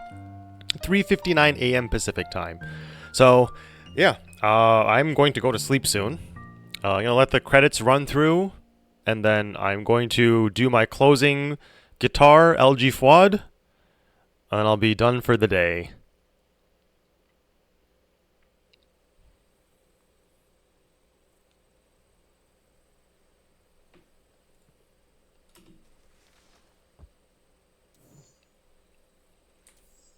So yeah, it looks like you can go back. So yeah, from what you said, so there was someone earlier who was trying to help me find the locations of like the fishing things or the extra fishing baits.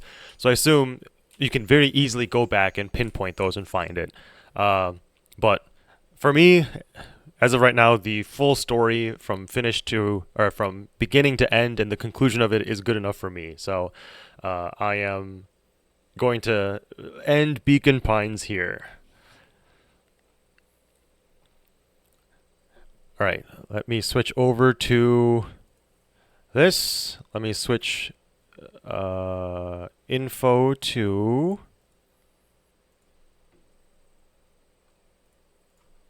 just chatting. And let me grab my other microphone and grab my guitar.